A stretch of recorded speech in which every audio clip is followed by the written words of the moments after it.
My2 and his blonde-haired colleague were both chosen as hero apprentices, but his partner had the worst luck, dying in their very first battle. And just like that, My2 lucked his way into the commander's position without a single person objecting. He was operating on a whole new level now, a massive leap forward from who he used to be. So when he stood before the powerful demon lord, he made a bold declaration that he would cast his strongest possible spell. The only catch? It was going to take some time. His two teammates understood immediately, stepping up to buy him that time. Their sole purpose was to stall, and the first companion's opening move created a massive earthquake. As the very earth trembled, the second teammate got a chance to show off his incredible archery skills. In a flash, hordes of demons were left dead on the ground, but both of his allies were battered and broken. But the demon lord stood there unharmed, a smug grin on his face, while My2 had to say his farewells to a beauty. Only then did he act, finally unleashing his ninth circle magic and summoning a devastating meteor shower from the heavens. But aside from leaving massive craters in the ground, the spell accomplished nothing. The demon lord stood tall without a scratch.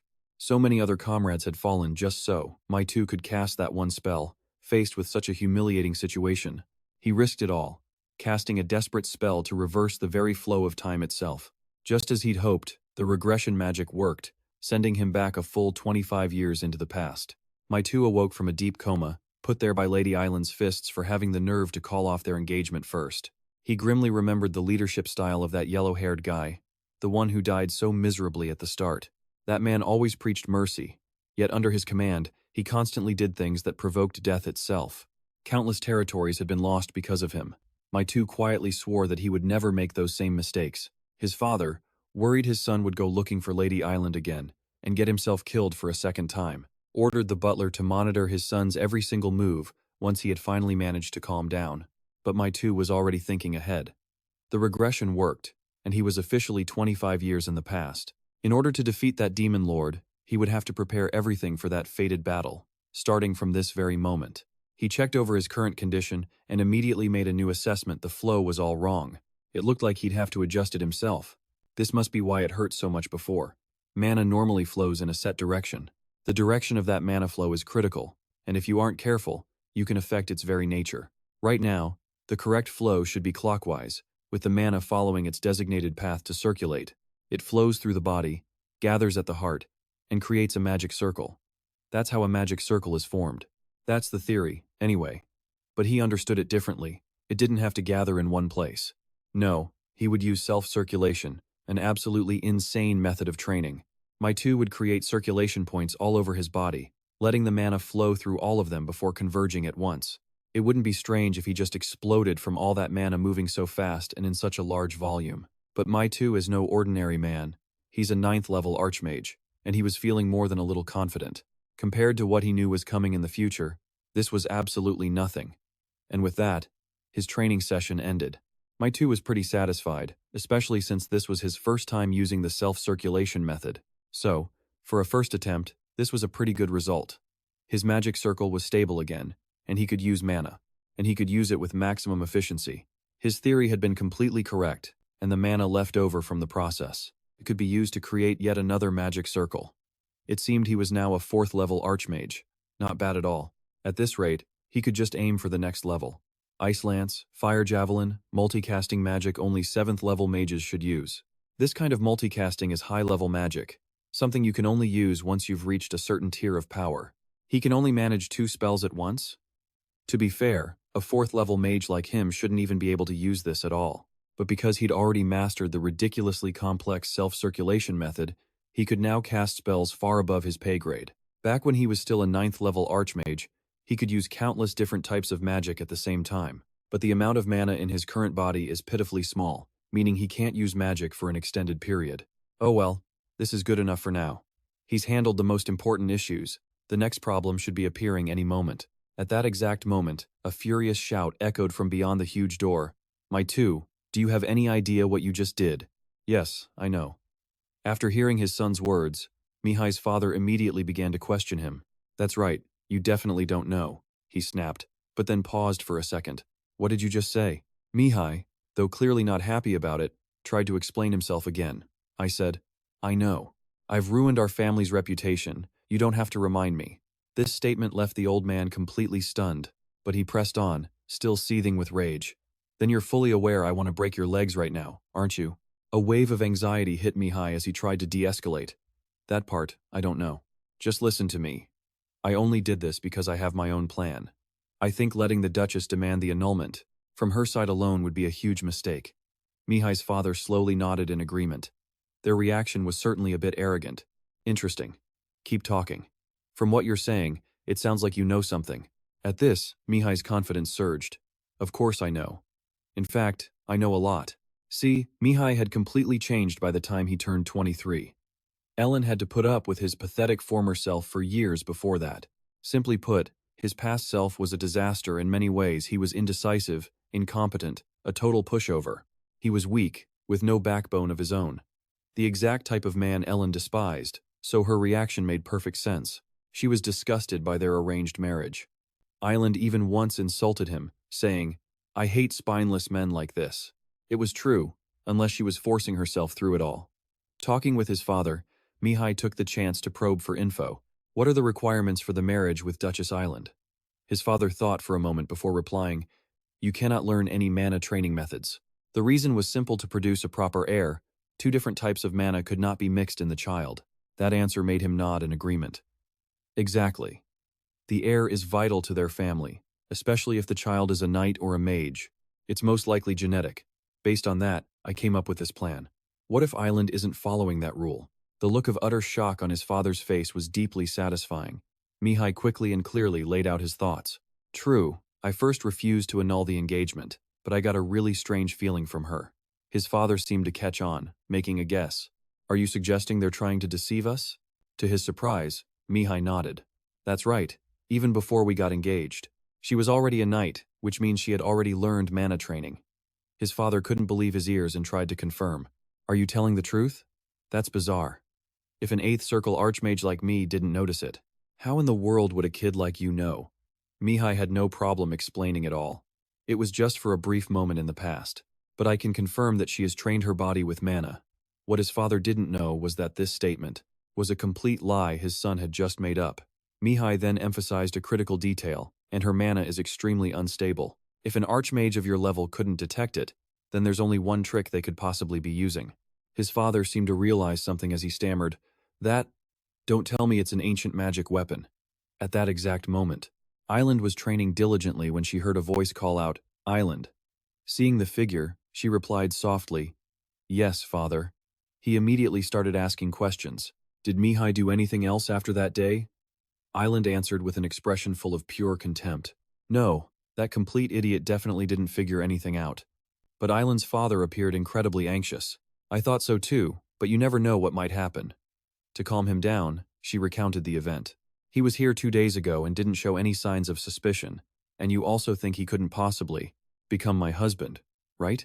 Her father's tone suddenly became hesitant. Well, yes, that's true, but if he finds out about this, it will definitely get very complicated. Island's father quietly tried to reassure himself. That's right. Even if they are a famous family of mages, there's no way they could detect the magical weapon that I attached to my daughter's body. He then tried to confirm once more. Are you able to channel mana into it yet? He immediately received a nod from his precious daughter. Yes, although I've only just started. I'm just beginning to understand its principles. This news helped calm Island's father down. That's right, my daughter. With this much talent, it would be a complete waste in a political marriage. Then she grew curious about her father's next move. What about the marriage proposal the Belope family made a few days ago? This question made her father suddenly concerned. Their family's representative should have arrived by now, shouldn't they? Leon Belope will be among them. Leon Belope, the sole heir of the Belope family, a sword prodigy known to everyone as the next sword saint. This information made Island absolutely ecstatic. Perfect. Leon Belope is a far more brilliant choice compared to that other fool. Their father-son talk is cut short by an announcement. Sir, the representatives have arrived. But his question, they're here already? Is met with an urgent report from his subordinate. It's not them. A flicker of disappointment crosses Island's father's face. If it's not the Ballot family, then who are you talking about? We're not expecting anyone else. The subordinate hesitates. Before finally explaining that it's Mian, his butler, however, won't stop complaining. Are we really doing this? Young Master Mian, is this really going to be all right? But Mian just shoots back with confidence. Calm down. Don't look so panicked. Mian then recalls the tense conversation he had with his own father just before this. An ancient magic weapon. Are you sure? Positive.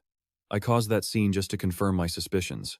I'm guessing they demanded to nullify the engagement because they knew I'd figured it out. And with that, his father finally understood the real reason. He pressed further. You mean Island knew and asked to call it off? This only solidified Mian's theory. After breaking the engagement, they could just use any excuse they wanted. This made his father feel a little trapped. He sighed, completely exasperated. If what you're saying isn't true, this is all going to get much more complicated, and our family will lose so much face, we won't be able to show ourselves in public. If I believe you and challenge the Duchess, that becomes an entirely different problem. Are you prepared to take responsibility for that? Faced with that question, Mian feels a moment of hesitation. The pressure is real, absolutely crushing. That was just like the head of the most powerful mage family in the Empire. But Mian answered confidently, I know. That's why I want to handle this myself. His father considered this for a long moment before finally making up his mind. If you truly insist you're right, then I will trust you this one time. However, if you are lying, you'll not only lose your title as heir, you will be stripped of the von Brich name. Do you still wish to proceed? Mian's confirmation was immediate. Of course. His father started to actually believe in his son. He made his final decision. All right then, let's see what you can do. Meanwhile, Mian's butler is still trying to stop him. I have a very bad feeling about this. Your reputation in the family is already terrible. If this goes sideways, you'll have no way out. For you to confront the Duchess right after everything that happened. Mian couldn't listen to another word, cutting him off forcefully. I need to get better. Don't worry, Modan. I have a plan for everything. Inside, the attendant continues his report. A visitor from the Marquis von Beech's domain is here. The news jolts him. Von Beech? Why are they here? This is trouble. He quickly gives his response. This can't be helped. I'm busy today, so tell him I am unable to meet with him. When Mian gets the message, he just smiles. Is that so? The attendant adds apologetically, My sincere apologies, young Master Mian. I hope he can make time for you next time. Mian simply turns away with a nonchalant, perhaps. The attendant breathes a quiet sigh of relief. Good thing he's leaving quietly. But beside him, Moden asks in confusion, Young Master, are we really just going home like this? You said you had a plan for everything, but he only gets a calm reply from Mian. Butler, just follow my lead. He then leans against a tree, looking completely at ease, which makes the nearby guard's eyes go wide with shock. What are you doing? But Mian's reply is ice cold.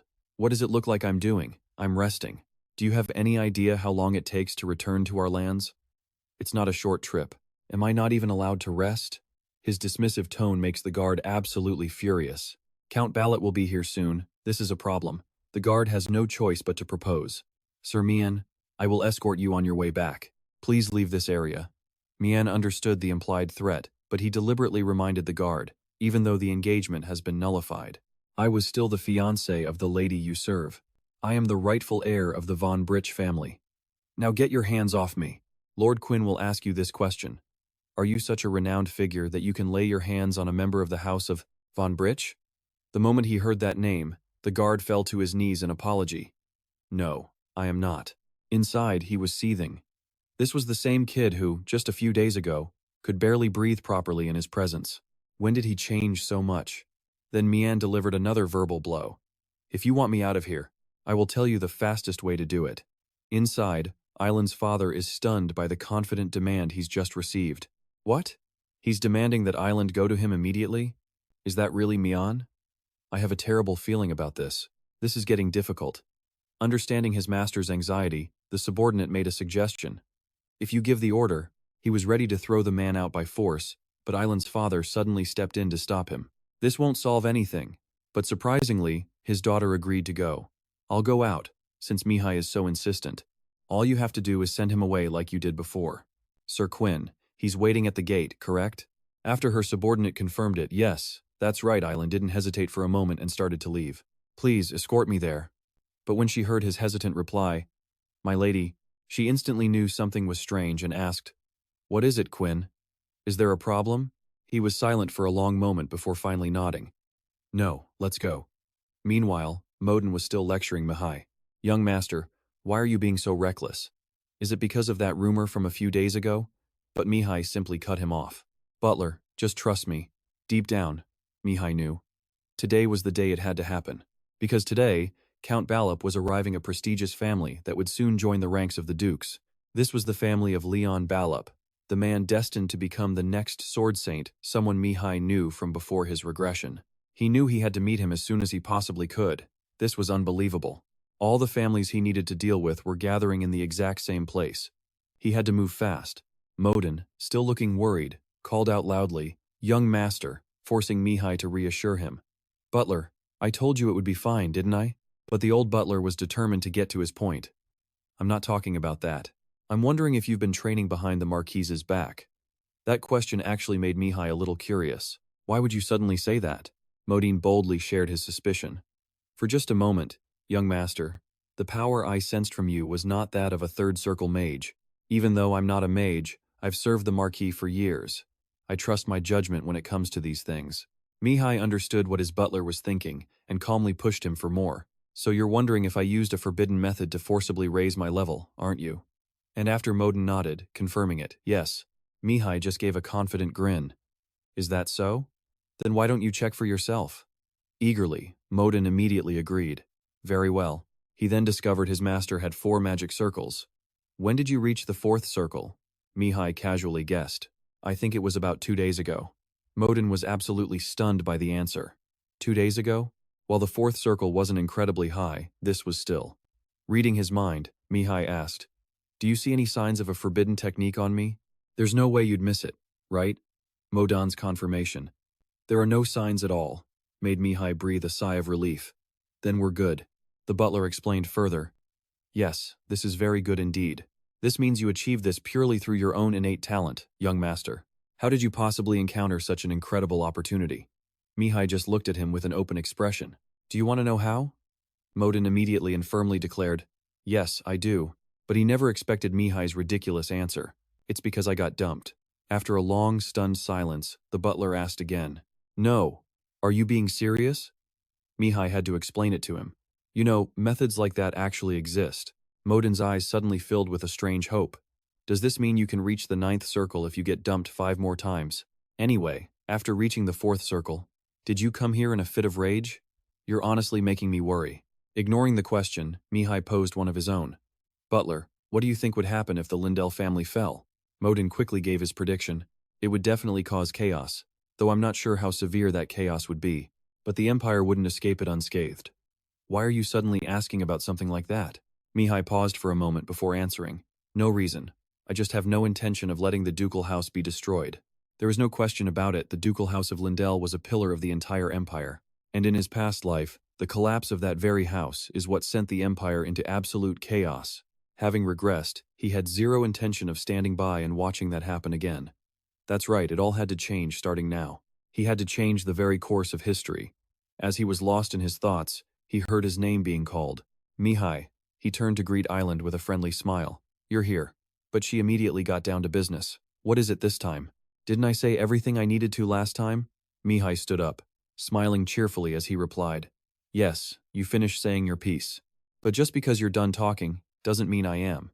Island, assuming he was joking, stressed her point with a serious glare. This wasn't funny at all. Their marriage agreement was officially finalized after their families met. There was no longer any room to accommodate his wishes. She told him to stop wasting his time and go back. Despite the cold rejection, Mihai tried a gentler approach, asking if they couldn't just talk for a moment. Why was she in such a hurry? Was she expecting an important guest today? As Eileen turned to leave, she suddenly froze, which only confirmed Mihai's suspicions. Leon Ballot was all about swordsmanship, completely detached from his family's politics. Of course, there was no way he'd know what was happening within the family he was visiting, and honestly, he wouldn't even care. The only thing that mattered to him was his code of ethics. If the woman he was supposed to marry had tried to unilaterally break the engagement, that upright man would never stand for it. With the upper hand, Mihai pressed his advantage, his voice full of confidence. He agreed that it was officially decided, but wasn't that decision based on a certain premise? That there was nothing wrong with the engagement. But what if it turned out to be the result of an unfair situation? The ducal family must have known this wouldn't end well for them. That's why they were trying to avoid Leon. Understanding the situation, Mihai vowed to exploit their anxieties. He pushed her for an answer, and Eileen finally replied that there was nothing wrong with the engagement. Her denial only made Mihai push harder, asking if she truly believed that. He then declared he'd take that as the Lindell family's official statement, which made Kuan, standing beside her, finally snap. He shouted that Mihai had gone too far. Grabbing him by the collar, he yelled that even for the heir of House Burritt, this insolence was unacceptable. But Mihai didn't back down, simply calling out Eileen's name. "Is this all a Lindell night amounts to?" he sneered. The man's behavior was bad enough, but now he didn't seem to know his place. Hearing this, she immediately gave an order. "Kuan, let him go," he protested. "But, my lady," only to be cut off by Eileen's stern warning. "Sir Kuan, don't make me repeat myself." He had a duty to uphold the honor of the Lindell family. Seeing the two of them, Mihai just shook his head in disgust. What a boring line. He then casually suggested that what she thought didn't matter right now. "Shouldn't we change locations?" he asked. "This isn't the right place for this talk, is it?" After a moment of hesitation, Eileen agreed. "I understand. Please, come in." Kuan quickly tried to remind her. "My lady, you have a prior appointment," but she brushed it aside, saying they would think about that later, as this wouldn't take much time anyway. Mihai quickly followed her inside the palace. He glanced around, remarking that it looked the same as always. Modin, walking beside him, looked surprised. "Young master, you don't come here often. You're muttering like an old man." Mihai immediately snapped back. "I am not."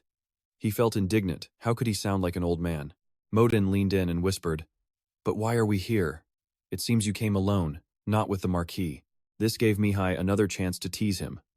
"What are you talking about? I came here with my butler, of course." The old man went silent for a moment before replying sadly that he wasn't quite at that level. To his surprise, Mihai patted his shoulder. "Don't say that about yourself," he said reassuringly. "You're the one I trust the most." At that moment, Eileen made an announcement. "We've arrived. This is the drawing room." Mihai calmly replied, "All right, I'm sure you're all quite busy. So let's go inside and get straight to the point. But I want to speak with you alone." Eileen then ordered her personal knight. "Kuan, wait outside." Mihai also gave his own instructions, telling his butler to wait there, and that he'd be right back. The moment they stepped inside, Eileen got straight to the point. "So, what is it you want from me?" Mihai didn't hesitate. "You lied," he stated plainly. "The promise between our families, no mana training while the engagement stands. You remember that, don't you?" Though slightly worried, Eileen tried to remain calm. "I've said it before, we haven't broken any promises. If you have doubts, why don't you check for yourself? Besides, you told the world I was your fiancé, and I don't feel comfortable being called that." This made Mihai realize something. She thought he was deceiving her, and just making a big fuss over nothing. He had to admit, back then he really did seem naive and carefree. He then patiently made a promise. "Fine," he said. "I'll check for myself." Eileen seemed to lose her patience, urging him to do it now if he wanted to. But Mihai bluntly refused. "I don't need to check right now. I'm not even sure about it in the first place." Her family wasn't playing fair, and since things had already gone this far, why not just prove their case right in front of everyone? This left Island completely baffled, asking who on earth he meant. Before she could finish, Mihai simply nodded. That's right. They would prove it to the one family who would judge them more fairly than anyone else, the Ballot family. Right on cue, a carriage pulled up. The knight from the carriage made the announcement, "Young master, we've arrived." Leon's reply was short and to the point. "Good." As Ji stepped confidently through the gates, the scene before him was so grand he had to admit it was truly magnificent. They were on a completely different level. From behind, Ji quickly added that it was a count's estate, after all. A thought crossed Leon's mind, so the Empire's fifth-ranked knight was really in here? Just then, Ji voice cut through his thoughts. Ji warned him, just a reminder, not to pick a fight with the count's people. This prompted an immediate, loud declaration from Leon. He scoffed, insisting he wouldn't do anything. But a second later, he mused that just one little jab couldn't possibly hurt anyone. Seeing the dead serious look on Jium's face, Leon immediately backpedaled, insisting he was just kidding, only joking. Leon then wondered why his father was in such a rush to get to the capital. Jium's explanation was simple, of course they had to hurry. Otherwise, the Count would be absolutely furious. And you couldn't blame them. A noble family of their stature stuck out here on the border. It was a bad look. Because only the families that actively helped the Empire were allowed to secure their line of succession. Any border family ignored by the Empire was destined to be purged to just vanish. Realizing this, Leon steeled his resolve to seize this chance, the one from the princess. But wait, didn't she just break off her engagement a few days ago? Ji hastily confirmed that, yes, that was the case. The engagement was broken because the groom was the heir to the famous Kwangbok Chit family. But Leon was skeptical. Really? He pushed, asking if there wasn't another reason. Maybe the princess herself was suspicious? The question just made Jium burst out laughing. He reminded Leon she was from the House of Lindel, a family famous for its knights. If she were suspicious, the Marquis Kwangbok Chit wouldn't just sit idly by. Leon had to concede the point. Yeah, that actually made perfect sense. That meant the heir of Kwangbok Chit was so incompetent that she had no choice but to call off the engagement. Ji-Um simply agreed. Turns out, there were plenty of nasty rumors about the guy. A great family doesn't guarantee a great heir, but still, something felt off to Leon. For some reason, he had a gut feeling that this whole situation was far from simple. Back at the mansion, their conversation left Island absolutely stunned. She could barely believe her ears, asking what he just said. Mai repeated himself, more forcefully this time. Didn't you hear me? Prove it. He pressed on, reminding her that the Ballot family was on their way. He called it a perfect chance to wipe the slate clean of all this injustice. Island's simple question, why, was met with his own confident, echoing challenge. Why? Feeling backed into a corner, she finally lashed out, yelling that he had no right. He didn't have the authority to represent the Kwangbok Chit family, but Mai-Hai's response was dripping with confidence. Oh, but I do. He then coolly revealed a hidden treasure from beneath his coat. Island gasped in shock, recognizing it instantly. Mai-Hai didn't miss a beat, confirming her suspicions. It was the Kwangbok Chit medallion. He explained that with this in his possession, he was considered an official representative of the entire Kwangbok Chit family. Once this medallion is on the table, the very honor of the Kwangbok Chit is on the line, meaning the family bears full responsibility for his actions. His family would be disgraced if he were lying. But there was another side to this. If she were lying, she'd be making an enemy of the Kwangbok Chit clan. If she was the one lying, the thought hung in the air. He then coolly declared that the game had officially changed. If you're truly innocent, he pressed, then you have no reason to hesitate, do you? Hitting a nerve, Island finally snapped back at him. She yelled, asking if he had any idea the weight of his words. If he was wrong, the consequences would fall squarely on his family's shoulders. But Mai-Hai already had a solution in mind. He suggested they simply find out and see for themselves. So, what's your choice? But before Island could answer, her father appeared. Stop this at once! The man burst through the door, his expression grave. For Island, it was a much-needed lifeline. Mai-Hai, however, was completely unfazed, greeting him calmly. You finally arrived. The man immediately turned to his daughter with a warning. Don't say another word, Island, he commanded. But Mai-Hai simply insisted that now was the perfect time for them to have a real talk. This was Duke Lindo, the Empire's 5th-ranked knight, one of the 12 sword saints, and the man destined to lose everything to the Demon Lord. He was a key figure for avoiding the disasters of the future. The Duke cut right to the chase, asking, Are you truly Mai-Hai? After Mai-Hai confirmed that yes, it was him, the Duke was visibly taken aback. It is you, he realized. You really are that kid. Your face and attitude are the same, the Duke observed, but something about you has changed. Did you receive the dragon heart from Marquis Kwangbok Chit? But Mai-Hai flatly denied it, saying he hadn't even laid eyes on the thing. This only made the Duke even more suspicious. The Duke pressed him, but your family is one of the few powers who possess it, right? Mai-Hai just replied with a joke. My father's a little stingy. He wouldn't even let him see it. Unsurprisingly, Zook agreed. Island was always like that, hiding things even from his own son. Standing before Mihai's flattery, Zook mused that he should be more generous, to fit his title as a marquis. The thought made Zook burst out laughing, telling Mihai he didn't seem the type. And yet, they were thinking the same thing. His laughter just kept going, and that's when Mihai realized it. He knew he'd done something to pique the Marquis's interest. He quickly followed up with a loaded question, asking what the Marquis thought. Zook's curiosity was hooked, and he pressed for more. What was he talking about? Mihai cut straight to the chase, telling him not to act like he didn't know about the engagement between the Burritt and Lindell families. Zook cautiously tried to explain. An engagement, you say? We broke it off because your rank was just too pathetic, nothing more. But Mihai just pressed him again. Is that really it? The only reason? The question made Zook laugh, clearly trying to hide his discomfort. What other reason would we need to break it? Mihai had clearly lost his patience and decided to lay his cards on the table. I'll get straight to the point. While she was engaged to me, Island was secretly cultivating her mana. This immediately drew a sharp denial from Zook. Impossible. If my daughter were secretly training her mana, you think I wouldn't know? Mihai, I am the fifth strongest in the entire empire. But Mihai's next words stopped him cold. Yes, that's right. It's impossible for you not to know. Zook shot back with a dismissive tone. So are you calling me a liar? Mihai watched his expression, calculating his next move. Even if Zook didn't try to shut him down from the start, it likely meant Island learned mana in secret, and he only found out later. The old man was probably weighing his options right now. The idiot his daughter was promised to versus his daughter's own sword talent, which was worth more. After a long pause, Zook finally spoke up. I understand you're disappointed about the engagement being called off, but that doesn't mean you can just make things up. Mihai knew it instantly. He was absolutely certain Mihai couldn't have discovered the magic weapon that had even fooled her own father. The pressure from his aura was intense, making it hard for Mihai to even think clearly in the face of such overwhelming power. But then, he confidently pointed out an error. Not long ago, when I was still clinging to Island, she made a mistake right here. I caught a glimpse of something. Island began to tremble, and even Zook couldn't maintain his composure anymore. When he heard Mihai's next words, I'm sure you know what it is, the Marquis still stubbornly tried to deny it. And what if it was just something you thought you saw?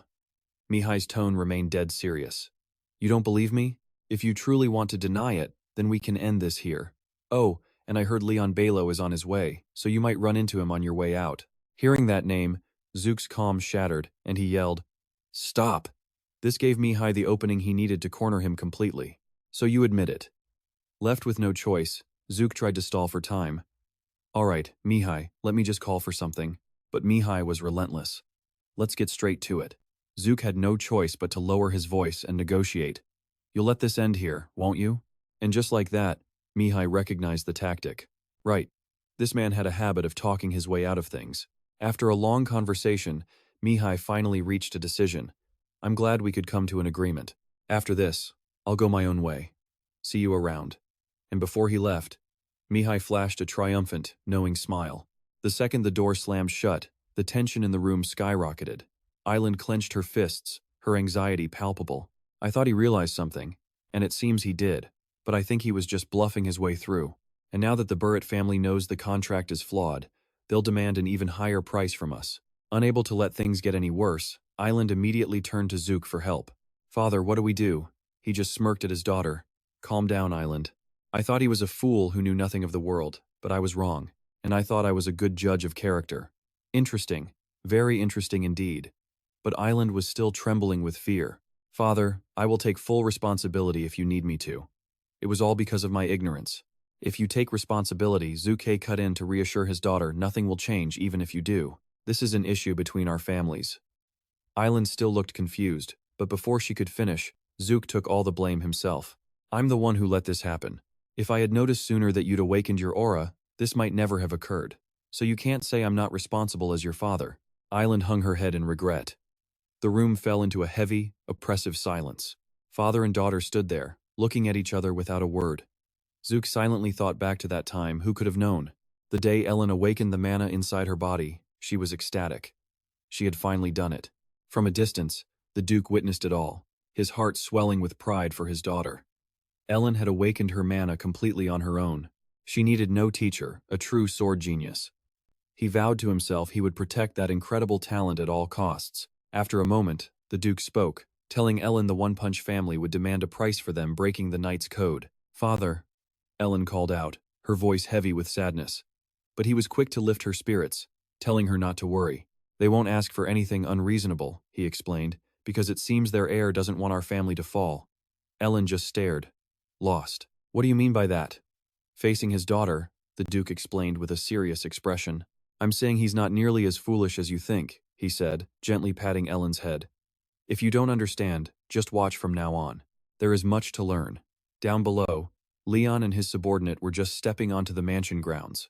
He suddenly spotted someone standing directly in his path. Who's blocking my way? Leon asked, clearly annoyed. Mihai just smirked before introducing himself. Me? I am Mihai Kwanbak Chit. Leon looked like he'd completely misheard. Wait, who? He asked again to confirm. Mihai obliged, repeating his name slowly. Mihai Kwanbak Chit. Leon's eyes widened as he stared at Mihai. He doesn't look the part, he thought. This guy is lying. After a moment of analyzing the situation, Leon finally spoke up. Could you please explain what's happening, if I recall correctly? I was supposed to meet with Duchess Lindell today. I'm just a bit confused, he admitted. Do you have something to say? Mihai's reply was cryptic. Ah, that. I've just taken care of it. A necessary chore, but quite satisfying, really. So what do you want? Leon pressed. Mihai's calm reply only stoked his anger. It's simple, just relax. Leon's brow furrowed. Are you trying to mess with me? Mihai denied it with a grin. Not at all. But Leon's patience had officially run out. Now I'm just curious. If you have something to say, spit it out. I'm busy. Mihai stood with his arms crossed, unfazed. Then, Mihai felt a sudden surge of power radiating from Leon, an incredibly intense and explosive aura. But with a simple wave of his hand, Mihai completely dispersed it all. Leon was stunned by the strange action. Wait, what did you just do? Mihai just winked back. Oh, nothing. Just a spontaneous little gesture. Hear me out, then you can get angry. Leon was still suspicious. You're not really Mihai Quan Bok Chit, are you? I heard he's a… Before he could finish, Mihai cut him off. Yeah, a total fool. I know. After saying those words out loud, Mihai thought to himself, it wasn't entirely a lie, so there was no real reason for him to deny it. What's important isn't the past, but the present. The Demon Lord's invasion is getting closer. Besides, that fool later became a mighty warrior. Mihai's expression suddenly hardened, his eyes glaring with fierce intensity. He would never forget seeing everyone fall against the Demon King. Leon, meanwhile, had no idea what to make of this guy's erratic behavior. After regaining his composure, he finally asked Leon a question. What is it? Do I look strange? Leon answered honestly. A moment ago, you looked like you wanted to murder someone. Mihai looked to the sky with total confidence. That's because there's a certain bastard I truly want to kill. Now, calm down and listen to me. Leon was ready to hear whatever important news Mihai had to share. I'm listening, he said. Mihai grinned, completely satisfied with that response. I knew it, he thought.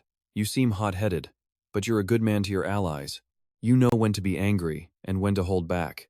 Leon laughed awkwardly. It's called temporary emotional dysregulation. Memories of his past life with Leon came flooding back into Mihai's mind. He'd said those exact words right before he died. So it had to be true. Mihai finally cut to the chase. You're here to arrange a marriage with Ellen, correct?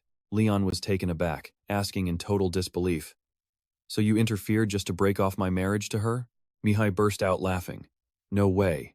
Ellen has zero value to me anymore. The one I'm interested in isn't her. It's you. His words left Leon even more stunned than before.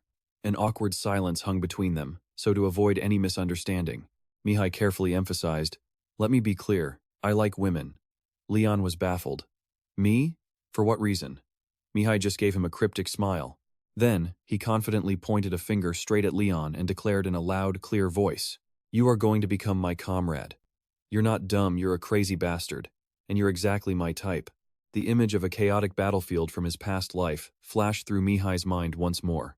Leon stood with his sword in hand, yelling, Damn it, Mihai. The final monster had collapsed in a pathetic defeat. The scene around them was horrifyingly grim. Leon's face was completely stained crimson. From behind him, Mihai said, You're about to fall asleep. With wounds like these, there was no chance of recovery.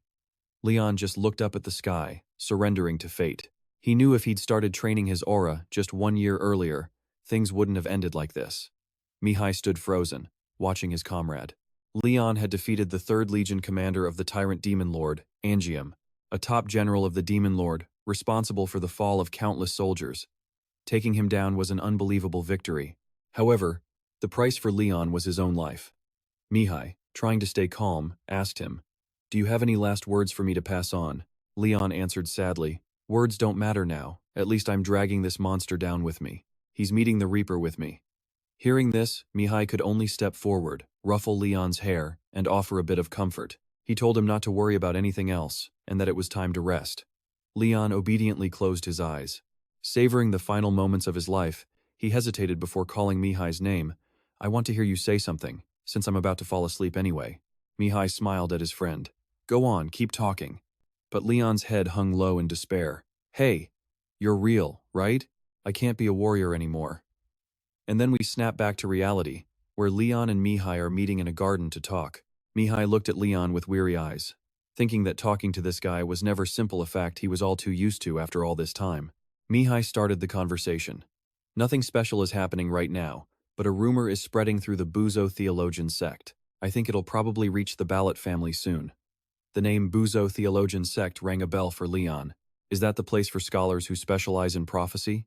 You know, the kind that foresees and prevents disasters? Mihai nodded.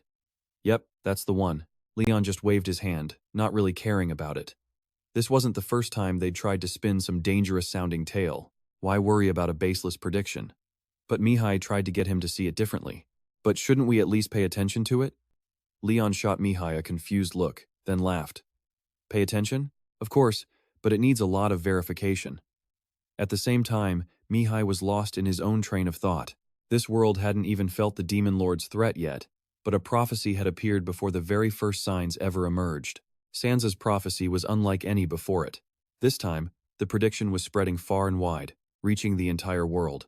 Leon couldn't help but scoff a realist like Mihai actually believing in some groundless prophecy. The Demon Lord in this day and age? You, a well-educated nobleman, actually think that's possible? How can you believe in such nonsense? Mihai had to accept that no one was going to believe this prophetic information. Nothing unusual would happen for a long time, not until it was too late. Only then would people finally change their views on the prophecy. That's true for everyone else, but not for me, Mihai continued calmly. It doesn't matter if I believe it or not. The main thing is, I want you to cooperate with me. Leon, however, remained resolute. Don't be ridiculous. I'm not going to follow you just because of some prophecy. I've heard too many of them, and I'm sick of it. Just as Leon was about to leave, Mihai revealed a secret. It stopped him cold. Moulier's mana cultivation technique. Leon was stunned. What? He asked, as Mihai began to speak philosophically. No legendary sword saint was ever born without learning from those who came before. He then started to recall a time in the past. This was when Leon's unique sword style began to take shape. I heard he developed it himself, so the information must be accurate. Mulio's 100 Blades, one of the founders of mana cultivation, a genius among the 5 strongest swordmasters in history. Leon suddenly erupted in anger, his voice sharp. So what's your point? And that's when Mihai began to play his mind games. I will teach you the complete mana cultivation technique left behind by Moulier. But the more he spoke, the more Leon's fury grew. He shot to his feet. Slamming his hand on the table, he didn't hesitate to curse Mihai out. Nonsense. Moulier left behind only a single book and nothing more. And even that one book, Mihai calmly finished his sentence, is incomplete. I know. Those very words confirmed Mihai's suspicions. So it was true Leon had been training his swordsmanship using Moulier's incomplete manual. And I, Mihai, am the one who clearly remembers the missing part of it. He revealed the earth-shattering secret to Leon. I have the other half of that manual. I'm not asking for much. Nothing big, and I don't care if you're engaged to the princess. I only need one thing. Leon seemed to guess where this was going. The thing Mihai wanted to talk about was that prophecy. He quickly confirmed it. Yes, Sansa's prophecy. If it's real, what will you choose? Leon thought, his mind racing. That prophecy. I don't get why he's risking his life for something like that. Could it be real? But Moulier's mana technique. I can't give that up. According to the rumors, this guy is a complete liar. Such a liar that the Lindell family had demanded to break off his engagement. Just who was this man, really? Leon gets serious, asking me if he truly doesn't care about his engagement to the young lady of the Lindell family. Me's response is sharp and immediate. That's right, I don't care. She's not important to me anymore. But Leon presses him, knowing that even if Me is fine with it, his family won't be. Me just smirks. Do I look like I care what the family elders think? That arrogant confidence starts to change Leon's opinion. He realizes Me really doesn't care what others think. Maybe his initial impression was wrong, this guy wasn't the total fool rumors claimed he was. Then, Me accidentally lets a sentence slip. We're friends, after all.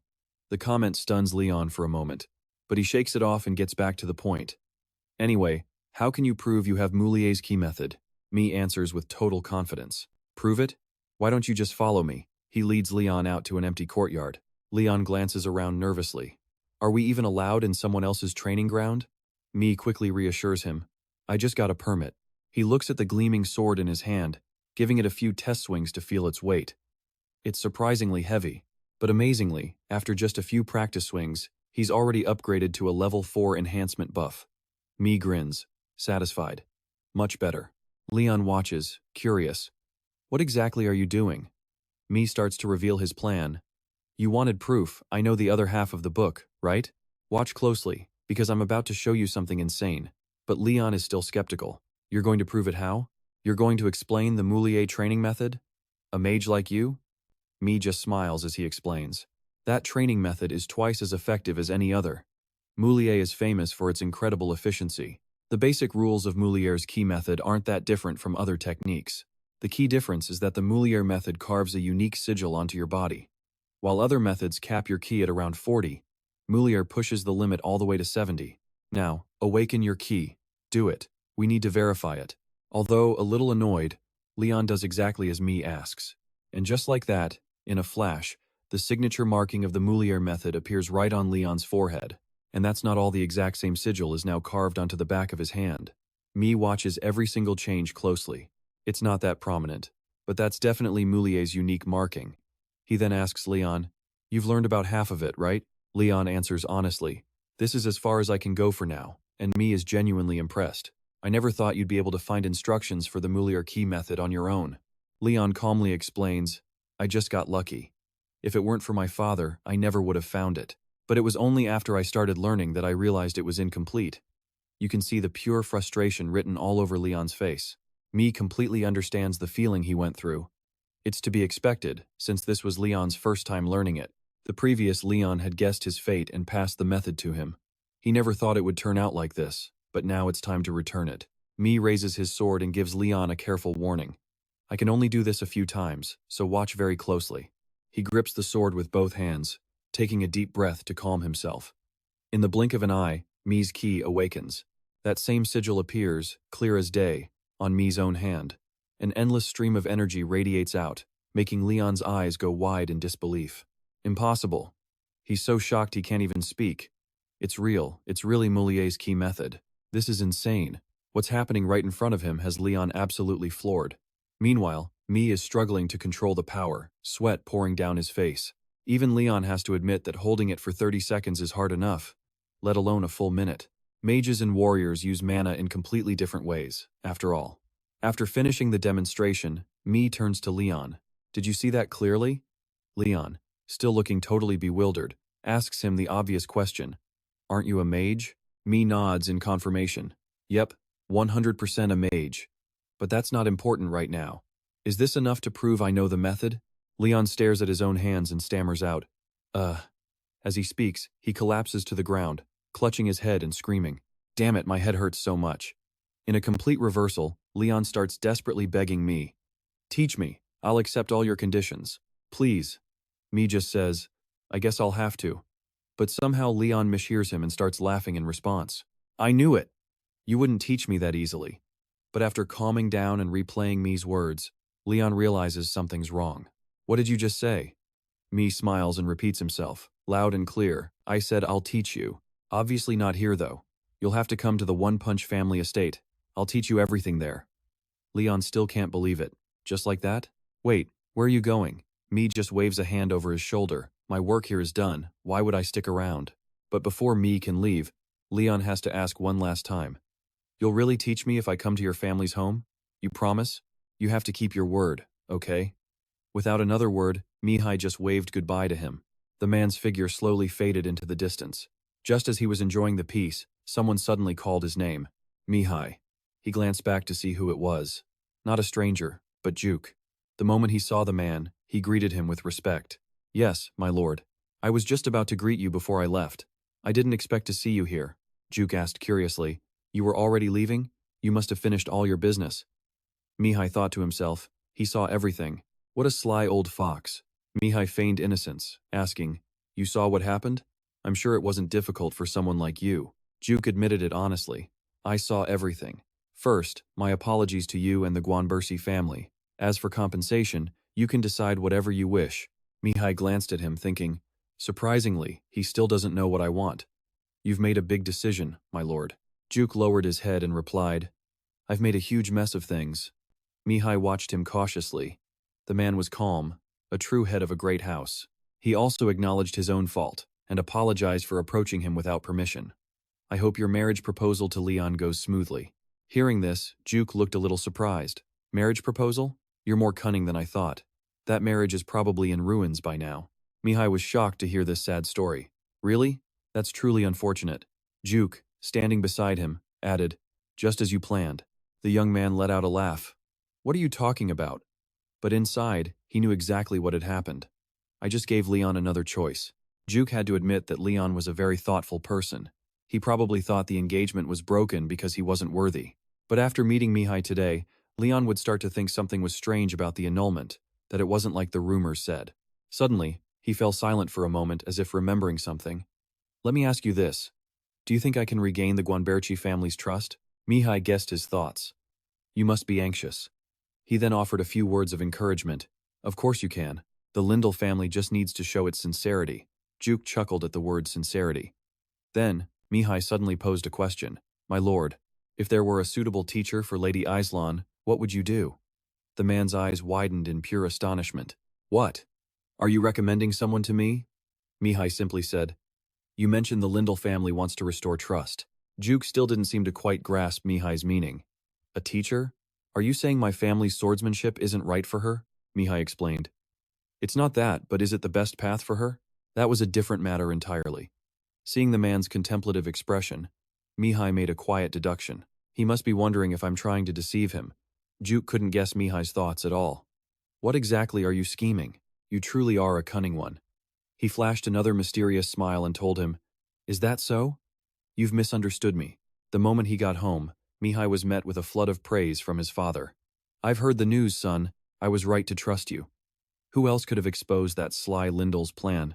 Mihai glanced at him and spoke bluntly. You're being too fake, father. I didn't put on an innocent act. Fake? How so? What father trusts his son more than I do? Mihai said flatly. Your smile doesn't reach your eyes. Seeing his son kill the mood, Aiden just turned and left. You're no fun at all. The young man was quick with a reply. That's just the Guanbersi bloodline for you. Aiden was speechless at the sharp tongue of the son he'd raised. With that, Aiden walked to his desk and said seriously, There's a letter from Duke Lindell. He says he'll come here himself to apologize. It seems he intends for us to keep this a secret. For a family known for its honor, this news would be a fatal blow. The more he thought about it, the more satisfied Aiden felt. Thanks to you, we've gained a lot. I never liked the Lindells anyway. Mihai recounted his conversation with Juke. It wasn't much. He asked if he could regain Guanbersi's trust. Aiden was curious about Mihai's answer. The young man said confidently, Of course, I said yes. They just need to be sincere. Idan closed his eyes, pondering it. He was right.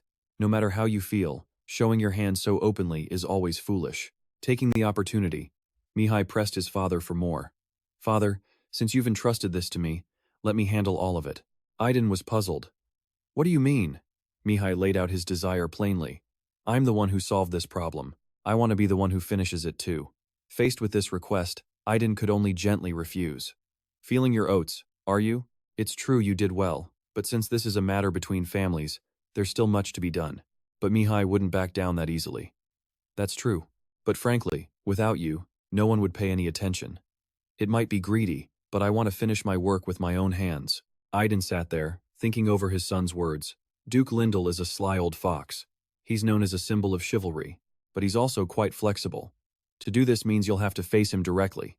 Mihai answered with fierce determination. I know. Mihai looked at his father, his eyes filled with sheer determination. After a moment, Idan finally gave in. All right. Fine. You'll have to handle things like this eventually. Go on then. Before leaving, Mihai made one solemn promise. I will not let you down, father. Idan secretly smiled, seeing how much his son had finally matured. He just nodded and said, All right. But then, he called out to Mihai, making the young man jump. He thought it was something serious, but his father just wanted to give him a compliment. You did well today. Mihai quickly bowed to his father, thanking him. Aiden looked on with a face full of pride. After his son left, he slowly stood up, wondering to himself, what could have possibly changed the boy so much? That childish kid, he remembered, that innocent smile. It was now nothing more than a memory from the past. He figured that with time passing, it was about time to prepare for negotiations with the Duke. Just because he'd handed things over to his son didn't mean he had to take a backseat entirely.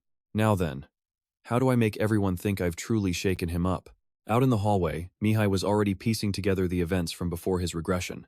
The title of the strongest magic family was the very thing that led to their destruction, And only one thing could cause a house that powerful to fall: civil war. Family members turned on each other, fighting desperately for the title of family head. He recalled how the elders had used him, and how he'd contributed to his own family's downfall. Suddenly, he called out to the butler behind him. He asked, "Viscount Nocha came to see me a few days ago, right? 3 days before the engagement was broken."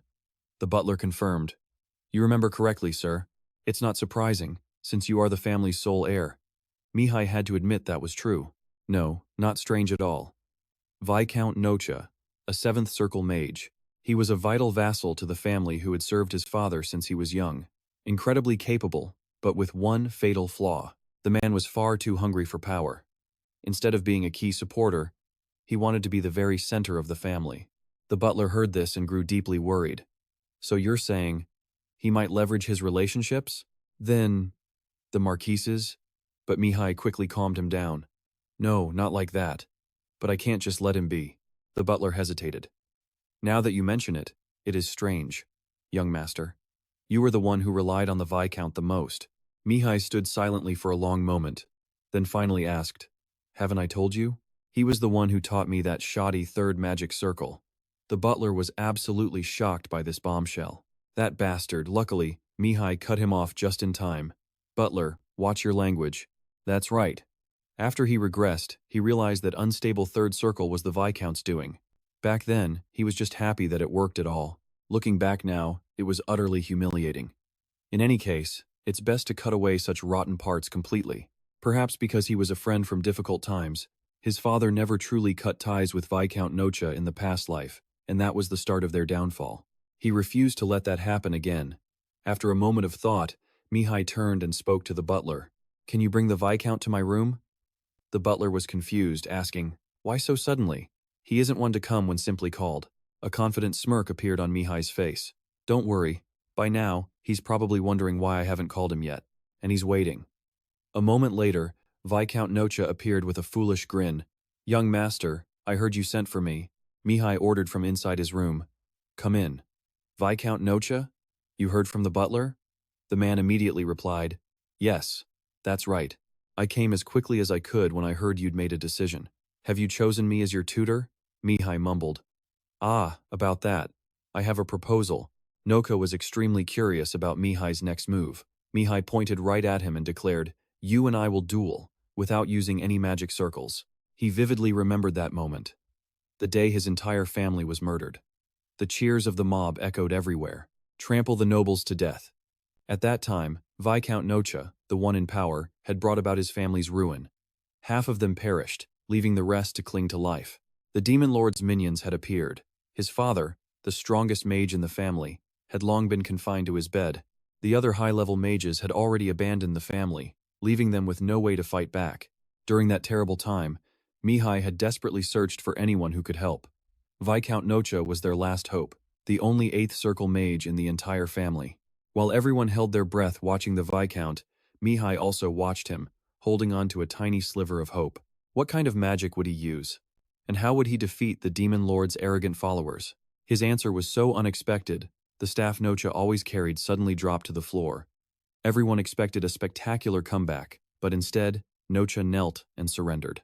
Mihai's feeling of utter disappointment peaked in that moment. The sense of betrayal was absolutely crushing.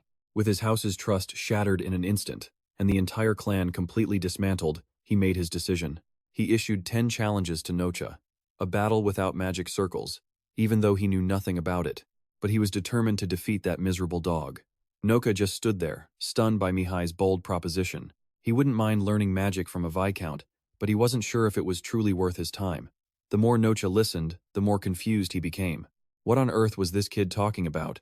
Mihai explained cryptically. "Unless you feel it for yourself, you'll never understand." He wasn't sure if the Viscount even had the skills required to teach him. Nocha asked, his suspicion growing. "Back then, are you saying the 3rd-level magic circle I made for you wasn't good enough?" Mihai answered bluntly. "Of course not." Nocha felt his talent had been insulted, and he exploded in anger. "I taught you everything I know, and now you dare say you don't trust me?" But Mihai calmly explained, trying to get him to see reason. "Calm down, Viscount. I never said I didn't trust you. I just said I wasn't sure. I want you to prove your worth." "That shouldn't be too hard, right?" Nocha shot back. Prove myself? What do you mean? But before he could finish, Mihai cut him off. Exactly. A bet without magic circles. Just pure, raw magic against magic. If I lose, I'll call you my master. I swear it on the name of House Quambertish. Nocha carefully weighed his options, seeing a wager he couldn't lose. And what if you win? Mihai grinned.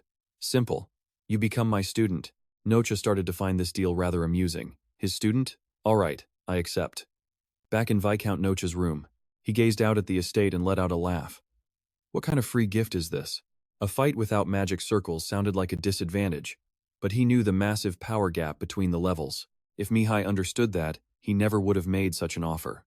The kid was a novice, even if he was from the Quambertich line. Mihai was just a child who knew nothing of the world, clearly lost in some fantasy that he was special. Reaching the top of the family was impossible, but securing a position that not even the family head could touch. That was Nocha's true goal. And now, an opportunity to seize that very position had just fallen into his lap. A chance to write his name into the history of the great Quambertich magic family. Even if he had to force his way in, the boy would be desperate for his teaching to reach the third level. Yes, he would become his master, the very center of the family. Nocha's ambition was immense, and the more he thought about it, the more his confidence swelled. He could control everything. The next day, the butler came running to find Mihai, his frantic calls echoing from down the hall. Young master, Mihai just smiled calmly at the butler. Ah, come in, the old man asked, full of worry. I've heard everything. What is this? You've challenged Viscount Nocha to a duel? Mihai answered with unnerving calm. That's right. He wondered if the man had spread the news yet. He figured the Viscount's goal was to make sure he couldn't back out now, which was exactly what Mihai was counting on.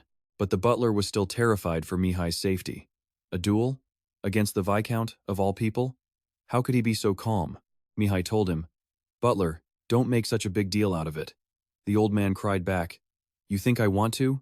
You agreed to call him master if you lose. Giving him that title means handing him all of your power. Mihai couldn't deny that the butler was right. The old man's jaw dropped in horror. Nocha is a treacherous snake. He is not someone you should ever call your master.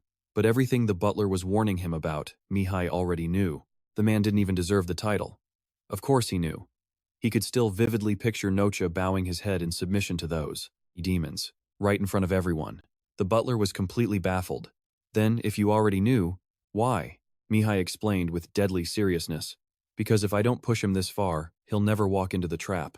Butler, do you know why that Viscount is still in this family, despite everything he's done? The old man answered. It's because he and the Marquis have been close since they were young. Mihai quickly added, yes, exactly. He was my father's brother-in-arms, his closest friend in their youth. My father would never cast him out because of that old bond. So, it's my turn to take care of him. With this wager, I'll make it impossible for him to pull any more shady moves. A bet between mages is absolute. The magic itself enforces the terms. A bet is a promise woven from language, and if you dare to break it, you will be punished by the magic itself. That means if he wins, he'll gain the upper hand. The real upper hand in the struggle for power. That's what Mihai was truly after. After hearing this, the butler was impressed. It's a brilliant plan, young master. But that means you still have to actually defeat the Viscount. Can you really do it? Mi answered with unshakable resolve. You ask if I can do it, butler?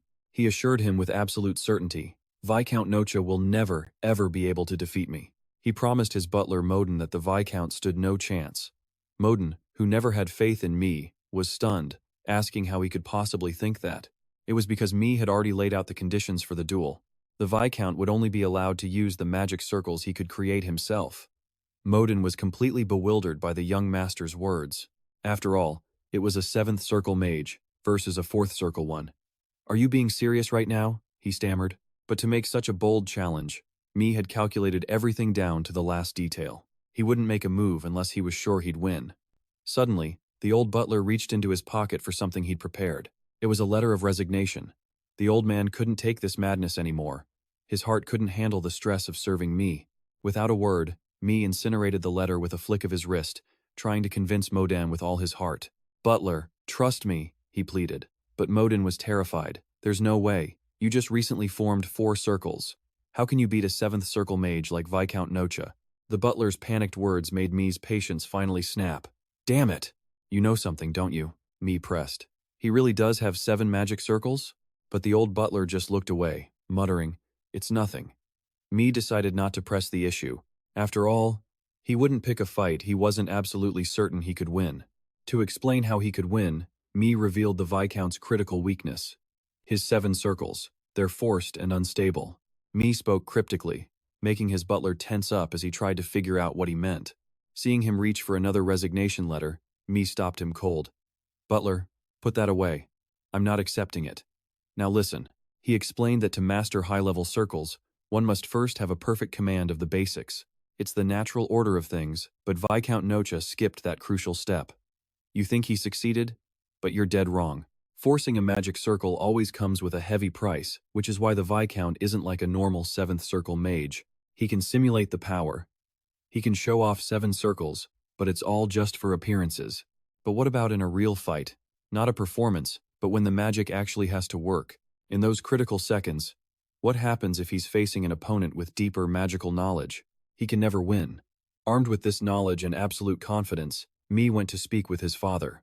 His father could only stare at him with a bewildered expression. "As you've heard, father, I'm going to fight the Viscount, and I came here to invite you to witness it." To his father, Idan, this sounded more impossible than flying. "You just agreed to take over the family business less than a day ago," his father roared, slamming his hand on the table. "What in the world is going on, my son? Do you need a broken leg to bring you to your senses?" But Mi faced him squarely. "I'm not joking, father." Idan, however, had zero faith that his rebellious son could ever accomplish anything. "Was teaching you magic myself not enough for you?" Mi looked at his father and understood. He still thought this was all about becoming the Viscount's student. When his father fell silent, Mi pressed his advantage. "I've made my intentions clear, and I don't intend to lose. Who makes a bet they're planning to lose? I have to win. I will win, and I'll make Viscount Nocha my student." That was the last straw. Idan grabbed his cane, ready to beat some sense into the boy. To him, his son was like a mad dog spouting nonsense. But Mi's expression was firm as he declared, "Viscount Nocha is a vassal of our family, so what's wrong with the heir putting a leash on his own vassal?" At this, Idan's rage boiled over. A leash? How could a mere 4-circle mage be so confident? But Mi wouldn't have staked it all if he wasn't sure he'd win. But what if Mi lost? He would become Viscount Nocha's student. Idan slammed his cane on the table. "That's the problem. What am I supposed to do with you? You know what I want to do, right?" Mi just gave a sheepish grin. "I remember, father. His father always threatened to break his legs when he acted out like this. So, Mi beat him to the punch. I am willing to offer my own legs for the peace of our family." And with that, the duel was set. Now that he had his father's blessing, all that was left was to win. The Viscount was sure of victory, but Mi knew it would be his. He knew the Viscount was already planning how to make him submit in the most humiliating way. And after that, how to use Mi as a pawn to swallow the entire family. Milo scoffed. This wasn't funny. Before his regression, this guy wasn't even a real mage. He was certain he would crush the Viscount. Milo headed for the House Burrett's magic training room. It was exactly as he remembered. This room could handle 6-circle magic. It was no ordinary chamber. In fact, it was layered with countless spells and barriers, all built to contain immense magical power. Anything below the 6th circle was fair game. So, Milo began his training inside the chamber. He shouted, "Magic arrow." Instantly, a bolt of pure energy shot straight forward from his hand. First circle magic, the magic arrow. It's the most basic spell because it requires very little calculation to form. Nearly every mage can use it, making it the most fundamental and unrestricted spell out there. But a master can turn it into something deadly, using their experience to control the arrow's flight path at will. Instead of locking onto a target, Milo pointed at the arrow itself and simply beckoned with his finger. The bolt immediately zigzagged through the air at his command, a feat that ramps up the difficulty immensely. The required calculations skyrocket. With this level of control, it's no longer a simple first circle spell. Mastered this way, it can match the complexity of a 5th circle spell. Then Milo roared. Explosion! A brilliant flash erupted near the ceiling as he forced his mana into a projectile and simply detonated it. This is it. This kind of mastery over basic spells is what separates a true Archmage from a novice. It's the real difference between high circle and low circle magic. Even now, Milo's level of control hadn't faded one bit from his past life. His body might be smaller and his magic circles fewer, but his mind was still sharp as ever. The battle would begin in 1 hour. With time to kill, Milo decided to test a few more spells. Noda's teachings in his past life had been chaotic and forced. He learned to form circles quickly, sure, but he could never break past the 8th circle barrier. It was all speed, no stability. Because of that, Milo had to unlearn everything and start completely from scratch. If not for his once-in-a-millennium talent, starting over would have been impossible. After running through his spells, it was time. Noda stood outside the chamber door, muttering to himself, "This is my style." Of course, a brat like him wouldn't get it. As Milo's master, I will become a pillar of House Burritt. Suddenly, a sharp pain shot through his chest. Noda collapsed, clutching his heart as a voice called out his name from behind. He recognized that voice instantly. The man standing behind him was none other than Aiden. Aiden stepped before him, questioning, "A bet with my son?" Noda was clearly nervous at his presence. He quickly explained, "The young master proposed it first. It's a challenge, and I think he needs an experienced guide." Aiden listened, his expression unreadable. "An experienced guide, you say? You saved my life when we were young. I've never forgotten that. It's the only reason I'm just observing this time." Noda's expression darkened. He took a deep breath, looking toward the light. "Of course. You've always watched over me. I know that. So is that why you're giving me this chance?" Noda misunderstood his intent, but Aiden offered no correction. Let him think what he wants. Aiden decided he wouldn't say another word until the duel was completely over. Aiden entered the room, leaving a stunned Noda standing there. Inside, he found Milo waiting and asked a few questions. "Milo, are you ready?" Just as he'd hoped, his father had arrived to be the sole spectator for this fight. No one else would ever know the outcome. It would remain a complete secret. But the stakes were high, and neither side could back down. Choose carefully. Just then, Noda entered the chamber with a wicked, contemptuous smile on his face. The young master has already chosen. The heir of House Burritt can't possibly go back on his word. Aiden knew this was true. He summoned magical iron chains, which erupted to form an arena around the two combatants. "Viscount Noda, per the agreement, I have temporarily sealed your magic circles. You are forbidden from using magic above the 4th circle until the match is over." Noda, however, was supremely confident. A 7-circle archmage like him lose to some kid? Impossible. I accept the terms.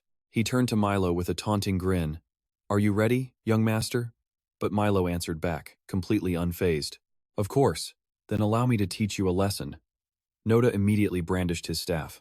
He unleashed a slowing spell. But Milo saw the attack coming and instantly countered with a dispel. What? He was trying for a quick win. Milo fired back with a confusion spell, making Noda see double, model. His head was spinning, an effect of the mind-scrambling magic. He grabbed his head, dazed and trying to regain his senses. Mihai seized the chance, closing the distance between them. Noda gritted his teeth in fury. How was this possible? Confusion was the most difficult 4-circle spell to master, yet he cast it so easily? Mihai didn't care what he had to say. Noda's false pride flared up. "That's right, I'm fine." He raised his staff and roared, "Fireball! Windblade!" Instantly, a fireball shot out, propelled by a blast of wind, accelerating to an incredible speed. "Let me teach you that the gap between magic circles isn't just about spell types." Noda began casting again. Earthquake! The ground beneath Mihai's feet shattered into huge chunks of rock, crumbling into the air. 3 elements combined with terrifying power, but Mihai's eyes showed no fear, staring straight at Noda. "I don't think so." He calmly uttered, "Magic shield," in the face of the oncoming fireball and windblade. As the attack raged toward him like a wild beast, a cubic shield materialized, completely enclosing Mihai. The fireball found no way in. To be honest, the Viscount wasn't wrong. A 4th circle mage shouldn't be able to block those spells so easily. But unlike swordsmanship, magic is an unfair discipline. No matter how hard one trains, it's difficult to bridge the skill gap between swordsmen of different levels. But magic is different. It rewards calculation and understanding. After dodging Noda's fire and wind attack, Mihai immediately countered with magic missile. Noda just stood there, stunned by Mihai's next move. "What are you doing with a 1-circle spell?" Mihai then shifted to multicasting. With his deep understanding, Mihai could make the impossible possible, starting with a single missile. It multiplied into countless projectiles, all moving freely above Noda's head. Mihai gave a quiet command. Chain explosion! The spell's direction, power, and trajectory were all under his control. The simple magic missile was now deadlier than ever. Noda still couldn't comprehend what was happening. The light from the missiles cast a red glow on his face. Is that really a 1-circle spell? The incantations he just heard were far too complex. How could a 4th circle mage use such complicated magic? To answer Noda's unspoken questions, Mihai spoke up. "Let me show you, Viscount Noda. This is true magic. Facing hundreds of magic missiles, a panicked Noda stammered out. Shield! A barrier appeared, protecting him. Noda immediately broke into a boastful laugh. As if I'd ever be hit by something like that. But before he finished, Mihai amplified his spell with a storm incantation. And then it happened. The shield exploded. Noda clutched his chest, his tiny heart hammering against his ribs. Just how are you controlling your mana? What did you do? Mihai stood with his hands on his hips, answering defiantly, You saw it. I calculated and forced the amount of magic to increase. Noda screeched back at him. That doesn't count, you cheated. You must have used some forbidden item. Mihai couldn't stand to hear another word from this pathetic man. He slammed his fist into a pillar. You've crossed the line, Viscount. I am fighting you in the name of House Quan Barrett. When Mihai pulled his hand away, a massive hole was punched clean through the pillar. Noda's attitude changed in an instant. His voice turned soft. About that, are you certain you want to accuse me of using a magic tool? Mihai looked at him with utter contempt. Surely the Viscount wouldn't dare to cross that line, would he? Noda, though furious, didn't dare fight back. He fell to his knees, his whole body trembling, unable to accept this reality. I can't lose like this.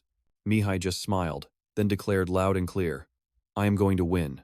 Once again, he sent the swirling missiles flying toward Noda. He managed to stammer out the word shield, but it was far too late. A massive explosion rocked the room. Noda lay in the smoking rubble, coughing violently. Mihai looked down at him coldly. It's not over yet. Noda gritted his teeth, absolutely humiliated. Why am I being disgraced like this? He pushed himself up. Wiping a drop of sweat from his chin, he tried to play it cool. All right, young master, you've exceeded my expectations. So Mihai was training his magic, was he? In that case, I will no longer hold back. Noda's confidence was returning. I will show you the power of a 7th circle mage. As the missiles swirled toward him, Noda conjured a solid, 2-layered shield. Mihai hesitated for a moment. He blocked my attack?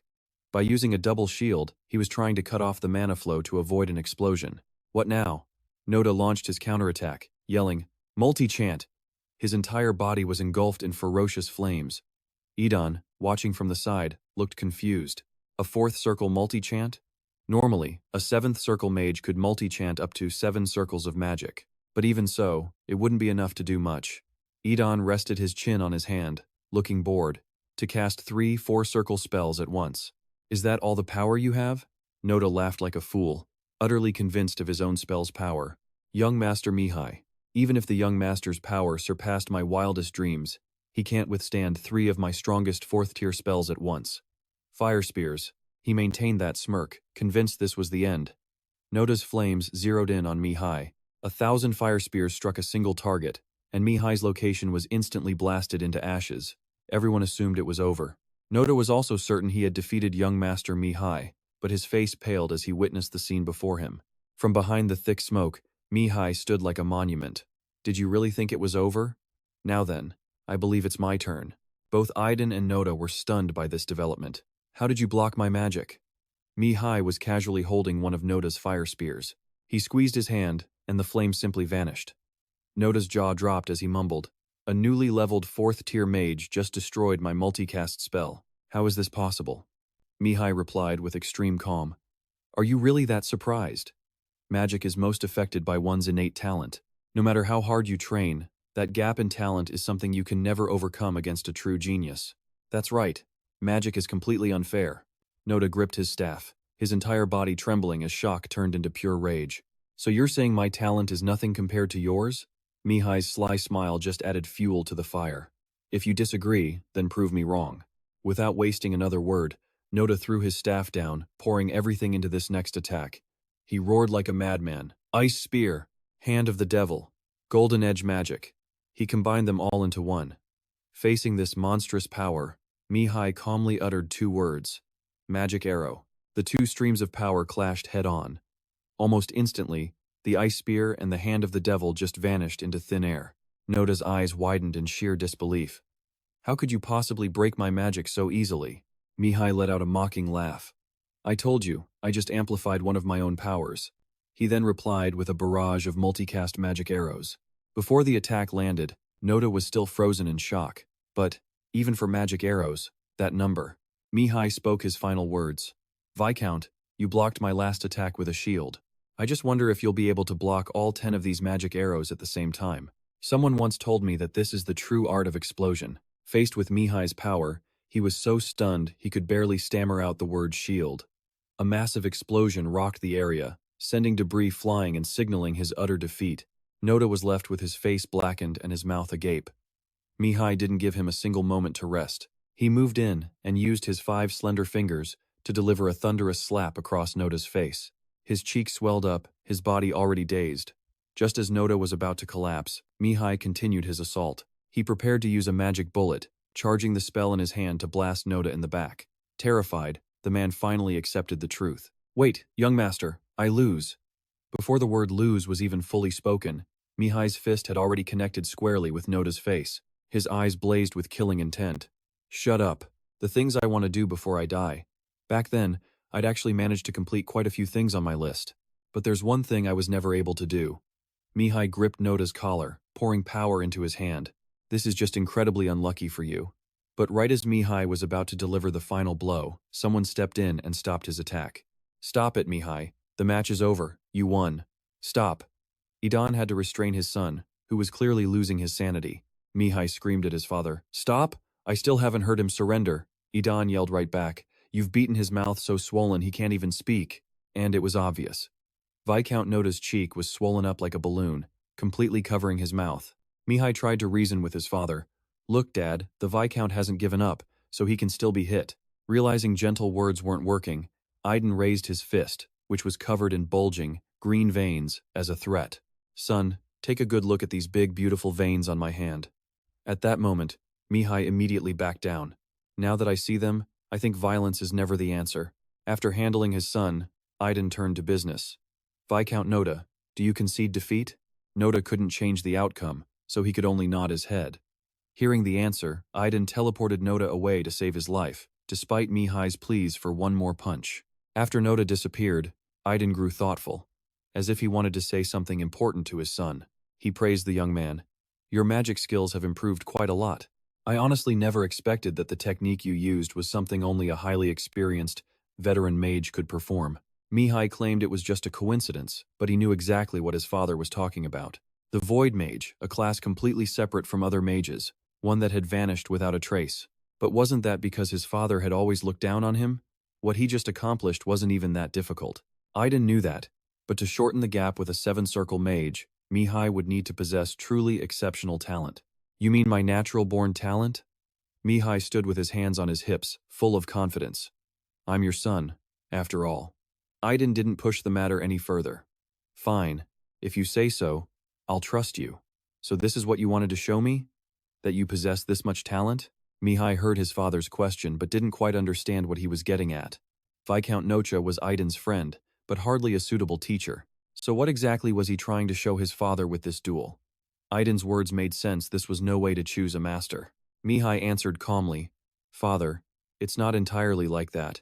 You had no intention of sending Viscount Nocha away, because he was the only one who treated you as an equal. Leading a family can be lonely, but I don't like him, even though I know this is difficult for you. I don't like keeping a threat so close." And just like that, Idan finally understood. "So that's why you wanted to fight him?" Mihai pointed to himself with confidence. "From now on, I will control the Viscount, father, to make sure the empire you built doesn't crumble." Meanwhile, Viscount Nocha sat at his desk, clutching his head in agony. Unbelievable. Did I really lose? To a kid who just reached level 4. The Marquis saw the whole match. How can I change the result now? What should I do? Right on cue, Mihai arrived to join the pity party. "Do? You made an agreement. Now you have to follow through." The terrified Noka stammered. Young master." Mihai just smirked with arrogance. "I'm sure you remember the stakes of our little duel, don't you?" Nocha muttered to himself. "I have to become his student. How could a 7-circle mage possibly do this? How could he possibly endure this kind of humiliation? This is strange. If he knew he would win, why make the prize a master-student relationship? Wait, what if this was all part of his plan? He's not just trying to humiliate me. There's another hidden agenda. This young master is testing me. It's not over yet. I still have a chance." With that thought, Nocha put on a friendly face to negotiate with Mihai. Mihai spoke first. "You're a Viscount. You should know what I want, shouldn't you?" Noka answered with fawning flattery. "Of course. The future of the family. Sounds very interesting indeed." Mihai casually pulled out a chair to listen to his nonsense.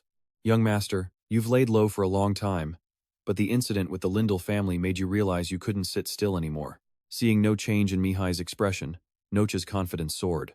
All right, I was right. I will help you. That's what you want, isn't it, young master? Nocha declared loudly, facing the cunning fox before him. Mihai's lips curled into a sneer. My disciple, is it? Your tongue is working a little too hard. Be quiet and call me master. Mihai commanded Nocha. Shut your mouth and call me master. Hearing this, Nocha started squirming like he had ants in his pants. Wait, young master, do I really have to become your student? The answer was painfully obvious. Nocha's pupils trembled. Is he for real? He's completely serious. I have to prevent the worst-case scenario. He then started trying to lecture Mihai with twisted logic. A student? I am a 7th-level mage, my lord. Mihai had no time for this garbage. He told him to shut his mouth. He stood up, slamming his hand on the table. As a Viscount, you should know a mage's promise isn't taken so lightly. Of course, Nocha knew what a mage's promise meant. You were literally betting your own magic circles. If he were to break that promise, his magic circles would shatter along with it.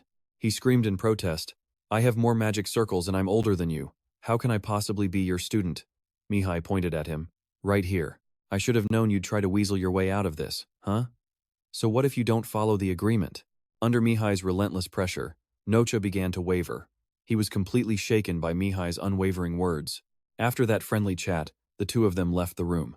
Nocha burned with humiliation as Mihai called him disciple, and he had no choice but to obey his new master. With his pride utterly shattered, Nocha trembled with suppressed rage. If he didn't follow him, his magic circles would be destroyed. Mihai immediately took on his role as master, declaring he would teach him a few things. Nocha, seething with fury, had no choice but to agree.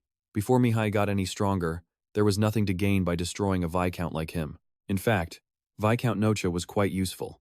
He was a 7th-level mage with considerable power. First, he could help with many things. And second, our hero asked if Nocha wanted to learn something. He'd already reached level 7. So what else could there possibly be for him to learn? But Mihai thought differently. Aren't your magic circles unstable? And your magic is, too. As proof, your heart will ache with just the slightest touch. Nocha clutched his chest and fell to the ground, crying out in pain. Mihai understood his condition all too well. If you don't properly bond with the magic circles in your body, you can still create new ones, but your actual power won't increase, despite having more circles. It's called being an apostle. Behind Aiden's back, Nocha had been driven by something else. He knew best what his own hands had done. Your reverence for my father made you too hasty, too desperate to become stronger, and so you accidentally turned yourself into an apostle. The price for that power is the pain you feel right now. I offered to teach Noda how to control his chaotic magic circles, but on one condition. Noda had to give him his mana. Noda didn't understand. He figured Mai must have heard something from the Marquis, knowing the family was already suspicious of him. After shouting in defiance, he suddenly clutched his head, laughing in pure agony, realizing the entire match was nothing but Mai's scheme. The Marquis? Mai told him to cut the theatrics, asking him if the truth wasn't already painfully obvious. The moment Noda cast 3 4th-tier magic circles, Mai knew something was wrong. Cornered, Noda was stunned. What? How could he possibly know? Mai simply pointed to his own heart. Nodas began to hammer, sweat pouring down his face. He awaited the verdict. You keep clutching your chest, Mai said, a classic symptom of a mage with unstable magic circles. Did he really think a member of the Penmaster family wouldn't recognize the signs? Mai reminded him of his promise, adding that Noda wouldn't survive much longer like this. Any spell would only worsen his condition. Hearing this, absolute terror washed over Noda. He backed away, staring at his hands in disbelief. Then my entire life as a mage. Mai pushed him further, drawing a hand across his neck in a clear signal. Eyes wide with horror, Noda repeated his words. I'm going to die? If Noda wanted to live, there was only one way out. He had to release all of his mana. Mai would absorb the volatile energy. Mai would gain mana, and Noda's body would heal. It was a win-win situation. He asked for Noda's decision. Sure, he would lose 5 magic circles, but it would be fine. With a master like me, you'll be fine. But Noda exploded. Not my 5 circles. Do you know how hard I worked for them? Mai's reply was merciless, like a slap to the face. Hard work? No, those aren't magic circles. They're malignant tumors. Before a mage grows strong, those apostle circles will kill them from the inside out, leaving no hope of escape. He had already fallen for the demon lord's temptation. I reasoned with him, what good are 7 circles if you can't even use them? Just because a child learns to walk doesn't make them an adult. Noda was just obsessed with empty power and authority. Those magic circles are just for show. You think my father didn't know? Noda's eyes trembled. The Marquis. He knew everything? My father knew all along but chose to look the other way, a decision I believed was wrong. Now, I stood before him. Noda felt smaller and more pathetic than ever. Do you get it now? Your foolish attempt to use me was just that foolish. Utterly defeated, Noda choked out the words. It was my everything. His mind flashed back to a memory, standing on a cliff with Aiden under the setting sun as his friend thanked him endlessly. I fought through so much to get here. I nearly died, but I made it, and it's all thanks to you. Everyone thinks I'm so great, but I know how incredible you are. Your ambition burns hotter than anyone's, which is why you never stop moving forward. Aiden had pushed Noda forward, then knelt before him. Remember, no matter what they say, you're the only one I can trust. The only one I'd trust with my back, my friend. Back in the present, Noda's expression darkened as a revolution occurred in his mind. He finally spoke. Master Mai, I accept your offer. Please, take my mana. Birdie began to channel the magic, surprised to find he'd already hit level 5. Damn. Leveling up was almost too easy. At the same time, Noda cried out in fear, my magic circles, while the Viscount's despondent face lingered in Birdie's mind. As Birdie guessed, the first phase was a success. He'd averted one crisis, but it was just a tiny one. Compared to the disaster that was coming in the future, this was absolutely nothing. Birdie's mind jumped ahead 7 years. In exactly 7 years, Sansa's prophecy would come true, the Demon Lord would be resurrected. The price for ignoring her was horrifying. The world was nowhere near ready to face the Demon Lord, and their power was completely beyond comprehension. This creature was so terrifying that no one could stand against it, even when it wasn't at its maximum strength. The Empire only realized it was too late when a level 7 knight was effortlessly crushed by the Demon Lord. They were too slow to assemble the heroes, and half the Empire was completely annihilated as a result. They couldn't just wait for the temple to summon soldiers, so the heroes formed their own subjugation squad. It was his old team. Looking back, Sansa was the most crucial member of them all, the tragic prophet that absolutely no one believed. She was 2 years younger than him, meaning she would be 18 now. Her predictions had always been 100% accurate. She tried desperately to warn them, coughing up blood from the strain of her visions, but nobody would listen. No one ever did. Before he was reborn, they even delayed recruiting warriors for the coming battle, all because not a single soul would put their faith in her. Birdie thought to himself that a prophet nobody believes is utterly meaningless. He had no idea what happened to her afterward, but he imagined her ending wasn't a happy one, unless she was reborn too. But that was impossible. He was signing up for the warrior selection. If he could get Leon on his side, he could dominate the entire trial. Okay. Next problem. Birdie dipped his quill in ink and put it to paper. What was he going to do about Sansa? He remembered she wasn't at the shrine anymore. He'd tried to warn her, but she refused to believe him. She left the shrine, and now her whereabouts were a complete mystery. He had to find a way to contact Sansa as soon as possible. But how was he supposed to do that? Just as he was wondering, the butler Modin appeared. Young master, you have a Modin, stop short. What are you doing? Birdie replied. Nothing. What's wrong? A visitor has arrived. It seems he has something to discuss with you. Was it Leon? Modin was completely shocked. How did you know? I figured it was about time he showed up. Lead me to him. As the door opened, Leon turned his head. You're here. You're earlier than I thought. I figured you'd be busy preparing for your engagement ceremony. Engagement? The training method is far more important than that. An engagement has never been my top priority. So hurry up. Tell me the method. All right. About that. I have one more condition. Leon's expression soured instantly as he slammed his fist on the table. What is this nonsense? Haven't I already come to the shrine to stay with you? What's a little more going to hurt? Birdie said calmly. Keep talking. Your family's assets are in trouble, aren't they? Hearing this, Leon had to admit it. It's the dungeon. A dungeon? I don't know anything about that. Birdie knew he was dodging.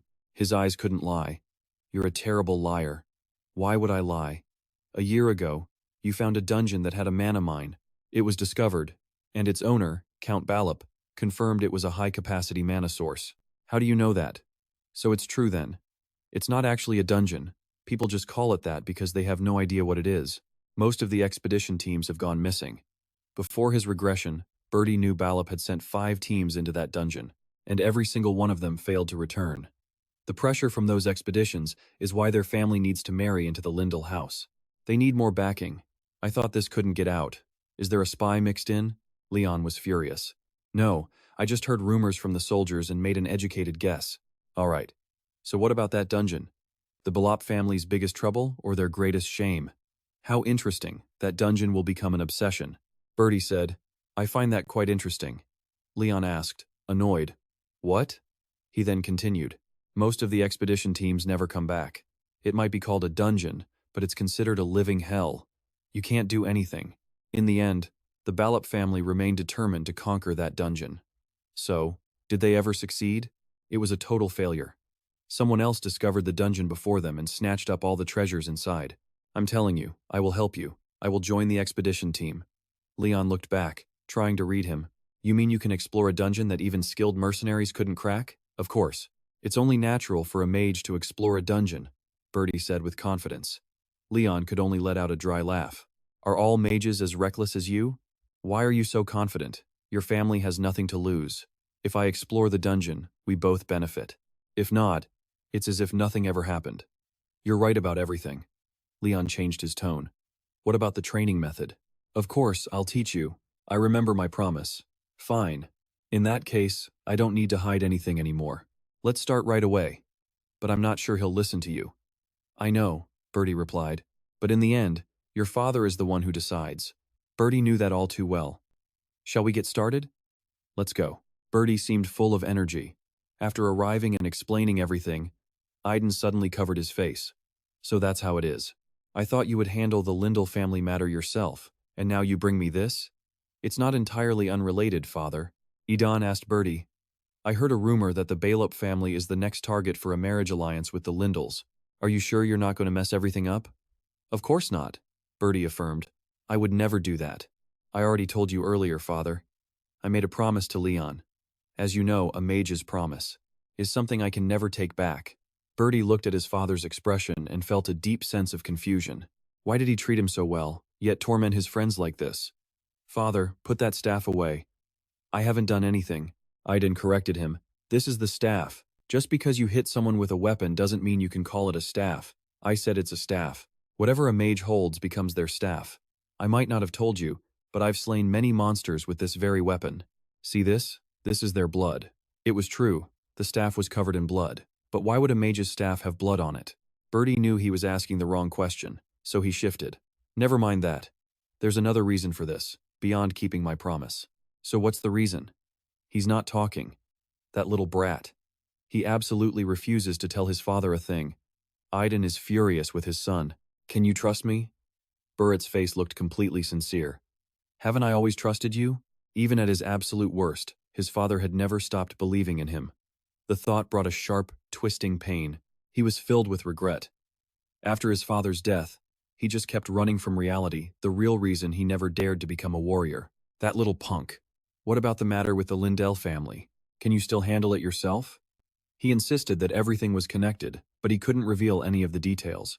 The dungeon, the promise, it was all tied together. Aiden finally gave up asking. Fine. Do whatever you want. Suddenly, Mihai sensed someone was there. He glanced toward the door, wondering if his father had a guest. Did you just see something? No, it must have been my imagination. With that, Mihai closed the door and left. Aiden wondered who on earth the kid takes after. Why, you, of course, my lord. Me? Yes, he is very much like you. You've changed so much since then, after all. By the way, what do you think? It seems the boy sensed your presence. That's to be expected. My magic circle is hardly normal, making it quite difficult to completely conceal myself. That blasted magic circle never seems to disappear. Back at Burritt's place, Aiden had a question for the butler. As the one observing the boy, you must have noticed something, right? It's true, the young master has changed a great deal lately. He's become much tougher, and his magic has improved significantly. The boy was truly different from before. That's right. He couldn't have gotten this strong with magic alone. It must be the young master's own innate talent. Perhaps he's only just now realizing the extent of his abilities. If so, it really wouldn't be surprising at all. For someone of the Burritt bloodline, it's only natural, since their ancestors were the ones who founded this family. It's no wonder he's only now awakening to that talent. Aiden spoke the words aloud. The talent of an heir. Then let me ask you a bit more. Modin bowed his head in agreement. Yes, my lord. After all, I did promise to answer all of your questions. Could it be time, young master? Mihai heard a voice call out and saw Modin the butler running toward him. Your body hasn't even recovered. Why are you following me? The family head ordered me to accompany you. He was worried you might run into trouble, so he sent me to protect you. Mihai thought to himself this man's excuses were certainly convincing. He played along, pretending he didn't know the man's true intentions. Young Master Ballat, it's a pleasure to meet you. The man appeared incredibly cheerful. Leon leaned in to whisper to Mihai, Hey, what's going on? Just my butler. It's fine, he's not the type to gossip. So where to? Let's get going right now. Onward. To the Ballat family's territory. The carriage finally stopped within their lands. Mihai sat in the carriage, lost in his own wandering thoughts. Why do you look so bored? Is our land really that awful? But Mihai's reply caught Leon off guard. Actually, I'm quite surprised. You've maintained this barren land remarkably well. My father would call this a good location, and he wouldn't just be talking about its appearance. There's the shared rhythm of the residents and the natural signs of life not bad at all, especially this mile-long Helen Forest road made of minerals. You would need to constantly import enough just to cover the entire ground. To put it bluntly, no amount of flashiness on the outside is useful. What's important is how satisfied the people are. Your father is an excellent lord. You should be proud of that. Leon could only reply, to hear those words from someone of the Burritt family. Just as you said, our land truly is magnificent. It's all thanks to my father, a man I respect and a person worth cherishing. Every word was true. Leon emphasized each word. That's right, because I've always been proud to have the blood of Ballo in my veins. Even if I'm the only one left who carries it. We also have an army and organize monster hunts. Mihai, are you even listening? I'm listening. Just then, Count Dorit, the head of the Ballat family, spoke up. Is someone here? Leon quickly answered, It's Mihai, father. But then he rushed to his father's side in alarm. Father, you shouldn't take so much medicine. Don't interfere. If I don't take it, I feel like I'm about to die. All right, I'm calm now. Continue. As I was saying, Mihai is currently on our lands. Well, that's a surprise. Where is he? He's in the guest room, right downstairs. Darrett fell deep into thought. You can't take any more medicine, father. I'm going to die buried in work soon anyway, so just let me go to heaven a little early. Fine. I accept that Mihai is waiting downstairs. Are there any other problems? Leon answered politely. Besides the small matter of the rumors about the dungeon, there is nothing else. Hearing this, the man was startled for a moment. A dungeon? But then Zazit suddenly burst out laughing, leaving Leon completely baffled. I should have done this a long time ago. You handle the rest. I'm resigning for my own mental health. How can you just resign like that? Leon couldn't believe it, arguing that he hadn't even finished explaining the situation. But his father just swirled the drink in his hand and told him to get on with it, reminding him that the Burritt family was far superior. Not only that, they were one of the handful of elite families that basically ran the entire empire. If a family that powerful discovers the dungeon, it's over. And Leon wasn't stupid, he knew that much. He made an offer I had to accept, so I did. Zazit repeats his son's words with a questioning tone. An offer you had to accept? It was the complete mana-breathing technique. Based on that, he made the trade. And you confirmed it's the real deal? Of course. I got a glimpse of him demonstrating it, and its power was absolutely unbelievable. The contract? Already sealed, and his father knew exactly what that meant. A mage's contract is ironclad. That means whatever is in that dungeon is valuable enough to make such a trade. We have to get that technique. What in the world could be in that dungeon? And with that, he called out Leon's name. I'll have to speak with him myself. With Mihai. At that moment, Modin was panicking while Mihai sat beside him, perfectly calm. Why are you so anxious? Do you really not know why? The Ballo family is not a force to be taken lightly. When it comes to the dungeon, just thinking of the family head's reaction is, you seem to know a lot. Butler, are you a lord yourself? Modin frantically shook his head no. Mihai had to admit, the old man had a point. But Modin missed one crucial detail. Mihai already knew everything, like how far behind the Ballo family was with their techniques. And in reality, the Count's family saw the dungeon as a massive thorn in their side after repeated failed assaults. This deal was already in the bag. Don't worry. Once I speak with Count Ballo, everything will be made clear. Mihai seemed to have no fear. You think he'll agree? Even if you are the young master of the Burritt family, I assure you, he'll be down here within 1 minute. There you go again, spouting more nonsense. The words barely left his mouth when Zazit suddenly appeared. Modam was floored. He was right. See? I told you he'd come down. The man was famous for his decisiveness, after all.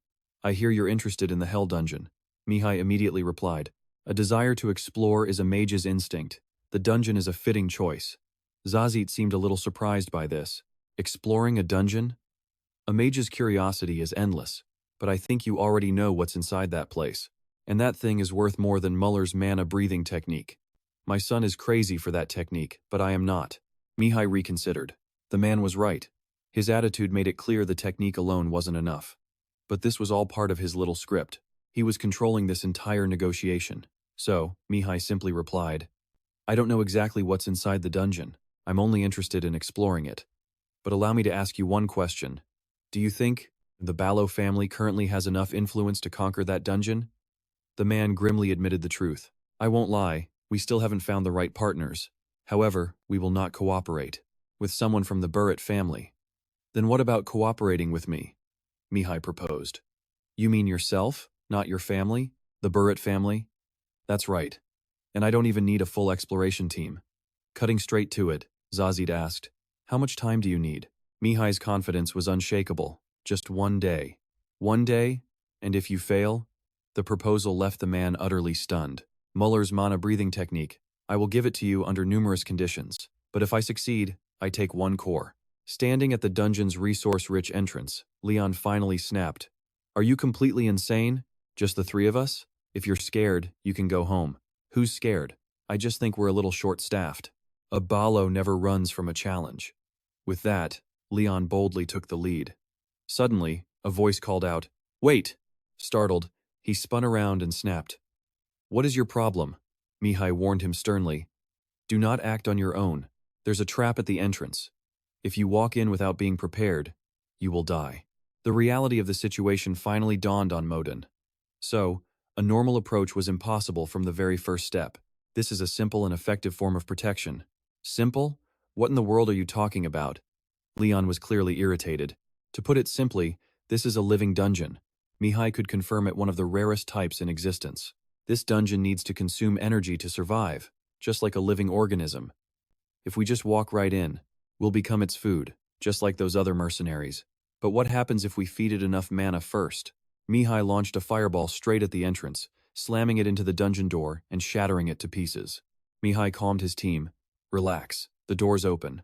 A strange, magical light began to glow from inside the dungeon.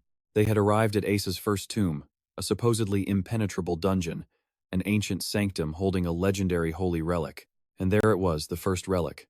Is this the Wind Mover? Thank heavens. With this we can counter the Demon Lord's magic. A girl in the party spoke up. But this relic needs time before it can reach its full potential, which means we can't just use it recklessly. Another added. The Saintess is right about that. A fully grown Wind Mover's power depends entirely on its master's own ability, and the master of that relic was Seth Phi. But just 1 week later, Seth Phi, the very fool who swore he'd use it correctly, went and accidentally destroyed it. This dungeon holds the first artifact stored in Ace's tomb, the Wind Mover. Mihai thought to himself, I absolutely will not let that happen again. I will become the Wind Mover's master. Leon looked around, remarking, This place is strange. It's completely different from what the expedition team reported. More than that, it feels off. Time itself was frozen right after the dungeon was formed. Time? Stopped? That's right, just moments after its creation. Leon wondered aloud, but isn't stopping time a saint-level ability? It is. Only a saint could create a dungeon this massive. What in the world is happening in our own territory? Stop, Leon called out. What is it? Ahead of them, they spotted figures with unbelievably vicious faces. An army of goblins? We should wipe them out now, before they can sound an alarm. Leon shouted back. Hold on, don't be so reckless. You have to remember, this is only the first gate. So, we're just supposed to let them go? What if they come back with reinforcements? This isn't a dungeon, it's a tomb. It's heavily fortified. Plus, it wasn't made for just one person to clear. Meanwhile, Mihai was wedging a knife into a nearby crack. Leon sighed. What are you doing now? Mihai simply answered. Can't you see? I'm scraping crystal dust off these markings. I know that, but why? Leon snapped back. Goblins go absolutely wild when they smell this. Is that even a thing? Of course, Mihai explained clearly. Just like any other animal, every species has a scent they're drawn to. Goblins are the same. But it's not just crystal dust. The crystal itself contains a powerful hallucinogenic compound. We can use this. We just have to infuse it with magic and then toss it wherever we want. Goblins are greedy creatures. They will gladly kill each other to get their hands on something they desire. This is basically a hallucinogenic explosive. Now, if we just throw it right over there. Mihai threw the crystals without a second thought. They landed at a goblin's feet, which stared as the strange object began to glow and spread. The light blinded everyone. Leon opened his eyes and suddenly realized, the crystal. Is it already working? Finding materials like this inside a tomb, could that really just be a coincidence? No, it's impossible. Knowledge is greater than power. The real key to defeating goblins is using magic with a clever strategy. With these two things, they could easily pass the first gate. These tricks are nearly impossible to find without prior experience. We will get through this first gate safely. With that, Mihai confidently strode forward. Suddenly, he sensed something. A reaction from a magic item. Mihai picked it up. Is this a spatial bag? And it was the highest grade, too. What is this? I didn't see this bag before. No. I'll kill them all. Mihai struggled against a familiar feeling, the holy light berserker rage. Visions of those creatures flooded his mind as he clutched his head. I warned them so many times. Damn you, Sethphi. Leon turned to Modin, asking, what's wrong with him? Modin, however, was completely used to this. He has these episodes every now and then. It's nothing. Is this really a spatial bag? I wonder if they dropped anything else. Mihai's voice turned cold. Looks like I went a little too far. There won't be any more items. Then, he fell silent, thinking. Finding a reward in the middle of a path before even clearing the gate, it was completely abnormal. There had to be a reason. In that case, Leon, can you hand me that spatial bag? Sure. As he passed it over, Leon noticed something. Hey, there's writing on this. Defeat the greediest goblin in the dungeon. Leon processed it. Greediest? I think this is a hint for the next gate. Mihai thought it over, realizing this place didn't seem to have any way to get back outside. The greediest monster would have to appear inside this very dungeon. Mihai spoke one name aloud, the Goblin Chief. How can you be so sure? Someone asked. The greediest one could only be him. He's the biggest and most powerful one here. We have to take the stone from him and place it inside this bag. Leon stepped forward. Wait. Let me be the one to take him down. Leon challenges Mihai directly. When it comes to pure skill, shouldn't I be better than you? Why so quiet? After all, a guy with a sword should be far better than someone who just uses a staff. Then, he gets an idea. With 2 goblin chieftains around, that means 2 gems for the taking, making the prize bag all the more valuable. So he proposes a race. Since the rewards have to be split anyway, he's determined to take this for himself. Leon charges forward, his blade cutting through every single obstacle to snatch the gem. He smirks, thinking he's already won. It was just too fast. But when Mihai turns around, Leon is left completely stunned. The pure, radiant light from his gem is all the proof needed. He knows his own gem can't possibly compare. He lost. Your stone is pretty good, Mihai says. But since I won, I'll take the bag. And then, a light begins to glow from inside it. That glow is the answer. It shoots out and illuminates the path to the next door. A portal? This is definitely a place they've never been to before. He's never seen anything like it. This gate had never appeared in any of his past dungeon runs. He gets it now. They've found a shortcut. The 3 of them step through the spatial gate together. While moving through the void, Leon gets curious and asks Modin a question. Just who is Mihai anyway? He doesn't seem like anyone else their age. The butler simply replies, if you're curious about the young master, then there's nothing different from the rumors. This leaves Leon in disbelief. He asks if all those stories are actually true, and according to Modin, he agrees with all of them. In the past, the young master was genuinely unskilled, uncharismatic, and lacked wisdom. Leon can only conclude that Mihai must be some kind of eccentric. Normally, people would try to hide such a shameful past, but Mihai seems to just accept it. He's made his past a part of who he is.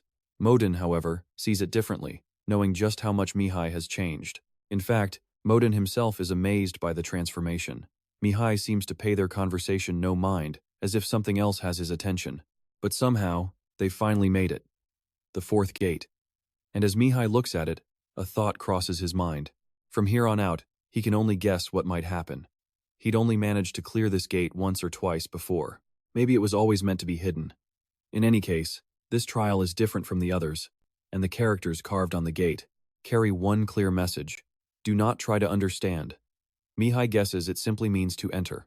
Go in and don't think too much. But he really doesn't like this. He reaches up to open the gate immediately. This action makes Leon panic, feeling like something way beyond their control is about to happen. Mihai quickly explains that without any hints to go on, overthinking it would just be useless. Before entering, Leon suddenly notices a faint shimmer around his body. It's a thin, protective barrier. It's just enough to protect them from both physical and mental damage. So what now? Time to head inside. As the door opens, Mihai steps right in. A moment of silence passes, and he uses his light magic. The space inside makes him gasp. It's huge, but his light spell only illuminates a small portion of the area. They still have no idea just how massive this place is. Mihai searches for Modin and Leon, but the darkness is too thick. He can't pinpoint their exact location. Modin can probably handle himself, but Leon is another story entirely. Because of that, Mihai needs to act fast. Just then, a figure quietly appears, and a voice calls out his name. He recognizes it as Leon. The figure glares at him and says, "I'm here. It's been a while, hasn't it?" But seeing his strange expression, Mihai realizes this is just an illusion. Mihai then mocks him sarcastically. "The acting's pretty good. I'll give you a solid 8 out of 10. He then asks where the real Leon is. But the fake just smirks. "What's the hurry? Why don't we sit and talk about old times?" Mihai, however, has absolutely zero interest in talking to this thing. The fake Leon's eyes narrow as he steps forward. "So you can just ignore all this?" it taunts. "You ran away from this place and you still have the guts to show your face? Do you really think you have the ability to do that?" And the taunts didn't stop there. It even calls Mihai a coward who only knows how to run away alone. And yet, Mihai isn't fazed by the words in the slightest. He looks up at the illusion. "Now you're down to a 7, leaving it looking confused." Mihai states coldly, "I said you're losing points. The Leon I know would never say garbage like that. You're staining my friend's name. Get lost." Mihai roars, and the illusion instantly shatters. This kind of magic can drive ordinary people completely insane. If it affects them, that is. Just then, a voice calls out, "Young master, it's Modin," rushing over in a hurry, relieved he's found him. "I've been looking all over for you." Mihai is relieved to see Modin is all right. The butler assumes the protective shield was Mihai's handiwork. Mitu's creation was working perfectly, and he had to admit it was even better than he'd ever expected. But back to business. Mitu wondered if these were mana crystals, and Modin confirmed it. Yes, this was the real deal. This much mana could make a count insanely rich. Just then, they ran into young Master Leon, who looked like he was in big trouble. Leon was completely panicked, absolutely terrified as Mitu got closer. Butler Modin had to ask, "What are you planning to do?" Simple. Mitu was about to teach him a lesson he'd never forget, while Leon's mind was falling apart. Haunted by voices from his past, "You are our hope, the next generation of the Sword Saint. We believe in you. You can restore the family's glory." The expectations of his father and the servants weighed heavily on him as he grew up. The young master knew how much they cared for him, and because of that, Leon pushed himself relentlessly, working harder than anyone else. This was supposed to be his everything, but now he didn't even know why he was here. Leon was completely lost. That's when Mitu called out, telling him to snap out of it. But as Leon looked up, Mitu was stunned by what he saw. A dark thought crossed Mitu's mind. If Leon was eliminated here, the entire dungeon would fall to his own family. That's right. The most important thing was to bring honor to his family, even if it meant making a sacrifice. Suddenly, Leon raised his sword with a twisted smile. "If it's for the family's honor, then I'm more than ready." That's all Mitu needed to hear. He launched a fire arrow straight at Leon, whose eyes widened in shock at the immense energy blast. What is this insane magic, he wondered. Leon knew right then he could never defeat this monster, especially since this guy seemed to know all of his mana skills.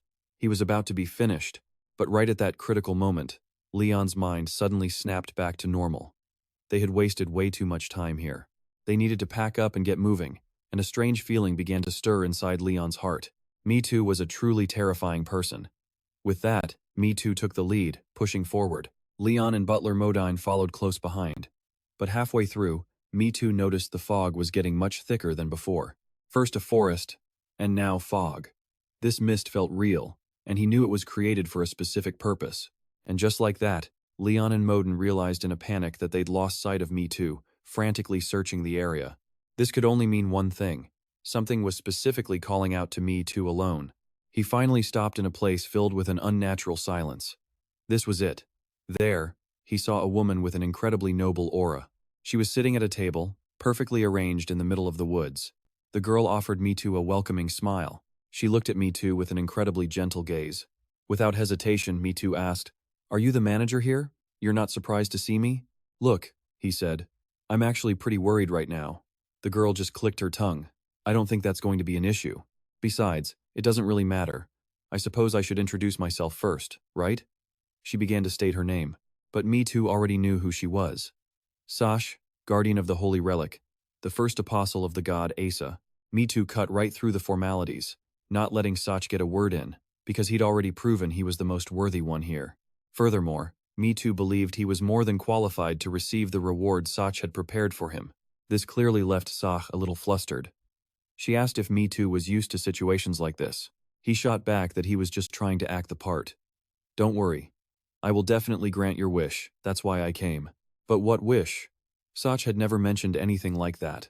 After thinking for a moment, she accepted Mitu's terms. Her mission was simple: hand over the holy relic to someone with the right qualifications. Then, Sach opened a spatial gate. She reached into the relic storage and pulled something out.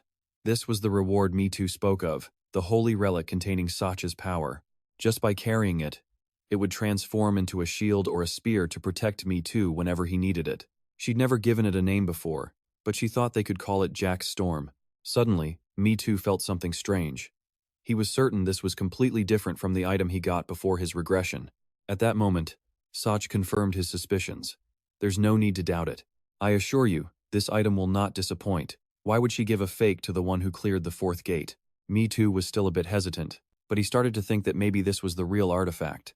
Did that mean the item that hundreds of people died for in the past was just a fake? The very thought made Mitu boil with rage. He immediately asked Sash, "If someone only reached the third gate, is there any way for them to get the real item?" And the answer is no. But if he thinks hard enough, there is a way through the third gate.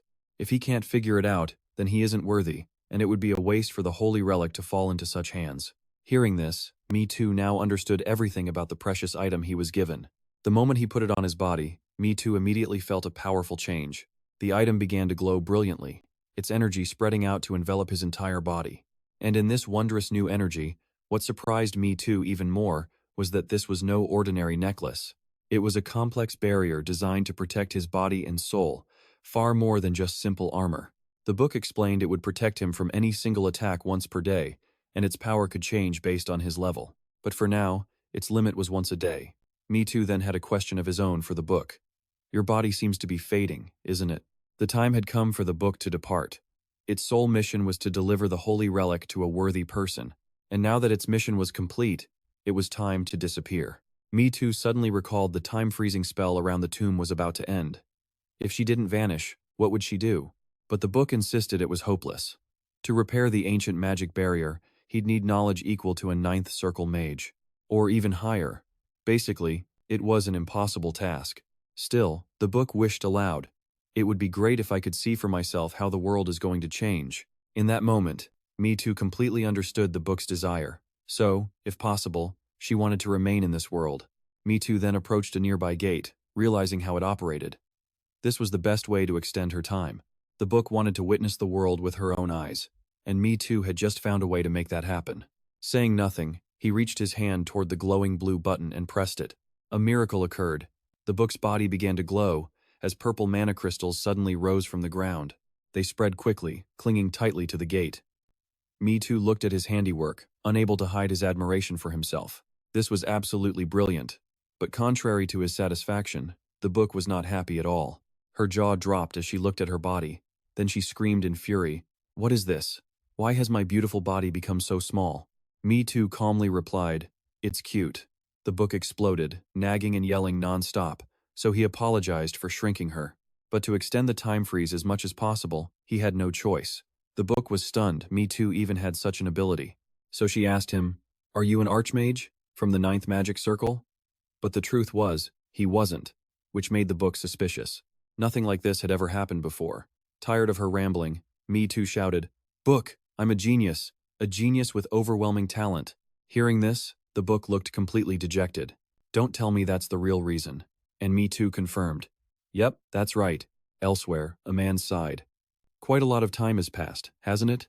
Perhaps I was wrong to trust them. I hope everyone is all right. Just then, a soldier called out, "My lord." He immediately began his report. A moment ago, young Master Mitu of the Bertrit clan returned after conquering the dungeon. The information left the lord absolutely stunned. After speaking with the person who delivered the crystals, the butler stated, "My lord, in my life I have never seen such pure mana crystals. And there's so many of them, I don't know how much all this would even be worth." The lord couldn't help but be impressed by me too. Even the professional expedition teams couldn't conquer it. Yet he somehow managed to do it so easily. However, he just smiled and said, "It actually gave me a little bit of trouble." But the lord had a different feeling. Me too didn't look like he had faced much trouble at all. Inside the lord's heart, a seed of doubt began to grow. Maybe he had been too blinded by rumors. How could he forget the true nature of the Bertrit clan? His bloodline was certainly not something to hide. Me too then continued their agreement. "So then, as promised, I'll take half of the spoils from clearing the dungeon." The lord was well aware of that, and if he had expected this, he would have tried to bargain for a little more. Seeing the look on the lord's face, Me too thought to himself that while he acted this way, he doubted the lord truly saw this as a loss. The pressure to conquer the dungeon had been increasing daily, and the lord had spent a fortune on the effort. However, he had yet to receive anything from it. Me too guessed the lord was extremely worried about the matter, and he had just helped the man overcome that difficult phase. The lord then mentioned the item that Me too had promised to give them, something called Muller's True Chi cultivation method. As Me too knew, it needed to be learned quickly, and so, the lord was pressuring him to make good on his promise, and fast. Mihai saw no reason to wait, proposing they get started immediately. Fast forward 4 days, and 2 guards on duty were swapping some interesting rumors. One asks, "Did you hear?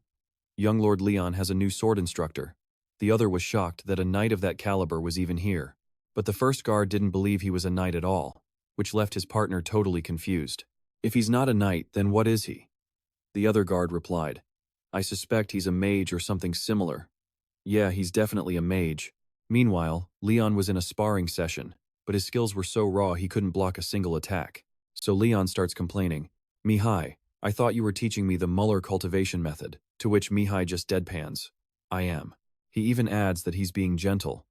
The book on Mihai's shoulder then asks, "Did the definition of gentle change overnight or something?" She had to admit Mihai's training method was interesting, and not a bad idea. He was creating a natural flow of mana for him, and essentially forcing Leon to become aware of it. Besides, it's not like knights need precise mana control to begin with, so the book concluded it wasn't a bad way to teach the Muller method. Suddenly, a strike lands right on Leon's bones. Mihai heard Leon's painful scream and didn't even flinch. In fact, he actually congratulated him. The final blow was absolutely vicious, smashing straight into Leon's chest with some serious, bone-rattling force. It was so intense he couldn't stop a pained groan from escaping. "Seriously, what kind of training is this?" Mihai then slowly walks over and says, "I learned this cultivation method from someone who was more than qualified. So, you have absolutely nothing to worry about." But just then, Mihai remembered his own training with a flash of irritation. He recalled being hit square on the bone, but his instructor couldn't have cared less. And Leon's future was there. That piece of trash. Anyway, Mihai had to find another approach for Leon's training, this time by trying to convert mana, just like Leon would normally do. Hearing the new instructions, Leon immediately focused all his attention. And then, something unexpected happened. Leon's body was suddenly way more relaxed. Mihai explained that the way he was converting mana to defend against his spells was actually part of the training all along. Then Mihai gave Leon his next instruction. He told him to get used to the way he was currently converting mana, calling it the most important step. If he kept practicing without losing this feeling, he would naturally perfect the entire technique. And honestly, Mihai was confident Leon would get it pretty soon. In fact, things would move even faster since Mihai had shown him a shortcut. He wasn't patient enough to wait for it to happen naturally. This was the final goal of the Muller cultivation method. With the session over, Mihai headed back. The book tried to comfort him, saying, "There's really no one else around us, so I guess it doesn't matter. Besides, it's not like anyone else can see me." But Mihai had already told the Lord this was his private, untouchable time. Hearing that, the book said to Mihai, "If you're this insistent on being alone, it must mean this is something personal. Should I give you some space?" Mihai, however, didn't think that was necessary at all. Suddenly, the precious necklace around Mihai's neck began to glow. Turns out he was about to test Tempest. He was sure it had other uses, more than just self-defense. Now that he actually possessed it, He needed to explore all the different ways to wield its power. Hearing this, the book boasted, "If you need a guide, I can help. I was in charge of it for a pretty long time, so I know a thing or two." But Mihai just teased back, "I'm about to do something that even you don't know." This left the book completely deflated, as Mihai clearly thought she was still too young to understand how a holy relic truly works. But rotation is the natural state of mana, and artifacts like this had infinite possibilities. Mihai could actually control the massive energy flowing from the necklace. He could even absorb the energy into his body, feeling its immense power. Before his regression, Tempest never belonged to him, but as a mage, Mihai was fascinated by it, so he analyzed it constantly and eventually came up with a theory. Perhaps he could use the artifact with his own signature, free circulation method. The core principle behind free circulation is the circulation of mana, but it always had major limitations because of the rotational energy. And every flaw in the method came down to Mihai's inability to control those rotations. But then, the flow of power shifted. This caught the book completely by surprise, leaving her wondering what on earth Mihai was planning. But what if Mihai used Tempest to solve this problem?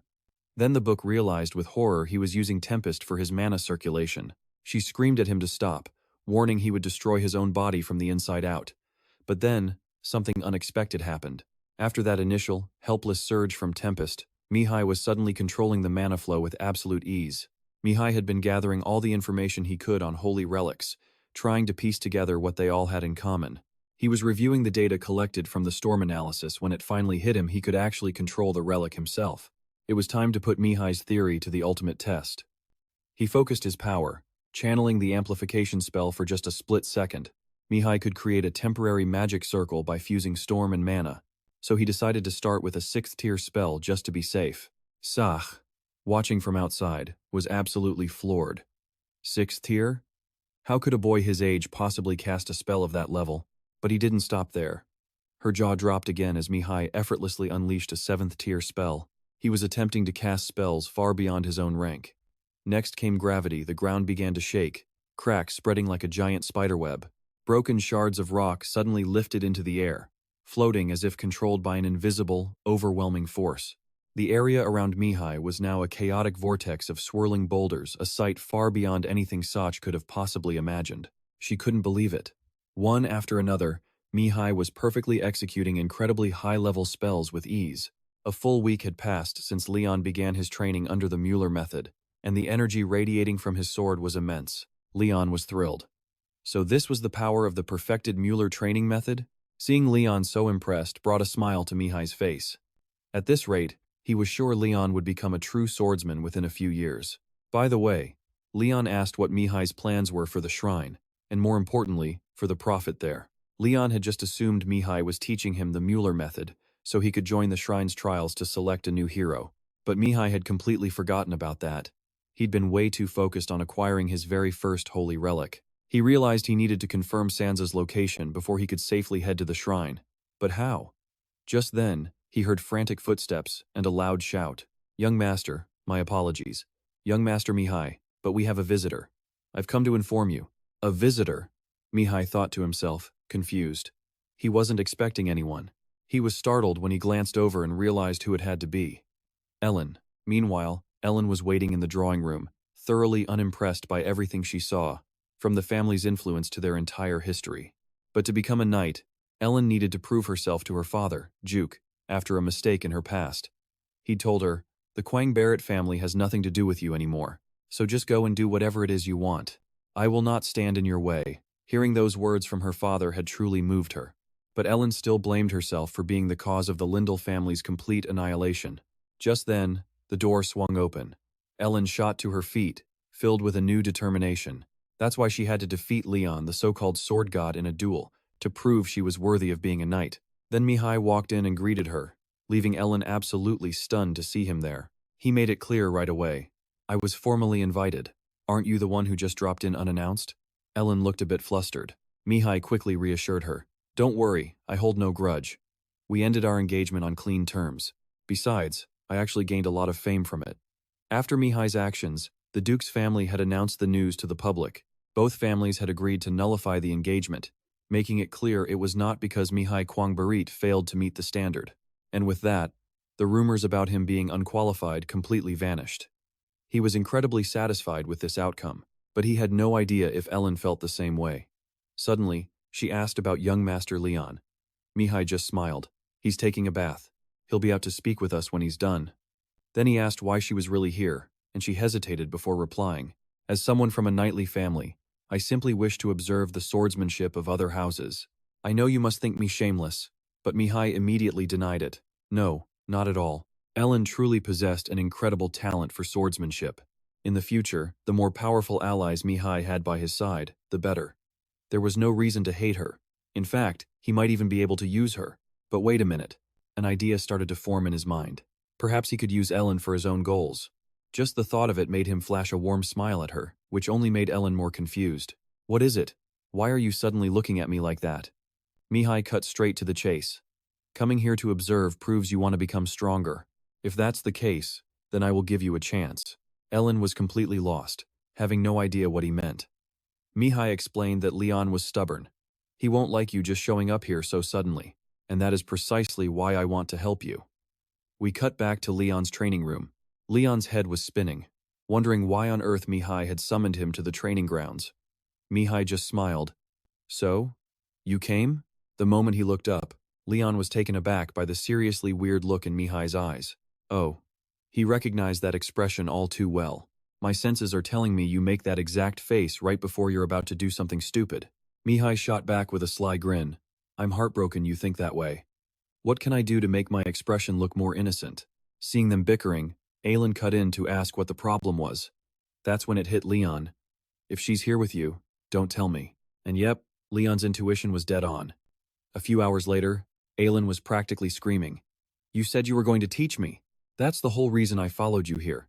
But Mihai wasn't exactly lying. There were plenty of opportunities for Aylin to learn. Just look beside you. Leon's own strength is nothing to scoff at.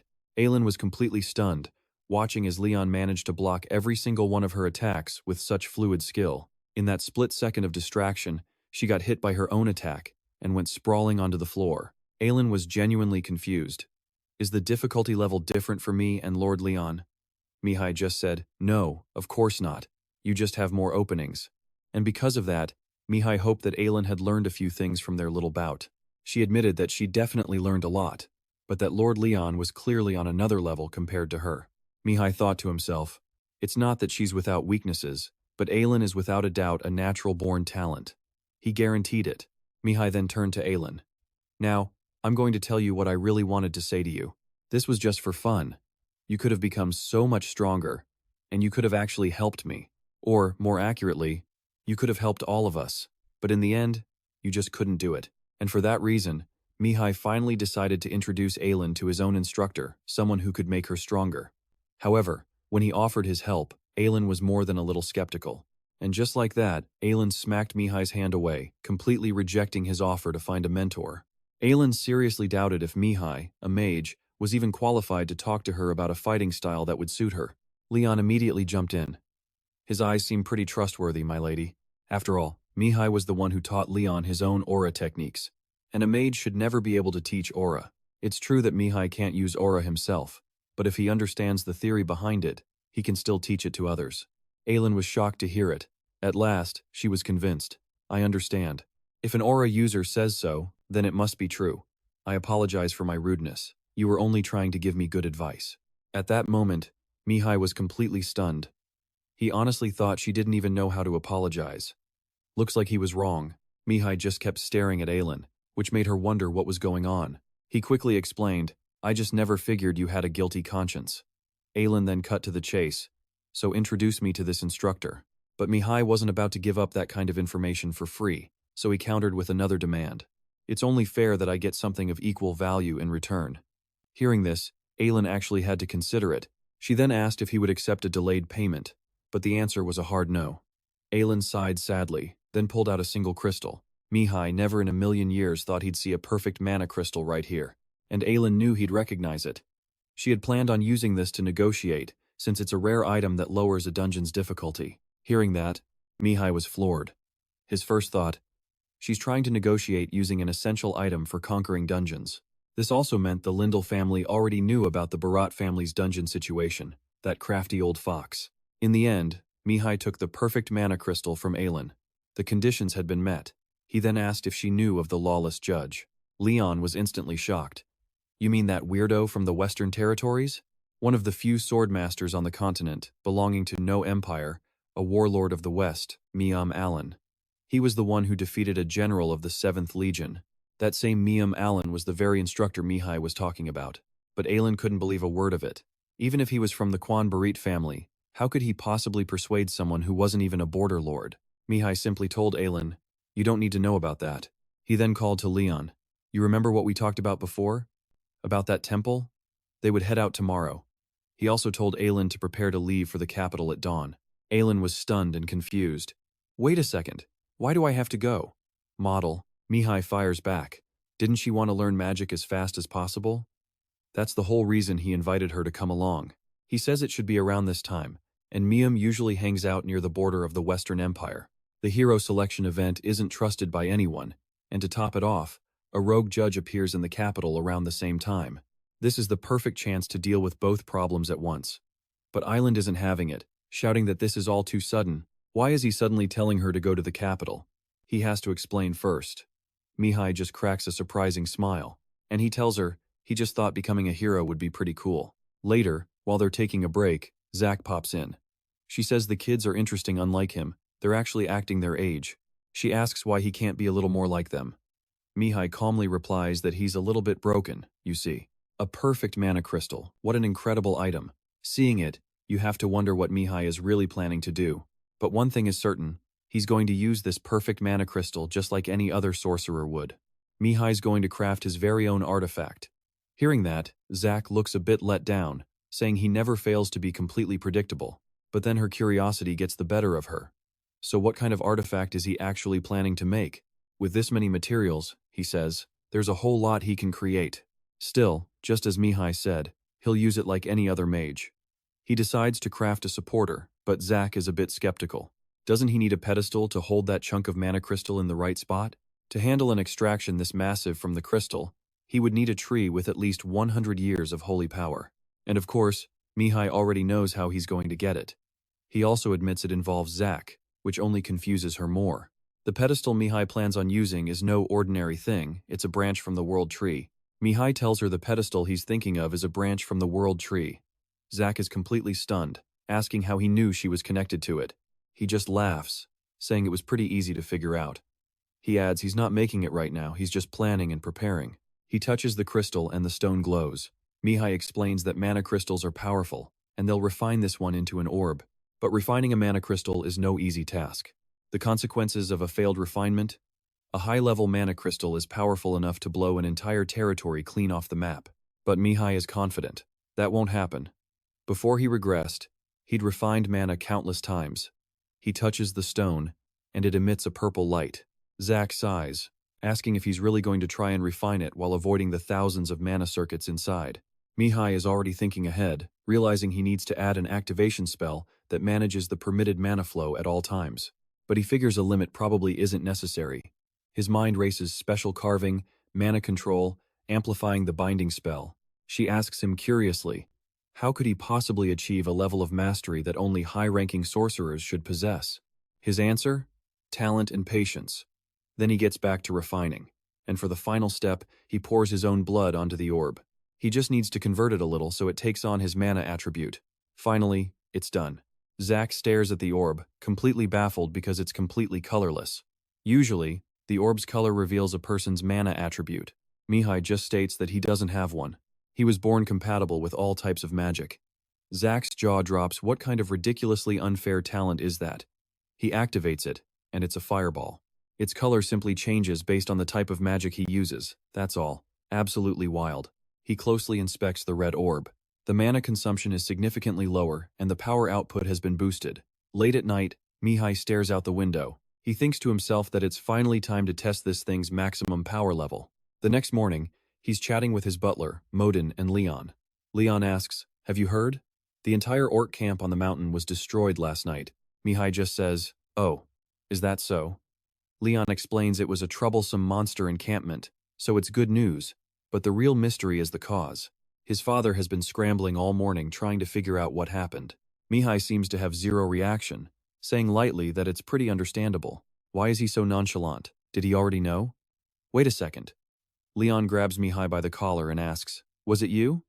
Mihai just says the orcs in his territory are pretty good. Leon, furious, doesn't let go of his collar, yelling that he's driving him crazy. The two go back and forth. Meanwhile, in the Holy Nation, Bishop Nazon reports to His Eminence, saying he announced the prophecy exactly as he was commanded. His Eminence asks if things aren't going smoothly. Archbishop Nazon admits that he doesn't think people are taking the matter very seriously. His Eminence says there's likely nothing to be done, because it would just set a bad precedent. But a prophecy is still a prophecy. Why not just keep an eye on it? Nazon immediately responds, "As you command, my lord." The master then asks, "By the way, have you located that child, Sanra?" His subordinate reports that they still haven't found her. "Perhaps it's better if we don't find her," the master says with a calm demeanor, turning his face away. A prophet nobody believes in is just an ordinary person. But in the worst-case scenario, she could become a liability for them all. But he questions whether simply ignoring her because of those potential consequences is truly the right course of action to take. He's just not sure.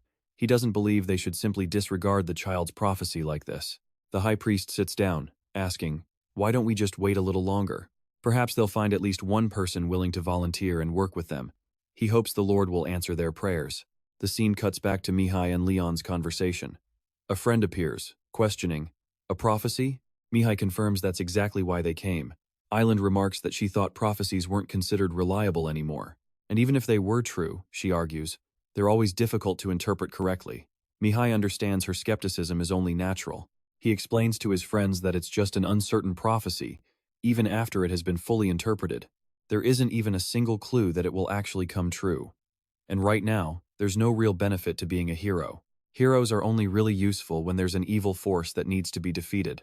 But he says optimistically, it still has its uses. We can establish a relationship with the people of the Holy Nation. She asks in surprise, "Is that really so significant?" Apparently so. As the conversation between Island and Mihai wasn't over, she mentions the lawless judge. He's surprised she brought up the name, but says there's a way to contact them, so she doesn't need to worry about it too much. Once they get to the capital, they can take care of everything. Mihai figures all that's left is to locate Sanra. He asks his butler, Morden, for an update on his previous request. Morden says he has information. Regarding the prophet Sanra, it seems the Holy Nation has dispatched its own people to find her. So even the Holy Nation hasn't found her yet? Morden confirms it, for now, but says there are rumors. Rumor has it she was seen with a certain knight near the border of the Holy Nation. What's more, it seems she left a small message behind before she vanished. Mihai can practically picture her in his mind. He wonders what she said. The prophet Sanra's message was that she would wait for Mihai. And with that, Quanbertus casts a teleport spell. Seeing him use the spell, Leon grumbles with disgust. "Damn it, I really hate magic." He scrambles after Mihai, complaining that the horses and carriage were ready. Mihai calmly replies, "Because this is faster, obviously." And thanks to that speed, they arrive in the capital in an instant. The three of them step into a bustling, excited, and crowded city. Leon looks around, amazed. The capital looks incredible. It's a whole different world from other cities. But Island has a conflicting opinion. She admits it's flashy, but she doesn't think there's much more to it than that. Mihai concedes she has a point. Leon trails behind them, completely exhausted, muttering, "Disgusting bourgeoisie." Suddenly, Mihai Quanbertus stops, looking up at a flag. He says to himself that the capital feels gloomy, bringing back a flood of memories. At that moment, a voice cries out, "Go to the main shrine. Look over there." Island has spotted the prophet Sanra being assaulted. A man drags her by the arm, shouting, "What did you just say, you wench?" Sanra replies fiercely, "I said you'll face your retribution soon enough." Mihai tries to recognize the child, feeling a strange sense of familiarity. "Don't tell me that's Sanra?" Island whispers into his ear. The man continues to scream, "You wench, who do you think you are?" Mihai rushes forward with his shield to save the child from the assault. Suddenly, the armored Sir Alai storms in. Mihai speaks boldly, "Are you out of your mind? How dare you draw a sword in the middle of the capital? If you don't want this to go any further, drop the sword now." Sanra tells him, "Stop it, Sir Alai." She then turns to Mihai. "A pleasure to meet you." Standing close to her, Mihai asks repeatedly, "We've never met before, have we?" Sanra replies, "I suppose not. Until now." Mihai Quanbertus zeroes in on her last words. The phrase "until now" gives him pause. The two of them lock eyes, facing off for a long moment. He thinks to himself, don't tell me she's already seen it? Leon puts a hand on his shoulder, advising they should leave first. Look around, man.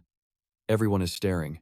Mihai turns and sees a massive crowd has witnessed the entire incident. He agrees, but not before casting an immobilization spell on the man. His opponent shouts in a rage, "What do you think you're doing? How dare you restrain someone without my permission?" he yells. Mihai just questions him back. What do you mean, why? I'm simply returning stolen property to its owner, Mihai says, pulling out a pouch. The man screams, that one is mine. He challenges him to bring out the truth.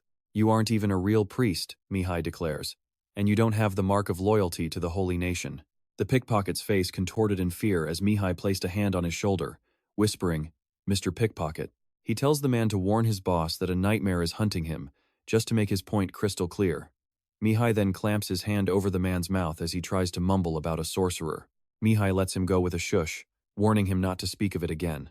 He returns the stolen goods, gets a thank you, and turns his attention to the young girl. She asks Mihai, do you need me to introduce myself now? Alan quickly cuts in, whispering her name, Sansa. It's all right, she says. I have foreseen this. Leon looks on, confused, asking what's going on. But his friend is clueless too. Morden guesses that the little girl must be a prophet. Everyone stares, mouths wide open in disbelief as she pulls back her hood. That's right, my name is Sansa. Later that night, in a dark cellar, the very same pickpocket from earlier reports to his master. He explains what happened, but his boss just roars. What did you say? A nightmare is hunting me? Before letting out a wicked grin. I thought he was just some useless little wizard. The thief desperately pleads, I'm sorry, I tried to get the money pouch. But that brat got in my way. The master's face twists with rage. You dare return after failing me? So you would have succeeded if not for him? Useless. With that, the master orders his men to devour the thief right there. In his agonizing final moments, he recalls the little girl's words from that morning. I told you retribution would find you soon. And now, he's actually being eaten alive. The cruel master sneers, calling him garbage. Things clearly aren't going well. He wonders to himself what to do about that wizard brat. Suddenly, footsteps echo in the chamber. The master's face lights up. There you are, you've come. The newcomer asks, what happened here? The master laughs triumphantly. I'd completely forgotten I had a great master swordsman by my side. But the swordsman immediately points his blade at the master's throat. Cut the ridiculous act and answer me, or I swear I'll kill you. The master threatens back, kill me, and you will never find her. Now calm down. If you just do this one thing for me, I will give you the information you so desperately desire. The swordsman demands, what is it you want this time? The master answers grimly, it appears a member of the Burkt family is involved, and I've just had a brilliant idea for a partnership. The scene shifts back to Mihai's group. Sansa approaches him. I've been waiting. I have something to discuss with you, Mihai. Something to discuss? She apologizes to the others, explaining this is a matter for Mihai's ears only. Everyone is surprised, wondering what this is all about. Leon says he'll start preparing things at the temple and tells them to head over when they're done. I'll be at the temple too, another companion adds. Mihai puts a reassuring hand on Island's shoulder before leaving. If you run into a dangerous situation, remember this. Then he suddenly pulls Island into a tight hug before the group says their goodbyes. Now, only Mihai and Sansa remain. He finally asks, so, what did you want to talk about? Sansa tells him she has a question. Please. Her hands are trembling, clenched into tight fists. She speaks loudly, her voice filled with desperation. Were you also once given the blessing of prophecy? She begins to explain that ever since she was a little girl, she has been able to see future events. The visions just come to her, an instinct she can't control, and it's never a pleasant experience. Sometimes she'd see a friend's death. Other times she'd witness a carriage being destroyed. She tried everything she could to stop these futures, but the outcomes were always horrific. Everything in Sansa's prophecies was terrible. The trauma is haunting. The harder she fought to stop a death from happening, the more she was forced to witness an even worse tragedy. It happened over and over again. It was the same when she foresaw the birth of the demon lord and the end of the world. Desperate, she went to the Pope, but nobody took her seriously. Everyone turned their backs on her, leaving her to suffer alone. The pain was unimaginable, a burden no one could share. But just as she was on the verge of giving up, one of her prophecies faded, and in its place was an image of her meeting a certain man. That man was Mihai Bircht. She pleads, you are my last hope. He simply replies, I'm sorry, but I'm no prophet. and I don't possess any similar talents. Sansa looks crushed. Is that so? But he continues. However, I might still be able to help you. What do you mean? He tells her he meant exactly what he said. With a warm smile, he gently pats her head. I believe your prophecies. The birth of the Demon Lord and the end of the world. In that moment, Sansa's hope is restored as tears of pure happiness stream down her face. How can you believe me? Mihai smirks confidently. Maybe I'm trying to trick you. I'm a sorcerer, and I'm interested in everything. I also want to see if you're capable of changing fate, or if your prophecies are simply referring to a future that will happen no matter what. He admits he's curious about every single detail related to her visions, and you are the perfect person to help me find that out. Sansa is left completely speechless, stunned by his words of encouragement. She thinks to herself that in the worst-case scenario, she fully expected him to laugh in her face. Because no one ever believed her prophecies, she never imagined he would say something like this. But even so, she can be sure of one thing. He actually believed her. Sansa bowed her head in gratitude, a happy smile spreading across her face. He really was a strange man. Fine. If he was willing to trust her, then from now on, she would trust him too. She gripped Mihai's hand, determined to follow through on her promise. Leon and Island had arrived at the temple, where the manager was questioning them about the hero, forcing Leon to explain. That's right, we're here to register as a hero, so get on with it. The manager simply glanced at his list and said he understood. And the person you're with is Mihai Kwanbarrett Modi. The manager then quietly told Leon, hey you might want to fix that expression. If you're here to joke around, then leave. We are searching for real heroes. But Leon insisted he wasn't kidding. Ellen cheerfully tried to lift everyone's spirits, but Leon was getting annoyed.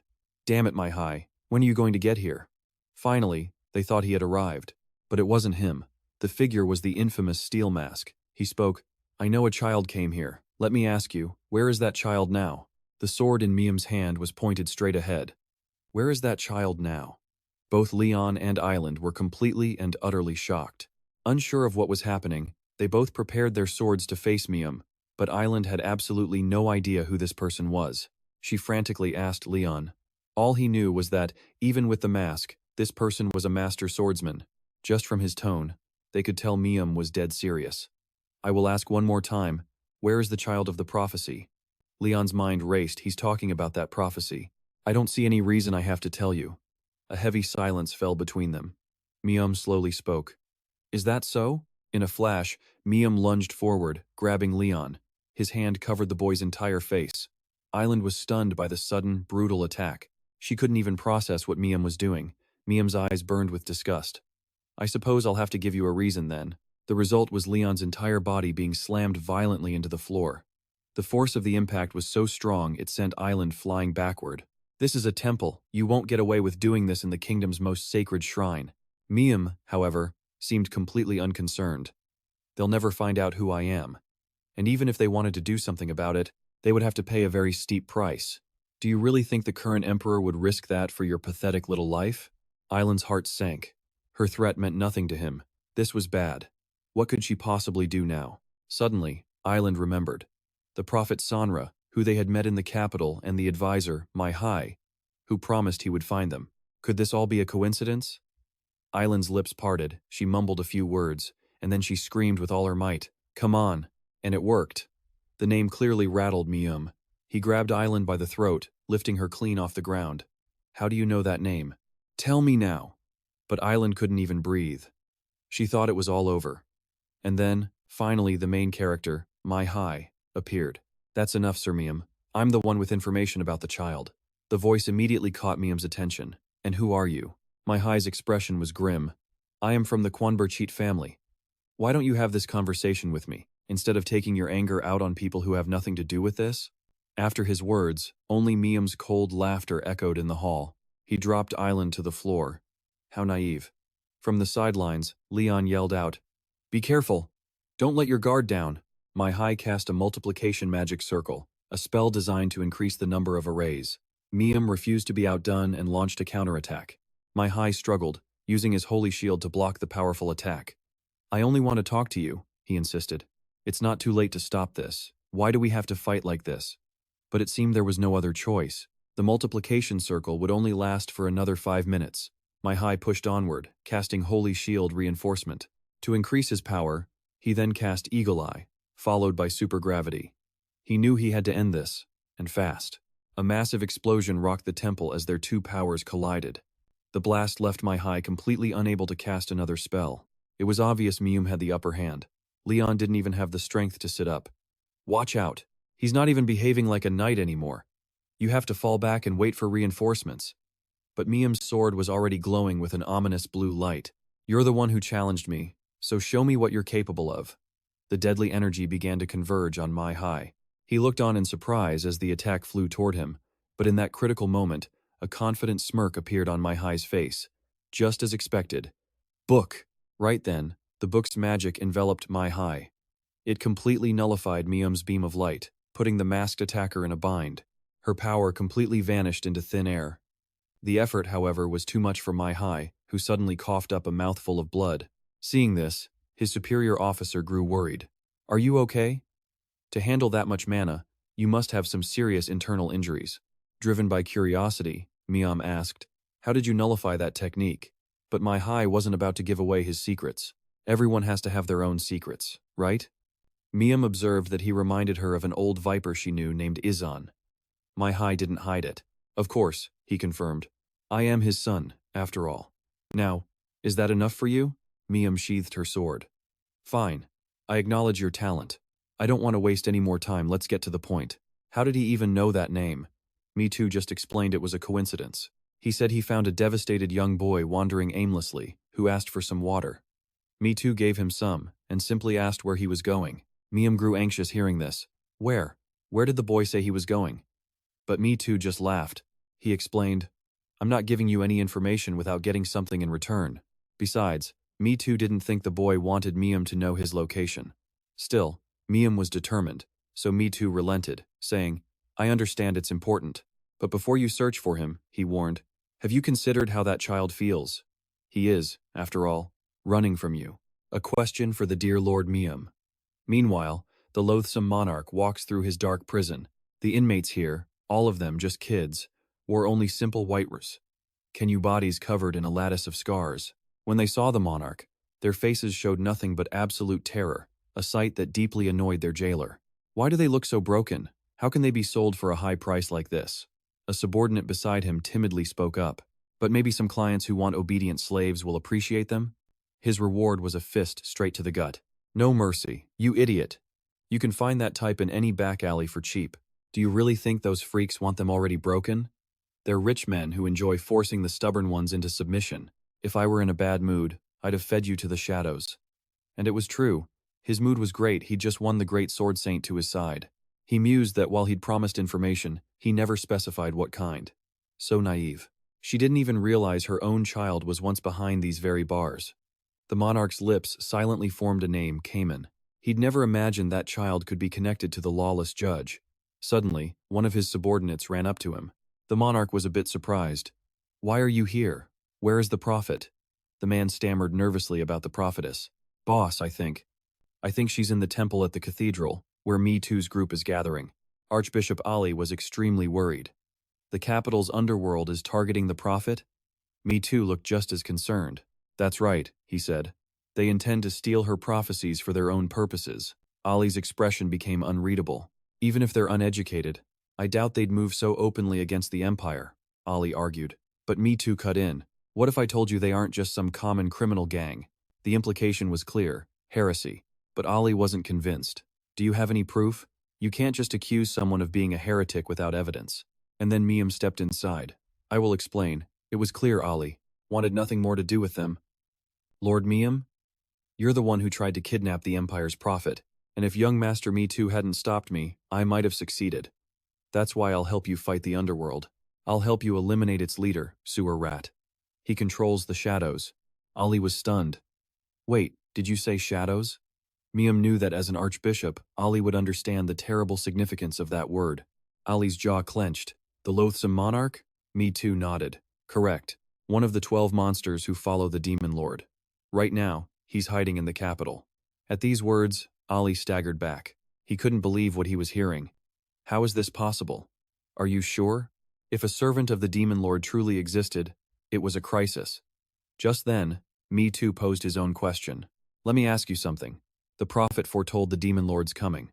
Don't you think an archbishop should have been aware of that? Ali stammered, at a complete loss for words. Me Too knew the man had no defense. If he opposed Me Too now, he would be opposing the entire empire. A servant of the demon lord, long thought gone, was hiding in the capital, the area under his watch, and he had been completely unaware, a failure that would ruin his reputation. Allow me to handle this problem for you. Lord Mian and I will defeat the loathsome monarch. I just need you to promise me one thing. Archbishop Ali couldn't grasp Me Too's intentions. The hero selection, Me Too stated plainly. I don't think that's an unreasonable request, do you? Even if it's just his incarnation, defeating the loathsome monarch is enough to be hailed a hero. Ali finally regained some composure. I understand. I swear on my title as Archbishop, if this incarnation exists and you defeat him, I will support your claim to become a hero. With their conversation at the temple finished, the entire group, including Mian, made their exit. Suddenly, Mian spoke. Thank you. If you hadn't helped me, he'd still be manipulating me, and since you told Lindel's child that name, you must have already known my situation. But Me Too's knowledge came from his own sharp deductions. After that brief, tense conversation, nearly getting played by the rat, Mian had just one question for Mihai. Do you think you can find my child? Mihai shot back a look. And what if I said yes? But Mian was done with pointless mind games, not when his own child's life was on the line. The tip of Mian's blade touched the dirt. Then allow me to be direct. If you find my child, and I'm able to restore our bond, then I will gladly dedicate my sword and my honor to your cause. This was his oath of honor. In this same region, a widow mourned her husband, who was murdered by the very same gang behind these massacres. And though she had her revenge, her heart was still overflowing with hate, desperate to find the true reason for her husband's death. What she found was a world of pure lawlessness. She figured that with no rules in this land, monsters were free to do as they pleased. And that, she concluded, was why there were so many victims. With no one to stop her, she became a punisher of the lawless herself. Elsewhere, the abominable monarch furiously slammed his fist into a wall, shattering it. Damn it, he roared. I can't believe that wretched brat is causing me this much trouble. Everything is going completely off the rails. He knew he had to get out of there, but behind him, a shadow's teeth grinned wickedly. No eating the prophet. The monarch turned back, saying, Now's not the time. We have to wait for another chance. Rules, compromise, who cares? Compromise or not, his own survival had to come first. A subordinate suddenly ran in, reporting, Sir, we're under attack. The sword saint is almost here. The dark shadow began to take form. If that's the case, I'll do it myself. And with that, the shadow completely devoured the abominable monarch. Perhaps this was truly his end. Chaos erupted as everyone fled for their lives. Somebody, help! But no one could escape the attack. A sword strike that powerful, that familiar. It could only be Mian. On another side of the battlefield, Aelin and Leon arrived, and Leon glanced over at Aelin to speak. The sword saint is on another level. That's the kind of sword skill Aelin is destined to pursue. Nearby, Mihai stared at a smoking house. Set added, and he's not even fighting at full strength. Mihai nodded. Even in the underworld, this is still the capital. If he used his full power, he'd destroy the entire thing. I don't think we need to worry about them. I never meant to cause this much trouble by attacking the underworld. Set's expression grew serious. I'm glad you're finally taking your duty seriously, he said, but you can't afford to take this situation lightly. The battle right here wasn't the biggest problem they were facing. That rat was the real source of trouble. In fact, he was now the incarnation of the abominable monarch. Mihai had to find him fast, now that he was in the monarch's body. But becoming the monarch wasn't as great as the rat thought. Well, I guess I'll have to eat some more. I really thought eating the prophet would be enough. One of Asa's subordinates was in disbelief, sensing that disgusting creature's presence in a place like this. I'll just keep eating more and more to get my memories back. And I've just had an idea. Humans feel such a deep sense of responsibility for children. I should take advantage of that emotion. Aelin lunged forward with her sword, striking down an enemy. But it wasn't enough. I need to become more unpredictable, she thought. This goes against everything Lindel taught her, but what could she do? She couldn't stop thinking about it. Aelin's sword began to glow, and with a single powerful slash, she defeated all the enemies before her. But the cost was high. Her sword cracked from the strain, and she coughed up a mouthful of blood. Did I overdo it? This unstable sword aura, my blade couldn't take it. Just then, Mian appeared behind her. You have talent. Balop's son has become a true swordsman, and he's training using methods that perfectly suit him. But I think you and he are different. Aelin bowed low before Mian. I sincerely ask you to teach me swordsmanship. Mian agreed instantly. All right, follow me. There is much I can teach you. But Aelin was still afraid that the rat was out there. Mian said with certainty, Don't worry, that kid can handle it. Elsewhere, Set looked at Mihai with concern. Are you all right? That clash with the sword saint took a lot out of you. Mihai shook his head. I'm fine. He gazed at the gate ahead of them. I was just curious what he was up to, and he's doing exactly what we predicted. The abominable monarch was at the children's hiding place, and was likely devouring them. But that wouldn't give him any real benefit. Set was shocked. Then does that mean? Mihai nodded. Exactly. He's keeping them as hostages. In the middle of the room, the abominable monarch was sitting lazily on an old wooden chair. He looked worn out, his eyes closed as if in a deep slumber, but his body still gave off a heavy pressure, making anyone who entered wary. Suddenly, the frantic sound of approaching footsteps echoed from a distance, shattering the room's terrifying silence.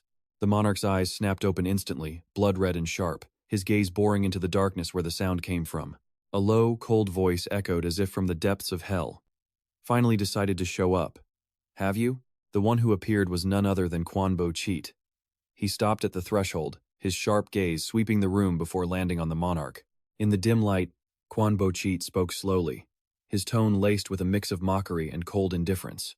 My apologies, did I keep you waiting long? The monarch just waved his hand dismissively with a wicked grin. Not at all. Watching children squirm in pain is quite entertaining. I'm lucky to see it. Hearing those vile words, Quanbo Cheat simply stood in silence, lost in thought, offering no reply. That's right. Every last one of the Demon Lord's commanders were just this disgusting. The monarch's smile grew wider as he continued his despicable rant. I thought I'd only be eating that little prophet girl. I never expected her teammate to tag along too. Thanks to you, I'll be able to power up even faster. Clearly displeased, Quanbo Cheat crossed his arms, his face hardening as he asked, So what? Seeing that defiance, the monarch was genuinely surprised. What could possibly make that guy so confident? Ace's divine item? No, he already used that thing. After thinking it through, the monarch shouted out, You're just putting on a bluff. Now that my main course is here, I guess I don't need those other things anymore. The monarch rose, gesturing as if to obliterate the other room. A sudden realization hit Quanbo Cheat, his mind racing with worry. That's where the children are. Tendrils of dark energy shot from the monarch's hand, speeding towards the hallway where the children were being held. Quanbo Cheat's calm expression shattered. Gritting his teeth, he channeled his magic and roared one word. Fortify! A colossal shield instantly materialized, blocking the dark energy tendrils the monarch had unleashed. With a mocking smile, the monarch mused, Exactly my type. You're going to make a very useful pawn. Ignoring the monarch's words completely, Quanbo Cheat urgently yelled, Sock, I don't need protection. Go protect the children. With a look of pure panic, Sak's voice trembled as she asked, What about you? Quanbo Cheat quickly tried to calm her down. You don't need to worry about me, he said. An evil, dark aura flared around the monarch as he laughed. So, you'd abandon the protection of your comrade? How foolish. His laughter stopped, his face twisting into a scowl as dark projectiles shot forward. Quanbo Cheat instantly cast a spell, vanishing from the point of impact. He had used teleportation. In a flash, Quanbo Cheat was now hovering in the air. Watching the dark energy attacks below, he noted, his shadows can transform freely. But then, his expression filled with shock. Still, it's definitely weaker than before I regressed. The monarch launched another vicious assault, sneering, Let's see how long you can scurry around like a rat. Quanbo Cheat's face was grim as he uttered, Da Niem Fong Tram. Blade-like beams of light shot forth, slicing through the dark tendrils the monarch had summoned. Shocked by this, the monarch muttered to himself, You blocked all of them? His eyes darkened as he frantically searched the area around them. Then he spotted Sach guarding the children. A thought crossed his mind. I can't use the kids as hostages now. This fight is too intense. Can't lose focus. A sly grin spread across his face as the monarch spoke, his voice dripping with amusement. But I have to wonder, how long can you really last without your comrade's protection? The disgusting monarch lifted his gaunt, ugly arm, with blue veins bulging on his pale, corpse-like skin. In an instant, a thick torrent of black energy erupted from his palm, rapidly twisting and condensing into a massive monster with glowing red eyes and razor-sharp teeth. It let out a savage roar and lunged straight for Quanbo Cheat, carrying a terrifying wave of killing intent. Die! The monarch growled, his eyes flashing with cruelty. Vile energy swirled around Quan Bo Cheat, tightening as if to crush him completely. But he showed no panic. He quickly activated a teleportation spell, his body instantly blurring like an illusion. At the same time, a pair of brilliant angelic wings unfurled from behind Quan Bo Cheat's back, emitting a blindingly pure light. Empowered by the wings, Quan Bo Cheat's speed exploded, and he shot upwards like a lightning bolt in the blink of an eye. Quan Bo Cheat appeared directly in front of the monarch, his eyes gleaming with a cold light, but the monarch wasn't surprised at all. Instead, the vile monarch smiled with delight, as if he'd predicted this exact move. "You truly are a fool." The despicable monarch shook his head slowly, his voice laced with pure mockery. The moment the words left his lips, the dark energy coiling around the monarch's arm exploded forward, slamming into Quan Bo Cheat's chest with unavoidable speed. The powerful blow sent him flying backward. Excruciating pain shot through his entire body. The monarch's lips curled into a smug smirk as he watched him writhe. "Did you think closing the distance would give you an advantage?" The monarch laughed with utter contempt. And yet, despite the surprise attack, Quan Bo Cheat showed no sign of wavering. He slowly lifted his gaze, but his eyes were sharper than ever. "That's right," Quan Bo Cheat replied softly. Then, like lightning, his hand shot out and grabbed the monarch's face as a strange power began glowing from his palm. Quan Bo Cheat's lips moved, whispering ancient and powerful words. A hymn was being sung. "Be kind and give freely. Remember the faithful hearts and the shadows of the departed. Their lives were short, but their footsteps were eternal." The monarch was completely stunned by what Quan Bo Cheat was doing. The monarch demanded, "The hymn of virtue? How can a mere human like you possibly use it?" Quan Bo Cheat's eyes widened. "Dulo Chiat Chizita," he thought, the hymn of virtue. Its words had long since been forgotten. Even with only a fraction of his power left, the demon lord always watched the world, and each time, heroes would rise. Those very heroes wrote a hymn to seal their treacherous enemies. At this moment, the air around them grew heavy. It felt like the entire room was drowning in an invisible force, but his eyes shined with absolute confidence. It was as if he could see every possible outcome of this battle. Memories from before his regression appeared clearly in Quan Bo Cheat's mind. Back then, Quan Bo Cheat never had the chance to use the hymn, an ancient magic that could brand an enemy's very soul. It annihilated them at their core, leaving zero chance of revival. A cold smirk appeared on his lips. "This is where it ends for you, you disgusting monarch, Bezebu." As soon as the name was spoken, the monarch froze. His blazing red eyes flew open, reflecting pure shock. That name, no one should know it except for those who witnessed his rise. "How do you know my name?" the monarch mumbled, his voice trembling slightly. But Quan Bo Cheat had no intention of explaining. He just narrowed his eyes. He then tightened his grip and coldly commanded, "Turn to ash." Instantly, the hymn's power activated with a sickening crack. The disgusting monarch's face was crushed. The dark, evil aura that surrounded him suddenly spiraled out of control. It twisted into tiny vortexes before crumbling away like ash. His body dissolved, melting into a dark black puddle. A nauseating stench filled the air. Sash, standing nearby, could hardly believe what he was seeing. "He's gone?" But Quan Bo Cheat didn't seem to care about Sak's reaction at all. Quan Bo Cheat slowly turned, his sharp gaze fixed on Sak as he asked, "How are the kids?" Sak was still in shock. His lips trembled a few times before he could finally answer, "The kids are all okay. But that's not what you should be focused on now. You just erased a demon general effortlessly. Isn't that more important? When a demon general is killed, they are certain to unleash a terrible catastrophe." Sak wasn't wrong. The disgusting monarch, now in a new form, sneered, "You fool. Did you really think killing me was the end? You've brought disaster to this world, with your own arrogance." Unsurprised, Quan Bo Cheat smiled brightly and said, "Do you really think I'm stupid enough to kill you, without preparing anything first?" At some point, Quan Bo Cheat had already completed a magic spell. Dusting off his hands, he said, "All right, done." The disgusting monarch, still oblivious, scoffed at him. "Your spell is useless unless you're an 8th circle mage. Nothing you do can stop my curse."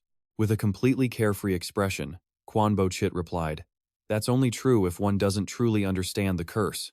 Watching from the side, Sach worriedly chimed in, "A monarch's curse is on a completely different level than a normal one." Ignoring Sach's words, Quan Bo Cheat knelt down and began his incantation, using the symbol of the demon's one true enemy.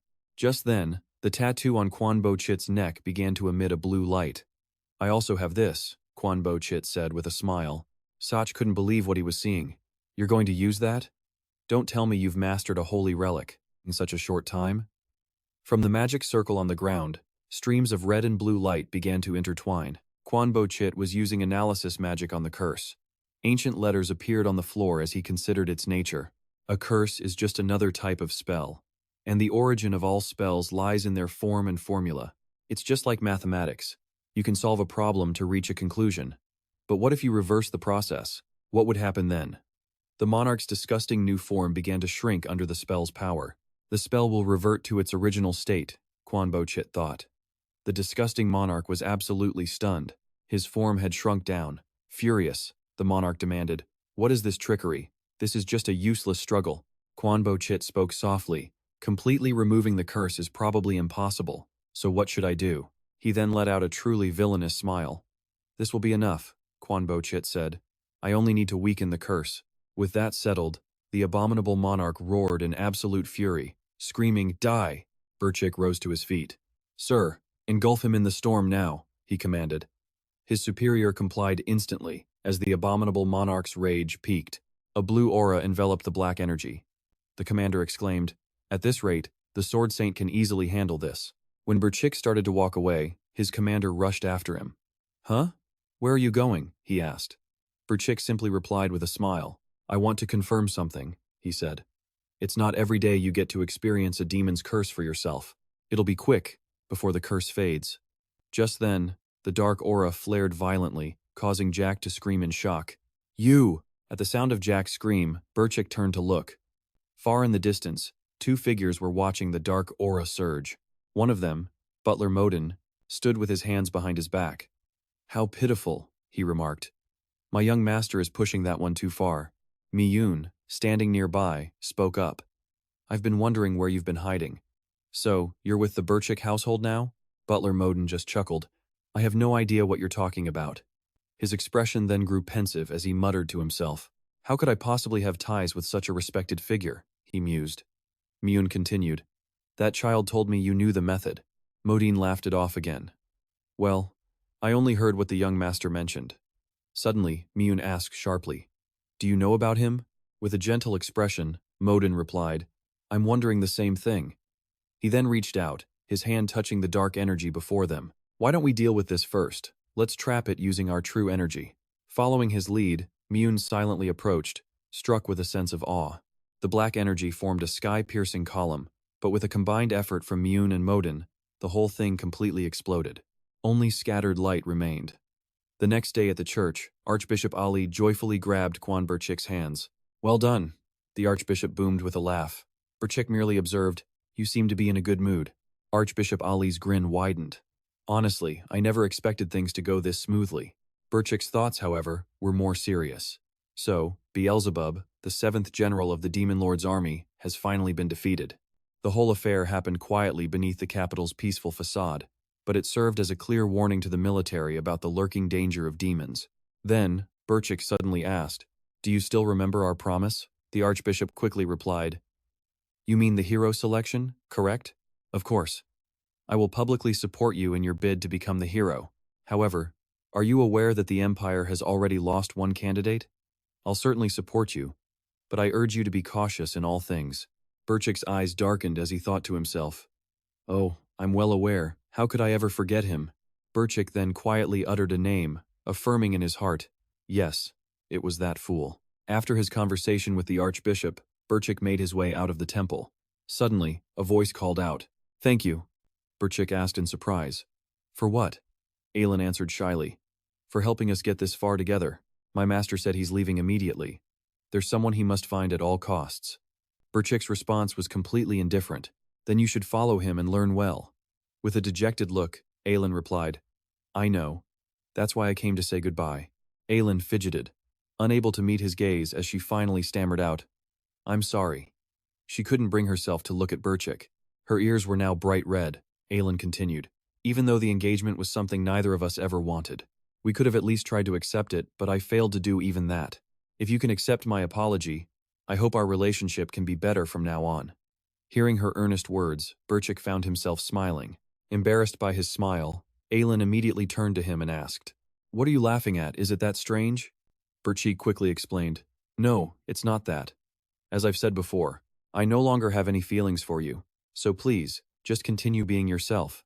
Hearing that, Aelin was stunned for a moment, but she quickly composed herself and offered a smile. Then I suppose this is where our rivalry truly begins, right? Just wait. I'll catch up to you soon. As she spoke, Mian appeared. Are you done speaking with my student? Mian asked. Burchik nodded quickly. Yes. I heard you're departing immediately, so I came to fulfill my promise. I'm going to tell you where your son is. Under the clear skies of the holy nation, a tense atmosphere hung heavy in the magnificent grand hall of the Pope. At the center of the room, the Supreme Pontiff sat on his throne, his eyes wide with shock at the news he received. His astonished voice echoed in the solemn space. The abominable monarch was found in the imperial capital? The Pope slowly brought a hand to cover his face, a heavy sigh escaping his lips. Impossible. Could this really have happened? Beside him, Archbishop Nagyan spoke, his voice calm but filled with deep reverence. Model. Your Holiness, it's true. Hearing this, Pope Cao Min just shook his head. Disbelief was etched all over his face. A demon that powerful should have caused a catastrophe, a disaster of epic proportions, leaving nothing but sorrow and ruin in its wake. But something was off. An attack like that should have left devastating casualties. So why haven't I heard a single report of major losses? Archbishop Nazon remained silent for a moment. He seemed to be weighing his words carefully before finally answering, Your Holiness. The reason is simple, though you may find it hard to believe. It's because he was destroyed. The words landed like a thunderbolt. Pope Cao Min was stunned. He stared hard at the Archbishop, trying to find any sign of a joke. What? Destroyed? Without another word, Nazon respectfully pulled a carefully sealed letter from his sleeve. He presented it with both hands. According to Archbishop Ali's report, it is the absolute truth. This is the letter from the Archbishop, sir. Cao Min snatched it, hastily breaking the seal and scanning the contents. As he finished reading, his eyes widened with pure shock and disbelief. This is absolutely impossible. Looking up from the letter, he faced Nazon, his voice slow but laced with pure astonishment. According to this, the young master of House Miha single-handedly defeated the demon that appeared in the capital? Elsewhere, Lord Borchit spoke up. Kassan never liked how you handle things. That's why he chose his own path. Mian didn't answer, just shot him a look as Borchit continued. Instead of joining the Vigilante Corps, he wants to become a holy emperor. Borchit thought to himself, how did that kid possibly escape them? The sewer rats? The answer was simple. He had joined a power so great, even they couldn't touch him. The Condor Mercenary Corps. At that name, Mium couldn't hide her utter surprise. Her voice grew urgent as she demanded, the Guardians of Freedom? He actually joined them? Mium processed this. Condor, the great mercenary legion founded on the very ideal of freedom. It wasn't easy for a group of mercenaries to be recognized for their honor. But they were different, a legitimate corps respected by all, revered by both the Empire and the neighboring kingdoms. With a calm face, Borchit descended, saying, You know of them, then? Once you join Condor, you give up your old name for a new one. At that, the mother in Mium surfaced, and she asked urgently, So that will make him harder to find, won't it? Borchit replied gently, You must find the Condor Mercenary Corps. Your son is with them. Mium murmured thoughtfully. But is searching for him truly the right thing to do? Confused, Borchit asked, What do you mean? You've been searching for him for so long. Mium's long hair blew in the wind, her voice lowering as she finally gave her answer. If he truly needed my help, this would be simple. But he has chosen his own path. He doesn't want to become someone like me. Quietly, she raised a hand, her voice growing sadder. Everything I've done has only caused him pain. I failed as a mother. I'm not sure I even have the right to look for him anymore. I'm just so conflicted right now. Borchit gently placed his hand over hers, his tone softening. He spoke comfortingly. Think about that after you find him. You need to speak with him first. His choice can wait.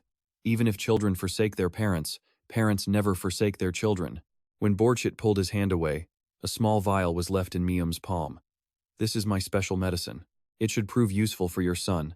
Keep it safe until you can give it to him. Mium's hand tightened. You're right. I shouldn't give up like this. Thank you. Young Master Miha, one day I will repay this favor. Borchit stood silently, watching Mium walk towards the sunset. With Mium and Isran gone, Borchit's tone turned cold as he asked, Do I really need to be here? He glanced back at Leon, who was sitting there, sullen and silent. With a less-than-friendly look, he asked, Why the long face? Did Lady Mium chew you out? Leon's fist tightened as he answered, The opposite, actually.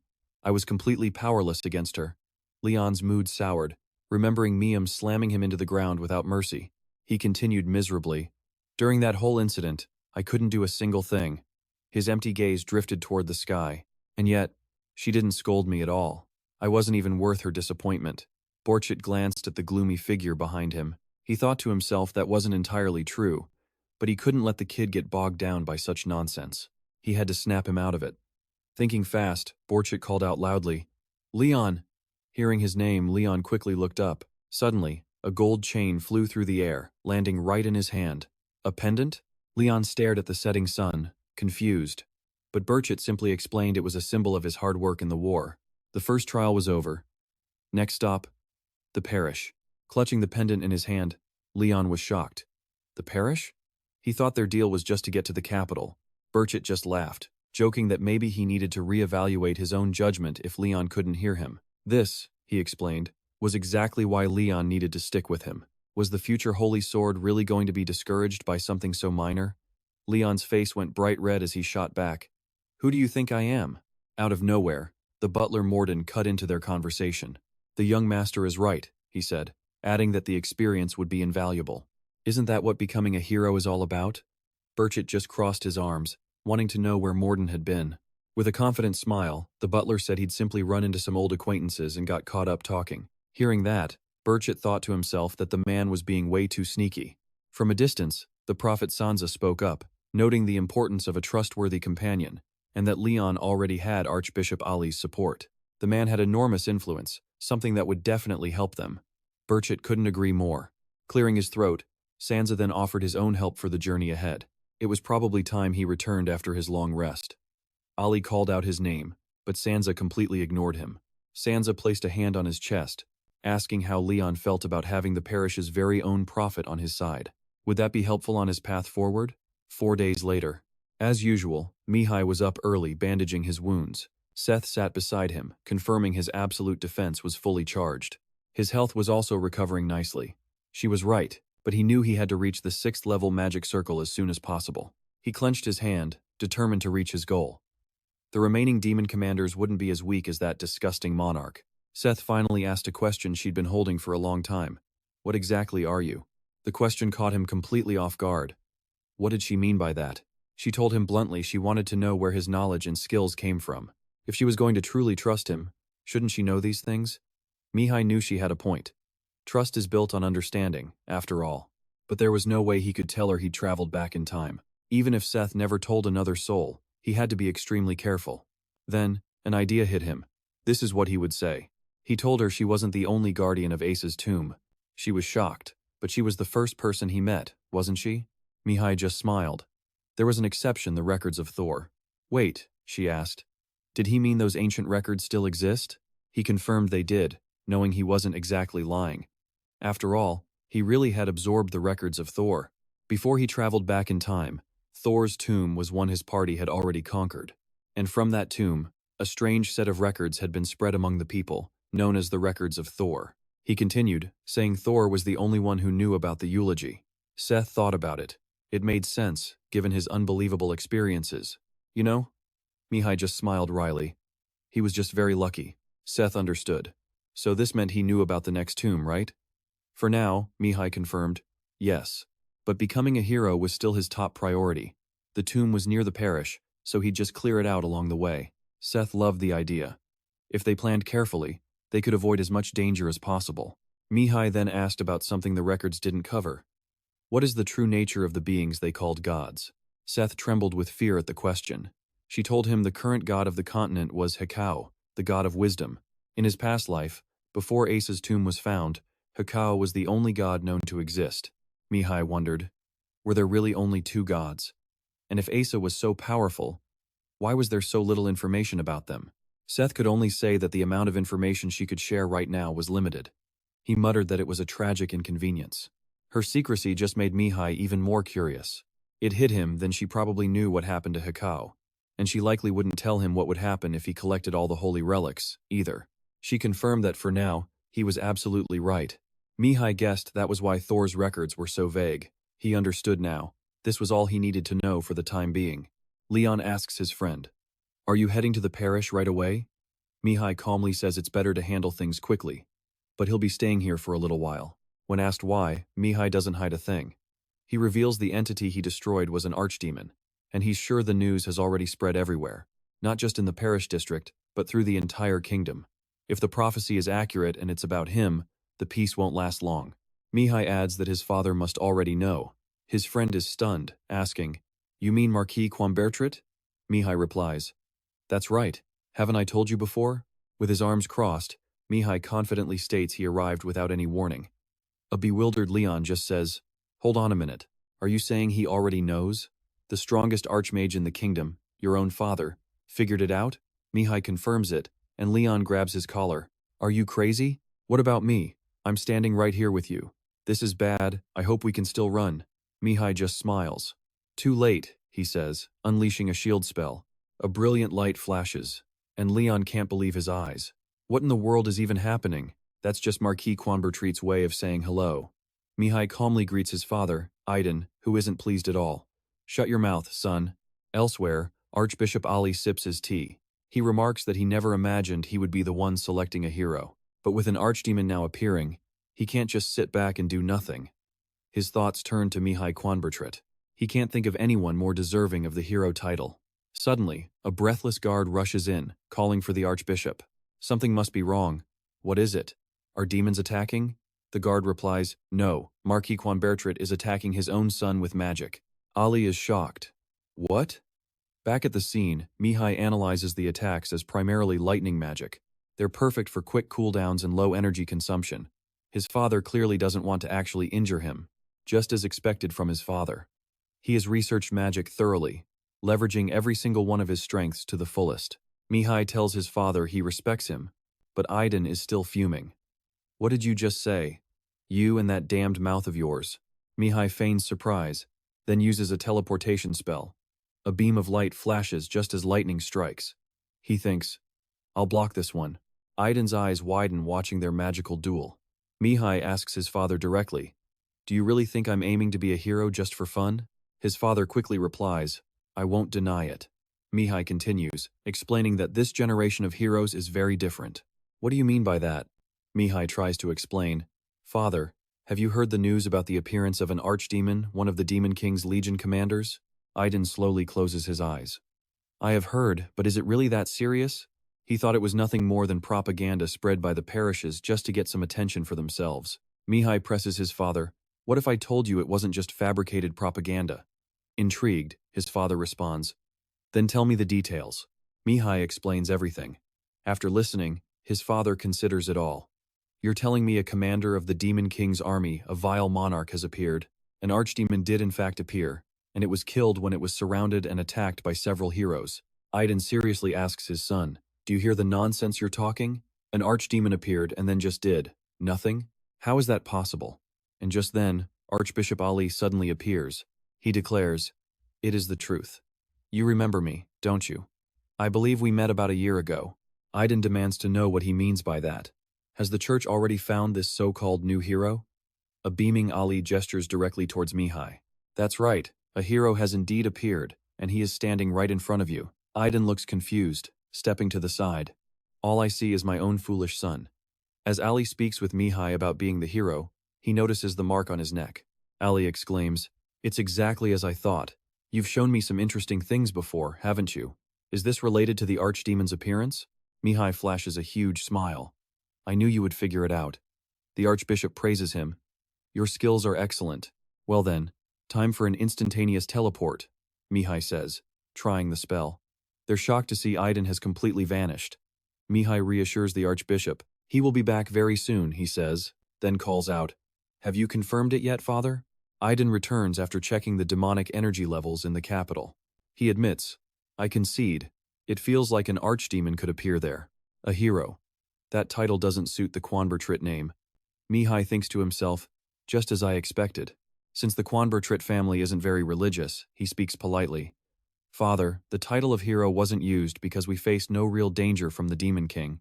However, what happens if the prophecy actually comes true?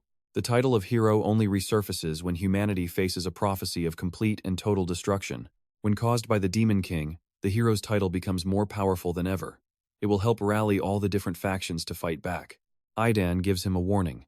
The old men of the parish are not people you can easily get one over on. He adds, what you're talking about is not something that can happen so easily. Then Mihai unleashes a storm spell, leaving his father and Archbishop Ali absolutely stunned.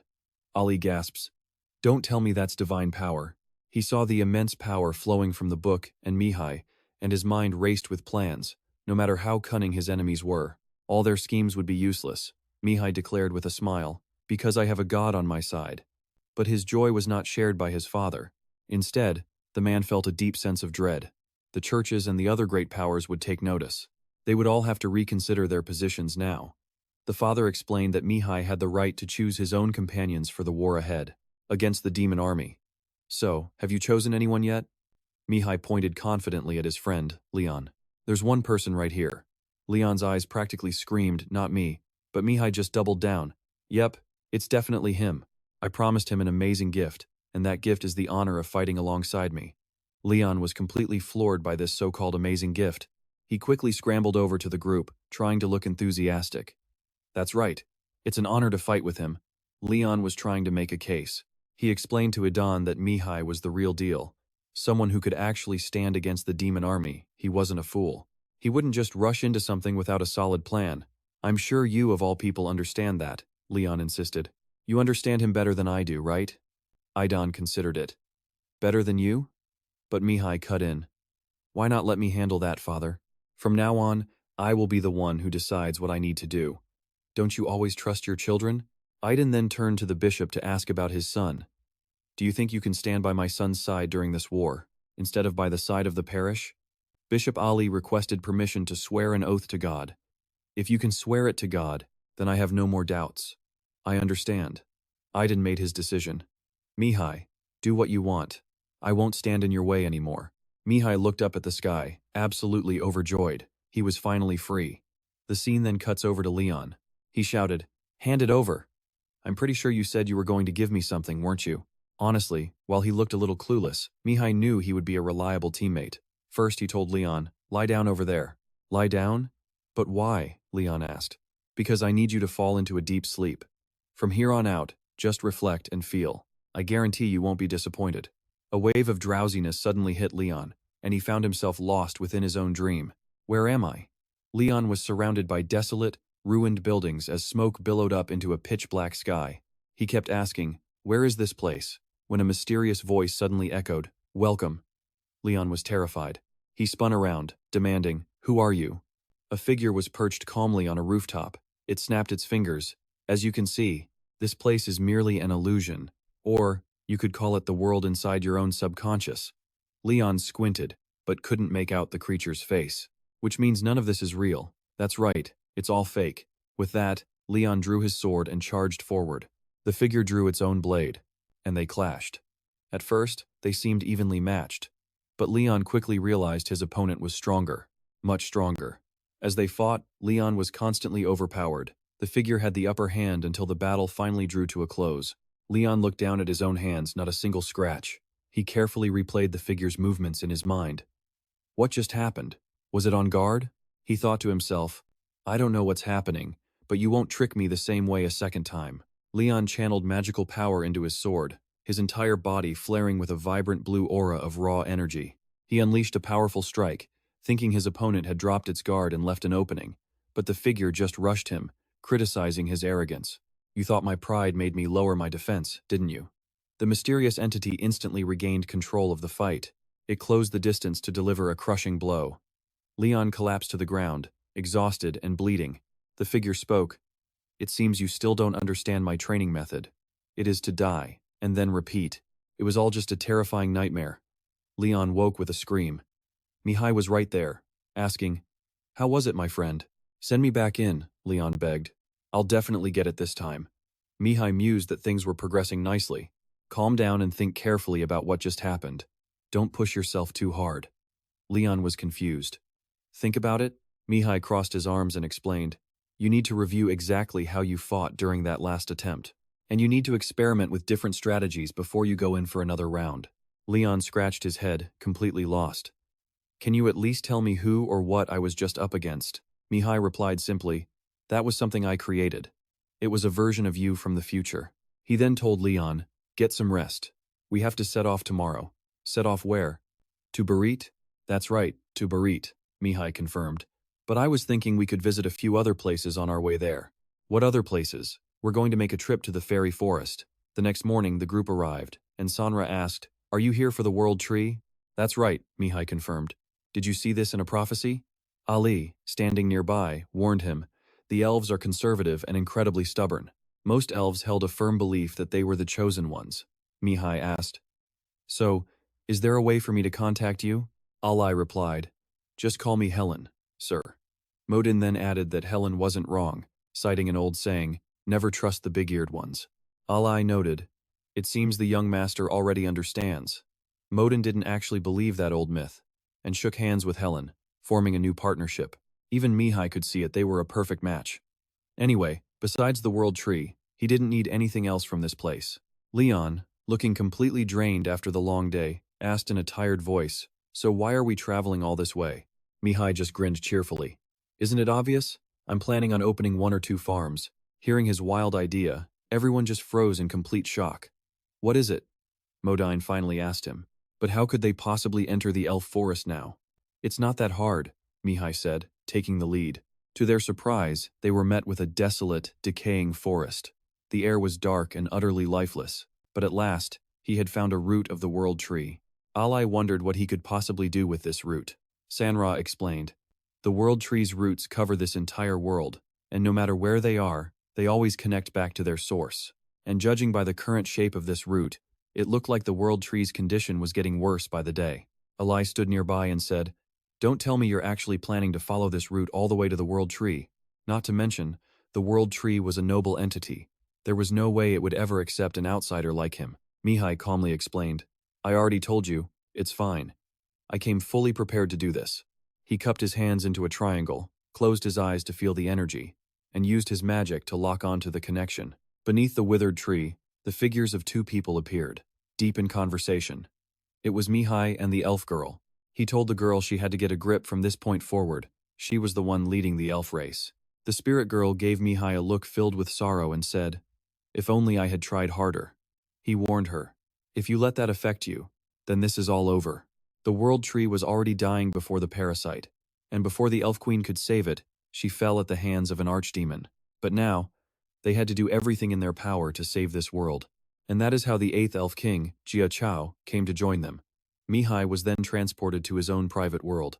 He muttered to himself, "Trying to communicate with a high-level entity like the World Tree really brings back some unwanted memories." And of course, Book was there as well. The tiny girl was complaining non-stop about Mihai doing something so reckless without telling her. It happened again and again. When he asked why she was here, Book furiously replied, "I was dragged here, that's why. My soul and yours are bound together now, don't you get it? All right, just follow me." "So what are you going to do?" She warned him he wouldn't be able to save it with a hymn this time. Mihai then asked Book if she knew about the World Tree. Book knew more than anyone. The World Tree was a branch root, one that connected directly to the Great Asa. To be more specific, the World Tree was a survivor. Book and the others like her were the ones who had been sacrificed. With this new information, Mihai realized something. The Tomb Guardians were the sacrifices, while beings like the World Tree were the ones who survived. He figured he would have to dig deeper into that whole thing later on. After walking a while longer, he finally arrived at the World Tree itself. The abundant energy in this place had crystallized into beautiful strands wrapped around its trunk. At that very moment, the entity that served as the World Tree's human form appeared before him. Once the bright light faded, a girl with long hair materialized in front of Mihai. "Thank you for coming all this way. I am the World Tree, Jia Chao."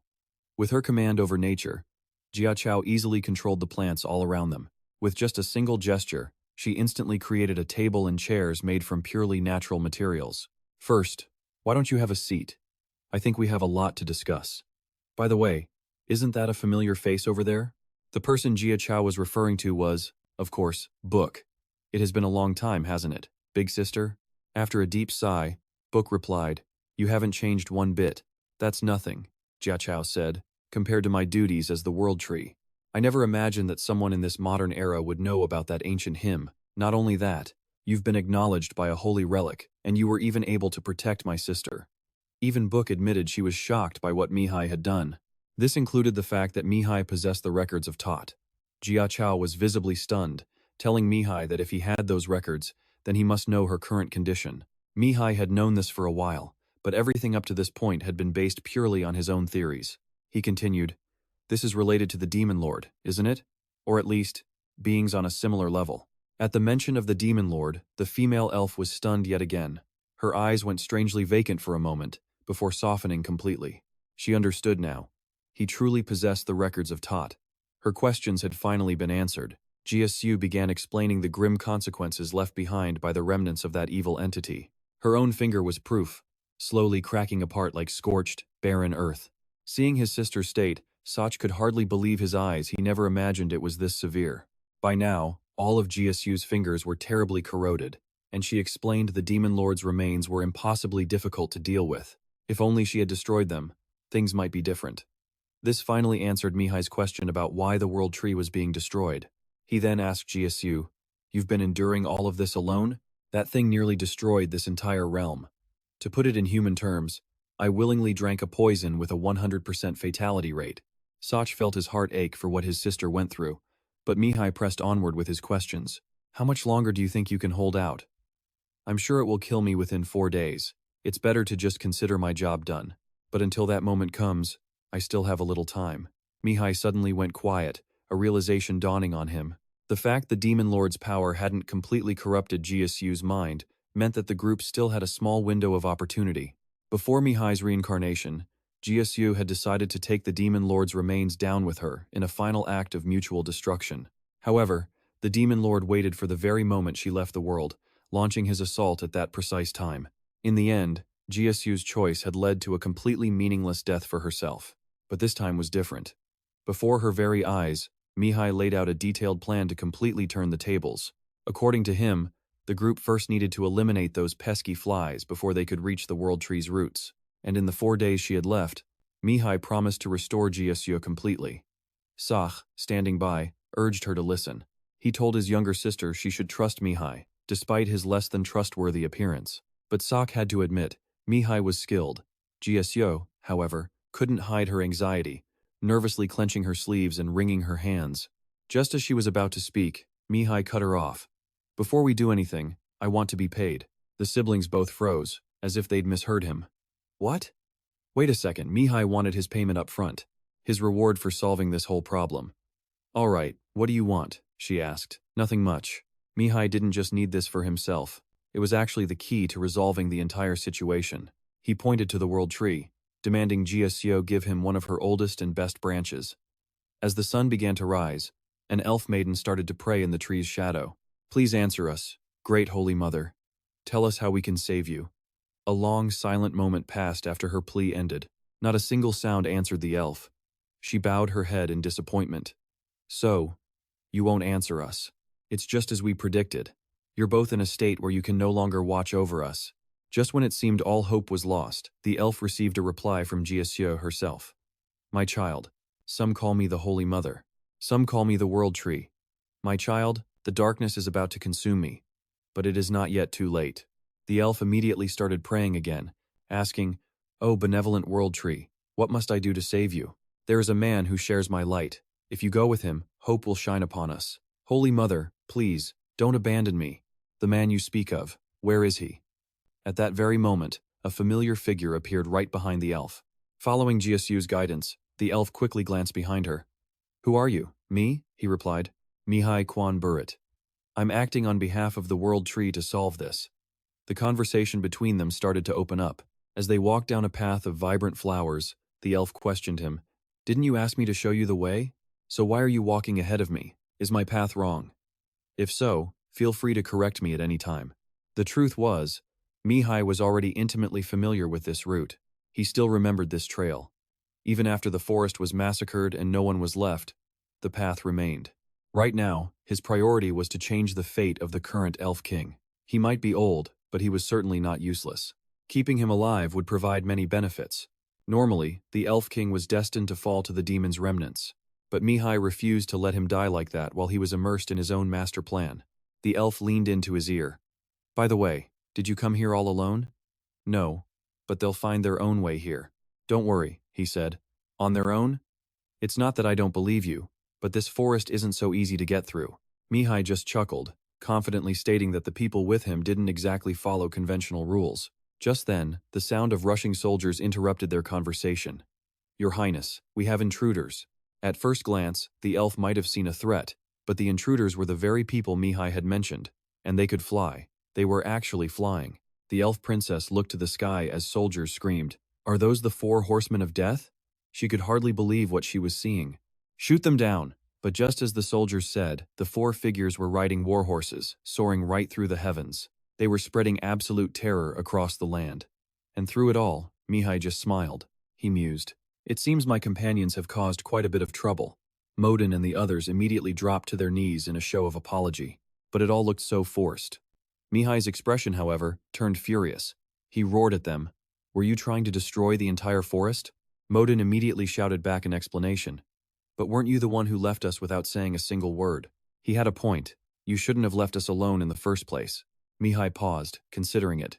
But his butler quickly changed his tune, declaring, "A master must take responsibility for his subordinate's sins. So the blame for this doesn't fall on me alone." But before Modin could finish, he was bound by order of Mihai and the elf princess. He was dragged away for trying to act tough. The armored knight and the girl, San Ra, barely reacted. This was probably a regular occurrence. As for Leon, he asked Mihai about their next move. After all, Mihai had already received the branch of the world tree beforehand, so now he needed their help with one more thing to complete his current mission. The group followed the elf princess to the palace. They were heading to the elf hall, where her father was waiting. For someone like Mihai, this place had an incredibly complex history. Goblins and elves had coexisted since the dawn of time, and the one to hold the title of Elf King was chosen by both races to lead them. In other words, he was a goblin acknowledged by all elves, and standing before him now was the very place where the goblin and elf kings had lived for ages. To the goblins, this was their most sacred ground. The moment he stepped onto the stairway, tiny sprites swarmed him, curious. "It's a human, a stranger, a blessed human. How cool is that?" The 2 sprites wouldn't stop clinging to Mihai, but their curiosity was actually a charming trait. They usually weren't friendly to outsiders. Mihai found them annoying and in the way, but the elf princess vouched for them, saying they were kind. At the end of the walkway, a massive door appeared. The elf princess announced that the elf king was inside. She would open the door for them.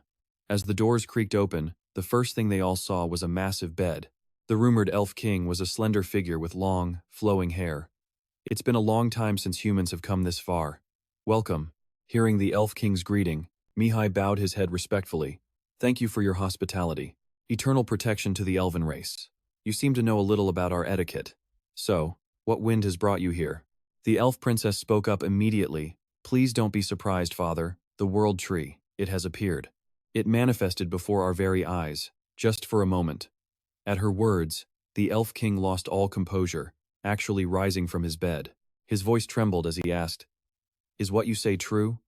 "My daughter, your words mean nothing if you can't prove them, especially when they concern the world tree. Can you prove what you've said?" The elf princess stammered, unable to counter the king's intense questioning. But Mihai gave her a sign of hope. He gently touched her shoulder and said, "I can." Then, Mihai looked the elf king directly in the eye and asked, "Why don't you see for yourself?" He then reached into his inner pocket, as if to retrieve something of great importance. Not even 3 seconds later, the elf king was utterly speechless at what Mihai held in his hand. "Is that a branch from her?" He was right. The object in Mihai's hand was the very reward he had requested from Jace in advance. Mihai spoke clearly. "Your Majesty, I'm sure you know what this means. A messenger?" That's right. The fact that Mihai held the branch meant he was acknowledged by the world tree itself. This was the most convincing evidence that he had seen it. The elf king's legs gave out from under him. He dropped to both knees before Mihai. "I, Chi Gen, the current elf king, bow before the messenger. I beg of you, grant salvation to my people." It was the first time the elf princess had ever seen her father bow to anyone, especially a human. She couldn't begin to imagine Mihai's true identity. As for him, he simply told Chi-Gen that he had a problem that needed solving. "What is it you require?" Holding the branch, Mihai explained his wish to forge it into a creation that could counteract the poison slowly eating away at the world tree. His intention was to borrow the legendary forge of the elves. Chi-Gen seemed to grasp Mihai's true purpose immediately. "He's talking about the legendary E-Lake." Rumor has it that this was the personal forge of the great blacksmith, a master elven smith who forged equipment for the current elf kings. At this revelation, Chi-Jen shot to his feet. With that, the Spirit King offered to lead him there, but Me Too immediately refused. No, I have a different request, Your Highness. The thing corroding the World Tree is a remnant of the Demon Lord. The Demon Lord? Yes, the very enemy of all living things he was thinking of. But Chi-Jen says he can't sense any evil energy whatsoever. To explain this, Me Too reveals it's because the World Tree's power is currently overwhelming the remnant. It's the best the tree can do, a silent cry for help, but it's too faint for anyone to notice. Chi-Jen was stunned. That tree is their mother. They're both trying their best but can't communicate with each other. They have to solve it. But there's a catch: the moment he starts crafting, that remnant will detect him and interfere. Hearing this, the whole team, even the Spirit Queen and her father, listened with complete focus. So you're saying a disaster will definitely strike the elven forest? They couldn't waste any more time. This problem had to be dealt with, and fast. Chi-Jen ordered Chi-H to lead Me Too's entire team to Lake O. As for him, he would gather his soldiers and guards, ready to risk everything to protect his people. Chi-Jen promised nothing bad would happen on his watch. For Me Too's team, he had a different task for Sansa. But Sansa had already guessed he'd assign her to support the elves alongside Ellen, so it was no surprise. You knew what I was going to say? He remarked. Having a prophet on the team was certainly useful. As for Leon, Me Too assigned him to help Sansa. With all the tasks assigned, Me Too officially announced that the mission to save the World Tree had begun. Following the path, Chi-H and Me Too arrived at Lake O. It was just a tiny well, and no one knew how the legendary O crafted his artifacts here. There were absolutely no clues for them to follow on how to proceed. She then subtly asked Me Too if he happened to know. Of course, he knew this place well. He'd created countless items here before. Standing before the lake, Me Too reflected. O had used this place in a special way, probably wanting to keep it all to himself. But I'll make good use of it, he thought. He took out a red pill and the World Tree branch, then began his structural analysis. He did this by tossing them both into the water. Turns out, the legendary O wasn't a blacksmith at all, he was a powerful mage. That's why the lake began to boil the moment Me Too channeled his magic into it. Chi-H was on the edge of her seat, waiting. She kept glancing at Me Too as he performed his ritual. The legendary elven master blacksmith, O, was actually a mage. And though he was incredibly talented, his skills had limits, so he made a decision. If he couldn't be the best mage, he would succeed in a different way. The successful always forge their own path. And in the end, O became a true master of magical artifacts. Me Too explained, I think the fountain in the name was just a metaphor, not a real fountain. Though it looked like normal water, mana was mixed in, creating a kind of liquid energy. He raised his hand, using his structure analysis spell. Bright magic enveloped the small branch. Instantly, its life force seemed to explode with vitality. Me Too carefully channeled his magic, studying the small branch, a parasite of the World Tree. It contained the tree's unique life force, but refining this kind of item to 100% perfection was thought to be impossible. But Me Too just smiled confidently. What if I use a more thorough magical method? Chi-H watched, confused. What's happening? As he worked his magic, he answered her. I'm about to control this enchanted water to refine the parasite. She immediately asked him, how long will that take? Me Too did a quick calculation. Not too long, he said. Probably about 4 days. That time frame made Chi-H nervous. 4 whole days? What if the forest was attacked during that time?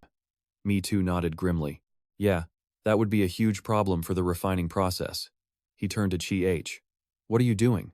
Just gonna stand there and watch? We're at the fountain now. We should take advantage of it. It isn't the only thing here, you know. There are still other gifts from O. Chi-H repeated in shock. Other gifts? Me Too pointed forward. The artifacts of the former kings. They must be somewhere around here. This information floored her. Artifacts made for the Spirit Kings? Where could they possibly be? Me Too focused on his work and shrugged. You'll have to find them yourself. I need to concentrate on this. Chi-H thought for a moment, then said with determination, Yes, I understand. Me Too also grew more serious, focusing on the task at hand. We only have 4 days, he thought, closing his eyes. All right then. It was a race against time. 3 days later, the elves outside had finished their preparations and were fully armed for battle. The archers reinforce their bows, while the mages are hard at work with their training, and Leon supervises it all. He stands beside Sansa and the knight Helen, and seeing the elves work together so smoothly, he lets out a sigh of relief. Everything seems to be going better than planned, but Sansa cuts through his relief with a chilling warning. Leon immediately asks if she senses something bad. Sansa just lowers her head, frowning, admitting her future sight is limited. She can't see everything clearly, but even so, she has a very bad feeling about this. And yet, she follows it up with a smile. But hasn't Mai Hai taken care of everything?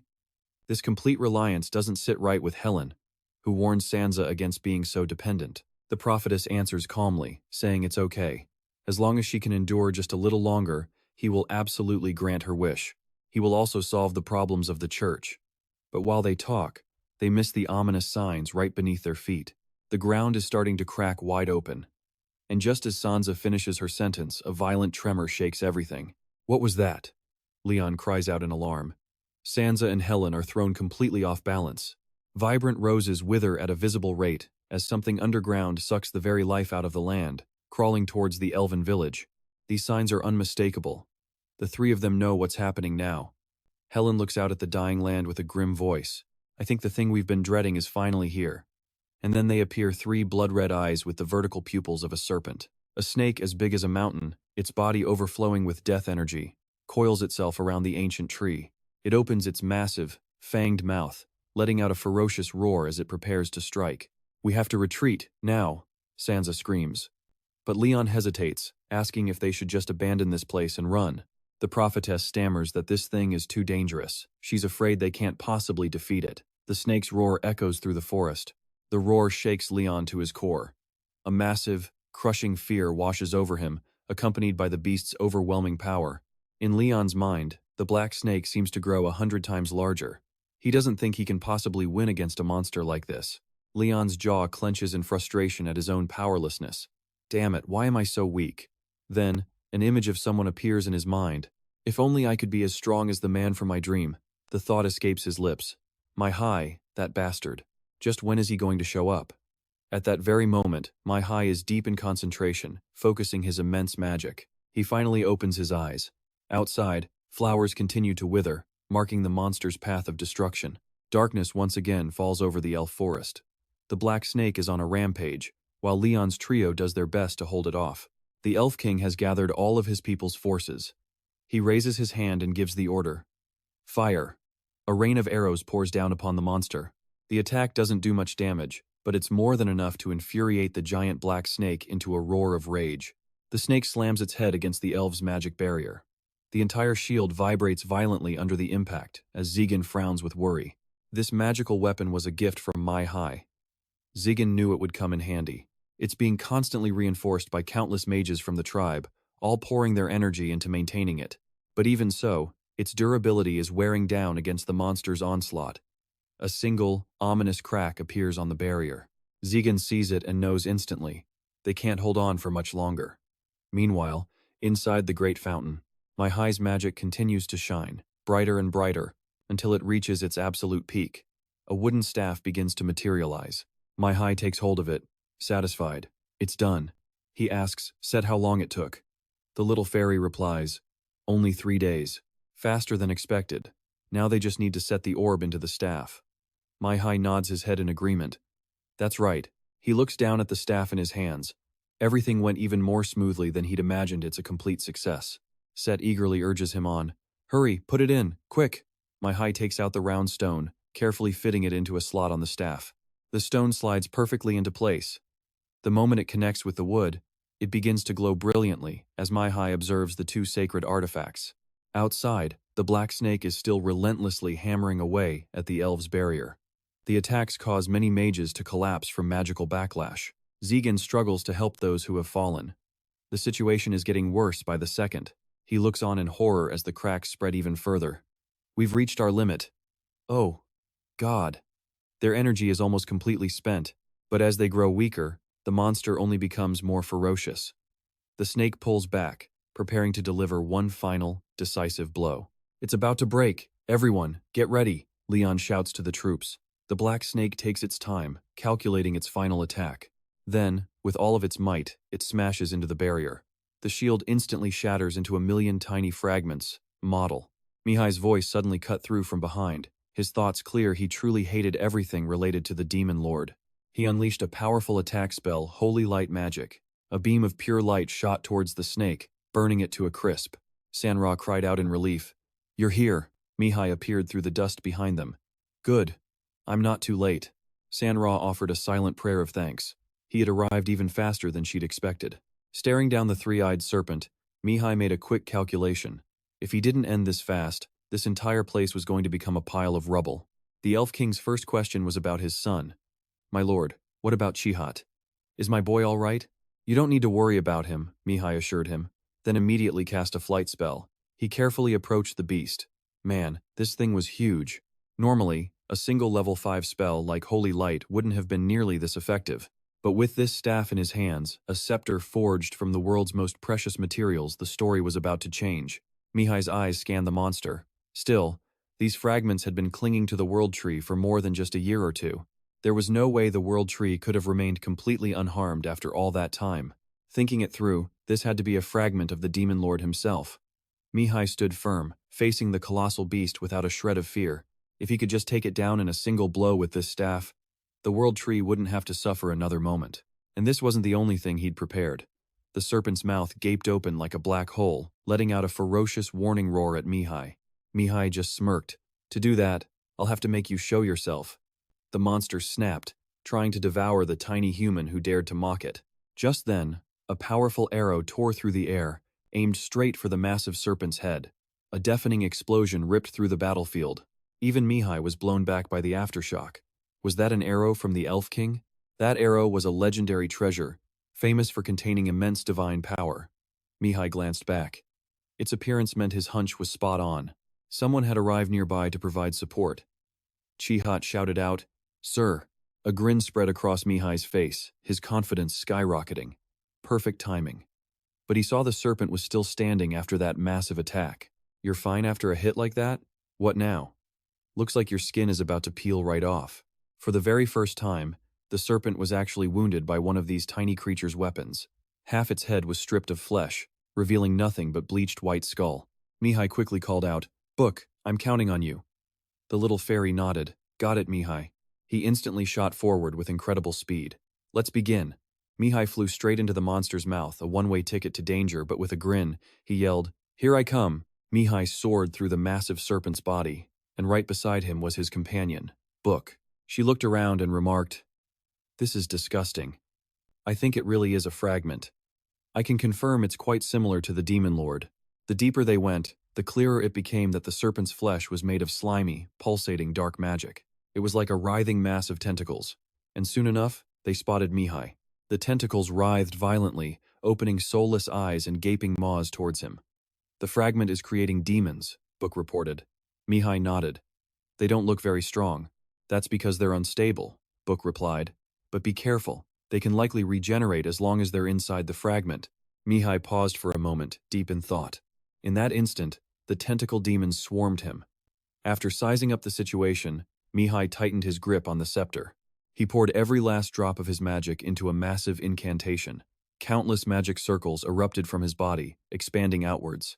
Once the required number was reached, Mihai unleashed his technique. Holy Gate. The tentacle demons just stared blankly, completely clueless as to what this human was about to do to them. Just then, a shield of pure light appeared right above Mihai's head. As it grew bigger and brighter, the strain on Mihai became so intense he coughed up blood. He wiped his mouth and roared at the demons. "Begone." This was Holy Gate, a spell he had successfully crafted before his regression. The sheer difficulty of casting this spell was on another level entirely. That's right. It was the ultimate trump card, prepared for exactly this kind of situation. The massive shield acted like a cannon barrel, amplifying the light magic before blasting it into the demon horde. The destructive force made Book's jaw drop as she clung to Mihai. What was that? Why did they all just vanish? They can't be destroyed that easily. She was desperately worried he was pushing himself too far. "Are you okay? Are you sure you're not overdoing it right now?" Looking at the blood on his hand, Mihai admitted honestly, "Yeah, I'm overdoing it. But this is the only way to solve this problem." The amount of mana this spell consumed was absolutely massive. If he wanted to use it alongside other spells, he could only maintain it for 5 minutes. That meant he needed to end this within that time frame. Mihai immediately took off, running deeper inside. He pushed himself to top speed, his eyes constantly scanning his surroundings until he saw a massive object hanging above him. "Found you." you bastard. A colossal sphere of pulsating flesh and blood hung suspended within the monster's body. So that's what it was, the eye of the demon lord. The main body. He knew something was pulling the strings all along. The massive sphere began to shift, revealing a narrow slit. Its huge pupil then dilated wide, fixing its gaze entirely on me too. The spell only had 3 minutes left. The eye darted erratically before narrowing. Suddenly, tentacles resembling raw nerve fibers shot straight for me too. He leaped into the air to dodge, shouting, "Get into position!" Me too then used a teleportation spell, appearing instantly before the demon's giant red pupil. Only 1 minute left. Eyelid-like membranes erupted from behind the eye, as Me Too quickly drew a strange yellow stone. Sok recognized it as a marker stone. Me Too crushed it in his hand. 30 seconds. He charged without hesitation, diving right into the mass of tentacles. But then, out of nowhere, a flash of blue light sliced through the air, severing all the tentacles in his path in a single, clean line. Sok gasped in surprise. An arrow? A massive hole had been torn through the serpent's body, and it screamed in pure agony. It was Chi who had made that incredible shot. In her hands, a bow still hummed, shrouded in her own powerful magic. Me Too let out a short laugh, taunting the demonic eye. "Come on now. Did you really think the World Tree would just do nothing while I prepared to destroy it? There's always a chance. Even before his regression, even if all his efforts failed and cost him his life. Every action has its own meaning." Me Too raised his staff and chanted, "7th level unique magic, Isasiu." The gem on his staff began to glow with a blinding light. Sprouts suddenly burst forth from the serpent's flesh, rapidly absorbing the monster's nutrients. They grew at an incredible rate. The World Tree hadn't lost yet, not even in this final, desperate moment. It still gave them hope, a hope that someone would find this tiny sprout, so that even if the fragment completely absorbed the tree, a part of it could be left behind. The lush branches grew faster and faster, heading directly for the massive eye and completely engulfing it in seconds. Me Too smiled brightly at the sight before him. He had kept his promise. This spell was created for the World Tree and the World Tree alone. "Thank you." Tears streamed down Jia Chao's face as he finally let go of his remaining emotions. This was the first step toward a new beginning. The great black serpent turned to ash, vanishing into thin air. The scene inside its body was gradually revealed. Chi couldn't hold back her tears either. Look at the fragment. Me Too was more than satisfied with the outcome. A new World Tree had been born, in a perfect, terrifying combination with the demon's eye. They would now coexist, each imprisoning the other. It was like a solemn hymn as the black serpent's body finally disintegrated into dust. A massive, vibrant green energy was revealed. Chi was stunned by its power. The fragment! The stream of green power continued to grow. It shot straight towards the ancient tree. Lush green leaves began to sprout as the tree rapidly regained its life force. A bright light illuminated the entire forest. The Elf King watched this rebirth, completely stunned. Chi followed the power back to its source. She remembered what Me Too had told her. "Of course we'll bring it back. We just have to destroy the fragment, and we'll be able to save the World Tree so it can grow once more." Me Too had looked at her with respect. "Those were your words." Now, she finally understood what he meant. Chi sighed to herself. This man was truly something else. "Yes, just as you said." Chi looked confidently toward the restored forest. "I will definitely move forward from here." At that moment, Me Too was looking up at the dissipating magic, watching it float away like thin threads in the wind. It seemed he was being summoned to her world again. Jia Chao's voice rang out. "It looks like I can take care of the forest and the children once more." Jia Chao stood before him and said with sincerity, "Thank you." Me Too just smiled. "Don't mention it. You can thank me later." He put a hand on his hip as a reminder. "First things first, I've fulfilled my promise. Isn't it about time the World Tree fulfilled its end of the contract?" Jia Chao nodded vigorously. "Yes, but this contract doesn't seem very fair, does it? You need the essence to nurture your magic circle, right?" Me Too answered honestly. "That's correct." She continued her explanation. "But the essence only increases the number of magic circles you have. Personally, I feel that's too cheap of a reward compared to what you did to save my life. Instead," Jia Chao placed a hand on her chest, "I will give you a part of myself." Sach yelled out in shock. "What?" The small fairy immediately flew to her sister's side. "A part of you? Then how do you plan to maintain the order and balance of this world? You just got your freedom back. Why are you making things so difficult for yourself?" Jia Chao just chuckled. "Isn't it for the same reason you chose this child?" With that, Sach finally returned to Me Too's side. He looked at Sok with curiosity. "Hey, what's wrong?" Satch grumbled back. Just leave me alone. Jia Chao continued talking to him. From now on, your ability will no longer be limited to gathering mana. You can also store the energy of the elements within your very own body. Me too accepted his reward without any polite refusal. Thank you. I'm honored to receive such a precious gift, Jia Chao said gently. It doesn't seem like it was too difficult of a decision, was it? Here, take this. She placed a light object in Me Too's hand as he lifted a long cord and asked, That's some pretty distinctive hair. My Too impulsively tries to eat it, but Jia Chao quickly stops him, telling him not to. He instructs him to tie it around his wrist. That's enough for it to transfer its energy over. After tying it on, My Too closes his eyes to concentrate.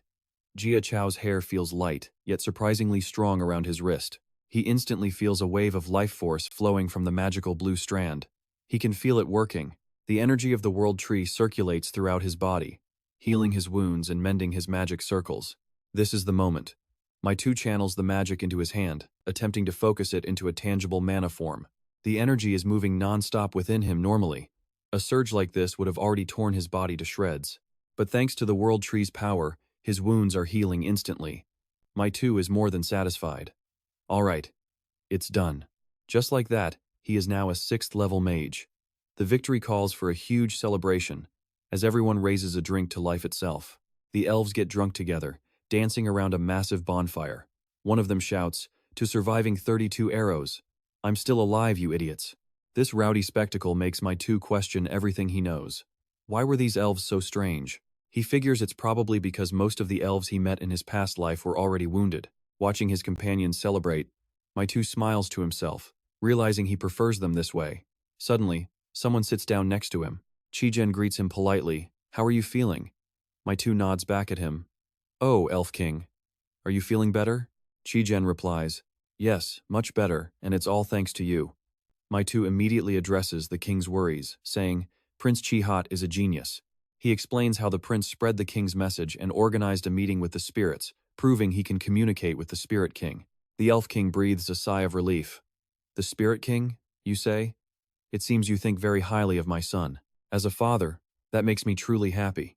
These words cause My Too to pause for a moment. Before he regressed, Chi-Hat used to say one thing over and over, My father is a wonderful person. He realizes now the prince was right. It's a huge relief that he was able to save him. Abruptly, Chi-Gen stands and asks, May I trouble you for a moment? He calls out to the crowd, Everyone, listen to me. The Elf King's voice rings out loud and clear. The world tree has been revived, and we can once again hold our heads high with pride. But this was not a victory we achieved on our own. The world tree was aided by a hero, and all of us were saved by him. Therefore, allow me to declare right here. Chi-Gen raises a hand to the sky. The hero My Too is our ally. We will leave this forest to help him anytime he needs us. Immediately, all the elves present erupt in a massive cheer. They grab My Too and begin tossing him up into the air. Long live the world tree! My Too is incredibly moved by their enthusiasm. He never expected this. But then, My Too feels like something is missing, as if he's forgotten something important. Later that night, a sorrowful voice echoes from the fields. Young master, I regret everything. Meanwhile, inside the holy cathedral, Pope Cao Min is preparing to start a meeting. He takes a deep breath and turns around. It seems everyone has arrived. A bishop immediately speaks up. Your Holiness, I've just heard that you intend to select a new reserve hero. This old fox has sharp ears, the Pope thinks to himself. Outwardly, he simply confirms it. That is correct. I have discussed it with Archbishop A. Lei, and he has already agreed. The bishop hesitates. But Your Holiness, the Quan Bo cheat we are speaking of, carries the blood of a mage in him, as you know when it comes to heroes and their purpose. The Pope cuts him off mid-sentence. We have yet to confirm that. The Pope wonders in frustration when the servants of God became so incredibly self-serving, so selfish. His voice deepens as he reminds everyone, Here, we simply follow the word of God. It is not our place to make the decision. He glances around the room. We decided to nurture a hero to prevent the coming disaster. But suddenly, someone slams their hand on the table and stands up. Why can't we just eliminate that candidate? Archbishop Keelan confronts the Pope, demanding, We should force that brat to serve our own interests. And you've come here to say such things? The Pope thinks with bitter disappointment. Your interests, Archbishop, not mine. Archbishop Keelan, the Pope says frankly, if he is the chosen one, he will easily surpass the other candidates. Becoming a hero is not the only path. There are countless ways to help other people. The archbishop clicks his tongue and sits back down, grumbling resentfully. Fine, I will keep an eye on that kid. Then we will end this topic here, the Pope declares. He sighs inwardly, thinking the discussion was completely meaningless. Still, he managed to state his case and buy a little more time. The Pope wonders, my two, what kind of person are you? The day of departure finally arrives. Chihat walks with my two for a while, asking, are you leaving now? Jihaz promised him, though we can't journey with you, we'll be there whenever you call. Mihai just nodded, thinking that day would come very soon. He then offered Jihaz some sincere advice, saying he needed to continue his archery practice and successfully contact the Spirit King. Jihaz was surprised. The king? He didn't press for details, just wished him luck on his quest. Mihai offered a pleasant smile in return, but Jihaz had another question, asking if he planned on becoming a hero. Mihai nodded. That was the current plan. Unsurprisingly, Jihaz gave his full support, believing he was the right person for the job. But he also shared some crucial intel. Other nations wouldn't like this one bit. Countless people had used false prophecies to start wars. That's why we shut ourselves away in the elven forest, he said. Mihai thought to himself, right, I knew that. This fool thinks everything in the holy nation is just. The memory of trying to escape their control sent a jolt of pain through his head. Responding to Jihaz's warning, Mihai spoke. Don't worry, he said. I'm already aware of this. Jihaz seemed relieved, wishing him well and offering a final word of caution. May the blessings of the world protect you on your journey.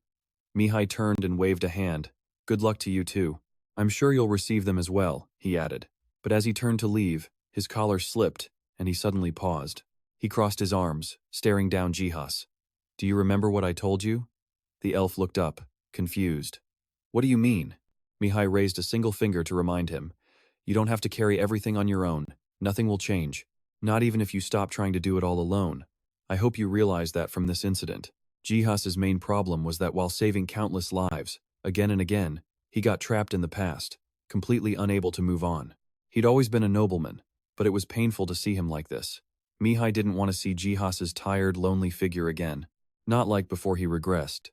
Now that he was back in the past, he wanted to help him. Jihaz gave a quiet smirk, then bowed his head deeply. Yes, I think I understand now, he replied. No matter how long it takes, I'll keep it in my heart. Mihai gave a satisfied nod. That's what I wanted to hear. Nothing more. He was sure he was on the right path now and he might just gain another friend on his journey. The journey to save the world. Jihaz watched Mihai's back as he walked away down a path of scattered flowers, leaving the elven lands behind. May blessings find you, he whispered. Mihai's party moved quickly down the road, where Helen couldn't hold back her question any longer. Just who are you? I'm starting to get really curious, she said.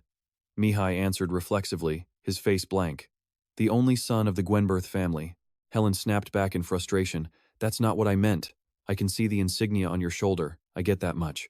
I was even starting to think you were from the future, she sighed. It's hard to believe he's only human, Mihai just smirked. I guess it's time to tell the truth. All right, I'll tell everyone. His leading words caught Helen's full attention. Even Leon fell silent to listen. Morden the butler also eyed him with curiosity. Mihai's lips curled into a grin. I can handle near impossible tasks because I can hear the voice of God. The three of them froze solid at his words. Then, all at once, they shouted, Liar! The whole scene reminded Mihai of his first disastrous meeting with that bastard, Zephalon. He was the one who had approached Mihai first. His hair shone like the sun, and his golden eyes were dazzling.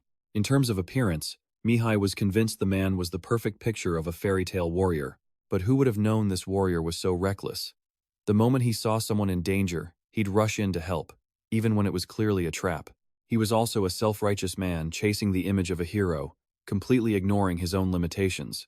Because of that, many people lost their lives. But that bastard always refused to admit it was his fault. In the end, that's all Mihai remembered of Zephalon. Leon suddenly broke the silence with a question. In an age where not even the saints can hear God's voice, you're telling me you received a revelation? Seth confirmed that Mihai wasn't lying. Sandra got curious too. What form did the message take? Mihai just smiled faintly. He answered them simply. God told me, get lost. When the soil is waterlogged, the trees will rot. Unfortunately, the current Holy Empire is completely rotten to the core. That was his reasoning.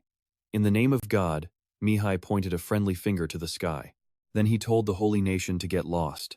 Sandra was shocked that God's message to Mihai could be so direct. At that moment, Mihai made a suggestion. Now that our work here is done, why don't we go overturn the elders' chessboard in the Holy Nation? They arrived in Nox, the capital of the Holy Nation. Leon pointed towards a massive structure. Is that the Tower of Saints?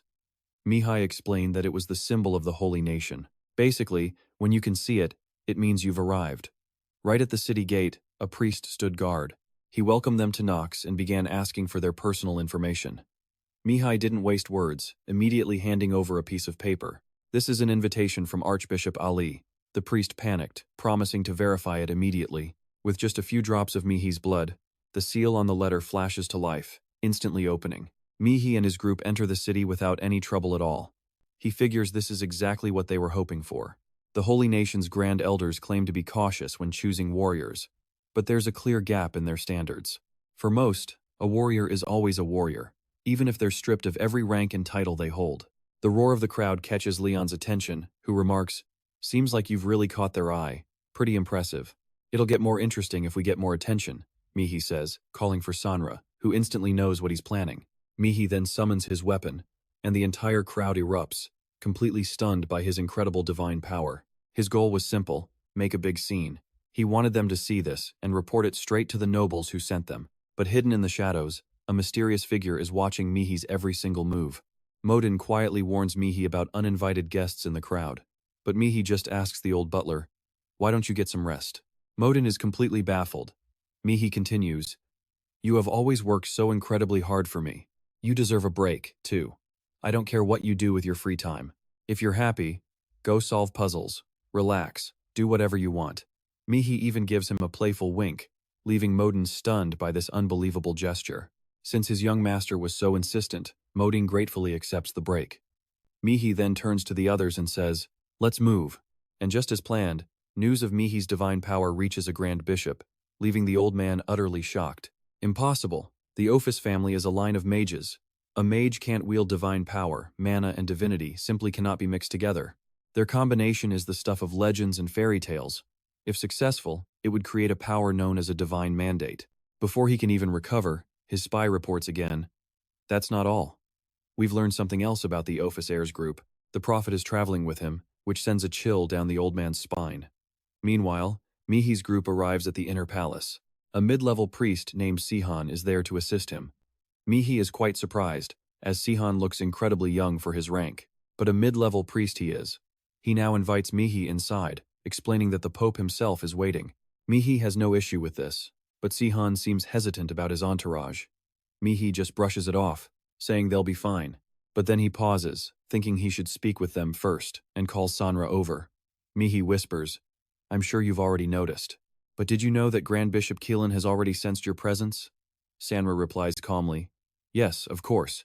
They're the ones most wary of my prophecies. So, what should I do?" In response, Mihai just tells her to do whatever she wants. But even with his permission, Sanra is still visibly confused and hesitant.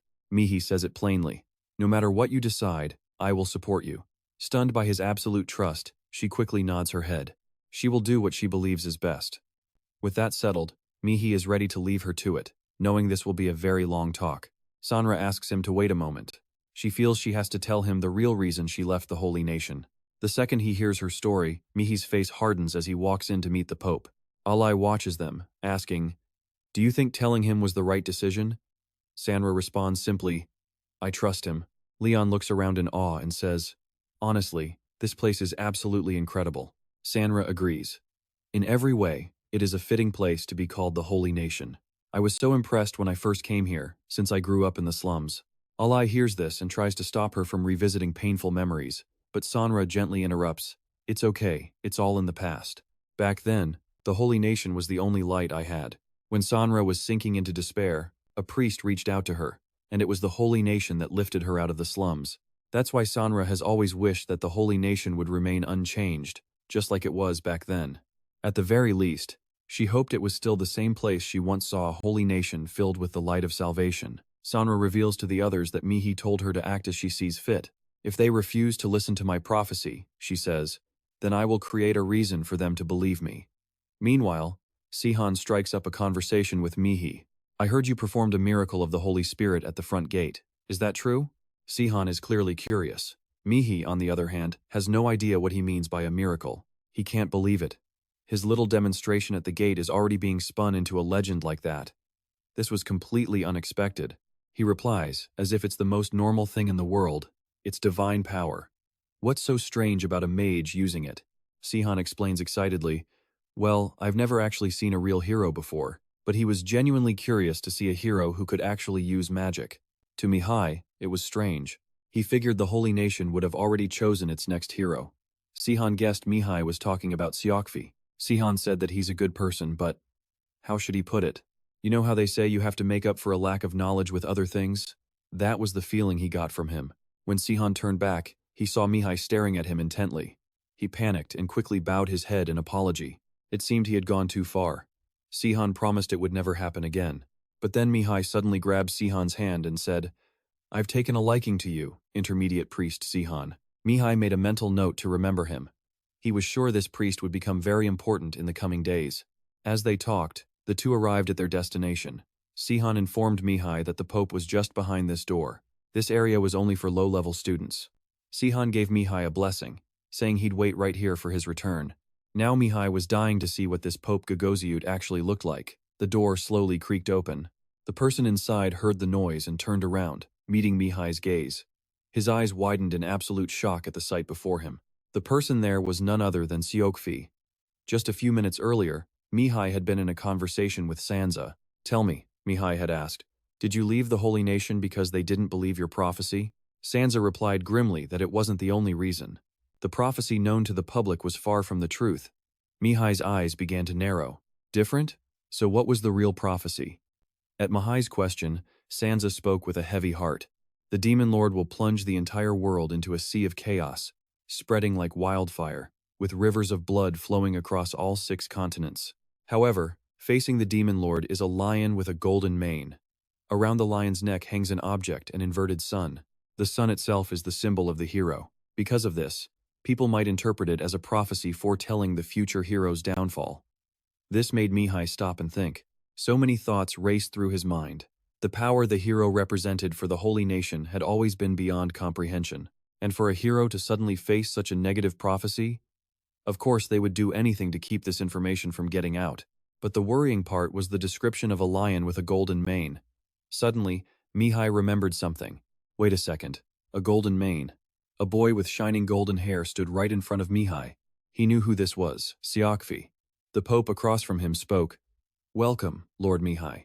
Mihai had no idea where that title came from. 1,000 venomous curses were rising in his throat. But he had to restrain himself. Calm down. He needed to stay calm. Mihai tried to reassure himself, but his hands were already clenched into tight fists. Greetings, representative of the great holy nation. The wise eyes of Haikal. I am eternally grateful for this audience with you, the Pope continued. It seems you still remember your manners. Mihai knew exactly who was in front of him, but he still wanted to ask. Forgive me, but may I ask who this is? The Pope explained. This is the prodigy from the Golden Lion Knights, Sir Sokfi. He is also a candidate for the title of hero. Both of you are very strong contenders. He continued, saying that soon one of them would have the honor of bearing the title of hero. Siokfi slowly walked closer to Mihai. He held out his hand. It's a pleasure to meet you, Lord Mihai. Though he hated it, Mihai had to accept the handshake. Ah yes, the pleasure is all mine. But deep down, he felt nothing but disgust. Look at this brat. Siokfi's holy power was slowly flowing into him. It looked like he was trying to size him up. Mihai's smile turned cold. Fine, he thought. I'll play your little game. Freely circulating form.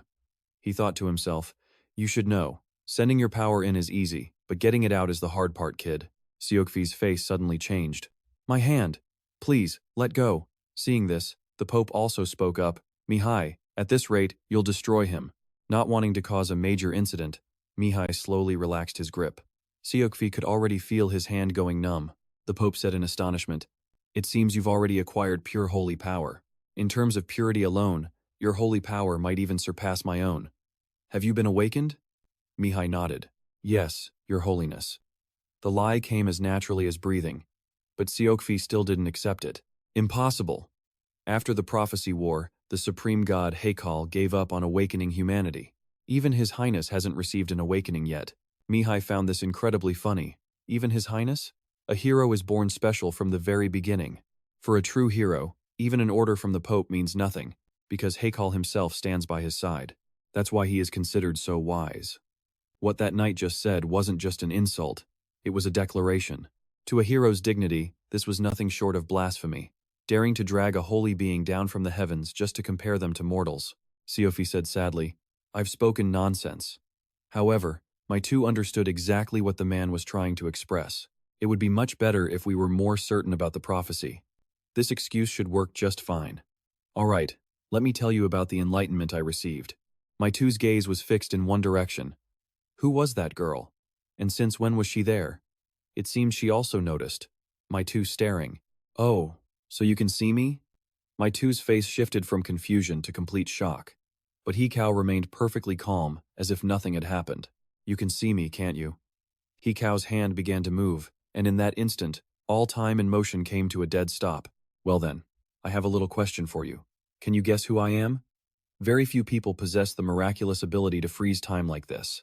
Among that small number, my two could only think of one person. It could be Hikau. It had to be, right? But that playful attitude and teasing expression didn't feel like a god at all. It looked more like Satch. The person just mentioned seemed to guess his thoughts instantly. I hope you're not having any improper thoughts about me right now. Hikau quickly changed the subject.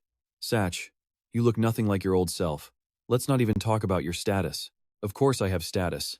I am the origin of all magic and the other half of Asama. But that seemed a bit off. She wasn't really the other half, more like a fragment that had fallen off of him. You're always trying to defeat him, yet who was it that was just crying their eyes out yesterday? Hikau couldn't take it anymore and tackled Satch. In any case, it's a pleasure to meet you, successor. You've received a part of Asama, and you'll likely get even more in the future. That means you are his successor. But the way you're looking at me is a little disrespectful. It seems you have no intention of serving me at all.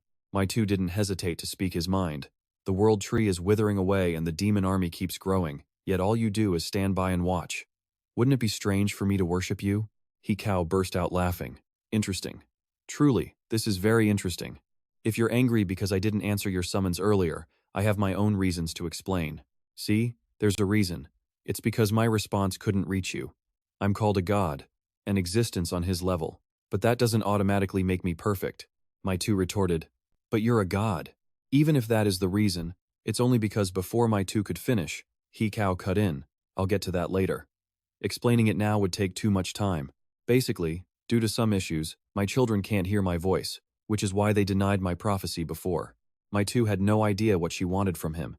To be precise, he was currently the only human Hikau could communicate with. So, I want you to find out the reason for me. If this gets resolved smoothly, it's a win-win for both of us. Hikau returned everything to normal. Siofi turned to my two and asked, My lord, what did the prophecy say? My two recalled what Hikau had said. I want you to find out the reason. It had to be something related to the demon lord. He needed to take care of this as soon as possible. But before that, I have something to say. To all of you who yearn for salvation, I've been told that the current state of the holy nation is utterly corrupt. Everyone was stunned. Siofi yelled, How dare you? But my two didn't back down. I'm not confirming if the prophecy is true or false. Besides, you dare be so disrespectful to me? If you know what's good for you, shut your mouth.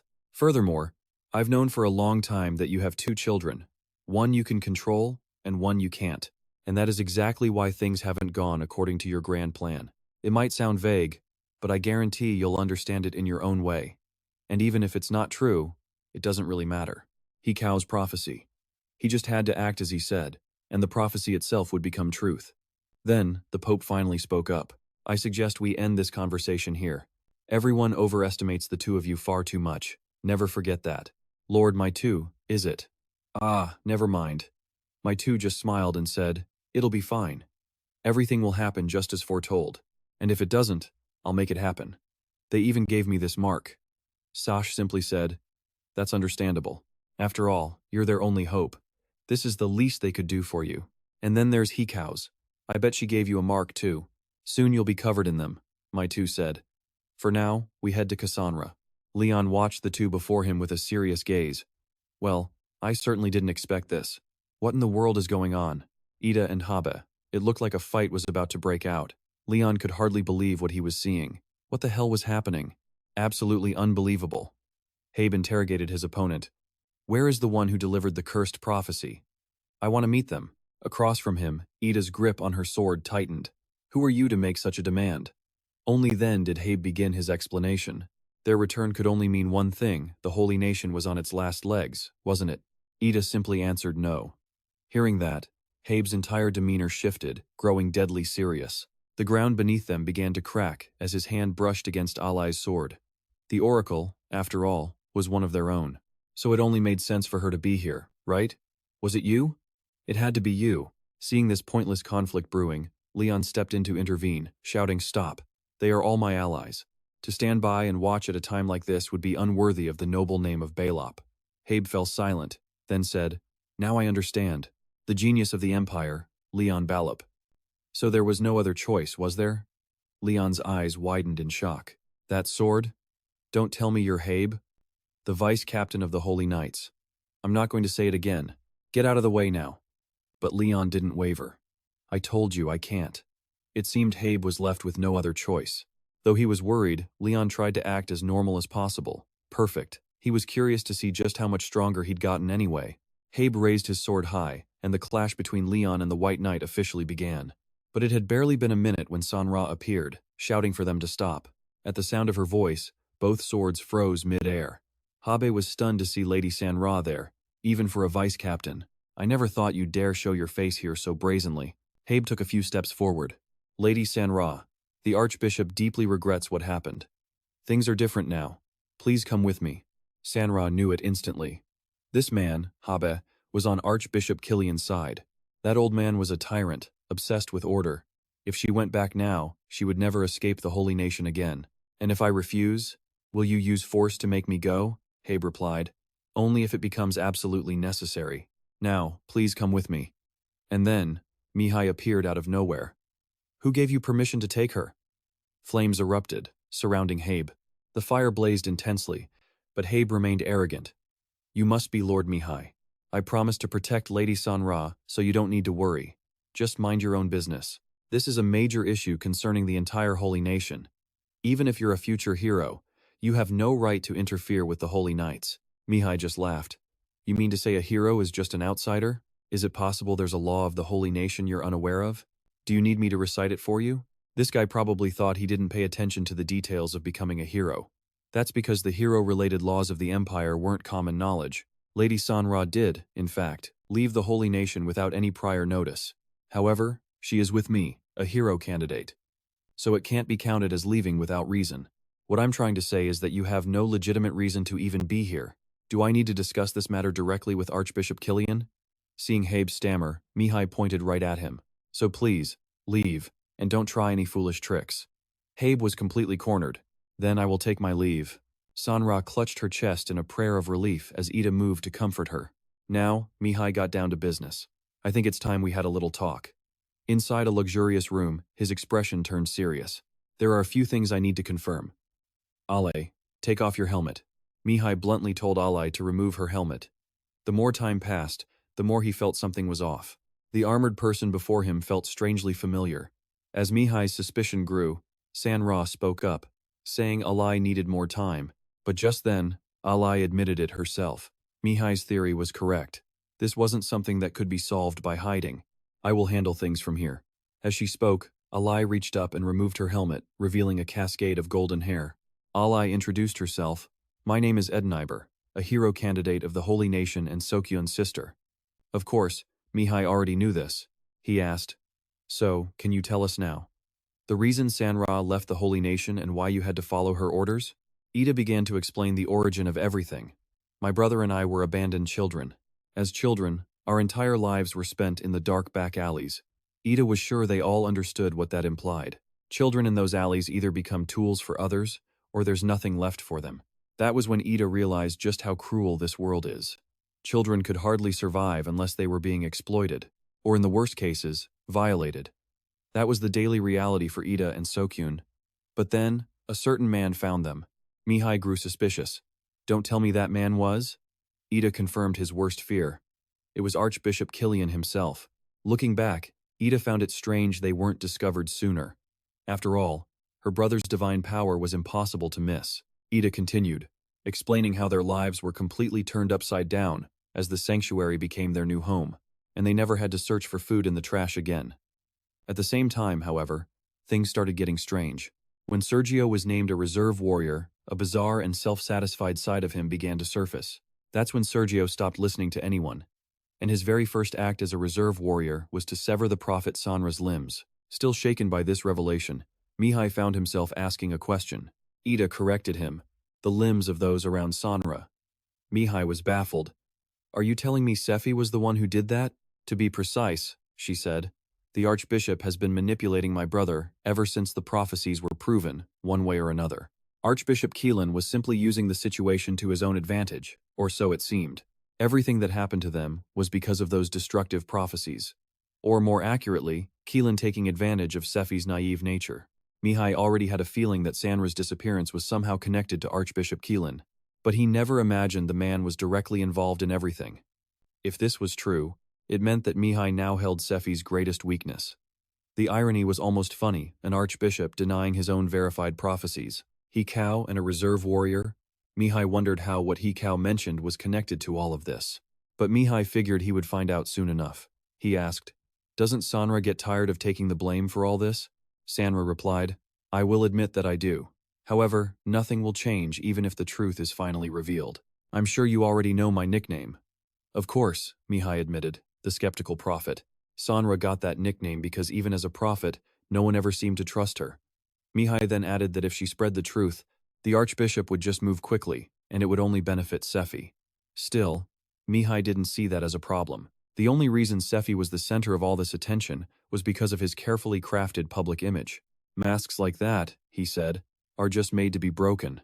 Meanwhile, Sephi had just finished his sword practice for the day. He wondered if he was actually doing well as a warrior when he suddenly heard what he thought was Ida's voice. "Brother, can you please stop?" He just brushed it off, thinking, "You don't know anything." But then he turned around, and he saw Ida's face, her eyes filled with tears. Sephi was completely confused.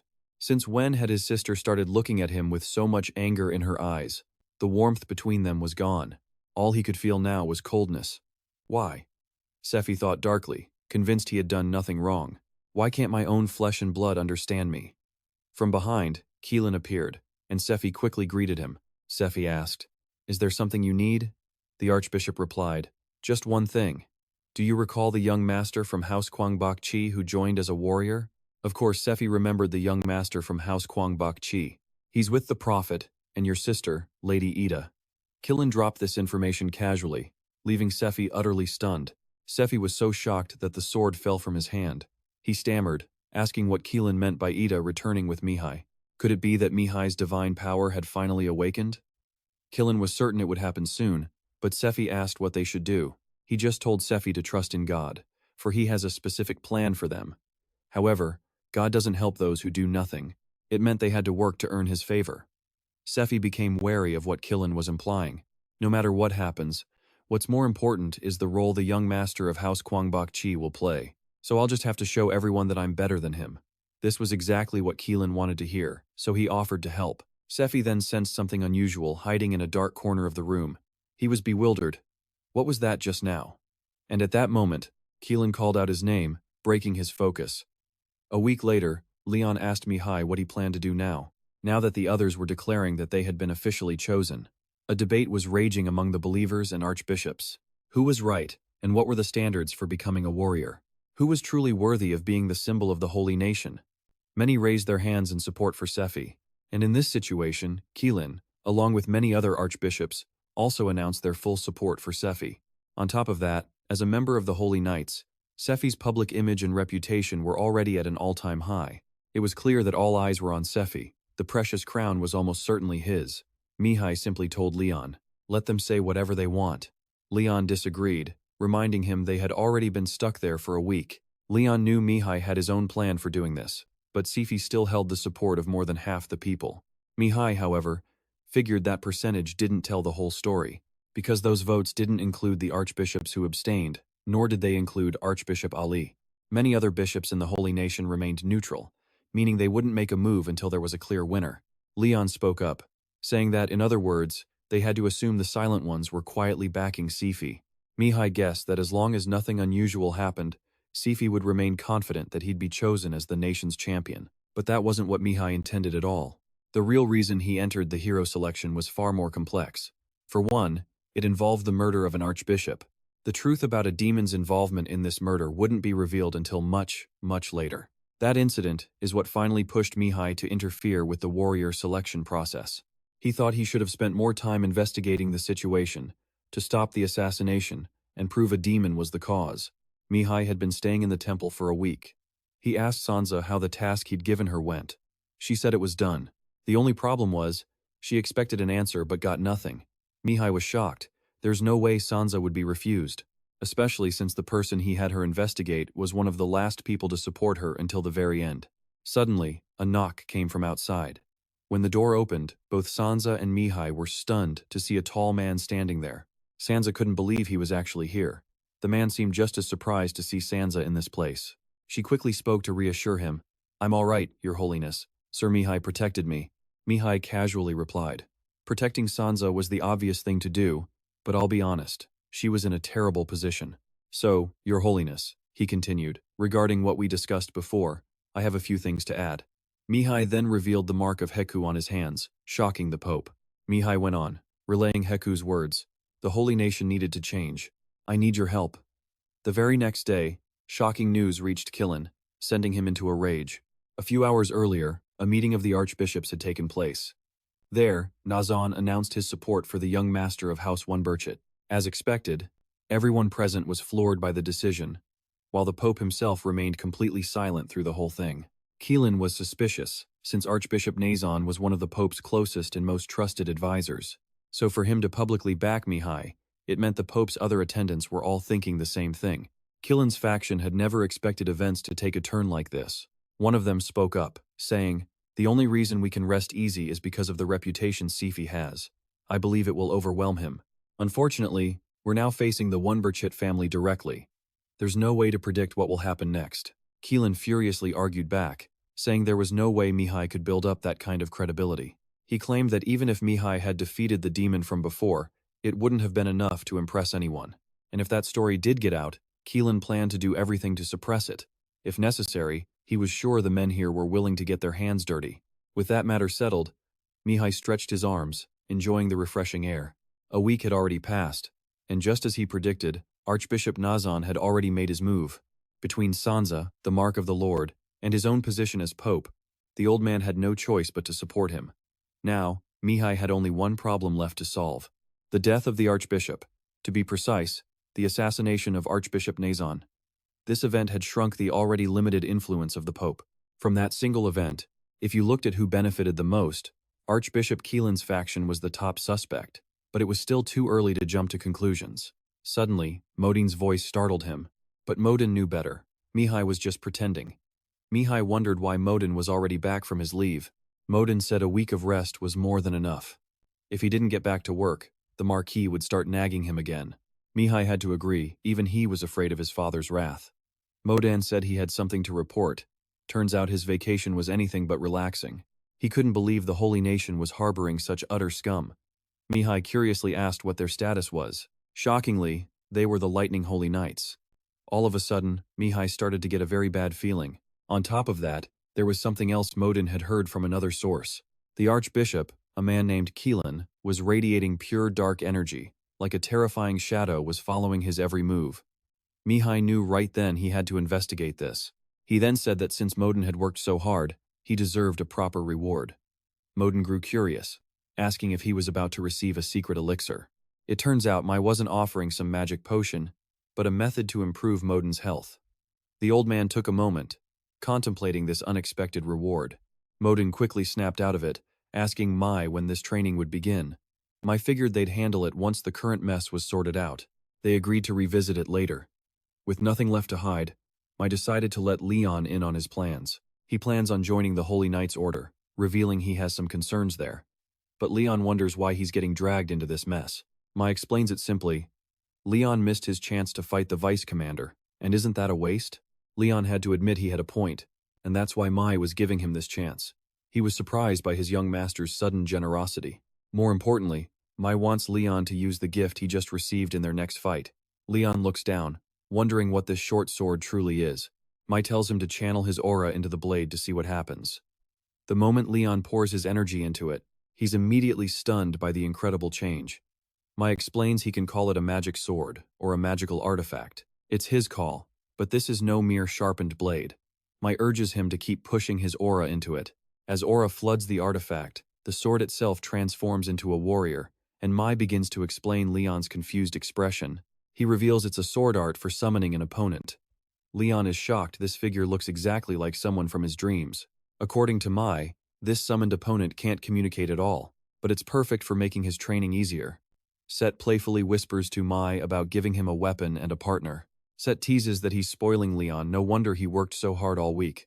Leon himself feels guilty getting so much from Mai. He feels like he's done nothing in return. But Mai isn't holding it against him, instead patting Leon's shoulder reassuringly. He's certain Leon will be a huge help in the future. If Leon wants to thank him, he needs to get stronger. Staring into those determined amber eyes, Leon feels a new surge of motivation, gripping the sword tightly in his hand. He promises Mai he'll become much stronger.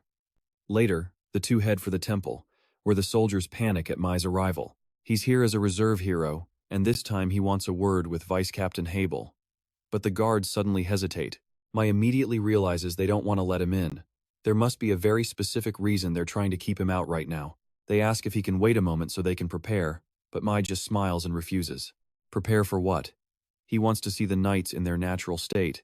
Just then, Mai senses approaching footsteps. A voice calls out a greeting. Mai fires back with pure sarcasm. Here just to say hello, Sir Habel? Habel asks why he's here. Oh, there's a reason. Mai replies coolly. Mai claps a hand on his shoulder. Sir Leon Ballop here wants to finish the fight between you two. Leon is confused. I did? Yes, you did. Habel's face falls, a worried expression crossing it. He speaks softly. First of all, my apologies for not being able to welcome you properly after what happened. However, I want to make something clear. Just because we meet doesn't mean we have to fight. But Leon just grins and challenges him. What, are you scared? Mai adds more fuel to the fire.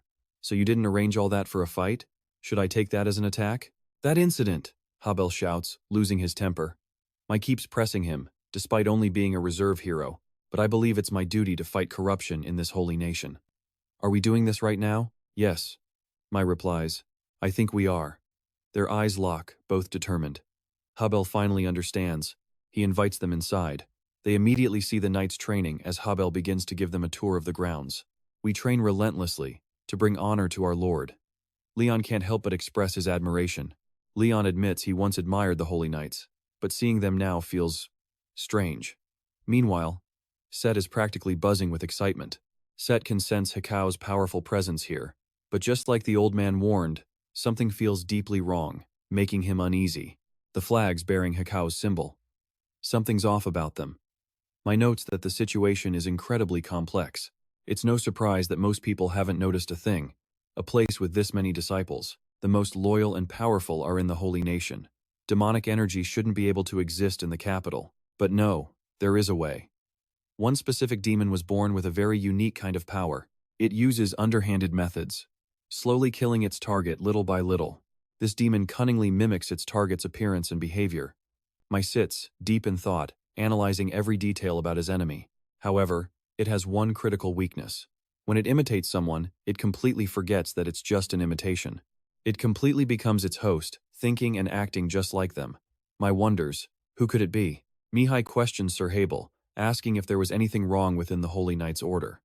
When Habel insisted everything was fine, Mihai felt he was being truthful. He studied Habel's eyes, but they were unreadable. Deciding he had to investigate himself, he activated his probing ability. The magic allowed him to scan his surroundings, searching for any clues. Nothing here. Same for this spot. Nothing of interest over there either. But wait, that feeling. It's definitely coming from the basement. Sensing a secret below, he turned to Habel. Is there something beneath us? Are you absolutely certain there's nothing amiss? But Habel stood his ground, insisting he was sure. Mihai pressed him again. You're positive? So Mihai laid the trap. In that case, if my team and I were to go down there, you wouldn't have a problem with that, would you? And there it was. A flicker of panic in the man's eyes. Impossible. It seemed the vice captain was completely in the dark, but Mihai knew it was too early to jump to conclusions. Reading the look on Habel's face, Mihai could guess the truth. So there is something down there, isn't there? The man just looked uncertain. Is that so? Then allow me to check for myself. Habel quickly refused. I can't. I'll go with you. It's better if someone with authority is present, Mihai countered. Don't you have more important matters to attend to? I didn't bring Leon along for no reason, you know. But the man was stubborn. Even so, I can't let you go down there alone. Mihai just replied, yes, I'm aware, which is why I'll be going with someone else. Someone else? Habel's reaction told Mihai everything. His suspicions were right on the money. Mihai knew Habel would bolt the second he realized something was off. A moment later, footsteps approached. They're here. Time to go. The newcomer was Siokfi. What's going on here? Mihai pointed right at him. I'll be going with this man. A baffled Siokfi could only ask, wait, what are you doing here? A cheerful Mihai announced, you're coming with me, leaving Sokfi completely stunned. As they descended into the basement, a frantic Sokfi demanded answers. I've asked you 10 times already. What is going on? Mihai simply stated, I believe there's something hidden in this basement.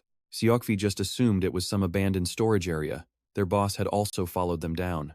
She looked around, clearly suspicious. You said this basement was abandoned? With so many questions unanswered, the group decided to press on. Sergio spoke up, looking concerned. You once said that I was arrogant. When Mihai confirmed it, Sergio demanded to know why. We barely even know each other, so why would you assume that? But Mihai just turned the question back on him. Do you honestly believe that the holy nation is incapable of doing anything wrong?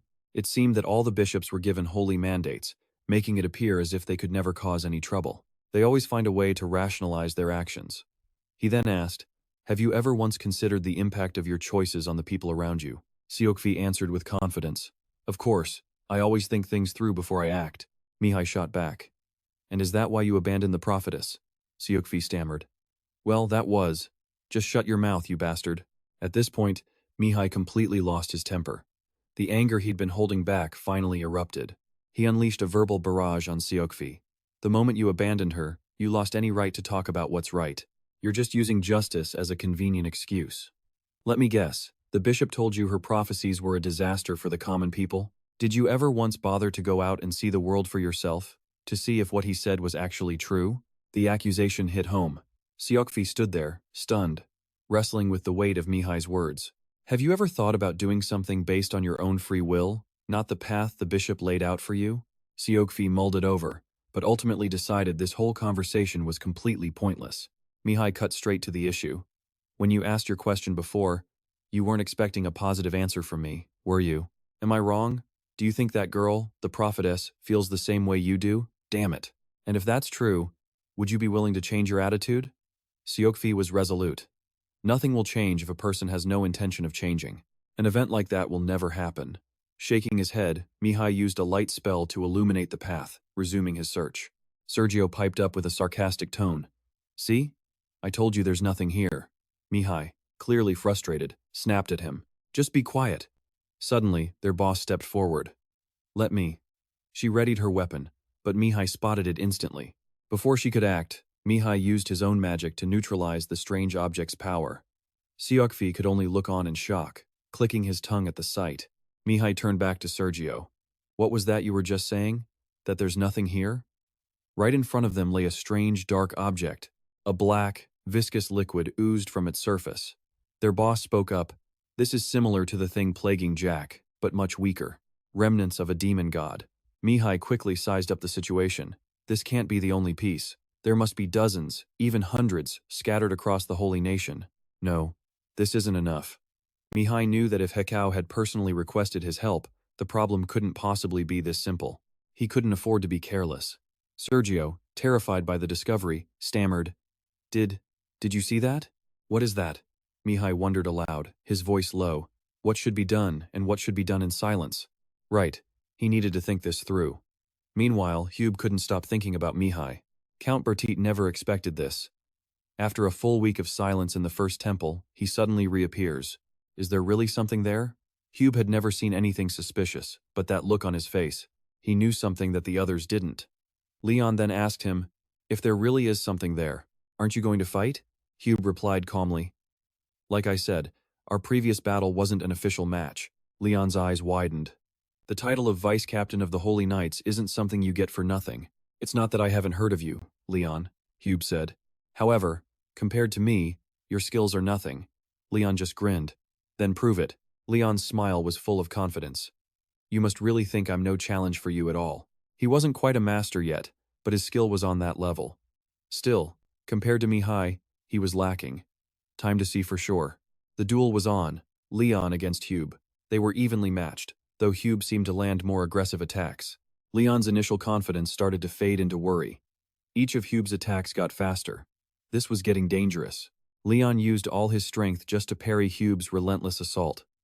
Hube's eyes widened as the tide turned. If he couldn't show an overwhelming difference in skill right now, he'd lose all face with the Holy Knights. I'll be sure to teach you a lesson, Hube declared, launching a direct, powerful attack at Leon. Suddenly, Mihai appeared with a smile. Looks like everyone is here. Hube was stunned by the hero's arrival. Mihai seemed thrilled, ready to announce some good news. All right, everyone, listen up. I have something I need to share. The Holy Knights will be temporarily suspended, starting today. Everyone just stared, completely shocked. What? Why are you suspending our activities without any reason? Mihai remained calm, explaining, there is a reason. A few demons have been hiding right underneath your headquarters. Oh, and I forgot to mention, Lord Sigu has already approved this. Do you understand now? Until we find that demon, no one is allowed to leave the headquarters. At the Holy Ground, Mihai used the staff of the World Tree to create a protective barrier, and the power of 2 high priests, along with Jack Storm. With this much holy power, we can find that demon. Mihai gathered all the knights and commanders like Hube and Leon, who just coughed. It was Mason covering his mouth. What's wrong, Mason? They asked. He denied it instantly. Impossible. A holy knight like me could never be a demon. But Mihai's suspicion was already locked on him. Stop it. You're an excellent actor. I'll give you that. Mason couldn't believe it. A demon? Me? That's impossible. Mihai thought about its methods. It kills someone, wears their skin, and just blends in with humanity. Absolutely disgusting. But what can I do? I can't manage that many. Suddenly, Mason's body began to twist and deform. Unbelievable, Mason shrieked. I wasted years on this. How dare you ruin everything? What is happening? The knights murmured in chaos. I can't believe he was right. The method, the situation. Then Mihai remembered, the assassination of Bishop Nazun. Of course, you were the only one capable of something like that. Mihai looked Mason straight in the eyes. You're him, Zelote. He recognized the demon instantly. Zelote snarled. You know me? Mihai answered with total confidence. Of course. The demon behind the curtain, commander of the 6th Legion, and Mizil's right-hand man. Just a small fraction of that woman's power. In the end, you're nothing but her loyal little henchman. Zelote let out a chilling laugh. I don't like being called a henchman. And then, he shed his human skin. He soared into the air, showcasing his true demonic power. The knights below cried out in panic. I can't see anything. Everyone, remain calm. Now that his identity is revealed, his plan to assassinate the bishop has completely collapsed. Mihai reasoned that the demon had no other choice but to take out the most annoying person here. That meant the target was going to be one of the reserve heroes. Mihai pictured the demon Zealot, lunging straight for him. He knew Zealot would try to get in close. With his sharp teeth and long claws, Mihai prepared to counter with Jack Storm. How? Zealot screamed as Mihai's hand clamped around his throat, ready for an interrogation. I'm sure you've been watching me. I don't know what your plan for this place was, but I will crush every part of it. One by one. He drew his holy spear and aimed it. Everyone gasped. He told the demon, that's why you should just wait and see. He then unleashed a purification skill, shattering the demon's form. Seok Fai could only stare at his friend, his eyes filled with pure admiration. What even makes a true hero? Is it just defeating demons and showing humanity the one true path to follow? Compared to that ideal, Sergio felt a bitter pang of jealousy. Even as a reserve hero, he'd failed to notice the enemy right by his side. Sergio remembered saying goodbye to the swordsman Mason, who turned out to be a demon. How could they let him be a reserve hero? Was fate really this cruel? No. He clenched his fist. If he was lacking in some way, he would just have to work harder to make up for it. The gods would never abandon those with true determination. If he just gave it his all, then surely. He recalled Me Too's words back in the cellar. In your entire journey, what proof do you have that you're doing the right thing? He gritted his teeth, clenching his fists to hold back his anger. Me Too's voice cut in. All right, you pathetic army, have you all finally figured it out? Demons will do anything to hide among us. If you drop your guard, you will become their next meal. At any moment. Everyone was left wondering, how did he know? How could I be a reserve hero and not realize something like this? To be honest, I'm incredibly disappointed. I can't believe not a single one of you managed to find the demon disguised as your own comrade. Maybe this is a difficult task for ordinary people, but I expected more from you. I thought you were supposed to be holy knights, noble and powerful. I've heard a few rumors that some of you have been getting friendly with the bishops, all for a little personal gain. Hama finally spoke up. Of course not. We are the holy knights who serve Lord Hakao. Therefore, we always remain neutral. Me Too shot back. Is that why you attacked the first temple? Hama claimed he was simply following a prophecy. I could understand if you were driving out demons on official business, but you weren't, were you? Me Too questioned, cutting him off. Sir Hama, no more excuses. You don't even have the right to explain yourself. Sir Sukfi, you must agree with me, right? The knight responded, as I'm still a hero in training. I can't do everything by myself. You're right. But… Sukfi trailed off. Me Too turned to face him. What more do you want? I want to confirm your strength for myself. I challenge you, Sukfi declared with unwavering courage. Me Too responded bluntly. If you want to challenge me, then you'd better be willing to bet something of equal value. You can only be truly serious when there's a real risk involved. Sergio was confused. A bet? Me Too pointed at the chain around Siokfi's neck. That thing. The saint's pendant you're always wearing. Siokfi instinctively reached for it. He wondered why he chose this item. Fine. I accept your offer. Me Too thought to himself. He had already used his absolute storm defense once. It could have been the trump card in this very battle. But it was fine. He knew every single one of his opponent's abilities like the back of his hand. Me Too smirked, completely confident in himself. Meanwhile, Sergio was slowly being consumed by desperate thoughts and self-hatred. He had lost faith in his ability to become a hero, while Sokfi was busy aiming for the crown. It's a miracle he hadn't lost his mind. So what? Let me say this again. I have absolutely no sympathy for you. Siokfi readied his weapon, his voice like steel. Let me be clear, I have no intention of losing. A voice whispered in Me Too's ear. Do you need help? No, I'll be fine. Sukfi let out a determined roar. Come on. Me Too didn't hesitate for a moment. He charged forward, realizing that Sukfi was incredibly fast. The knight knew that if he didn't use his full strength, he had zero chance of winning. Me Too spun his 5-layered shield sword, launching every attack at Sokfi. But the knight was more than prepared for this difficult fight. He decided to counter with a reflection spell, immediately following up with 5-circle magic. Not giving an inch, Me Too unleashed his 100 swords, an improved skill from the 2-circle mana sword spell.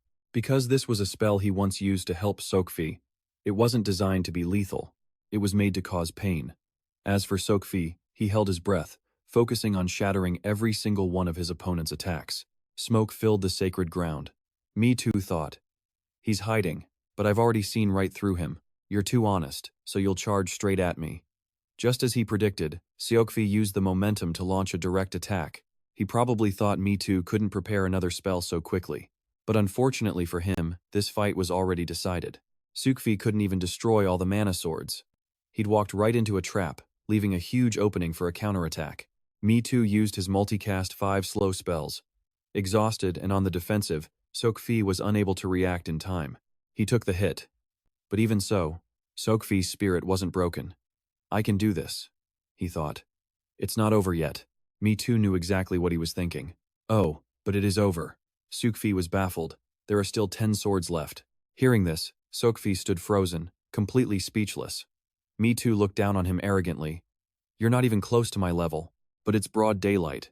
Using his firepower now was a huge mistake. Sifai gets slammed with a direct hit. The other holy knights watching are on edge. Suddenly, all the chatter about a balanced fight shifts its focus entirely to Mihai. So brutal. The crowd thought he was dead. How can someone be so cruel? He's a complete psycho. Mihai, however, remains completely unfazed by the insults, acting as if he hasn't heard a single word. Sefai hands over a pendant, telling Mihai, "This is yours." Mihai takes it, promising to guard it well. He can already tell this thing is going to be useful. It's the Holy Pendant, an artifact designed to amplify the user's holy power and massively boost their recovery rate. But it also has a hidden function most people don't know about. Not yet, Mihai thinks to himself. It's not time to use that. For now, just using it to amplify his holy power is more than enough. Sefi calls it a fair fight. admitting he was simply too weak, and that Mihai taught him a valuable lesson. A fair fight? Mihai challenges the idea. He asks Sephi if this wasn't a formal duel. Would he have used other, dirtier tricks? For instance, would he have attacked from behind, or maybe used a few hidden weapons? Sephi immediately fires back, yelling that he would never do something so dishonorable. But then Mihai poses the real question, what if it meant saving hundreds of thousands of lives? And with that, Sephi just freezes. What's the point of being a hero, Mihai asks, if you can't even protect the people? Sephi lowers his head, speechless. His fist clenches, then goes limp. He doesn't need to hear an answer. Mihai can already imagine what's going through his head. At least for now, Mihai turns and walks away. Leon hesitantly asks, "Don't you think you went a little too far?" Mihai feigns ignorance. He was talking about Sephi, the other hero candidate. He doesn't seem like a bad guy, Leon adds, even if he is a bit of a blockhead. If he were anyone else, Mihai says, he wouldn't have done that. But being a hero candidate carries a much heavier burden than Leon thinks. A burden? What's that? Wait, why stop? Mihai suddenly realizes who's walking out of the first shrine. It's Archbishop Killen himself. He must be here because of Sanra. Leon can't help but wonder why the old man is here. That old geezer is a handful, Leon warns. So what's the plan? Mihai answers calmly. What else? I'm going to face him. Keelan seems to have already spotted the two of them approaching.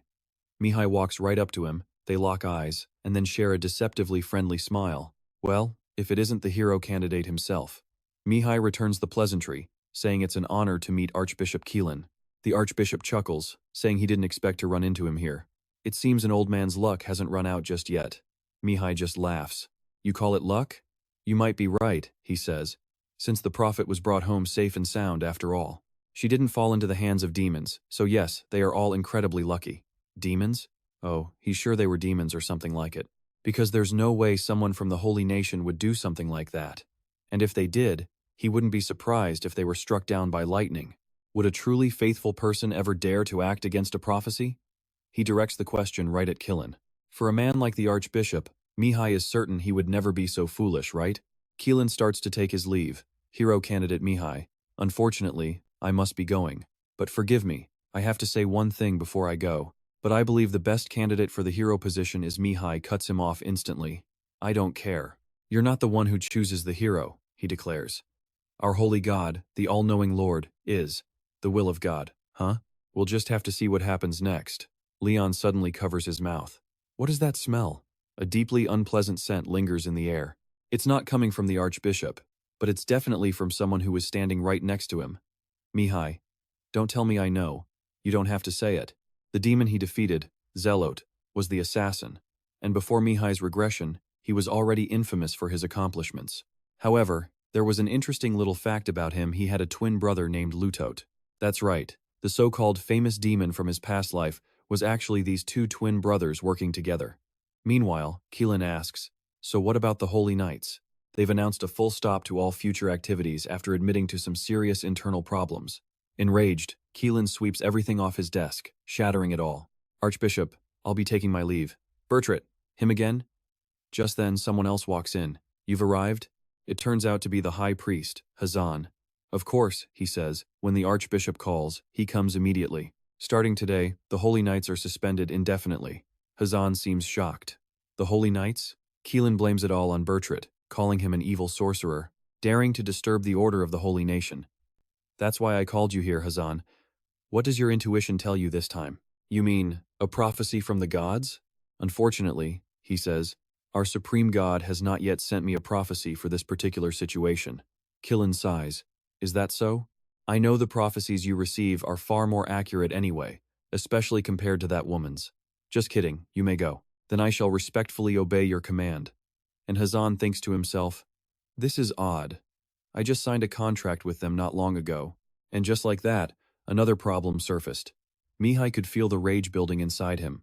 Meanwhile, at the first temple, Modin was stunned. He asked, you're saying there's another demon? Are you sure, young master? Mihai's answer was firm. Yes, there's one more. Mihai reminded him. You went through this at the World Tree. Why the surprise? Because, Modin replied, I was locked in a prison cell the entire time. You have a point. I guess I forgot, Modin grumbled. You did just abandon me in some miserable, random place. Being an old man, I don't exactly get the latest news, he added. Mihai just gave a cold reply. My apologies. Modin knew his young master was brushing him off. Mihai continued. That Archbishop Killen, I've confirmed he's involved with the demons. Dealing with demons is heresy, plain and simple. And for that crime, even an archbishop can't escape punishment.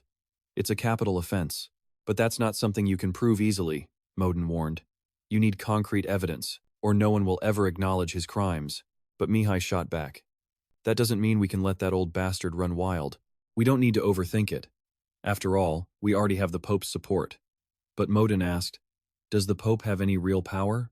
That's only under normal circumstances, Mihai explained. Right now, the Holy Knights have the place completely locked down. The heavens are on our side. This gave him more than enough proof the Archbishop was dabbling in heresy. And on top of it all, he had the seal. With this, he knew the Pope's position would change completely. He then recalled, speaking of which, my warrior assessment is in 4 days, right? Leon stepped forward to confirm. That's correct. And in 4 days, every single archbishop would be gathered. It was the perfect stage to expose Keelan and finish the demons for good. Mihai turned to Sanra. That's why I need your help. I've told you before I believe in you. It's why I have always had your back. He thought to himself. Sanra's prophecies must be protected. I can't let her break down like she did last time. But I've never actually heard him speak to me, she confessed. I only get feelings about the future. Mihai countered. Most people can't even do that.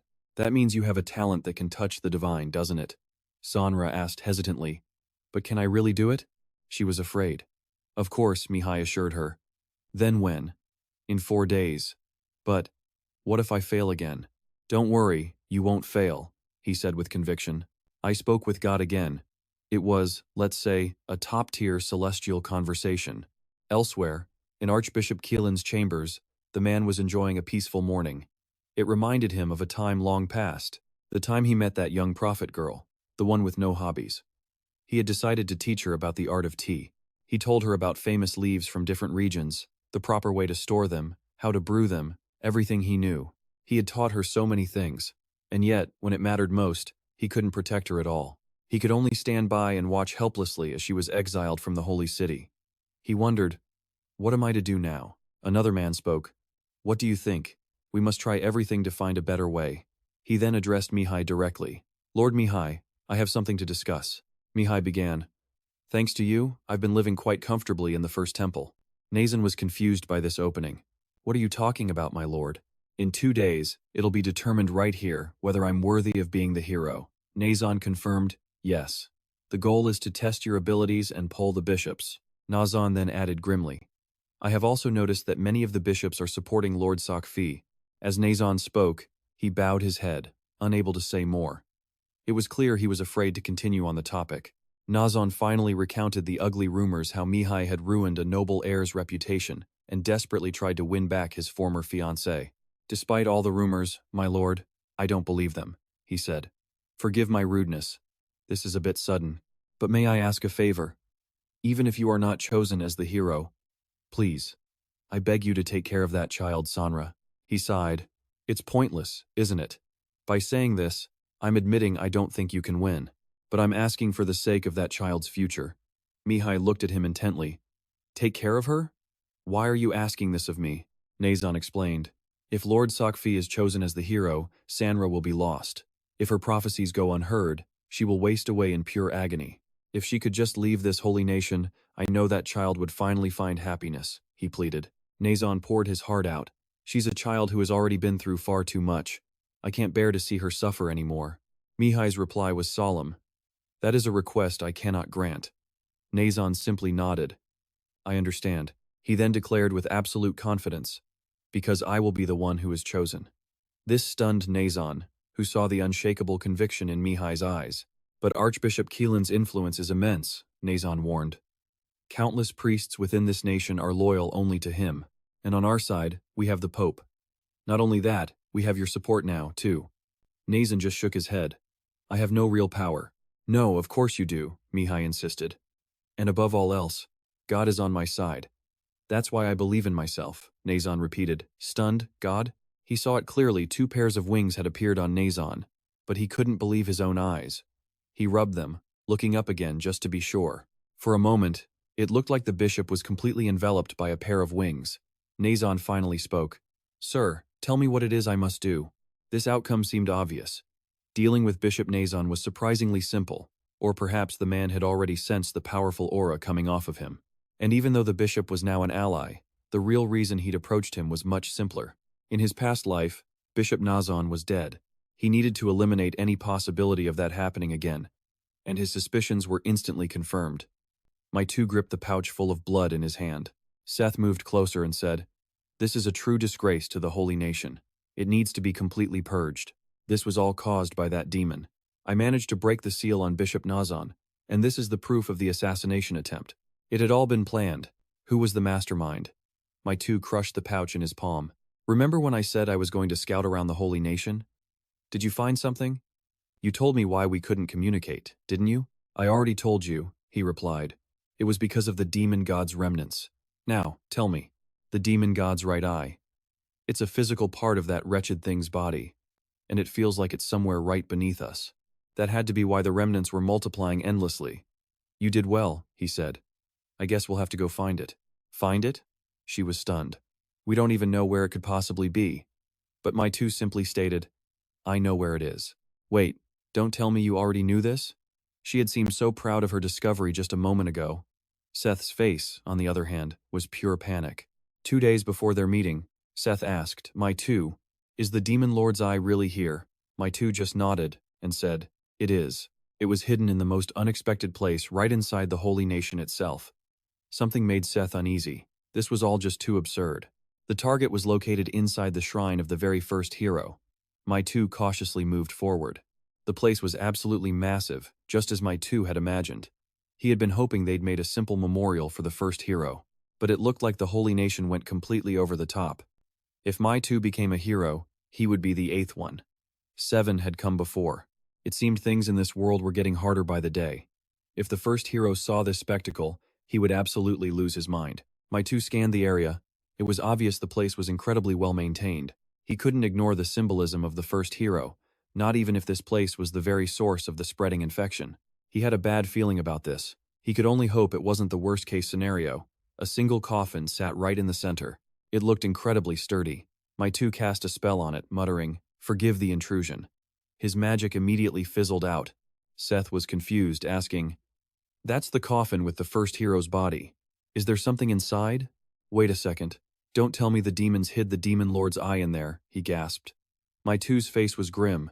Yes, there was a good chance it had been placed inside from the very beginning.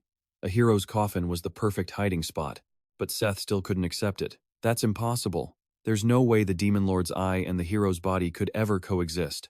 My2's next words left Seth completely speechless. What if it was completely absorbed before he passed away? Well, time to see if that theory holds up. If his hypothesis was wrong, the hero's body should still be perfectly intact. "Please," he prayed. "Let me be wrong about this."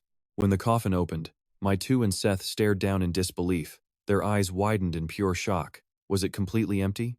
"What should we do now, My2? It seems like we're helpless." But then, My2 suddenly started to laugh. "No, this isn't so bad." He stepped right onto the empty coffin. "In fact, it's a good thing we discovered this." He then leaped down into the darkness below. My2's face was now filled with sheer excitement. "Shall we settle this?" In a candlelit room, a white-haired man's voice echoed. "Xylet, I believe my younger brother is finally gone. I think that young brat, Quan Bukit, is the cause." Using that old bishop was simple, but after he appeared, the chaos began to be contained. An imaginary mirror in his mind shattered. This man clearly held a deep-seated hatred for My2. How annoying. What can I do to eliminate him? Suddenly, a strange sensation made him freeze. This feeling? From the tomb? It can't be. And then he started to laugh, a slow chuckle that devolved into the cackle of a madman. He didn't know how happy he was. This might just be a much simpler solution than anything I was thinking of. The last candle flickered and died. My2 and Seth were plunged into total darkness, and standing before them was a mysterious figure. "So, you finally arrived? I've been waiting for you." His body was little more than skin and bones. "I've been waiting for you." Mizu was stunned to see this man. He was the one they all called a hero. "I am sorry, my descendant. What's about to happen isn't me. The Demon Lord has corrupted me to my very soul. Please, You have to end me. The words barely faded before Mai Tu began weaving his magic. He understood. Senior, I'm a hero candidate too. It's an honor to meet you, he said. But it seems we can't drag this out. With a weak hand, the first hero began casting a spell. He drew a magic circle in midair, unleashing a powerful stream of fire right at Mai Tu, who quickly threw up a shield to block the attack. But the shield instantly shattered. It was just too much. Mai Tu struggled to withstand the overwhelming force. How could a body that frail produce such powerful magic? Most of the hero's original strength had already vanished. There wasn't a shred of muscle left on him. The fact that he could even move at all was a miracle. It seemed the Demon Lord's eye was forcing the hero's body to move. Wait, he's not wearing his armor. Is he holding back? The hero answered, No, that's not it. I am a mage. His magic circle suddenly expanded, growing even larger than before. It aimed vaguely at Mai Tu, but with no real killing intent. Mai Tu countered with a fireball of his own. His fireball merged into the stream of flames, triggering a massive explosion. A mage? Then what about the holy sword? To that, the first hero explained, the saints only called it a holy sword because of its intricate design. It was purely for show. If he had to choose an item that truly symbolized him, then it would have to be the saint's cloak, a true holy relic filled with countless blessings. I've already turned to dust, so I don't care who has it, but… You're a hero, so you still have a job to do, right? Mai Tu asked. Are you about to pass on? The hero's voice began to slow. I believe I've reached my limit. Now, my eyes are slowly closing. Young one, my successor, I entrust this world to you. And those were his final words.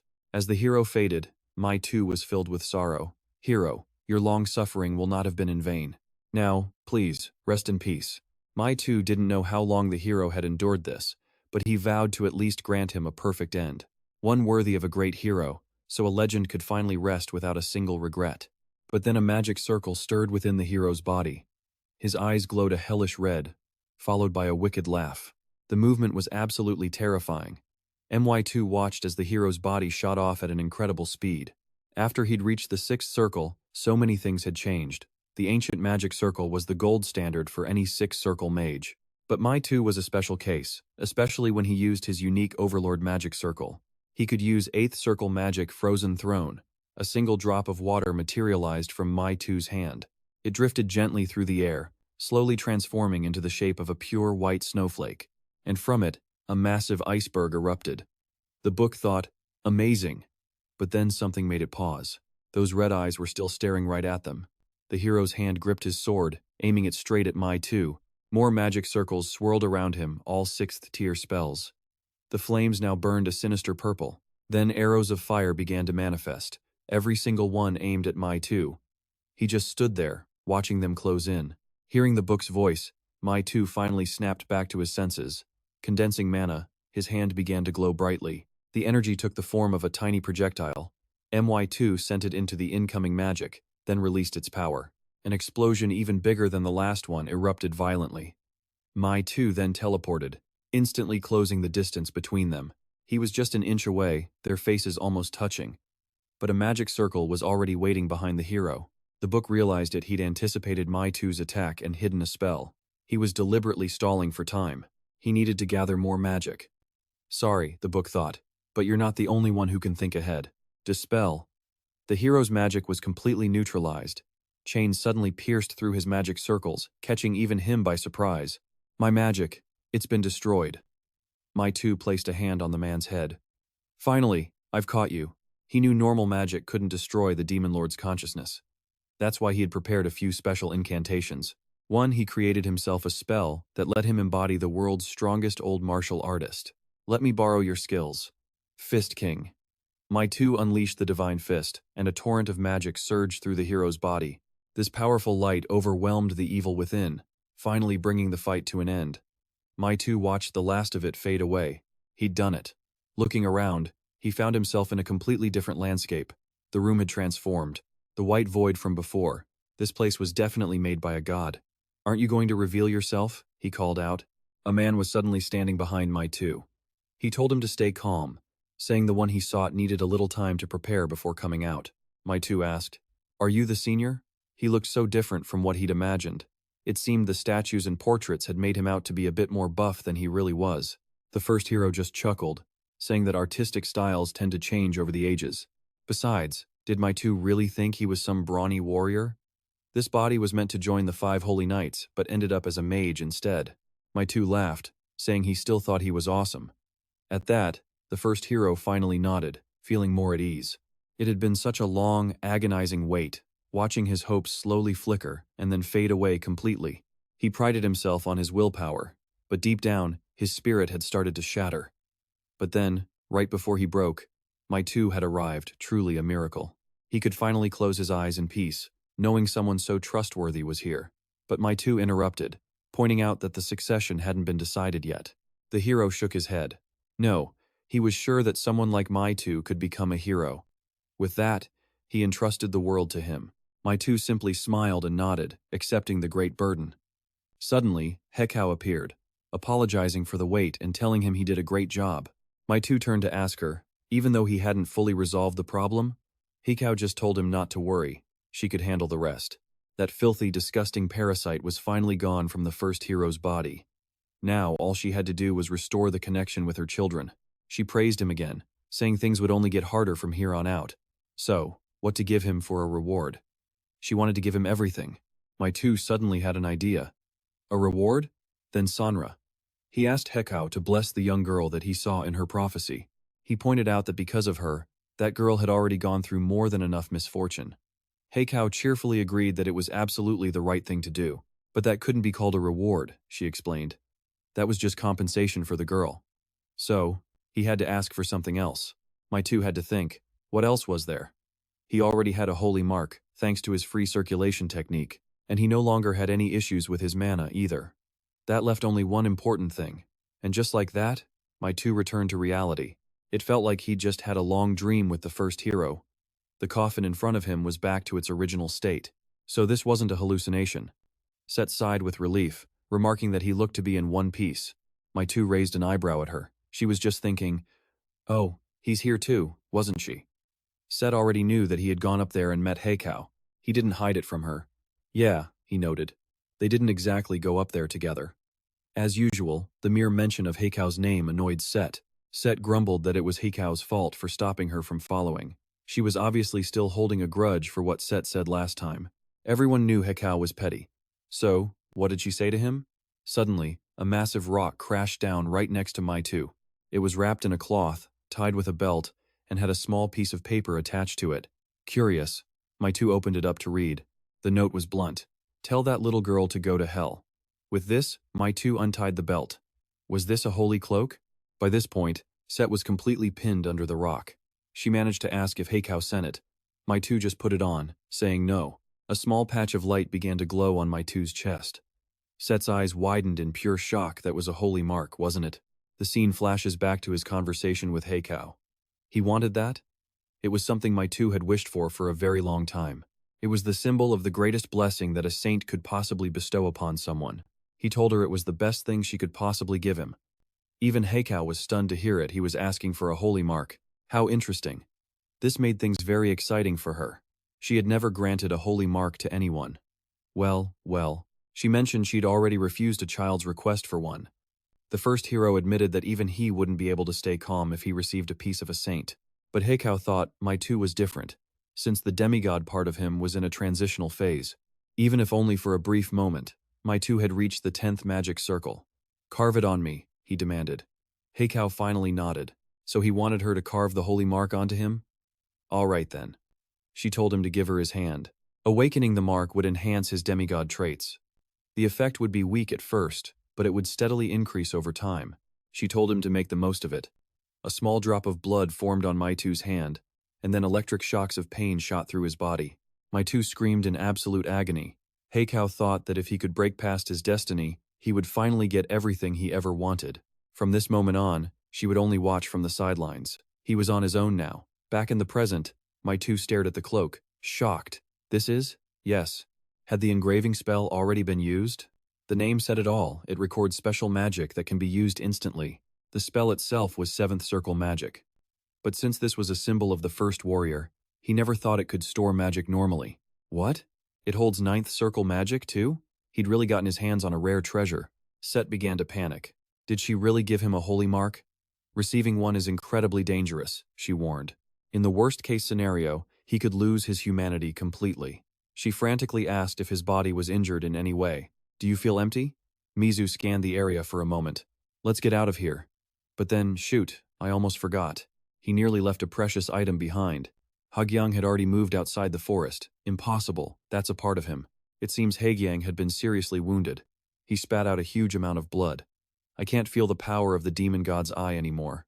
The last remnants of the demon god's power, scattered through the capital, were finally vanishing. Lord Miro, please forgive me if the plan fails. Since things had turned out this way, he would need to claim something much bigger. The General Assembly of Archbishops would convene in 2 days. The timing was perfect, but having just one archbishop on his side simply wasn't enough. When I'm there, I will eliminate the Pope himself. And all this time, Mizu had seen absolutely everything. He let out a laugh. It was just too interesting. Things are getting more and more fun. Suddenly, a vase was struck with immense force. It shattered into 1,000,000 pieces. The one responsible was Mizu, in Keelan's body, and he was absolutely seething with rage. Mizu, Quan Burchett, that detestable name, he raged. Why is this happening to me? I'm sure I am the one chosen by the gods. That's why they sent Hagyang to him, he reasoned. Yes, it was that child who revealed the god of words to him. And if he just followed what the boy said, everything would be resolved. That's why he couldn't acknowledge the prophecy from that girl, Sanra. It was the very reason he sent her away. He thought everything was finally settled, so why this? He refused to lose everything to that Quan Burchett, even if it meant resorting to the most despicable methods. And then, a voice called out, Archbishop, are you in your chambers? Hearing the voice, Mizu knew it was Hazan.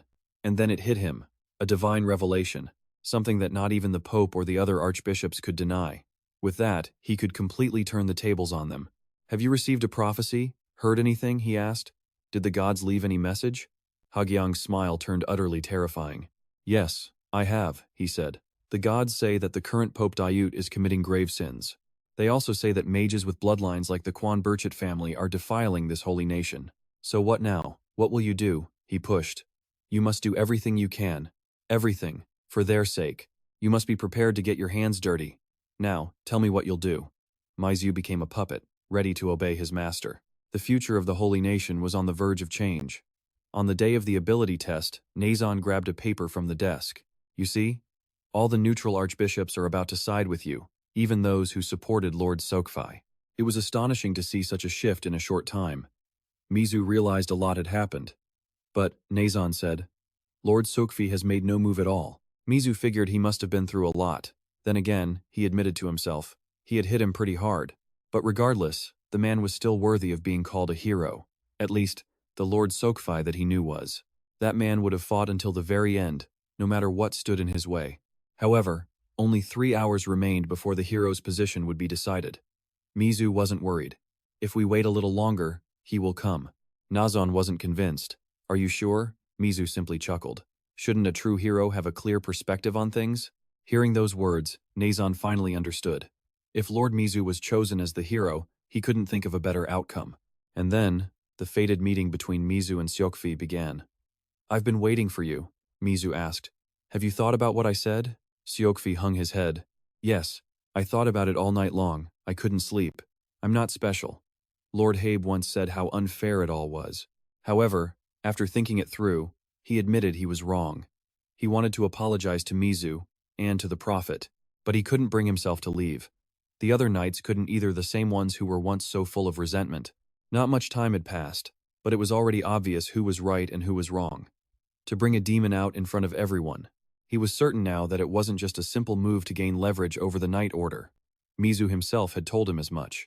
He thought back to Archbishop Killen, the one who dragged him into this, who said his idea of a hero was the correct path. He believed it was the will of the gods, so he never had a single doubt, and everyone around him agreed. The only one who said it was wrong was you, Mizu. That realization had completely shattered Seokfi's world. So please, tell me what I should do now. Until now, Seokfi's entire way of thinking had been chained down by the past. As a boy, he had found a book in a trash heap. It was a story about heroes, and it had bound him ever since. He felt forced to become exactly the kind of hero written in those pages. He couldn't disappoint the archbishop who had saved him, because that man had already suffered more than enough. But now Siokvi had to admit it. Mizu, the one he thought was least like a hero, was actually the most heroic of them all. These thoughts had been swirling in Siokvi's mind right up until this moment, standing before Mizu. He pleaded with him, begging to know what he needed to do. But Mihai just stared at the man for a long, silent moment. A heavy sigh was his only answer.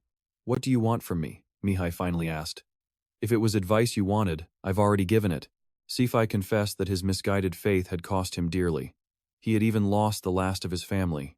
"How can I get any of that back?" he cried. "I have no idea what to do." Seeing the man's pain, Mihai muttered a cryptic question. Is this guy really just digging his own grave? Sifai just looked back, confused. What? And then bam! A brutal punch slammed into Sifai's gut, nearly ending him right there. The blow sent him flying clean out of the temple doors. Sifai writhed on the ground, clutching his aching stomach. "Why?" he gasped. Mihai simply cracked his knuckles. "You came to me wanting to change, but you're just getting on my nerves. Why is it that no one ever thinks to apologize after they get hit?" He loomed over Sifai, his voice a low threat. "If you want to change, you can go find someone else to help you." In that moment, Mihai looked like a straight-up villain, his face twisted in a snarl as he slowly advanced on Sefi. This time, true terror set in. Sefi's eyes filled with tears. "Please, spare me." But in the end, only his screams echoed across the continent. The scene shifts. At a grand ceremonial hall, the most distinguished candidates have gathered. Today was the official selection ceremony for the elite heroes. Everywhere you looked, people were dressed in robes resembling those of a bishop. You could even hear people whispering, "I never thought I'd live to see a hero selection ceremony. I'm not sure if this is a good thing or not." Another mentioned that a certain mage had become a hero candidate, a man named Mihai. A mage wants to be a hero? How absurd. Just then, Bishop Ali walked past, interrupting their little chat. "And why can't a mage be a hero?" he asked. The men were stunned. It was the Grand Bishop Ali himself. "It's an honor to meet you here, sir," Ali replied calmly. "This is the hero selection ceremony. It's only natural that I would be here. I heard that candidate Mihai was the one who defeated the archdemon in the capital." "Yes," one of the men confirmed. "That's true. Meaning the capital took almost no damage after that great demon was destroyed?" "Yes. That is precisely why I am here to support candidate Mihai." After Ali's declaration, both men were completely stunned into silence. After all, the Grand Bishop had never before appeared to put his faith in any candidate. And at that moment, Archbishop Killen arrived. The two most powerful figures on the grand stage shook hands, a perfect picture of friendship. On the surface, Ali remained friendly, but deep down, he despised Killen. That old man was destroying the holy nation, and Ali had to wonder, what was his endgame? And just as he expected, Killen was already making his next move. The man leaned in, suggesting they nominate Mihai for the hero position, despite him being a mage. To avoid conflict, Ali offered a faint smile. "That is not a decision for us to judge," he replied. "If the will of the gods were so simple, it could change at any moment." And with that, Keelan vanished as if he'd never been there. Ali frantically searched for him, but it was no use, he was gone. He disappeared? What is going on? Don't tell me he went to the frontrunner candidate. Meanwhile, after beating Sefi so badly that he could no longer walk, Mihai dragged him back inside. Sifai's face was a swollen wreck, his mouth struggling just to form words. "Did you really need to hit me that hard?" Turns out, Mihai was ready for round 2, but Sansa showed up just in the nick of time. She was the only reason Sifai was still conscious. "Of course I did," Mihai said. "If Sansa hadn't come, I'd have beaten you half to death." "Sir Mihai," Sifai asked, "am I still not good enough to become a hero?" "Not even close," Mihai shot back. "You really don't hold back, do you?" But for some reason, Mihai stopped. He was suddenly struck by a choking sense of shame after hearing Sifai's words. Just then, Bishop Ali rushed in to deliver the news. "Sir Mihai, it's Archbishop Killen. What is it? Why do you look so pale? Something has happened." And down the hall, Keelan was already there, his voice unnervingly calm. "I've begun to hear it," he whispered. "The enlightenment I have spent my entire life searching for." Suddenly, a mysterious voice boomed in his mind. "You are wrong, Gurgocious. I am the chosen one. You are the one who must be punished." Dark veins bulged on Keelan's hand, his skin turning a ghastly shade of purple. And that's when Sansa approached the old man. "Stop this, Archbishop Keelan," he cried. "Goodness, it's the prophetess." Sansa knew exactly what Keelan's true nature was. She immediately warned him, "Please, do not try to cross a line you can't come back from." His expression hardened as he stepped toward her. "What do you mean by that?" From behind, A shining blade flashed around Sansa, protecting her. Stop. It was Ida, here to defend the prophetess. Ida, why are you stopping me? Do you truly not know the reason, or are you just pretending? In the face of Ida's sharp questioning, Killen became deathly silent. Ida then recalled a conversation she'd had with Mihai. He had warned her that Archbishop Killen was causing trouble, and seeing it now, Ida was stunned by his perfect prediction. Even more direct than Sansa, Ida gave Killen two options: surrender and be tied up, or fight back, only to be forcefully captured anyway. In response, the old man just smirked, saying he didn't understand why so many insolent brats dared to speak such blasphemy. He called them fools, claiming a god walked with him, and then Killen attacked. With a single wave of his hand, he sent Ida flying. Sansa wasn't even the target, but the sheer pressure from the attack was immense. Ida skidded to a halt after a long slide, realizing that was not the holy power of a typical bishop. What have you done, Archbishop Killen? The man was now overflowing with the energy of an evil spirit. Didn't I already tell you? The next second, a pair of dark legs appeared with solid horns, a black goat in the guise of a ghoul. It was formed from Killen's demonic power. A god walks with me, he repeated. A black goat? Before Ida could react, it channeled power into its horns, and then unleashed a devastating blast of energy. The attack formed a shockwave, rocketing straight toward Ida. She was too close, staring death right in the face. Impossible. Am I going to die here? But then a sharp sound echoed through the hall as a reflective shield materialized before Ida. It completely blocked the black goat's attack. Stunned, Ida turned and broke into a relieved smile because he had arrived. It turns out Mihai had sensed the danger, but he'd been delayed because he had to drag Sokyun along with him. That's what took him so long. Then, the tap of a staff echoed again, and the pressure forced Killen down onto both knees. The Archbishop's eyes widened in shock at his power. Why are you here? Mihai asked calmly. How does it feel to be devoured by a demon? What? Killen finally noticed Sokyun standing right beside Mihai. Then a warm voice called out, Come here, Sokyun. Who was it that guided you? This place you're standing is not where you belong. The young knight was totally overwhelmed. Confused, he asked Mihai what he should do. That is for you to decide, Mihai replied. And you must take responsibility for your choice. Killen kept urging him on, but just a second later, the old man's jaw dropped in disbelief. Because right there in front of him, Sokyun was pointing his sword directly at him. His voice was firm. I am a holy knight. I cannot stand on the same side as someone possessed by a demon. The moment the words were spoken, Killen exploded with rage. You, even you would say that? You, of all people, should have trusted me the most. How dare you? That demonic laughter erupted again. A god walks with me. Sokyun moved to attack, but Mihai stepped in front, warning him. If he didn't want to get caught in the crossfire, he shouldn't act rashly. Killen was truly corrupted, his voice becoming monstrous and chilling. I have wanted this enlightenment my whole life, and now I finally have it. But Mihai cut him off. That isn't enlightenment. It is the sound of your own death sentence. You are the ones who are wrong. I am one. A sickening crack echoed as the thing he worshipped snapped his neck. Mihai silently looked at Killen's body one last time.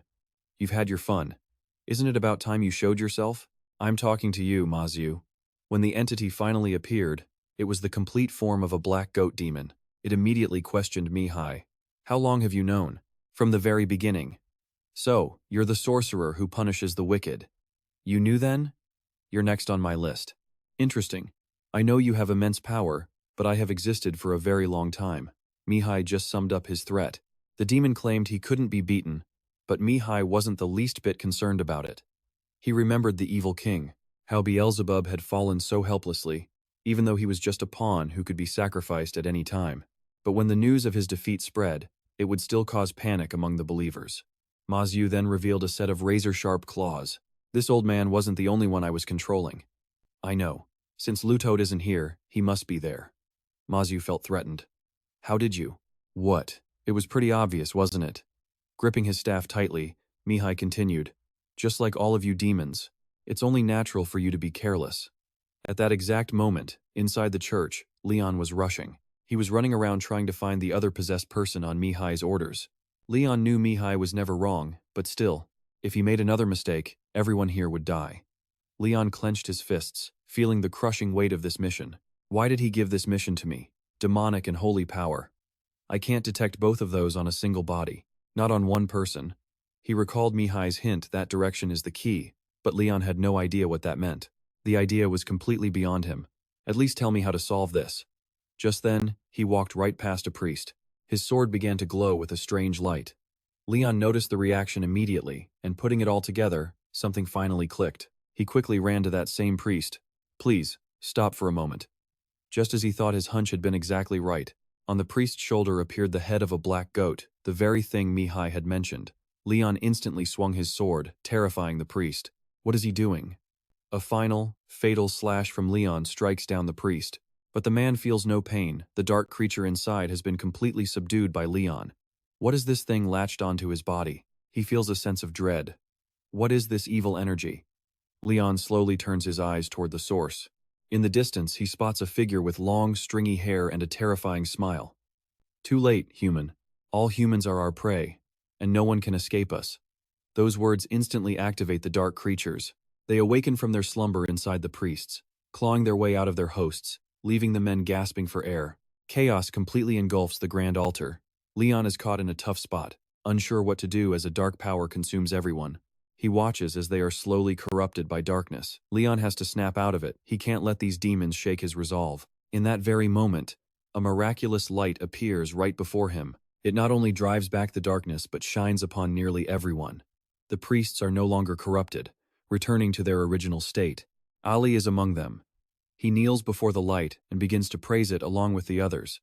Oh God, a voice booms. Listen, my children. Your eyes and ears have been in darkness for too long, but I have given you a gift. To pierce the night and bring you into the light. Rise. Leon's body moves on its own, completely against his will. He has no idea what just happened. Remembering Mihai's words, Leon silently puts it together. Of course Mihai knew this would happen, and sent him for this very purpose. Did he meet a god in person? For a guy like him, it was entirely possible. Now, everything could finally be resolved. Leon asks the being within the light, "What must I do?" "Release them. I understand. That, I can do." Leon immediately points his sword toward the ground. From the very beginning, darkness and light existed together. Darkness just was, but light spread out, growing into a small world of its own. That expansion created laws, and those laws created heaven and earth. And from the earth, the very first seeds began to sprout. The law dictates that light is always present, a blessing future humans would call divine. They would call it holy power. Following this exact principle, Leon channels all of his holy power directly into his sword. He concentrates with every fiber of his being. It was time. The dark creatures noticed, knowing exactly what Leon was about to do. So they make their move. One by one, they rush Leon from behind, trying to finish him off right then and there. But the vile creatures were a step too late. Leon's blade plunges deep into the earth, activating an eruption of pure light. The power it unleashes is so immense it completely engulfs Leon, making him impossible to even see anymore. This union of light and its wielder creates a massive magical sphere in the middle of the altar. The one called Maiziu recognizes this power. He asks in disbelief, "How did the power of the divine realm arrive so quickly?" "Because I worked extremely hard to make it happen." "You actually thought you stood a chance, didn't you?"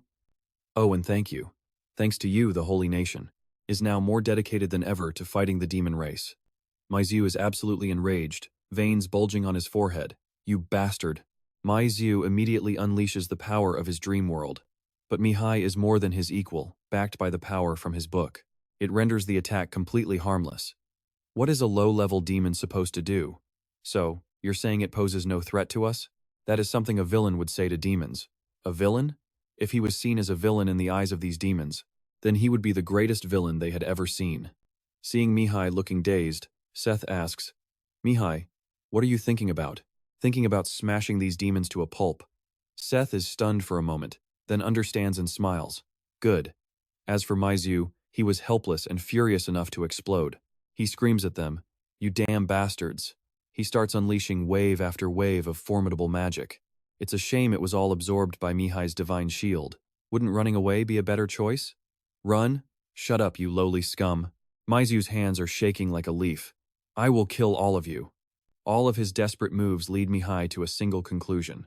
He was ramping up his power without any thought for the host's body, and at a time like this, only the power of the holy light could change the situation. But where are we?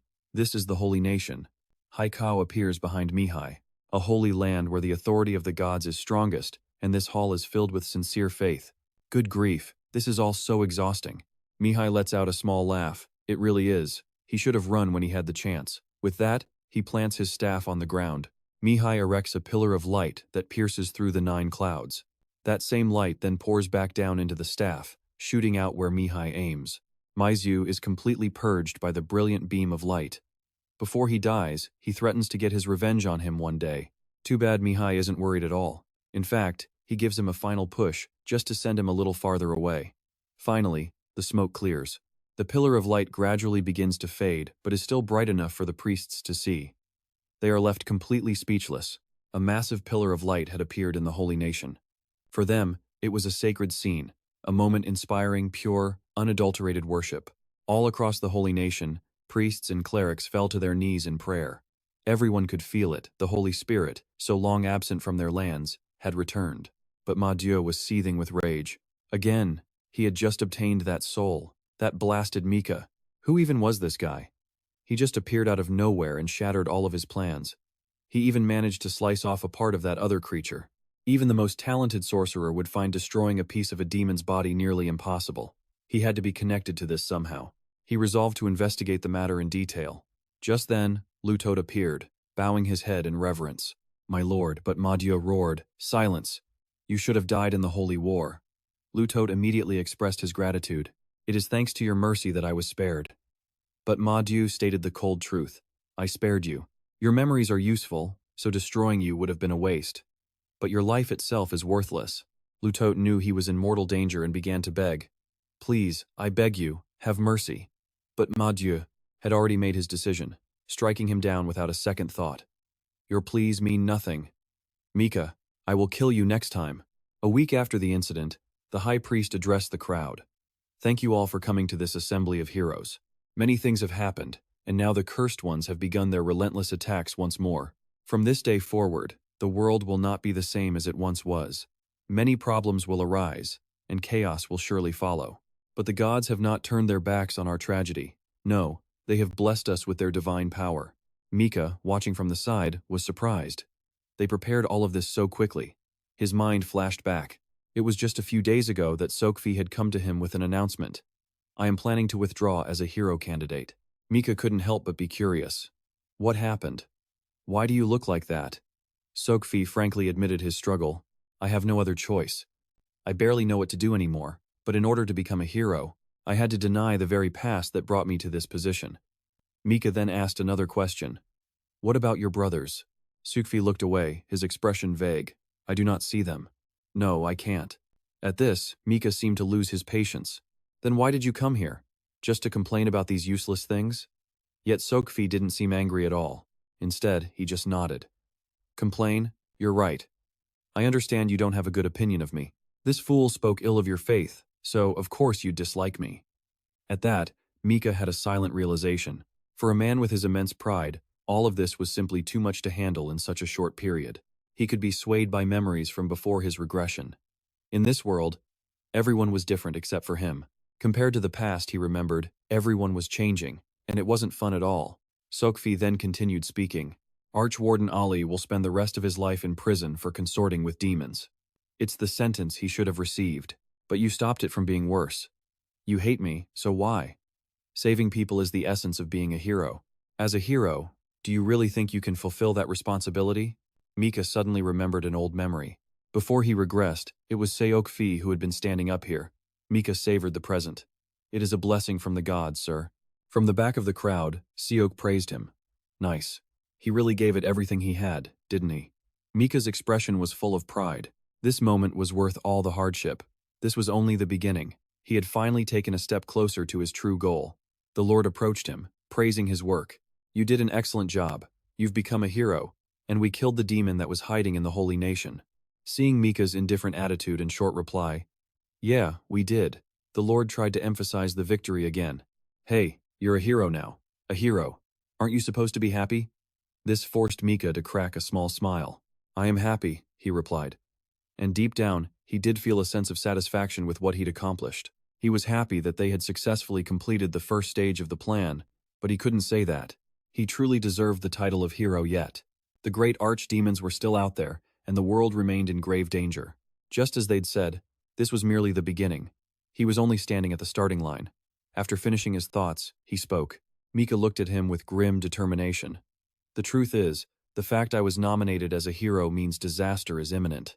So I need to prepare, and prepare a lot. Only when everything is truly resolved can I relax and feel happy. The Lord was intrigued by his words. So what is your plan? Do you have any ideas? Mika nodded firmly. I do. Now that there's nothing holding me back anymore, I intend to set out tomorrow. The Lord immediately offered his support. I see. Is there anything you need prepared? But Mika immediately refused the offer.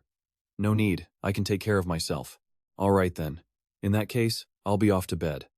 Nearby, Ida couldn't help but complain. That man makes decisions so quickly. Miha answers confidently. That's just how he is. So what about you? What are you going to do now? She immediately knows what he's asking.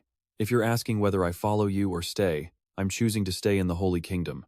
Besides, I still have to keep an eye on my damn little brother. Miha has no choice but to accept, telling her, contact me if he does anything suspicious. I'll beat him up for you. Ida nods quickly. If he does, you'll be the first to know. Just then, another voice cuts into their conversation, asking, so, what should I do? Miha doesn't hesitate to give his advice. Sansa, you should stay here too. You already know why. Hearing this, she asks sadly, is it because I'm a prophet? My prophecies are always so negative, they won't be any help to anyone. Miha understands her self-doubt and quickly corrects her. That's not the reason. I just don't want a prophet to be looked down on. For the longest time, prophets were praised for talking to gods.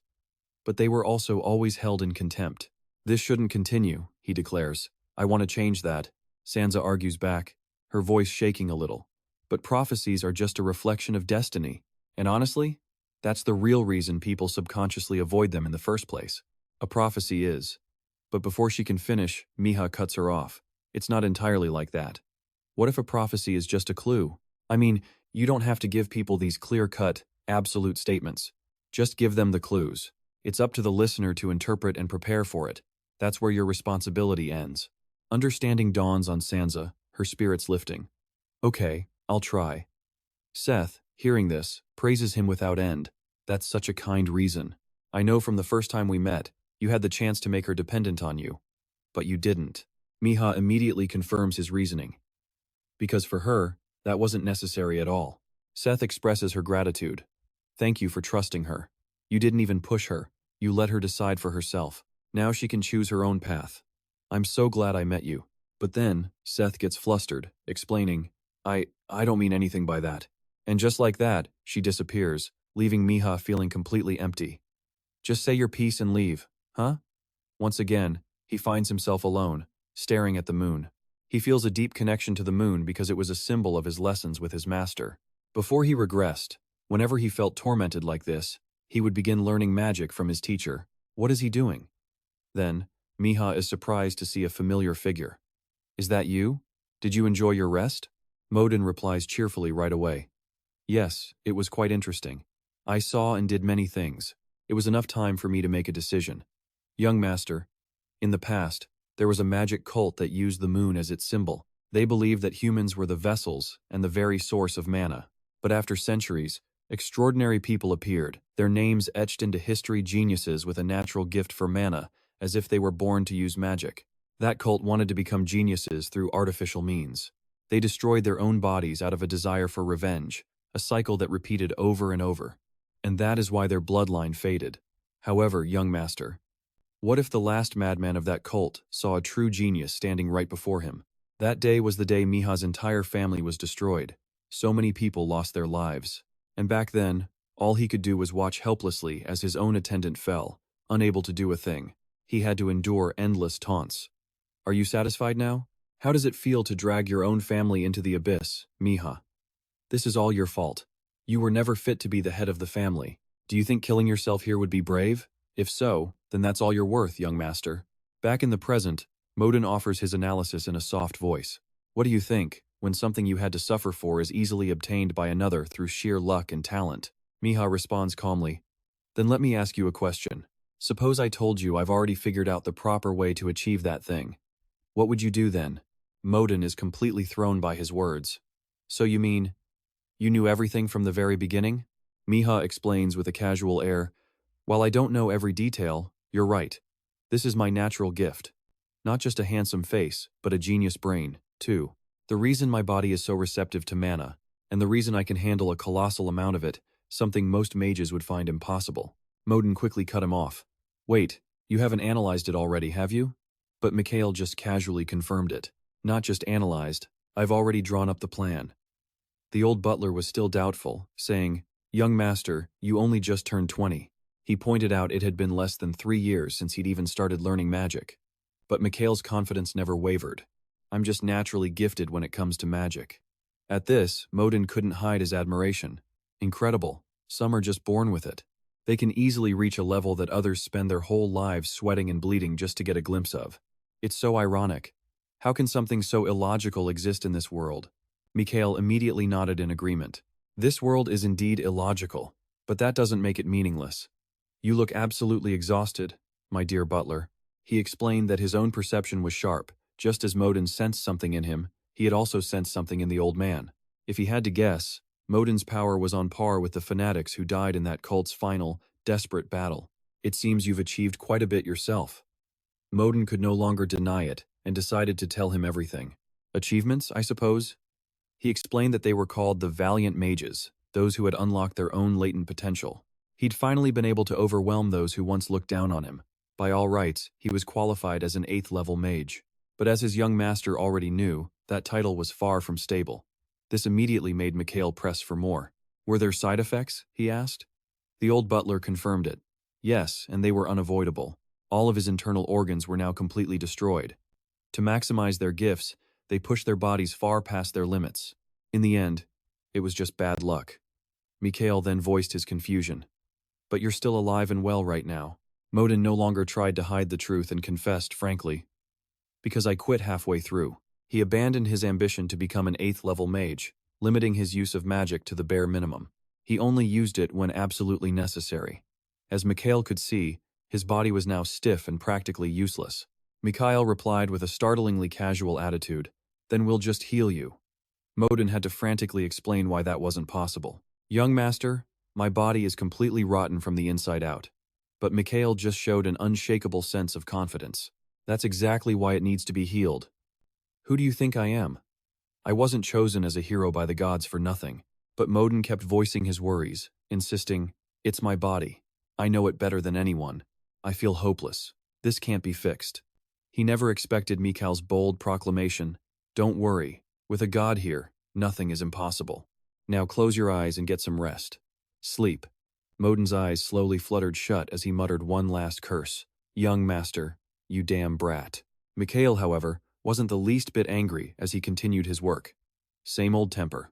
Well then, shall we begin? It had been a long time since he'd felt this cold, heavy sensation. Now, it was time to reform this body, make it as strong as a 20-year-old's. He then had a quiet realization. Being born with the ability to absorb mana had been a blessing from the very start. In the end, the old man couldn't overcome his own limitations and fell simply because he had no other choice. And no matter how great his analysis or how deep his insight, the core issue was always a simple lack of time. But things were different now. He had turned back time, and this time, he would absolutely not let his butler be buried by that fate. This would be the old man's final grand performance. The ritual of the heretical son's rebirth. The next day, Modin woke up feeling incredibly refreshed. He realized his body was completely free from its usual aches. Even when he flipped into a handstand, he was stunned. This is strange. Why does my body feel so light all of a sudden? Wait, does this mean my mana flow? Hold on. Young master, don't tell me all of this was your doing? Mikhail answered with a confident smirk. Who else could it be? But you still need to be careful. Your body hasn't fully recovered yet. 1 pill a day. And follow the training method I gave you precisely. That regimen is the most important part. Modin stared at the pill in his hand, his curiosity piqued. What exactly is this? Mikhail made the grand announcement. It's an essence fruit from the world tree. This information left the old butler completely floored. Wait, what? The world tree? Why be so generous? Why would you give this to me? You could have sold this for a fortune. Mikhail used the moment to offer some encouragement. But if this fruit can help an 8th-level mage recover his power, isn't that worth more than money? The old butler's eyes welled with tears, touched. but he couldn't help but express his own feelings of guilt. But I lack talent. It's like trying to climb a tower. I was never born with that kind of innate gift. That's why he could never break through. No matter what amazing methods he tried, he knew he could never reach the 8th level. Someone like me. His overwhelming self-pity just made Mikhail shake his head. There you go again, spouting more nonsense. Mihai insisted. I told you, once I'm done developing this flawed technique of yours, I will return it. Can't you trust me for once? Modin hesitated for a long moment before finally asking, Is that really possible? Mihai had to say it again. Of course it is. There's no reason to wait any longer. He planned to immediately teach him the autonomous circulation technique, though not an exact copy, it would be modified to better suit the old man's abilities. Modin's eyes went wide with shock as he felt the change in his own body. Young master, what is this? Mihai declared with confidence. I told you I'd develop it. The results are almost completely in my grasp. This technique was the product of generations of research, painstakingly collected by someone very close to him. The method was still a bit crude and exhausting, but it wasn't half bad. The old man could finally let out a sigh of relief. Well, that's a load off my mind. Leon laughed, looking sharp in his brand new suit of armor. This earned him a quick jab from Mihai. Man, you look way too happy about that. He shot back with pure excitement. Of course. For guys like me, armor is our entire life. Mihai could only agree. Yeah, I guess that's a good thing. Besides, you're going to need it very soon.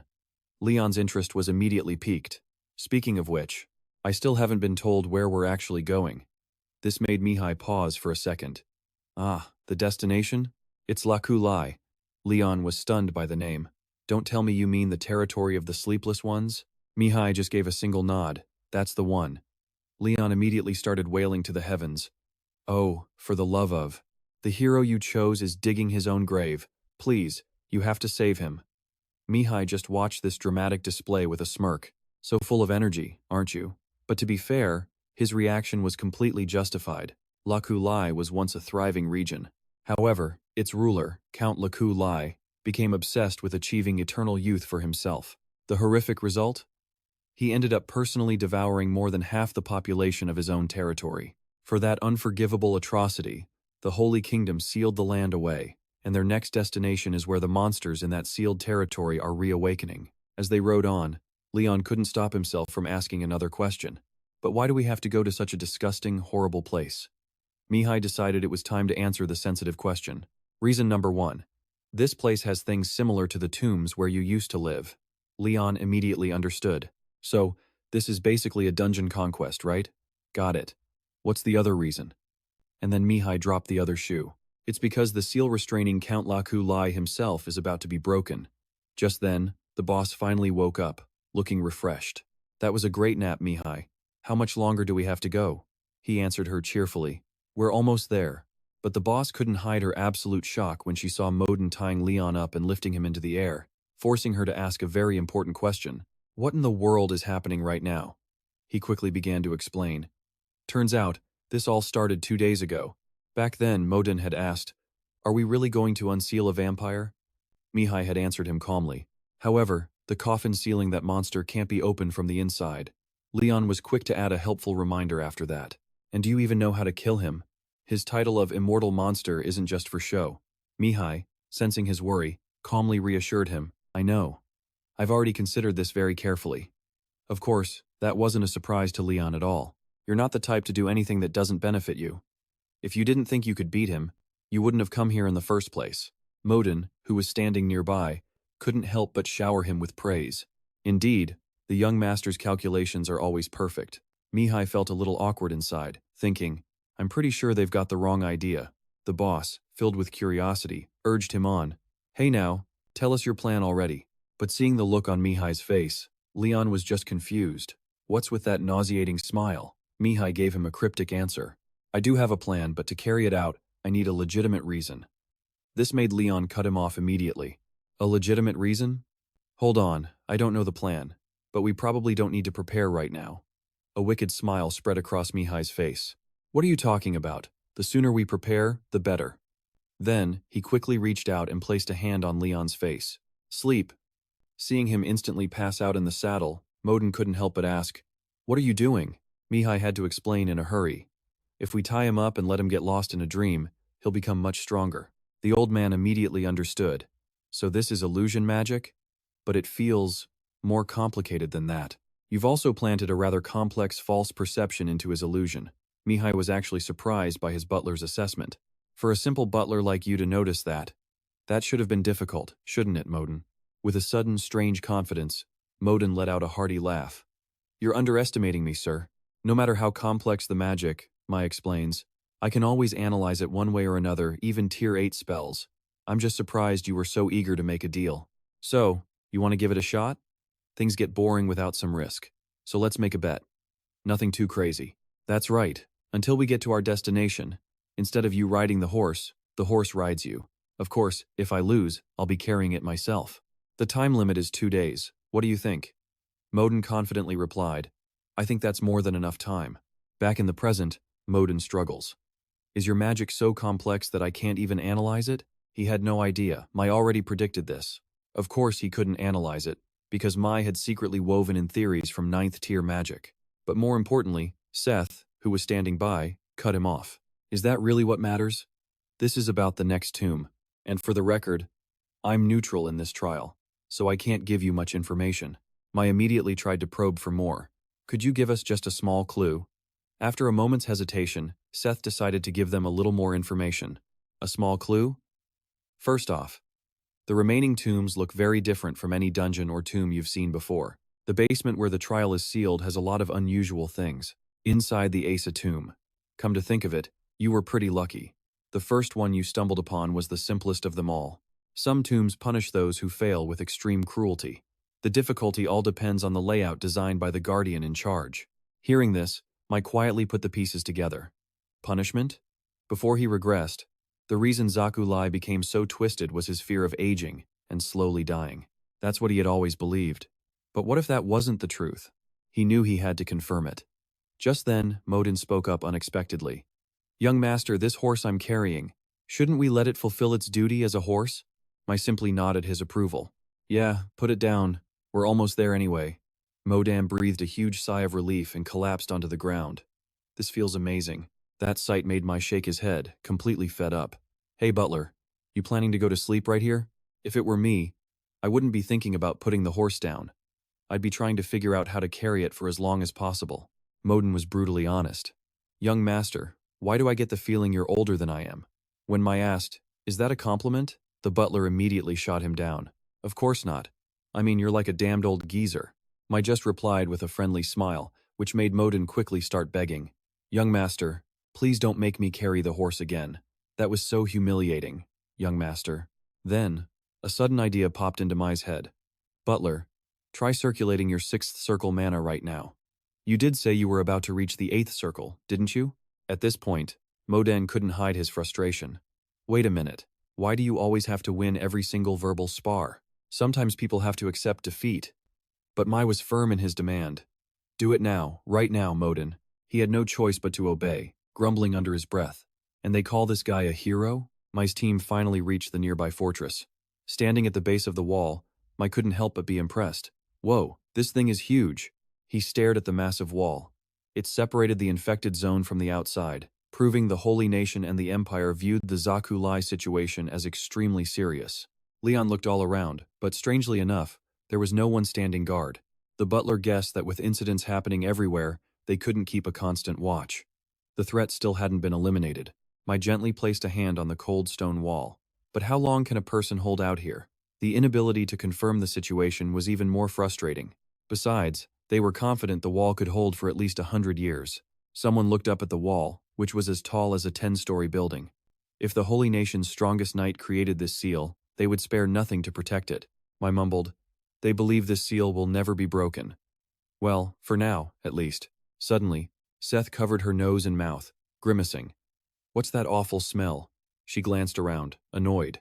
It's not just the infected area, either. There's something weird about this whole place.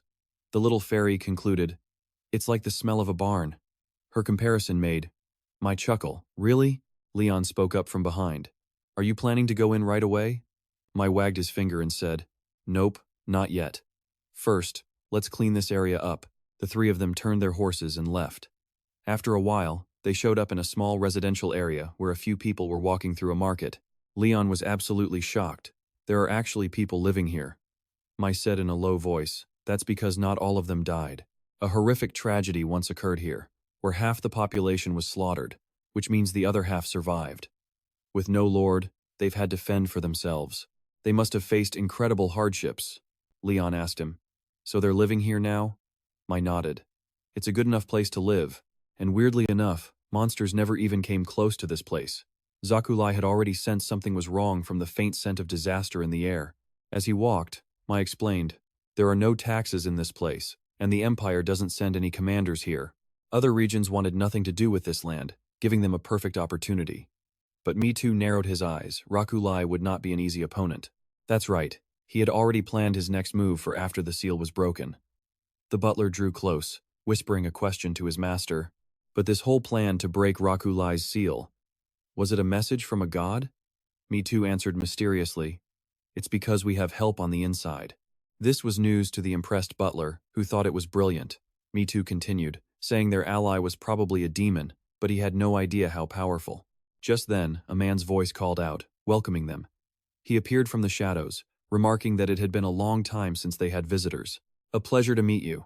Me Too cut right to the point. And who are you? The man introduced himself as Dallo, the chief of Kolin village. The old man flashed a gap-toothed grin. You won't find anywhere as developed as Kolin. You've made a very wise decision. Me Too jumped from his horse, sizing up the chief with a quick glance before instantly switching on a brilliant, charming smile. He shook Dallo's hand warmly. Yes, what a relief. I was looking for a place to stay for a while. Dallet nodded enthusiastically. That's wonderful, the chief insisted. We haven't had honored guests in so long. I can't let you be inconvenienced. I'll lead the way. The sight sent chills down Leon and the butler's spines. What was with that sickeningly sweet smile? Dallet led the way forward. Please, right this way.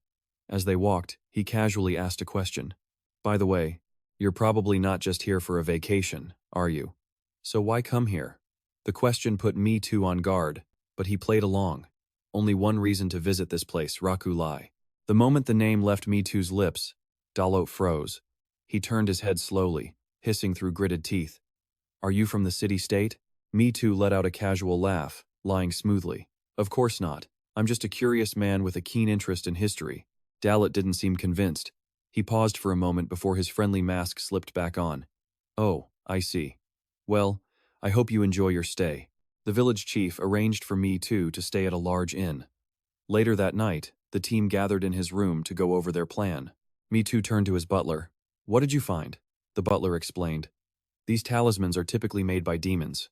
It's fitting to call them beasts tied on a leash. No? Leon flinched at the old man's harsh words. Even if it were true, calling them beasts felt like going too far.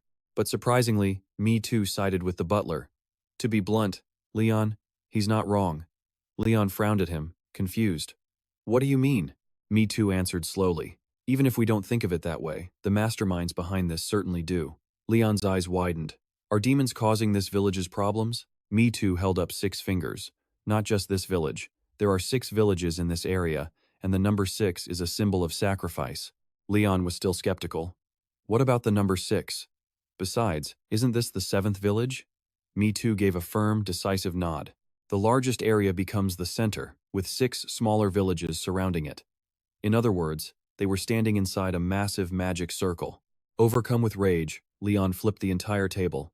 His emotions ran so high that his magical energy began leaking out uncontrollably. Who could do such a thing? Me Too had to step in and stop him. Calm down. Getting angry isn't going to fix anything. Leon cursed through gritted teeth. The butler cut to the chase. What is your plan now, my lord? Me Too smirked. The bait has already been set. But first, he said, we need to meet someone. And with that, they slipped out into the night, sneaking along the winding city walls. Me Too stopped dead in his tracks. Found him. Before them, a knight sat on the ground, cradling a massive spear. His posture was a perfect balance between rest and readiness. The way he held that weapon made one thing clear. This man was a veteran fighter. The very instant they laid eyes on the knight, he sensed their presence. He knew that strangers had just stepped into his territory. The butler watched cautiously as a pair of red eyes glowed from behind the helmet. My lord, it appears he's a demon. But Me Too shook his head. No, he's different. The knight rose to his feet. So, you finally arrived. Leon noticed something unique about the weapon in the knight's hand. A spear? He muttered, clearly intrigued. The knight twirled the spear, and without another word, he lunged. But the butler was faster, letting out a sharp snap of his fingers. The sound erupted into a barrier of lightning-fast energy, both blocking and striking the knight. My goodness, the butler grumbled, attacking us on sight. He then unleashed immense pressure on the knight, forcing him to his knees as if 1,000 tons had just been dropped on him. He was completely immobilized. But the knight's eyes only flashed a brighter red, as if the first attack had meant nothing at all. Dark smoke-like magic began to pour from the knight's body.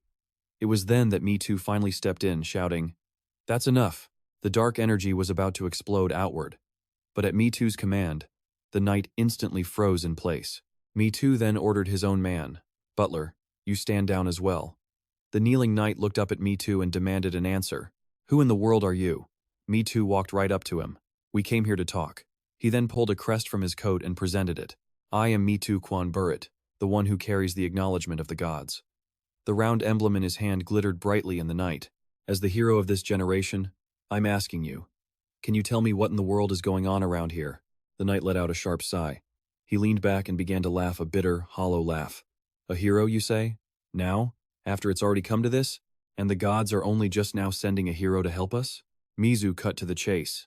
"Some things are hard to explain, but I'm not abandoning this place. Why have you been protecting this wall alone?" The knight let out a laugh. "My reason? It's because I'm a half-breed." That explanation only made things more confusing. Mizu then asked him why his spear reflected the moonlight. "This is the real reason." The knight gripped the spear shaft, then suddenly rammed it straight into his own chest.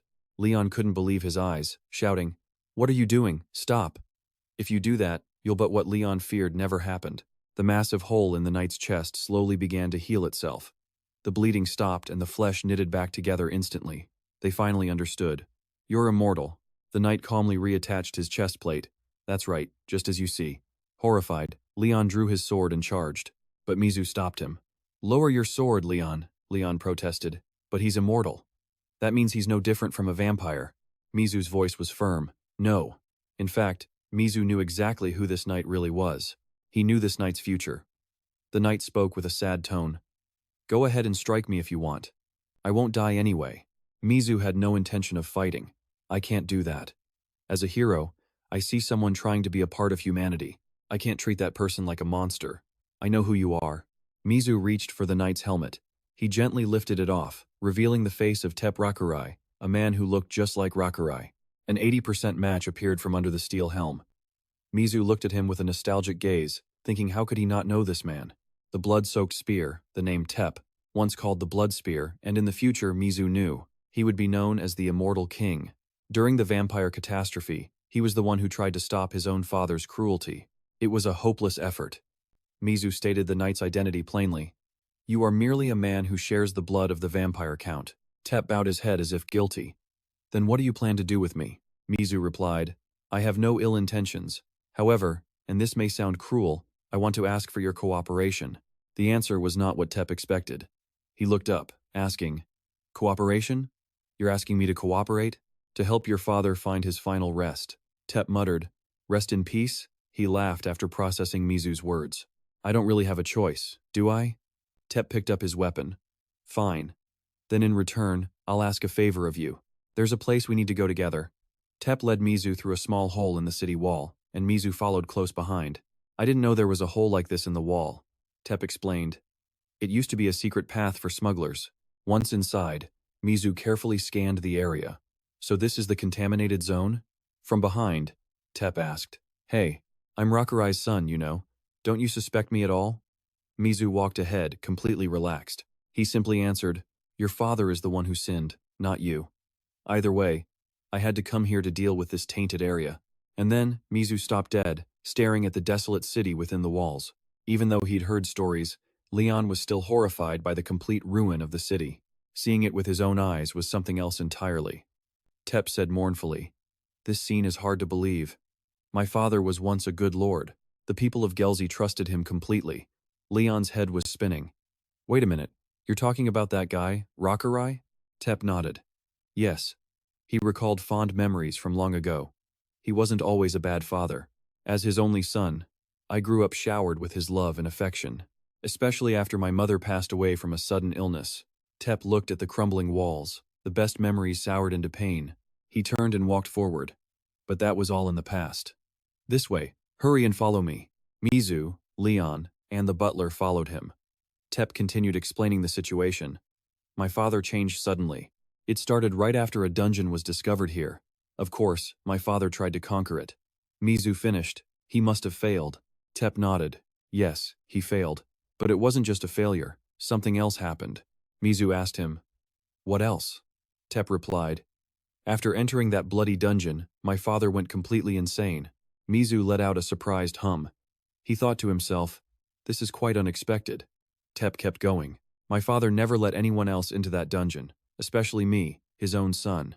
After a long walk, Tep finally stopped. He motioned to the group. "We're here." Leon stared at the scene before them. "What in the world is this place?" A gate was glowing with all sorts of auras. Mizu smiled, completely unfazed. "So this is the dungeon? Now I understand everything. This place held two secrets, why no one could enter before the regression, and just what drove the Count completely mad." Mihai summons the book instantly, but the girl on Mitu's shoulder insists, "I already told you, I can't get into the specifics." Kai cuts her off, saying the god of this tomb is actually pretty sweet. Book is stunned he could have possibly guessed that. He asks for the direction again, just to be sure. This is it, right? Leon, standing beside him, wants to know his next move. Kai simply raises his hand. "Simple. I'm going to analyze it." He then shoves his arm straight through the gate's shimmering aura. The magic inside roars to life. A powerful light erupts, pulling him into a small but intense vortex. When he opens his eyes again, the sky above is bright and clear. He thinks to himself, "Kai, thank you," and slowly sits up. He's back in his old body, in a time he thought was long gone. When did he even fall asleep? But the scene before him makes him gasp. Huh? Where is this? The once dark sky is blue, and the filth covering the ground has vanished completely. Kai wonders aloud, "Did we actually do it?" A voice from right behind him replies, "Yes, we succeeded." It was his friends from before he regressed. His girlfriend sits down beside him, sighing. "It's finally all over," she continues. "Without you, Kai, I never could have saved my sister or defeated a single one of our enemies. Thank you, Kai." He manages a small smile in return. "Yeah." But just seconds later, he takes a deep breath and his expression hardens. A memory this sweet is more than enough. He slowly stands. His girlfriend asks, "Where are you going?"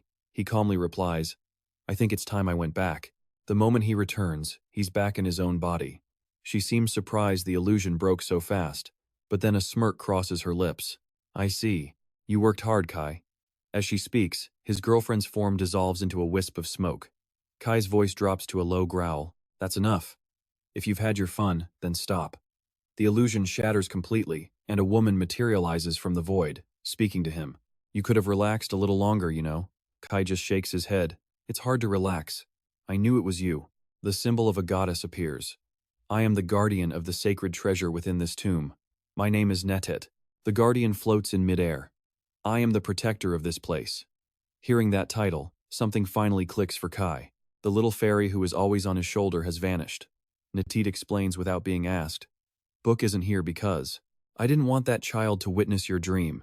It's a pity. You could have rested as long as you liked." The guardian lands softly beside him.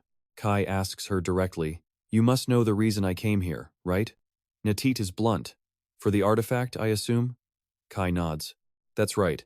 But first, I need to verify something. Do you know a man named Rakule? He was the last challenger to enter this place. He must have seen a dream very similar to mine. The hero who sacrificed everything for his people has now become a complete monster." Kai stares her down. "You knew about this, didn't you?" Netit doesn't deny it. "I did. It is most unfortunate." Her honesty is a little surprising.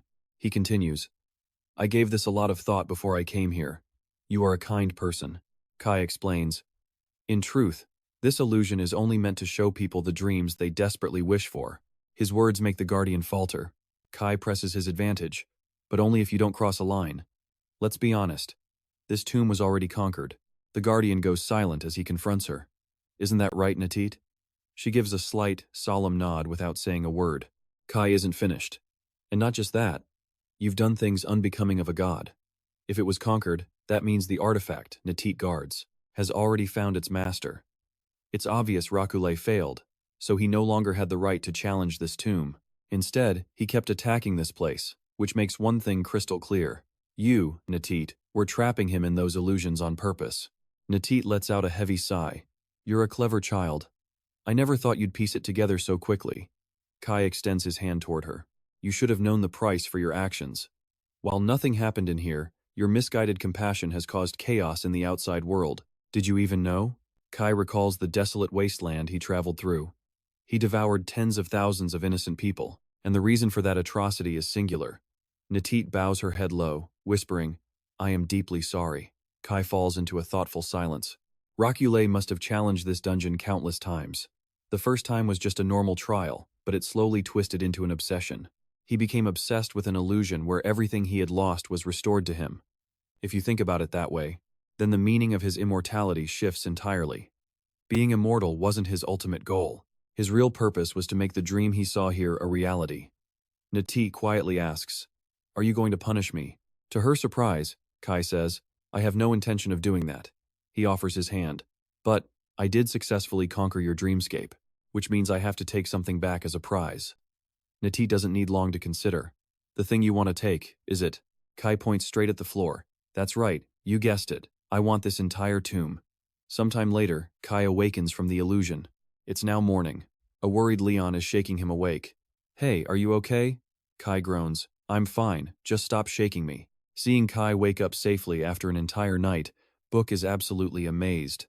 I was sure that was going to be a much harsher trial, but it looks like that was all there was to it. Kai immediately corrects her. Oh, it was harsh, believe me. Book finally reappears on his shoulder. So, did he get anything else? It seems the artifact was long gone.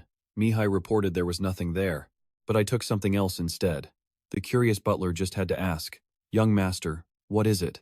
Mihai declared boldly, From now on, this dungeon is mine. The butler nodded, seeing the massive potential. In other words, he had just seized the Rakurai family's territory. Mihai simply nodded and confirmed. That's right. Suddenly, Tep spoke up. What was really inside that dungeon? Can you tell me what you found? Mihai hesitated for a moment, then decided to stop hiding the truth. He told Tep it was his father's past Rakurais. He's been trapped in his own past this whole time. Tep muttered to himself, The past. So that's it. Mihai reminded him. No matter the reason, a crime is still a crime. Tep gripped his spear. I know. As his son, I will punish my own father. It's the best thing I can do for him. Mihai was pleased with this resolve. Good. In that case, I have a favor to ask you. Tep looked at him and asked, What is it? Mihai just smiled. Someday, you must become a true vampire. Meanwhile, inside a grand cathedral, the blindfolded sage sat on his throne as Delit reported all of Mihai's suspicious activities. The sage mused. A suspicious person, you say? Dalit quickly nodded. Yes, that's right. A traveler visiting the village looked incredibly suspicious. Based on his face and clothes, the village chief guessed he might be from the Holy Temple. And so, the sage asked. He was asking about Rakurai, wasn't he? Dalit confirmed. Yes, he was. The sage tapped his fingers on the armrest, deep in thought. Dalit voiced his concern. If he's really from the Holy Temple, something must have happened outside the city. The sage stopped tapping, then stood up with a grin. Don't worry, it's nothing major. If the people start to get anxious, just try to explain and calm them down. Tell them we're not the bad guys. The pressure from the sage was so intense, Dalit didn't dare speak. He simply agreed and backed away. Yes, I understand. Soon, the sage was alone in the great hall once more. He stroked his beard, grumbling. What a nuisance. In the flickering candlelight, the sage wondered, has the Holy Temple sniffed something out? He rubbed his eyes beneath the blindfold. It seemed nothing had happened to those twins yet. But if they really have caught on, then I'll have no choice but to finish them. He grinned wide, revealing sharp fangs and pointed claws. Suddenly, Dalit burst back through the doors, completely out of breath. The sage was furious. I told you to knock before entering, but Dalit ignored the reprimand, shouting, It's an emergency. It's Rakurai. That monster has appeared again. Meanwhile, back in the village, Rakurai was slowly walking deeper into town. The terrified villagers could barely speak. Oh my god, it's Rakurai. What they didn't know was that beneath that Rakurai-like armor was Tep, holding his signature spear. His helmet hid his face completely, but the armor and that powerful aura made everyone think of only one person. That villain. It's Rakurai. That demon has really been resurrected. The crowd fled in chaos, screaming, "Guards! Where are the guards?" A few trembling soldiers stepped up to stop him. "Halt!" Tep tightened his grip on the spear, channeling magic into its tip, and he launched it straight at the guards. The spear flew with immense destructive power, followed by a massive explosion. When the smoke finally cleared, everyone saw a huge hole blown straight through the wall behind the guards. The spear was embedded deep inside the opening, but with just a slight wave of his hand, it instantly flew back to him. His red eyes flashed as he delivered one final threat before leaving. "Soon, I will return." With that, Tep quickly turned and left, leaving the guards cowering in fear. He walked on until he was far away from the village. Outside, Mihai was already waiting. "Thank you. You did well." Tep collapsed to the ground. "Was that enough?" He took off his helmet. The villagers were terrified, that's for sure. "But it probably won't last long." Mihai reassured him. "Don't worry about that. Tell me, where does human courage even come from?" Tep answered uncertainly. "Their will?" Mihai held out his hand. "It comes from false propaganda. So, the most important thing is to persuade them, even if we have to use force." Tep tilted his head. "Propaganda that Rakurai has been resurrected?" Mihai held up a finger. "At the very least, we need to make them realize this area isn't as safe as they think. And what's more, if this continues, the real puppet master behind the scenes will have no choice but to show his face." The next day, the village was in a complete uproar. Dalit, the village chief, was the busiest of all, anxiously questioning his people. "Wait, hold on. What are you all saying? You're planning to leave?" The man in front nodded. "I heard that demon Rakurai has appeared again." The woman next to him was just as scared. Some people are even saying they saw him with their own eyes in the next village.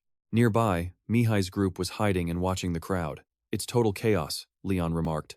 Mihai shot him a look and said, "Of course it is. To them, Rakurai is a living nightmare." Leon nodded. "Well, this is good. The mayor can't calm anyone down now." This was the moment for him to act. Suddenly, a figure emerged from the crowd. "Everyone, do not worry." Dalit immediately made way for the newcomer. "Sage, you've arrived." Me Too stared intently at the old man. "Oh, a sage?" The sage smiled at the crowd. "There's no need to worry. The one who attacked our village yesterday was not the real Raku-Lai." The crowd remained skeptical. "But that demon looked exactly like Raku-Lai." The sage then asked, "Was there any trace of defilement?" The question left everyone stunned. "Defilement?" The sage touched the ground beneath him. If the monster Raku-Lai had truly appeared, this entire area would be suffocating in an aura of death. He stood up and asked, "Yesterday's monster wasn't like that, was it?" The villagers started to waver. He had a point. The sage continued to explain, "For the longest time, our village has been at peace. But things can't stay smooth forever. Yesterday's events were most likely caused by an outside demon running rampant. It's possible they have finally set their sights on this land." The old man's words made Me Too burst out laughing. Did he really just make that up? The sage tried to persuade them. "This is not the time for chaos, but for us to unite and punish this evil." The entire crowd fixed their eyes on the old man. In an instant, their once clear eyes began to glaze over, becoming vacant. The butler saw the change, urgently warning Me Too, "Young master." Me Too understood immediately. It was an otherworldly entity. The man was using a mind control ability. If you had to pick the most troublesome demonic power, it would be mind manipulation. It robs its victims of their will, turning them into literal puppets. It's a power more detestable than anything else. Butler Moden was shocked the sage wanted to take action right away. But as they began preparations, a voice rang out. "What a fascinating story. I've learned a great deal from you, Saint. Even at your age, you can still spin a tale so convincing even a dog would nod in agreement." The sage was startled. "I heard a stranger visited recently. Is that you?" Me Too smirked in reply, "Yes, that's me." The sage immediately scoffed. "An outsider like you has no right to interfere in this matter." But Me Too retorted, "I have every right. I'm here about Raku-Lai." Saying that, Me Too slammed his staff into the ground. A wave of power radiated outward. Me Too was here as a hero, specializing in mind manipulation. This was not a problem that could be solved easily. A single moment of hesitation could lead to countless deaths. Even before his regression, Me Too wasn't sure he possessed the ability to deal with this kind of power. But now, there wasn't much time. Me Too needed to solve this problem quickly. The only solution he could think of was a direct assault. However, after just one strike from Me Too, the so-called sage collapsed. This sent the onlookers into a panic. "You're supposed to be a hero. What are you doing? He's definitely a fake." But Me Too paid them no mind, instead smiling with satisfaction as he rained down a series of punches on the sage, venting his frustration. Me Too knew one thing for certain: to use psychological manipulation. The user absolutely needs a physical host, and that was why the demon had taken over this saint's body. He continued his assault until the man's body was covered in bruises. Riddled with wounds, Me Too coldly commanded, "Get out of this body now, you filthy demon." However, the sage struggled to get up, looking bewildered. "What demon? What is this? I'm not..." But before he could finish, Me Too landed another clean punch right to his face, knocking the old man out cold. Just then, someone tried to intervene. "Hero, even if he is a demon, he'll die if you keep hitting him like that." But Me Too just let out a loud, amused laugh. "It's fine, I'm going easy on him. He's not going to die." Suddenly, the sage shouted, "Hey you people!" And just like before, Me Too stomped his foot right on the sage's face. "Shut up. I'm here to deliver some bad news." Unfortunately, Rakulai's resurrection is near, and the demon that has possessed this saint is the one pulling the strings. This revelation threw everyone into a state of confusion. "Then what about you?" Me Too answered, "Perhaps if he is destroyed, Rakulai will be completely resurrected. We need to leave this land, now." For that reason, Me Too told everyone to evacuate to the neighboring village first, as fast as you possibly can. After some time, the sage finally awoke, only to find himself tied to a pillar. And this place. It felt incredibly familiar to him. Just then, Me Too entered. "You're awake?" The sage had a question. He hadn't heard any news of a hero being chosen, simply because Mai Zhu was too busy dealing with his own mess. He didn't have the energy to inform him. The sage was also curious as to why Me Too had spared his life. The answer was that the sage himself had tempted Rakulai in the past. He must have shown up when Rakulai was lost in his grief. Right after he had lost his wife, the sage showed him a way to salvation. But demons cannot conquer the tomb. With no other choice, Mihai was forced to use Draculai to do it, and the wise man couldn't believe Mihai knew everything. He suddenly roared that it was useless, that Draculai had already absorbed far too many sacrifices. He insisted Mihai couldn't change a thing because it was already too late. And yes, Mihai admitted it was, but the wise man himself could. The method for perfecting Draculai came from him, so the one who tied the knot could also untie it. Mihai's expression was pure contempt. He warned that the man wasn't as simple as he looked, then placed a hand on his face. The theory of mind control was 10,000 times more complex than the wise man thought. For the wise man to use it on his own would be nearly impossible. But through Mihai's power, the wise man's true nature began to surface. "Monster," he screamed. "You're a monster." At that, Mihai flashed a sinister, almost thrilled smile. This moment was only the beginning. The scene shifts to an empty house, echoing with the wise man's terrified screams as a source of power grows more and more intense. Before his regression, when demons descended upon the world, their power was far beyond that of humanity. It was the result of arrogance built up over hundreds of years, and the Ago Expeditionary Force paid a heavy price to close that gap. To narrow the difference in strength, Mihai had pushed himself far beyond his own limits.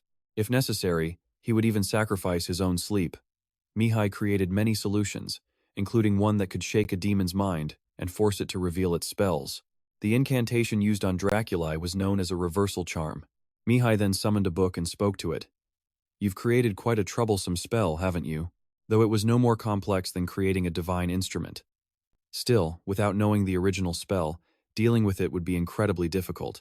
In fact, in the previous timeline, even Ago had to face immense sacrifice, and Gize paid the price with half of her remaining life. So, knowing about this spell was no longer important. Obviously, Mihai couldn't use it anymore either. Finally, Mihai bid the wise man farewell and finished him off. In an instant, the man was gone. With his task complete, Mihai stepped back outside, stunning everyone waiting with the look on his face. It seemed he had resolved everything. However, one final, crucial problem remained, and now it was only a matter of time. He was certain that in Draculai's current state, his father could now break the seal all by himself. This news shocked Draculai. What do you mean? He couldn't believe his father could simply break the seal on his own.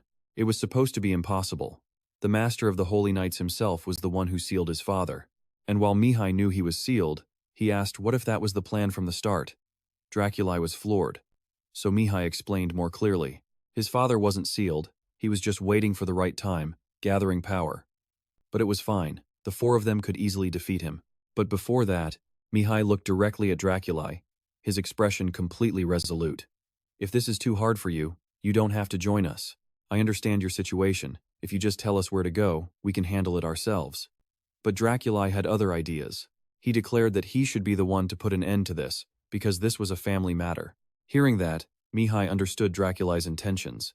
In the end, they continued the mission together, deciding their next stop would be Dracula's own mansion. It had been a very long time since Dracula returned, to the very place where his father turned him into an immortal monster, and as Dracula writhed in agony, his father had simply asked him, "Are you satisfied now?" The truly sick part was that, at that moment, his father held no ill will toward him at all.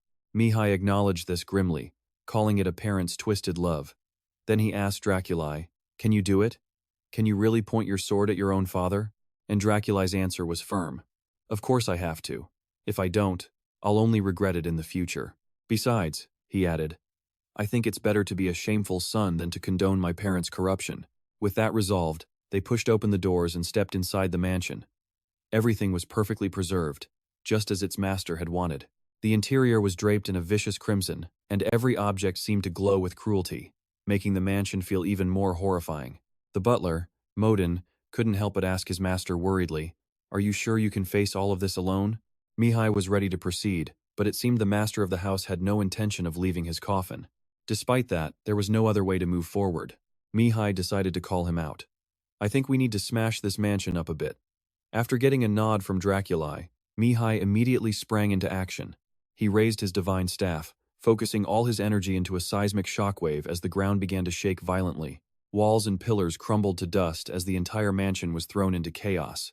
And in that moment, a voice filled with pure rage echoed out, "How dare you!" From the deepest part of the cellar, a gigantic hand emerges from the suffocating darkness. An enraged voice booms from within, dripping with raw hatred. "How dare you defile my home?" But Mihai just stands there with a smirk. "So you finally decided to show yourself, Jacurai." Mihai had found Jacarai's hiding spot. Even caught, the Count calls for his son, "Jebet, come here, my boy. You shouldn't be standing on their side." Jebet replies, his voice filled with pain, "This mansion holds all of Mom's memories." The Count is shocked by his son's words. "That was a long time ago." "No, son, I can bring her back. I've found the way, a method I heard from him." Mihai cuts in, cold and final, "That demon is already dead." Jacarai refuses to believe it. As Mihai steps closer, he states plainly, "I was the one who destroyed him. Whatever grand plan you've cooked up, it's never going to happen. Not a chance. So shut your mouth and accept your purification."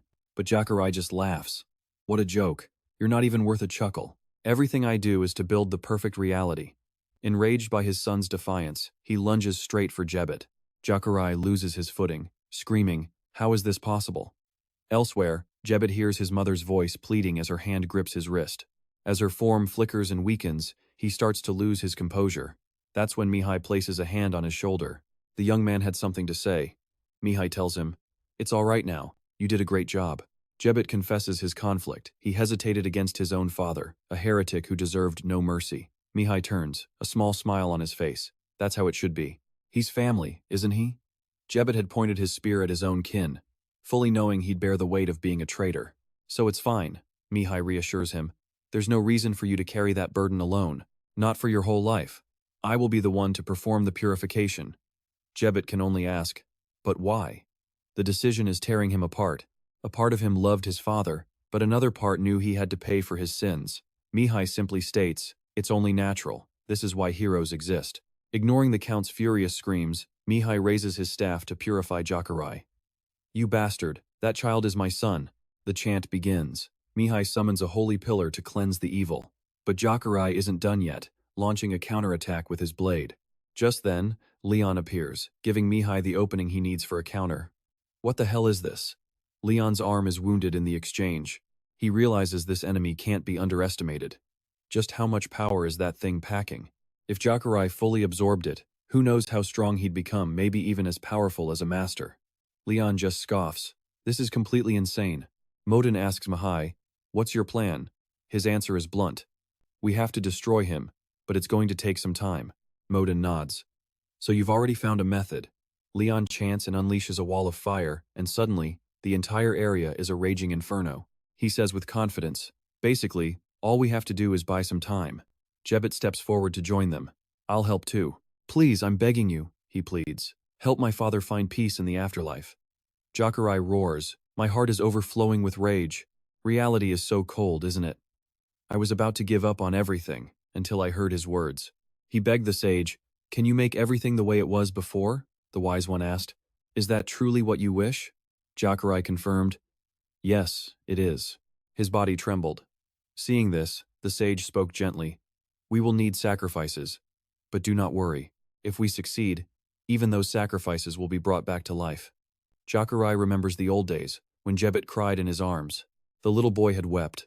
"My heart hurts. Will I never see Mom again?" Now, the Count reaffirms his choice. "Yes, this is the path I've chosen.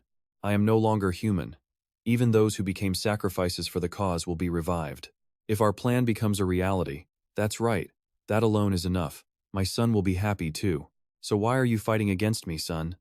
Soon, we will live in the perfect reality we've always dreamed of." Jakurai screams, trying to convince his son, but it's useless. "Didn't you say you wanted to bring your mother back? It's completely possible. We already have half the souls we need, so we just need to get the other half." Jebet finally roars back at him. "Why? Why do you still not understand? You were used. That thing only wanted to create a monster that would follow its every command." Jakurai tries to deny his son's words.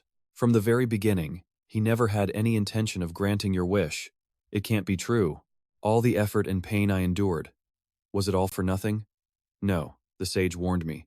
"He said false illusions would try to haunt me." Then he laughs in the faces of Mihai's group and his own son.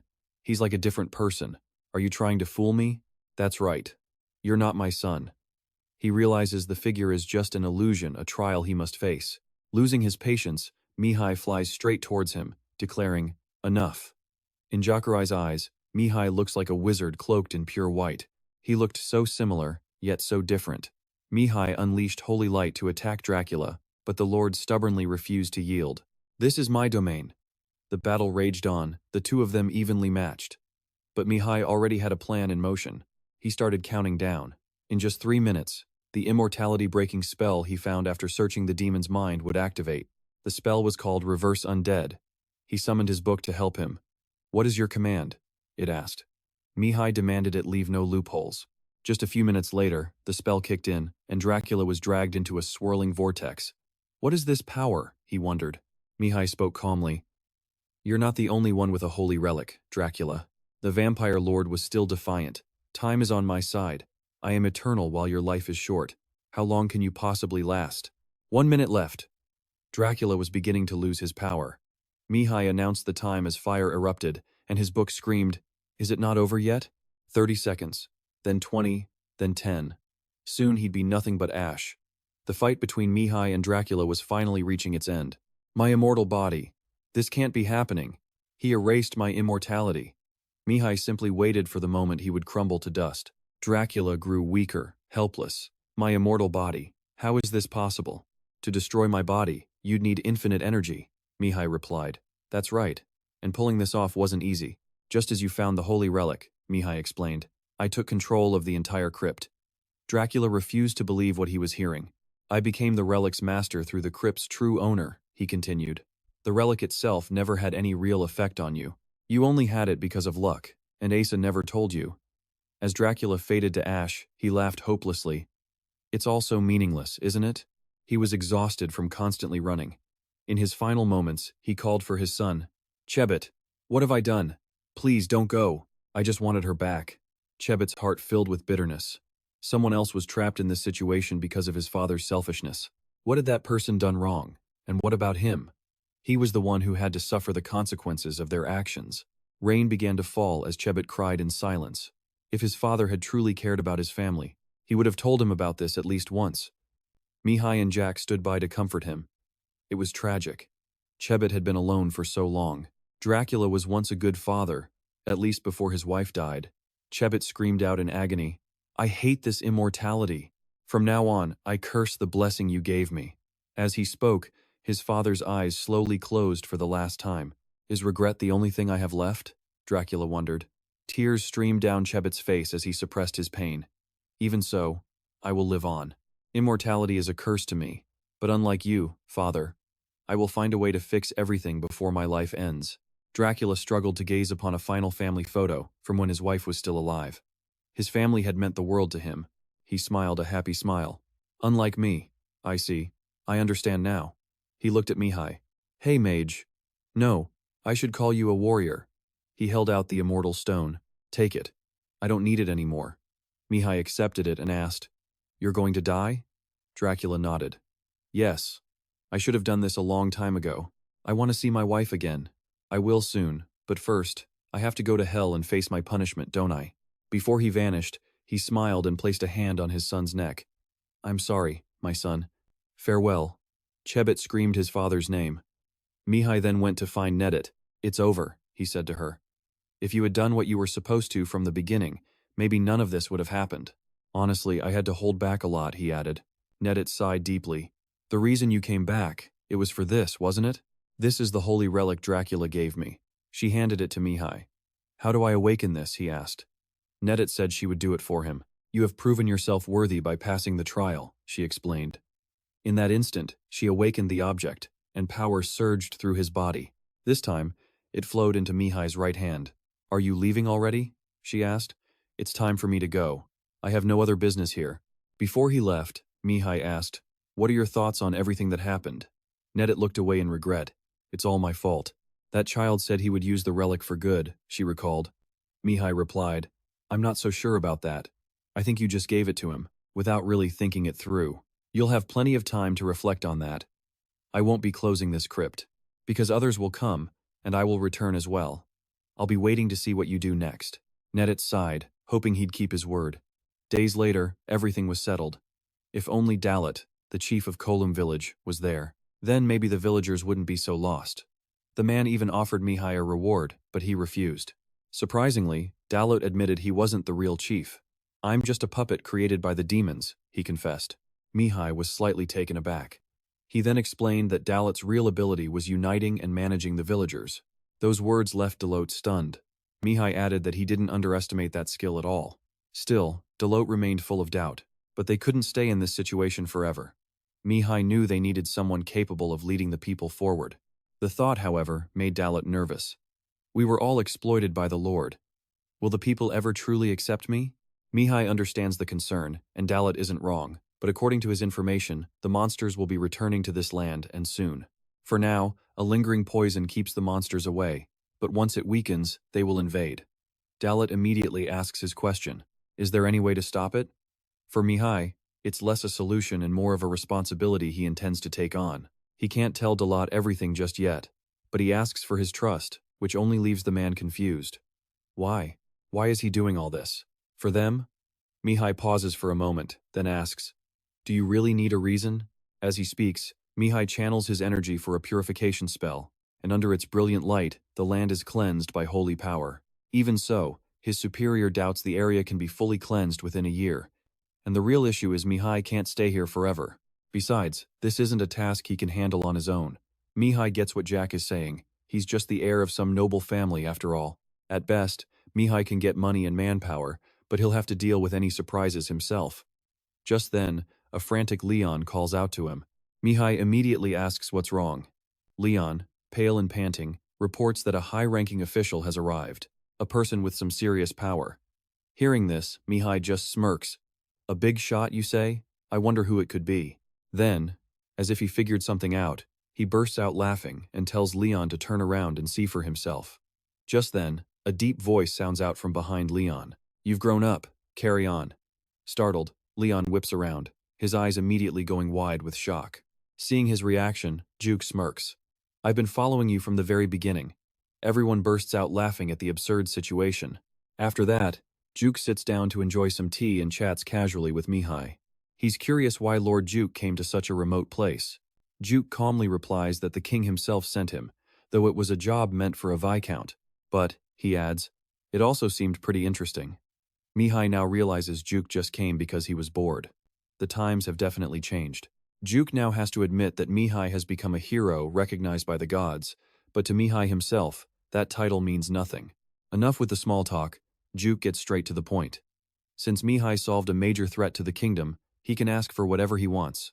It's only fair that he receives a worthy reward, and Mihai certainly doesn't want to disappoint his majesty. He is a hero, after all. Refusing would let the king down. And besides, this reward could be a very useful chess piece. His first official achievement as a hero, that's what Mihai is aiming for. He asks Juk for his thoughts on the matter. In his opinion, Mihai seems like a very promising talent, but what the king thinks is another story entirely. Mihai gives a small smile, agreeing. In his memory, the king always looked for talent. In fact, the kingdom was peaceful before Martin showed up. After considering everything, Mihai finally accepts Juk's offer. In front of a man like Lord Juk, there's no longer any need to pretend. As a hero, Mihai states he needs a holy land, this very territory. Hearing this, Juk's expression instantly shifts. He finally seems to understand what's going on. Mihai has a desire to rule this holy ground himself. Mihai is dead set on becoming master of this land, and that sends Juk into a rage. He slams the table, his face turning red as he shouts, "Do you have any idea what you've just said?" Mihai immediately stands up, confirming that he knows exactly what he's talking about. Juk is completely stunned. And what's more, Mihai isn't even fazed by his overwhelming aura. Juk presses on. "And you still ask for it? Knowing the consequences?" Mihai smiles. "If this were just ordinary land, sir, I wouldn't have asked. Let me ask you this. How many troops would you need to defend this territory?" The answer should be a force equivalent to a baron's army. But Mihai argues that if they aren't prepared, they would need a force equal to a duke's, or maybe even a marquis's entire army. Juk is floored. Impossible. No matter how dangerous the demons are, he can't believe that's the truth. However, Mihai is certain. The simplest reason is because they are demons, and it's not just about their energy or mana levels. Demons are fundamentally different from humans. Their tenacity and cunning are far beyond what anyone could imagine, and typically, everyone overlooks that simple fact. They have to be dealt with differently than human enemies. At last, Juk understands the threat, but he still doesn't see the connection to Mihai's demand to rule the land. His plan is to forge an army right here, specifically to fight back against the demons. An army of those who are no longer human, those scarred by dark magic and demons, an army of demon hunters. Mihai doesn't think it's a bad idea. By granting him autonomy, the Empire can create a specialized force to fight the demons. Juk has to agree that Mihai's proposal isn't terrible, but everything ultimately rests with the Emperor. However, Mihai is completely confident. If it's the Emperor he knows, the man will absolutely accept his request. He just has to wait and see. Meanwhile, Jakarai is visiting a gravesite. As he's deep in prayer, a sound suddenly echoes from behind him. Jakarai immediately recognizes the voice. It's Mihai. He asks Jakarai if he is feeling any better now. At this point, Jakarai has recovered a bit, but there are still so many issues left to resolve. Mihai quickly tells Jakarai not to worry about his cursed body. The immortality curse is complex, but not impossible to solve. He vows to look into it for him, before asking a critical question: "Do you want to be free from this immortal curse?" Jakarai freezes. Of course he wants to be free from it, the desire is overwhelming. But if he does that, Jakarai would simply become a normal human being. Noticing that hesitation, Mihai understands completely. Jakarai wants to be a hunter, but his main goal is revenge against the demons. Mihai isn't surprised by this simmering hatred, because there's nothing wrong with it. As long as that hatred doesn't consume you, it can become a reason to live. He just has to remember to never betray his own principles. And with that, Mihai makes his offer. "In that case, I will help you." This leaves Jakarai stunned. "You want to help me?" In that exact moment, Mihai already had his own grand plan, to turn this very place into a land for hunters to prepare for the coming demon invasion. And Mihai is already in the process of convincing the Emperor. More importantly, Jakarai is the exact person he wants to lead the hunters. However, Jakarai is extremely hesitant. He's a Draculae, the son of the one who caused this entire catastrophe. But Mihai suddenly steps closer to Jakarai and states plainly, "That is not a problem for me. I decide based on what I see. Your courage and determination have already proven your worth." With his piece said, Mihai turns to walk away. But before leaving, he adds, "I trust you. Stand tall. You are more decent than anyone." Hearing those words, Jakarai is visibly moved. He finally bows his head and accepts this heavy burden of leading the hunters on the front lines.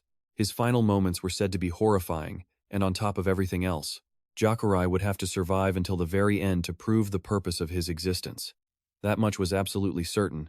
Elsewhere, in a lavish palace, a grim atmosphere hangs over the room as King Zeus Alexander leans back on his throne. He's frowning, a look of clear annoyance in his eyes. The king could have dealt with them separately, but now they've joined forces. Not even Zeus could have predicted this outcome. What's more, Predicting this knight's next move will be anything but easy. Zeus then asks Duke Quan Bertrit for his opinion, but Aiden claims that for now, it's only a minor problem. Besides that, Zeus wonders aloud, "Is he not your son, Duke?" And Idan's response? He calls him a brat who never listens, adding that kids these days are all like that. Right now, the important thing isn't who becomes the hero, Your Majesty. Once the new hero is chosen, this fragile peace will soon come to an end. Hearing this, King Zeus presses the Duke with another question. You once said a great demon was growing in power right here in the capital, didn't you? And this thought clearly irritates Zeus. Aiden immediately replies, predicting the hero's future actions will not help. After all, a true hero cannot be controlled by anyone. Zeus isn't foolish enough not to understand that. He understands it all too well. No one has the power to control a hero. But if he can't control him, he'll make sure no one else can either. And so, Zeus has already taken measures to ensure no fool interferes with the hero's affairs. At this, Aiden frowns with a hint of worry and asks, Your Majesty, are you referring to the autonomous zone? Yes. Now you understand. Duke Quan Bertrit, your role as a father is crucial now. And besides, the Duke owes me a few things. So how about you concede a little ground on this? Hearing that, Aiden understands immediately and asks what His Majesty needs him to do. At his question, King Zeus's eyes narrow in contemplation. Meanwhile, Jacarai has arrived at his destination, standing silently and watching the vast sky above. Suddenly, a familiar voice cuts through the air. I knew you would be here. I think what I'm holding is exactly what you're waiting for. His Majesty has issued his decree from this day on. This territory belongs to me, Mihai Quan Bertrit. And with that, he declares it an autonomous sanctuary. So, just as Mihai had said, this place will become a haven for hunters. He desperately wants Jacarai to take on the role of hunter chief, and also become its lord. This is a magical artifact that Mihai created himself, all to conceal Jacarai's true identity. If he wears it, Jacarai no longer needs to fear that people will discover he's a vampire. Jacarai takes it, unable to hide his curiosity. You made this yourself? Mihai looks at Jacarai, lost in thought. With a smile, he explained the king gave him this land. But he had zero interest in ruling it or meddling in other people's affairs. He wanted this place to be a home for everyone. With his hand on the earth, Mihai declared his plan to turn this place into a real home, a proper base for all the hunters. He reveals he's planning to stick around for a while to manage things personally. So, he tasks the man with finding all the hunters who've been forced to live in the shadows. Hearing about this search, Jaculai is stunned and a little worried. Later, Mihai returns to Leon and his butler, Modin, who are both shocked to hear he's staying for 3 or 4 months. Leon thinks that's way too long, but Mihai has his reasons for staying put. He needs to set up a few bases throughout the territory. Besides, a few months isn't that long, and it's a perfect chance for some intense training for both Leon and Modin. They need time to process everything they've learned on their journey. Leon is left completely speechless. Just then, Mihai calls out to him, saying he's grown significantly stronger since they first met. You're much stronger now, but it's still not enough, is it? I won't tell you to be patient. In fact, Mihai assures him that he can and will become even more powerful. So his message is clear. Leon needs to use this opportunity to train himself to his absolute limit. Mihai isn't worried about those who can take care of themselves, so he doesn't need to stress over them. He tells Leon to just grow strong, like the weeds out in the wild. Hearing this, Leon can't help but smile. And lucky for him, there are monsters everywhere around here, perfect training dummies. With newfound resolve, Leon promises to get stronger, telling Mihai not to worry. Mihai gives a slight, satisfied smile. With Leon sorted, it's Modin's turn. The butler bows respectfully, ready to listen as a humble student. Modin agrees so quickly because while he's a higher magic tier than Mihai, Mihai himself has reached the 8th tier. This means from now on, he can speak more casually with Modin. Mihai then opens the door and tells Modin it's time to start running, leaving the butler completely confused. Mihai explains that a sharp mind requires a strong body to support it. Just run. Run hard on your own 2 feet. I saw your potential before. You ran seriously while carrying a horse on your back, didn't you? At this, Modin absolutely panics. No, I only ran like that because you told me to, young master. I know I told you to do it. And I appreciate that. So if I tell you to run again, you'll do it, right? All that followed were the butler's desperate screams. Chebuit says his farewells to Mihai, promising to see him in a few months. The shrimp-sized hero takes his leave. Mihai had already asked if he needed more help, but the hero refused. He wasn't worried. Chebuit heads back out to continue his hunt. Before his regression, He was the commander of the Demon Hunter Squad, a man who built his own legend. His reputation, his grudges, and his raw talent, he had everything it takes to be a hunter. Still, an uneasy feeling lingers with Mahai. Now, all that's left is cultivation. He looks down at the barren land. It was time to transform it. Set, wide-eyed, asks if this is even possible. He just smiles. That's a pointless question. Oh, so you have a plan? Mihai says cheerfully. Of course not. Set gives him a skeptical look. Then what exactly are you going to do? Mihai lays out his rough idea. First, secure a living space for the people. Then, after thinning out the nearby monster population, he'll raise a defensive barrier around the protected zone. Set sounds optimistic. Sounds reasonable, but didn't you want to get rid of this place? If you're going to do that, I'll just return it to its original state. Who said I'm abandoning it? He then pulls out a seed. Set is shocked it's a seed from the World Tree. Is the World Tree okay? How do you have this? The World Tree is one of a kind. This isn't the real deal though, just a copy. A mass-produced, degraded version that's not as effective. Mihai begins sowing the seeds, and they sprout with impossible speed, spreading across the barren soil as new life erupts. The trees grow unbelievably fast and healthy. Set can't believe her eyes. How are they growing so quickly? I've conducted some research on the World Tree, Mihai says confidently. But he thinks to himself, I actually made this before I regressed. But this is all he has. The number he could make was limited. Plus, they only last for a year. He can't plant any more, but it's enough to fill the territory. It's useful, as it will repel demons for 1 year. She asks how he'll manage it all. Neptit will help me, he says, arms crossed. I have total faith that Neptit will handle it perfectly. Have you named the trees? Mihai pauses. A name? I don't know. Dream trees? That sounds gross. A few days later, Mihai stares at a glowing orb. It was time. Aiden lets out a sigh. The hero is asking far too arrogantly. If he wasn't his son, his legs would be broken by now. They both watch the orb as Mai just laughs. He reminds his father that he promised to support him no matter what. His father agrees but scolds him anyway. If he plans on making an independent territory, he has to discuss it with him first.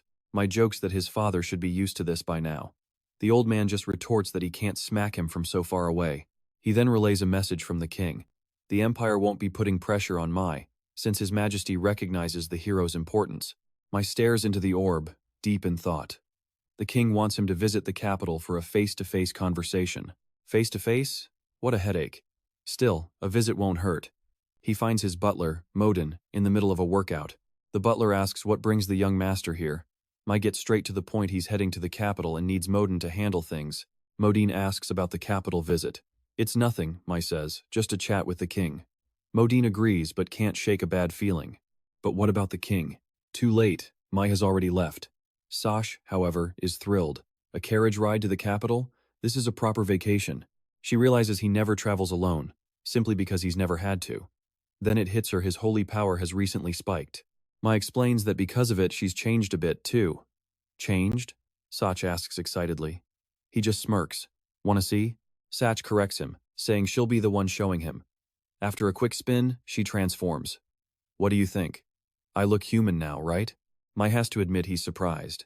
He reveals that when she channels holy power into her body, he feels a sense of recovery himself. He asks how long she can maintain this form. She looks at her hands. About 30 minutes a day. Any other effects? She just waves an arm. Mai has no clue what she's doing. Suddenly, the area's monsters have their power cut in half. What was that? He asks.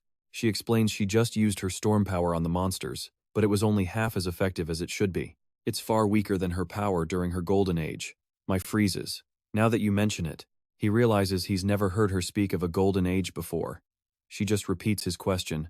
My golden age? She explains it's exactly what it sounds like, a time when she had no problems at all. That was her absolute prime. Think of it like a mythological era, the age of the gods. But she's quick to clarify that she isn't a god herself. But compared to the humans of this era, she was on a completely different level back then. Mai listens intently to her story. A godlike being, he thinks to himself. She continues, explaining that even 9th-level masters are nothing before the gods. They fight one another to collect holy relics, believing their power could help them reach the level of the gods. And with that power, they believe they could even destroy the demon lord. Mai wonders how an entire civilization could just collapse like that. A single traitor could be enough, she suggests. Just then, Sok reverts back to her original form. Didn't you say 30 minutes? She cheerfully admits she got a little excited and used her power on too many things at once. That's why her time was cut short. My totally relates. They still have some time before they reach the imperial capital anyway, so he decides to take a moment to check all the abilities he's gained so far. Unfortunately for him, most of his recent acquisitions have been holy power, and everyone knows, holy power can't be absorbed by mages. But for Mai, his mana and holy power aren't conflicting with each other at all. Wait a second. It's not that the two powers have combined, a third form of energy has been created. Small changes are slowly taking place. Mai wonders if he should try something to test it out, this new boundary between his holy power and mana. He's got the World Tree's holy power, abundant storm power, and the High Saint's stigmata. He figures it'll be hard to sense this power. Unless he concentrates, his mana is mixing with 3 different holy powers. The World Tree and storm powers are about to become one. Mai mutters to himself. It's obvious they're mixing together already, so why shouldn't they be able to merge? After all, their very nature is the same. A pleasant sensation washes over his body. Suddenly, Sach speaks up. What's wrong? Why are you suddenly staring at me like that? She asks. This is insane. You've become a druid. The garden around them explodes with life. The once barren land is now a vibrant, living garden. Mai can only repeat in shock. A druid? There's a huge difference between druids and mages. Druids don't use mana, they draw power from nature and can get help from plants and animals. It's an innate skill. He rests his chin in his hand, thinking, I'm sure of it. He's never had any relationship with nature before. But now, he does. Absolutely fascinating. Sach is completely baffled. How could this even happen? How could the powers of the World Tree and the storm actually merge together? How could a mere human possibly do this? Mai just thinks optimistically. But it's still possible, right? She agrees that it's possible, but completely absurd. Holy power isn't an energy that humans can easily control. But his companion insists her holy power is widely used by priests, offering to explain everything to him. Apparently, her holy power is just average, a modified version, designed for human use. Not even the most skilled saintesses can control true holy power. Yet somehow, he's managed to combine both types. Mihai finds the idea difficult, but not impossible, which is exactly what doesn't add up for him. She says it defies common sense, which rings a bell. He recalls someone once calling him a demigod. He figures it's all connected. Just then, both Mihai and Jack are surprised by an adorable flower popping up to say hello. Who are you? Mihai is just as curious about the little plant. It answers innocently. Me? I don't know, but it knows he's friendly and wants to be friends. The flower leads them deeper into the garden, where Set suddenly exclaims, Mole! The flower offers him a golden leaf, and Mihai instantly recognizes it as the holy herb of Tezit, a legendary magical ingredient. This is the miracle herb that every alchemist in the world dreams of finding to create divine potions.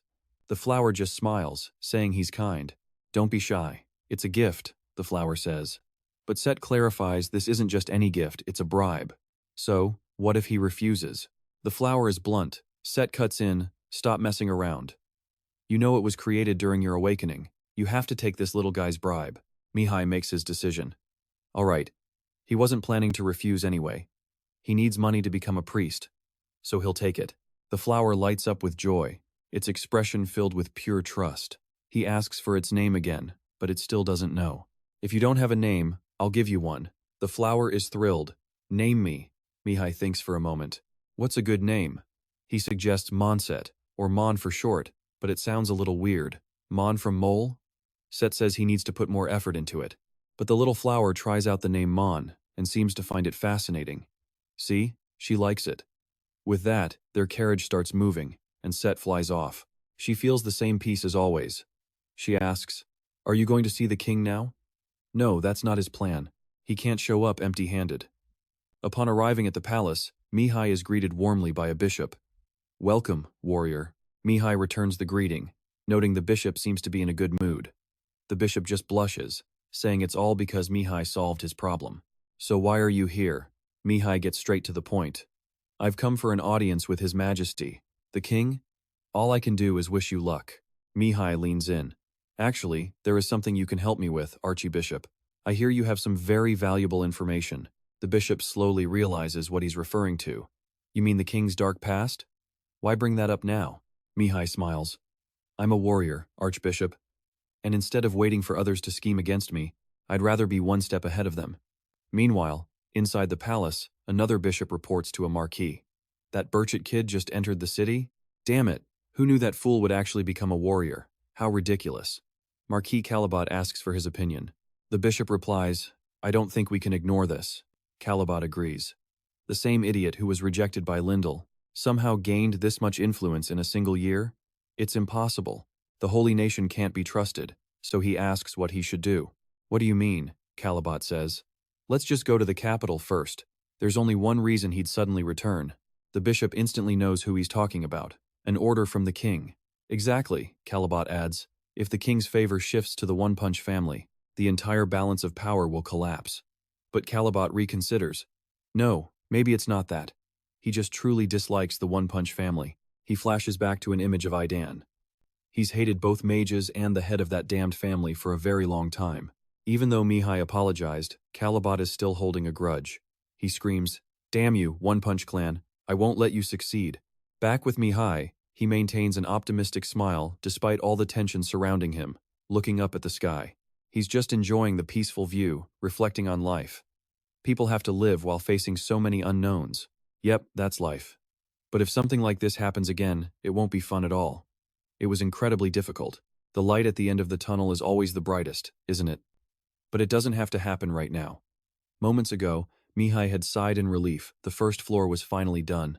Set wonders. What are you thinking about? Should I take a stroll around the capital? Suddenly, he hears a whispered voice call out, Son. That voice. It's his father. Aiden is back. He can't believe his eyes. His father has returned to the present. The first thing his dad does is grab him by the collar. Father, can you put down the pointer so we can talk? His dad replies, This is how I talk. Why should I put it down? Besides, no other Archmage in the world would dare hit his own son with a mere pointer. This father is clearly very proud. He's also proud that Mihai managed to acquire his own domain. Mihai smiles. Is that why you came to find me? Thinking back, he realizes it's been a long time since he's spoken to his father. Aiden's voice drops, his face turning sad. Yeah, you're right. Seeing this, Mihai feels a pang of guilt. He never knew. Before his regression, he was always his father's exception, yet he never once tried to understand him. He had run so far away from his father. The great eight-circle Archmage tried to chase him, but even he couldn't keep up. Maybe it was because he seemed unreachable. Or maybe because he was just too great, but Mihai always thought his father couldn't understand him. But perhaps he was the one who felt inferior. Every time he thought of his father, a wave of self-doubt washed over him. Mihai realized that now. His father was just a man who was clumsy at being a dad. Mihai finally spoke. Father, there's so much I need to tell you. His father asked, You met the Emperor and you're still this calm? Mihai replied coolly, Getting worked up wouldn't change anything. It feels like only yesterday you were clinging to Lady Lyndall, and now you're all grown up. He set down his teacup, his expression turning serious. Now is not the time to be naive. Are you talking about the demons? Mihai said, getting straight to the point. Yes. We share a common enemy, yet humanity refuses to unite. Honestly, I'm not worried about meeting the Emperor. His father then asked, So what are you worried about? The four great families. He began sharing what he knew about these noble houses. Each family was basically a kingdom unto itself. Lyndall, One Piece, Jubel, and Lebo. Among them, the Lyndall family was the most trustworthy. Mihai pushed back. But look at the current situation. So you're saying the other two families are the problem? And the most problematic of all was the Lebo family. His father agreed. They are a tough nut to crack. But what do you plan to do? Mihai already had a plan, but he needed support. He had figured out an effective way to stop the Lebo family. The scene cuts to Mihai chatting with Seth outside. Seth asked curiously, You two have a weird father-son relationship. Got some strange genes in you? Mihai sighed. It's normal. Well, my father is a bit weird, but just forget it. Seth eyed him. No, that's not what I meant. The capital hadn't been like this for a long time before his regression. So, where are you headed now? Mihai decided to meet the Emperor, though his expression was anything but happy. It was reluctant, but what other choice did he have? The sound of footsteps echoed from behind. Seth tensed, but Mihai just glanced back and reassured him. I know we're being followed. Mihai had realized it earlier. Whenever he walked alone, he could feel them two on the right and one on the left. From the Dark Guild, he had expected to be tailed, but this was a smaller number than he anticipated. They were underestimating him. It seemed they were looking down on him, and there was one more. acting far more stealthily than the other three. Mihai scanned the area. He got it now. He figured that stealthy one must be the leader. Seth asked curiously, "What are you planning to do?" Mihai admitted. "I don't know yet." He continued, "I could just lose them, but I have a bad feeling about the incident where I purged that rat. It was an accident he didn't remember clearly, one that was supposed to happen much later. But now, the rat was already gone. So what would the Dark Guild do now?" Mihai stood in thought. He guessed someone on the same level as the rat had taken over. This could mean a great demon like Beelzebub might appear again. He had to check on this. Hiding in the shadows, a girl was watching him. "So he purged a great demon in the capital, and a vampire too?" she murmured. "Maybe he was born with some incredible gift, but he was also a person recognized by everyone for his heroic qualities, the true virtues of a hero." She hesitated. "Should I ask him? Huh?" She looked away for just a moment, and Mihai was gone. What? It was only a second, just the blink of an eye. How could she possibly have lost sight of him? She was furious, her entire plan ruined. How could I make such a stupid mistake? She had to find him. Suddenly, a hand landed on her shoulder. "Are you looking for something?" It was Mihai. He asked, "Who are you with?" She trembled before bolting away. Strangely, when the black smoke cleared, a different woman stood in her place. As she ran, she thought, "What should I do now?" And then, "All right, I found what I was looking for. He's incredibly talented." He had seen through her invisibility skill in an instant, something even master-level assassins would struggle to do. She needed to report this to the guild right away. Taking a different route just to be safe, she made for their hideout. She arrived, panting and covered in sweat, thinking she was finally safe. But Mihai was already there. "So this is the place? How did you get here?" Mihai just chuckled. "Dark invisibility." He knew. "You're the dark elf who took over after the rat died. Talia has taken over as the leader." The dark elf was stunned. "How do you know I'm with Talia?" He knew she was a dark elf from the guild. This is just foolish. Now, lead the way. She was shocked, not understanding what he meant. Mihai had hit her right where it hurt. "The Dark Guild. I found your base. Did you really think you could still hide from me?" The dark elf was at a total loss. "Hero, can we please go somewhere private?" she asked, flustered. "I'm a manager here. It'll be bad if everyone sees you catching me." Mihai seemed to consider it for a split second, but his internal decision was already made. The answer was no. He simply held out his hand and uttered one word. "Sleep." The dark elf screamed. "Wait, you son of a," before her body went limp. She fell right into his arms. Seth remarked, "She's pretty, you know. You should have been a little more considerate." "I don't need to be considerate to members of the Dark Guild," Mihai retorted. "And they won't treat her too harshly when I bring her back." How did he know? Mihai explains that she is the adopted daughter of the Talia Guildmaster, as he carries the dark fairy inside. The guild hall is buzzing with laughter. He calls out, "Talia?" A member snaps back, "Who's this brat?" "Yep, he's definitely in the right place." Mihai places her on the floor. "Here, sign for your delivery." The man shouts, "Miss Mia." Talia's face twists. "Impossible." Mihai asks coolly, "So, do you recognize me now?" Enraged, the guild members surge forward, but Mihai is perfectly calm. "Settle down, and freeze." With a single snap of his fingers, a wave of magic washes over them, and every single person is frozen in place. He then asks, "Anyone here an innocent bystander?" They all collapse to the ground, unable to utter a single word. "Good. No one." He smirks. "Hard to answer when you're silenced, right?" "I know." He places his foot on Talia, his eyes scanning the room. "Shouldn't you come out now? This waiting is starting to get on my nerves." If he doesn't show, Mihai is ready to bring the whole building down. That's when Hedot appears, saying, "Stop this." Mihai eyes the man's defiant stance. "So you decided to show up? Are you the guild master?" The man confirms and introduces himself. "It seems my daughter has caused you some trouble. I apologize." Mihai scoffs. "Trouble? I know you're awake. Why don't you get up already?" Mia finally sits up, completely embarrassed. "This is so humiliating. Can't you listen to anyone? You're awful." But Mihai immediately calls her out. "The only awful person here is the one who stalks strangers." She protests. "If you were a true hero, you'd share your personal information." Her father quickly cuts her off. "Daughter, that's enough." She reluctantly agrees, but she's seething inside. Her father explains, "That was my order. We needed to gather intelligence on heroes, so I sent her to do the job." "I sincerely apologize," Hedot says, bowing deeply. Mia yells, "Do whatever you want of me instead. Just leave my father alone. He tends to blame himself for everything." Mihai thinks about Hido, the master of the Talia Guild, but he's also a master assassin. In the original timeline, those bastards were supposed to have already killed him by now, but the future he knows has clearly changed. What should I do? This is a critical turning point for Talia. Considering his own goals, he knows these changes can't be too obvious. Everything needs to stay right under his watch. He then turns to Hido. To be honest, I didn't come here to punish you. The guildmaster is taken aback. Truly? Mihai's voice drops.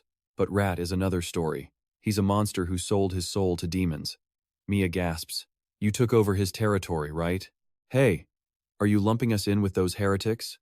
Mihai calmly explains. I've already said it. My responsibility is to clean up Rat's followers. She asks her father, but isn't it normal to occupy ownerless land? Mihai yanks on Talia's shirt, revealing a distinct tattoo on his shoulder. It would be. If you hadn't taken in his people, he says. Hido's face fills with fear. Are you here to destroy us outsiders? Hido aims several blades at Mihai. Our hero thinks to himself, the pressure is immense.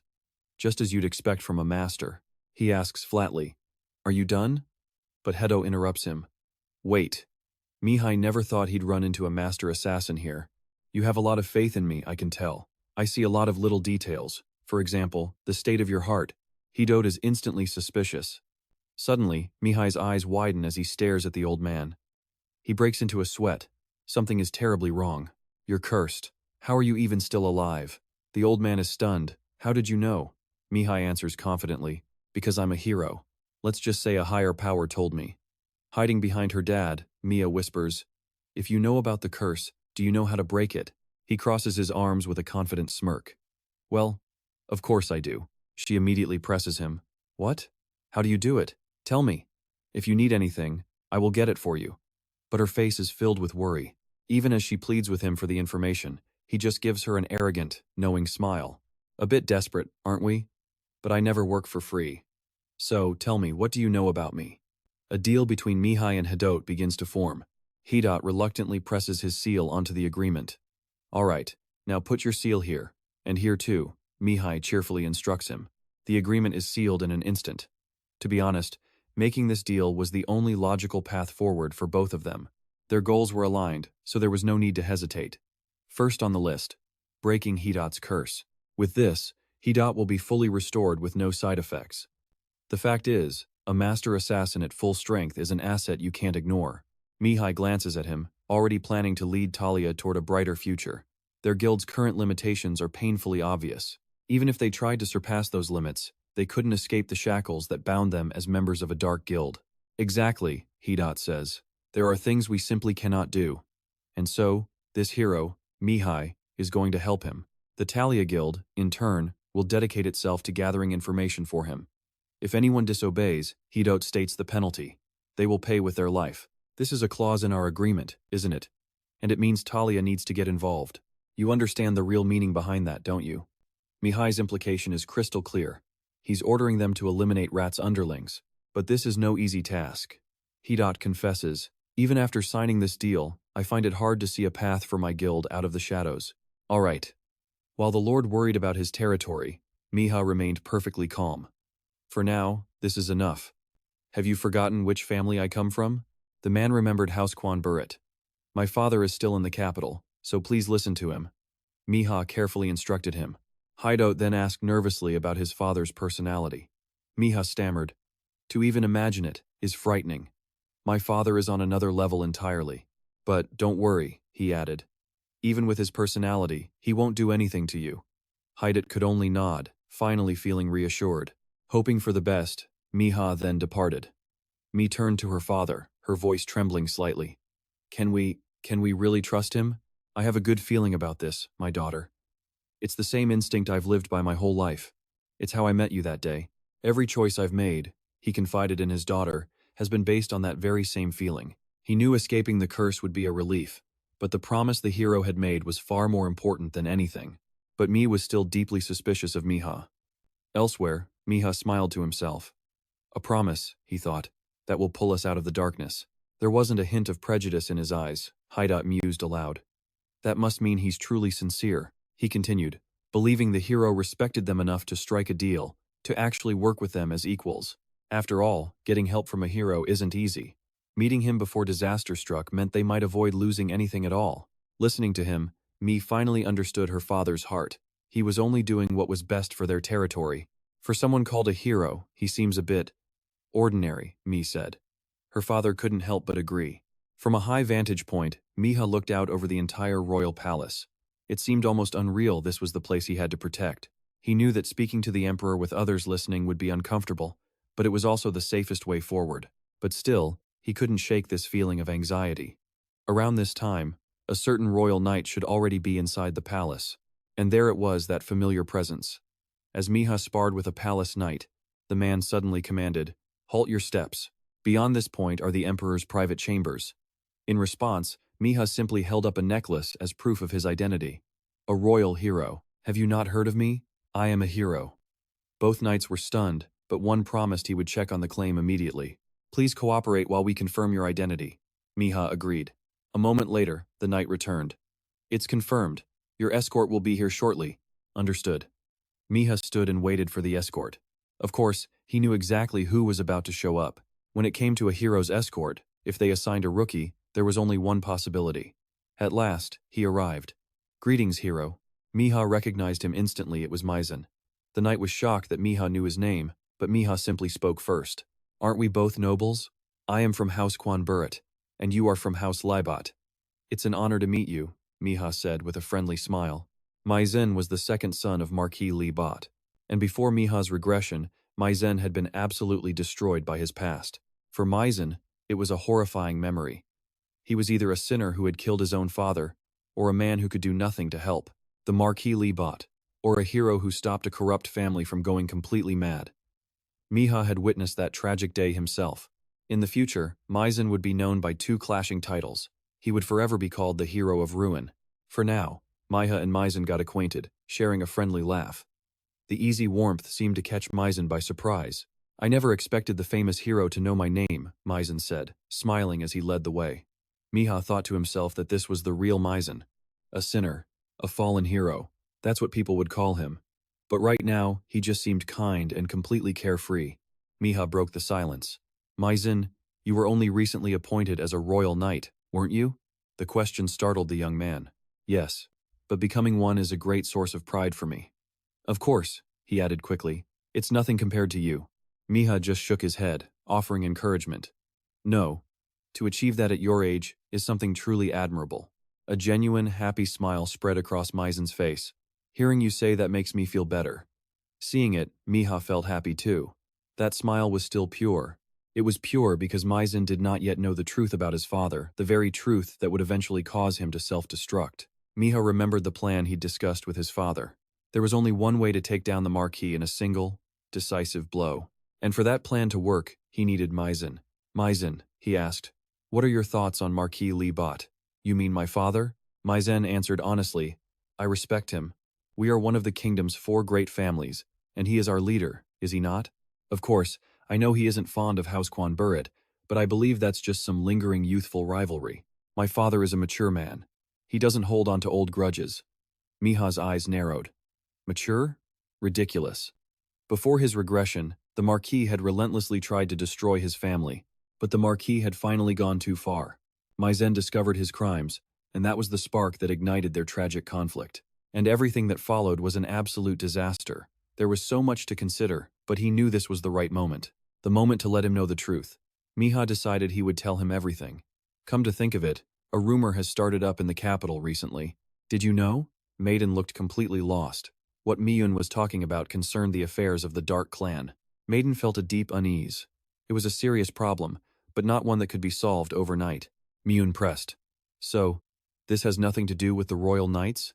Maiden could only nod. "That's right. I understand, but my duty is to the king. Someone else has already been sent to handle it." "Probably." Maiden's voice dropped. "But it's a different story if the king himself gives the order." He paused, a look of sadness crossing his face.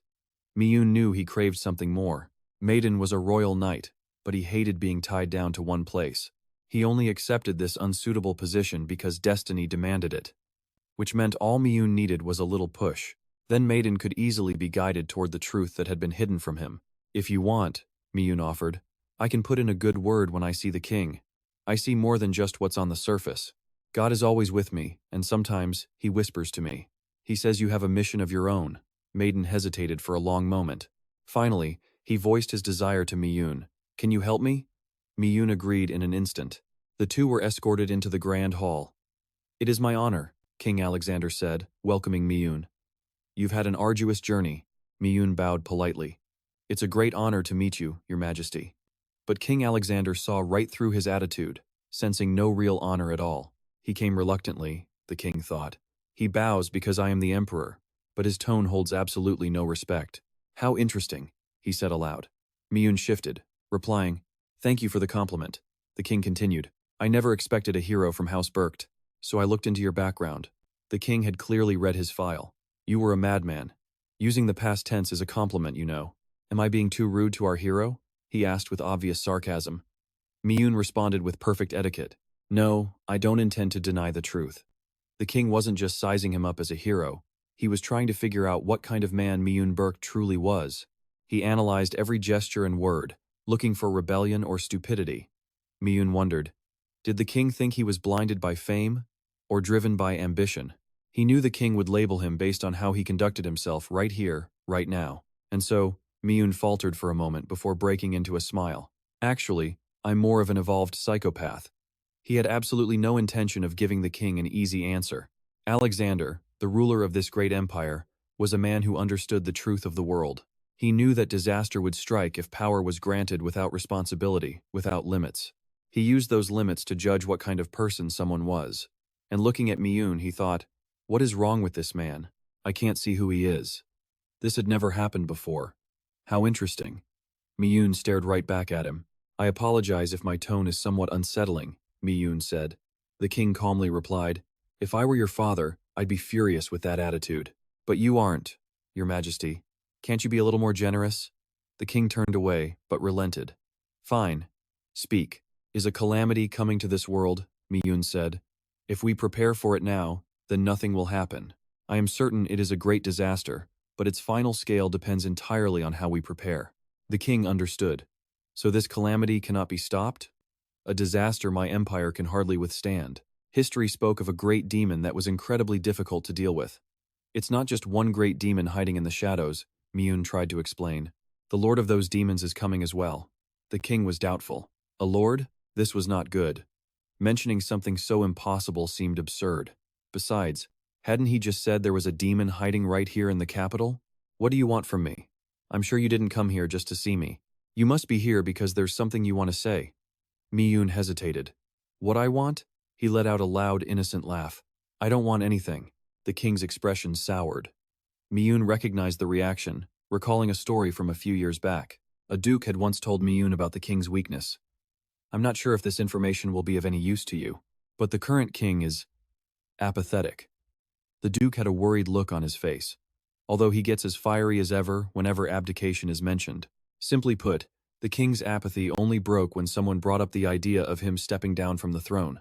He recounted how the previous king once sincerely asked the current king, Son, is there anything you want? The young boy had replied, I don't want anything at all. For that answer, the queen had scolded him for 2 straight days. That was the kind of man the current king had become. Mian realized the king's attitude was a shadow of that old haunting memory. King Alexander looked weary as he asked, You want nothing? You say you want nothing? I'm certain you want something to be the center of this continent, or maybe a promise of my help. Mian's answer was firm. Seek your help? That is something I can handle all on my own. This empire is ruled by King Alexander, and he's not someone you want to be the center of attention with. The king asks why he hasn't requested a more fitting reward, but then answers his own question. So you won't ask for anything directly, but you want me to figure out what to give you? Min denies it, saying it's not as demanding as the king makes it sound. But if His Majesty insists on that interpretation, so be it. Min just asks him to consider his point of view. He admits he wishes he could be a perfect hero, but unfortunately, he knows he still has his flaws. The king is brutally honest. You're really not like a hero at all. Fine. I'll do things my own way then. He adds that he has no intention of changing his mind. Min doesn't argue, simply thinking the king just needs to be more direct. Finally, the king makes an offer. He'll establish a new order of knights specifically to combat the demons. He promises to send official orders to every lord and tells Min to call on him whenever he needs assistance. He even hands Min a necklace, saying he can offer far more support than the holy nation ever could, so don't even mention them. This is his royal seal. With it, anyone in the empire will give Min their absolute, unconditional support. Min accepts, admitting the king has given him too much. Alexander asks one last time if there's anything else, but Min stays silent. He refuses any more help. A moment later, the king mentions the knight Myron from the Libos family. Min just offers his opinion, asking what harm it would do if one palace knight was away for a while. The king agrees, sharing that the palace knights have become ignorant of the world outside their walls lately. At least one of them should get some real-world experience. He tasks the kid from the Libos family to go out and bring back satisfying results. "You may go," he says, certain that Min is pleased with this outcome. Min bids the king farewell, but before leaving he turns back. "Oh, and one more thing, Your Majesty. I'd like a word with the person hiding. The one behind that pillar." Turns out he wasn't talking to the king. The king is amused and agrees. "All right, you may." After Min leaves, King Alexander laughs, he noticed. And hiding behind him this whole time was the commander of the Royal Knights, Hector Liam. He states the hero must have been focused on the king because there's no way he could have been detected. Just because he's a mage? The king is finding this all very interesting. Nothing is going exactly as he planned. After all, what's the point of living a boring life? If a disaster is unavoidable, then the only thing to do is prepare for it. Outside the main hall, Maizen's hurried voice can be heard calling out for Min. "Brother, what happened?" Min happily reports the news, telling him the king has given his permission. Looking at his reaction, it seems the role of a royal guard was a bit too much for him. Maizen grins. "Was I that obvious?" He loves being a knight, but this job wasn't exactly what he had imagined for himself. Protecting the king is an incredible honor for him, but there was always something missing. He hesitates, clearly having trouble saying it. So Min asks, "Don't you wish you could save more people?" "Ah, of course, but this isn't free." Min has a job for him. Maizen is curious, asking what it is. "The sewer rats." Maizen's face immediately fills with worry at the mention of demons. Min explains that given the great demon's appearance, he needs to purify it on sight, which means he can't go capturing others. That means the sewer rats and anyone connected to them are off his list. Maizen understands. "So you want me to hunt them down?" "Exactly." But this was all part of Min's plan. He already knows everything, and this is a necessary step to lead Maizen to the truth. Maizen eagerly accepts, ready for the mission. Min gives him a final warning. "After you find them, you must return to me immediately." He's not to take any other action. "So, report back to you instantly?" "I'll do as you say." With Maizen on his way, Seth anxiously asks Min why he let that knight handle the investigation. "Is there a reason?" Min's voice is full of confidence. "Of course. You'll find out soon enough." Min returns to his family's territory to meet his father. The moment he walks in, he asks what's going on. Aiden is in the middle of punishing two scoundrels. "You're the one who told them to come see me. So what the hell are you talking about now?" Aiden is absolutely furious, glaring at the two of them. "I know they're caught up in some serious trouble, so why did you bring them to me?" Min is taken aback by his father's words. He can only say, "I'm a professional assassin." "Shut up." Seeing this, Min speaks up. "Father, the Dark Guild. I plan to settle them in our family's domain." He's certain his father is capable of anything, which is why he's entrusting this difficult task to him. Aidan explodes in frustration. "So you're just dumping them on me because you're too busy playing the hero and doing other things." Maizen calmly lays out his plan to his father. If he becomes a true hero, it will only bring more honor to their family name. Aidan sighs heavily. A dark elf assassin master. He can't shake the feeling they already know something, but he shoves the thought down. Maizen reassures his father, saying it's fine. It's not like he has any other choice. He'll turn the Talia Guild into an intelligence agency that works directly for their family. This is news to Aiden, but it sets his mind at ease. On that condition, he agrees. The father and son from the Talia Guild are absolutely ecstatic. Maizen promises to send his father the full details later. Idan pulls his son aside for a private conversation. He has a lot he wants to say, but he decides to ask just one thing. What was the king's reaction? Maizen answers confidently, saying that nothing bad happened at all. The king asked a few tricky questions, but Maizen had anticipated every single one of them. What he hadn't anticipated, however, was receiving an unexpected gift. He shows the necklace to his father, leaving even Aiden completely stunned. The king's own seal. This is no simple trinket. He's sure it will be a huge help when he's carrying out his duties as a knight. Seeing this, Aiden offers his son some serious advice. No one in this empire can afford to turn their back on the king. Mian says his goodbyes, but just before he leaves, his father calls him back. Wait, did he just say the Kelly boss family? His father's tone turns grave. Son, does he know how much that family despises them?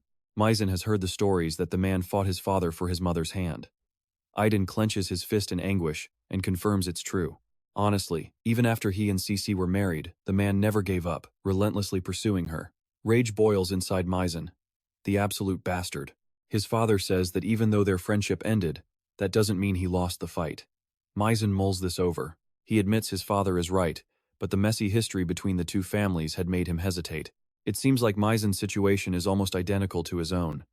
Aiden sighs, his voice full of nostalgia. It would be good if Mian could be as direct with others as he is with him. He's only saying this because his son needs to know.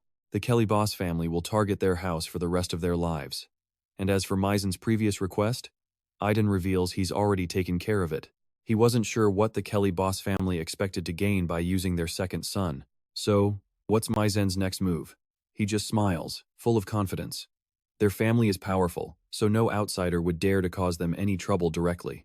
If they want to expose this darkness, they have to attack it from the inside out. Mian imagines the grim scene unmasking a bloody, horrifying demon.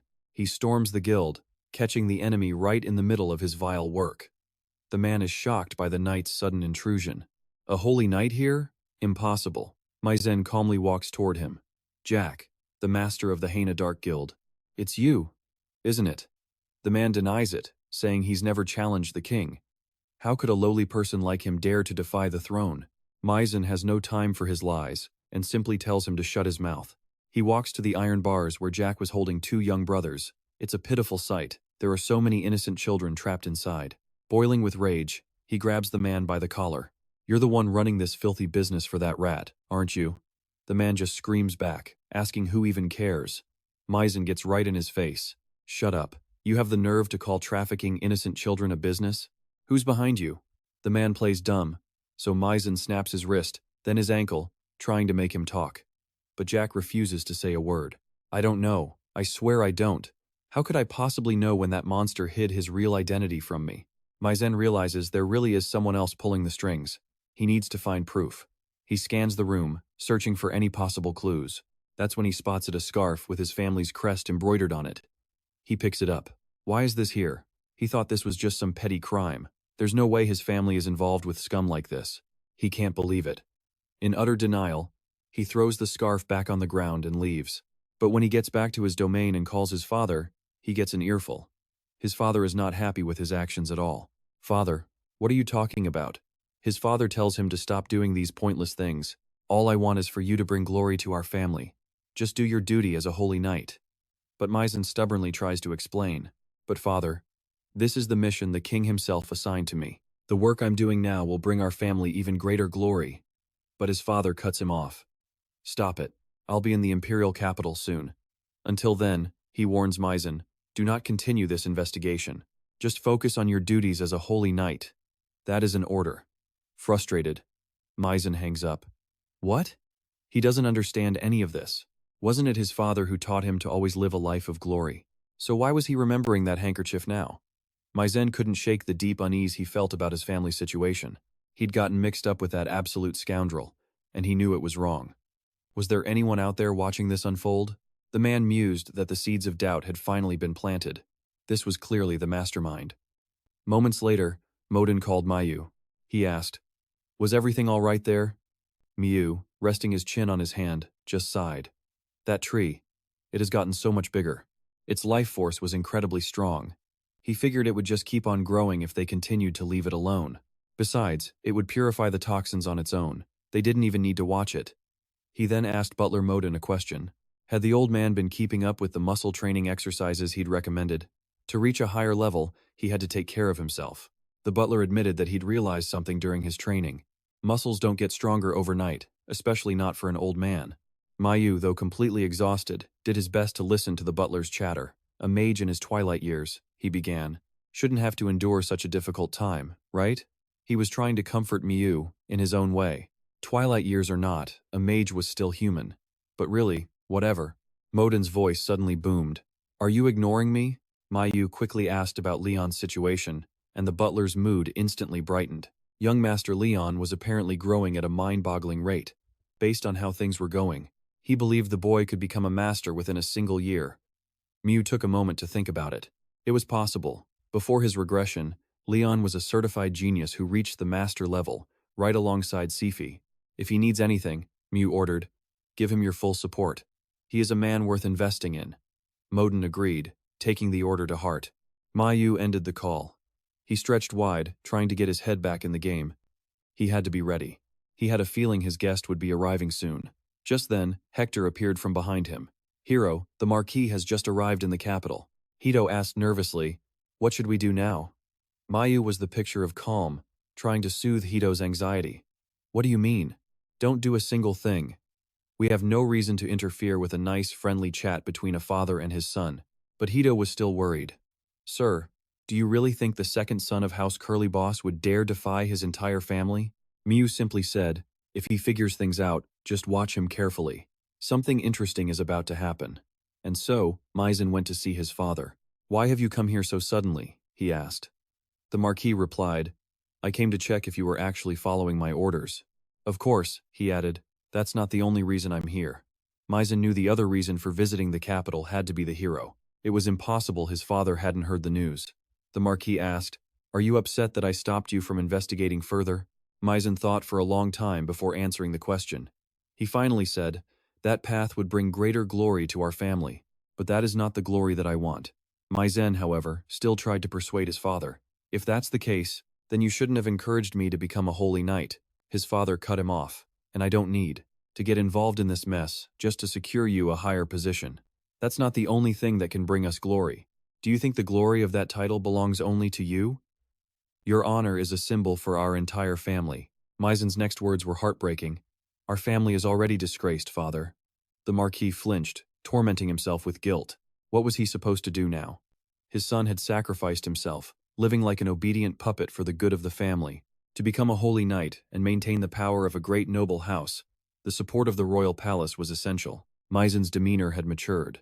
He seriously told his father, the king himself gave me this mission. But his father saw it as just another task, one that his son was not obligated to perform. The man clearly had his own reasons for stopping the investigation. He rested his chin on his hand, muttering to himself. This naive, stubborn child thinks, our family climbed to its current position through glory alone? If so, he won't listen to a word I say. He stood to leave, but Maizen spoke with conviction. I believe this is the honor of a holy knight. Helping people and pursuing justice, this is the path I have chosen. The Marquis tried his best to listen, but his patience had run out. He slammed the table and roared, Maizen, I told you, stop investigating this matter. That is an order from the head of the family, but his son stubbornly held his ground. Why? The boy used to tremble with fear, every single time he got angry. The Marquis struggled to contain his rage, not knowing how to make his son understand. I can't say anything more. The boy had a direct order from the king, and the honor of his title to protect. Late that night, Maizen replayed his father's words in his head. He felt completely and utterly conflicted. Maizen explained he followed his father's command to stop investigating the Dark Guild, but that only made him reconsider everything. He couldn't stop wondering why his father would block him. Looking at his palm, he vividly remembers the scarf he found during his investigation. He reveals that he discovered a scarf bearing their own family's insignia. His father's eyes go wide with shock. What? His father suspects it's a trap, thinking they must have expected Maizen to fall for it so easily. If that's the case, then fine, Maizen says. He admits he knows his own weaknesses, and that's precisely why he needs to cooperate. He needed to work with someone he could truly trust. That person was the hero known as the Marquis. His father demands to know why he would ask the Ompi's family for help, but Maizen insists he didn't go to the family. I asked a hero, he clarifies. And right then, Maizen begins to see the true, disgusting nature of Mihai. That monster Mihai von Bertrit is definitely scheming something terrible.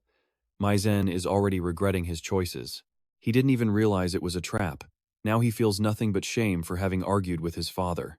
Meanwhile, in another location, Mihai is gloating. Everything is unfolding exactly according to his twisted plan. The guildmaster of the Giant Serpent Guild, Bert, is completely baffled. Terrified, he tells a masked man, we didn't do anything. We had nothing to do with the things you mentioned.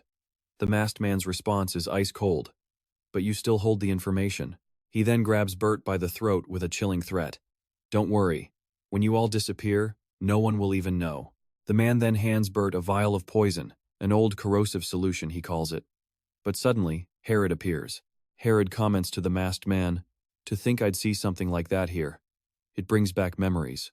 The masked man is flustered, unable to recognize this newcomer. Herod then asks him directly, "Do you have any idea who I am? Allow me to introduce myself. I am the Guildmaster of Talia. I have many questions, so it would be best if you came with me." The masked man asks if he'll be spared if he complies.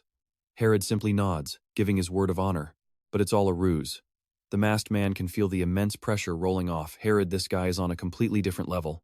He knows Herod recognizes the massive power gap between them, which explains why he's so relaxed.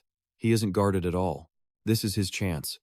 Quick as lightning, the masked man pulls a dagger and lunges straight at Herod, but he's stopped dead in his tracks. Some unseen power binds him, making it impossible to move a single inch. Herod just smirks. With a power gap this huge, you still dare to fight? How embarrassing. The man stammers, "Don't tell me. Is that the dark attribute?" Before he can finish, Herod cuts him off with a growl. "You already refused my generous offer, which means you no longer have the right to speak." And with that, Herod unleashes his dark magic, completely consuming him. Just then, Mihai arrives with 2 men over his shoulder, reporting, "Father, 2 of them took poison on the spot, so I couldn't bring them here." Herod just nods calmly. "That's fine. These 3 will be more than enough for us to get the information we need." The very fact that these men were put in this situation means one thing: the Kalibos family is getting desperate. Still, this entire affair weighs heavily on Herod's mind. Just as he thought, this business is far too cruel and corrupt for one of the great noble families to be involved in this. If this gets out, it will be a devastating blow to the Kalibos clan. How very interesting. Later, Mian meets with Mihai, who asks what the hero plans to do with the captives. Mian looks troubled as he finally admits, "I need your help. I'm not certain, but I can't ignore any possibility." Mihai asks sharply, "So, what have you decided?" Mian confesses that there is a dark side to his family, a side he never knew existed, one that might be capable of doing truly world-shaking things. Mihai guesses immediately, "With help from the Empire's secret guilds, correct?" Mian is stunned that he already knows. Mihai says, "If a hero like me didn't know these things, how could I save the world? I have to be prepared for what's to come." Zest, on Mihai's shoulder, mutters, "He's lying right to your face." But Mian stubbornly refuses to believe it. He asks point blank, "Was it you who got me permission to investigate outside the palace the other day?" Mihai answers calmly, "I don't deny it." Mian's head drops. He's completely and utterly crushed. As the second son, "I'm completely powerless," Mian laments. But Mihai sees it a flicker of hope that hasn't been extinguished yet. He almost feels sorry for the guy. Almost. But he knows he needs to completely crush that final, lingering piece of hope. He needs to smash it until there's absolutely nothing left. After all, nothing is set in stone. If things keep escalating, Mian himself could become the turning point for the entire Kalibos family. So Mihai speaks up, "I have something to show you." He knows that to finally break Mian, he has to show him undeniable proof. Mian dragged in a few masked figures, surprising everyone. He declared that he'd just captured these would-be assassins. Now, somehow they were staging an attack in a secret guild's territory, trying to kill someone. Strange, isn't it? Then he pulled the mask off one of them. Dion stood frozen, completely speechless.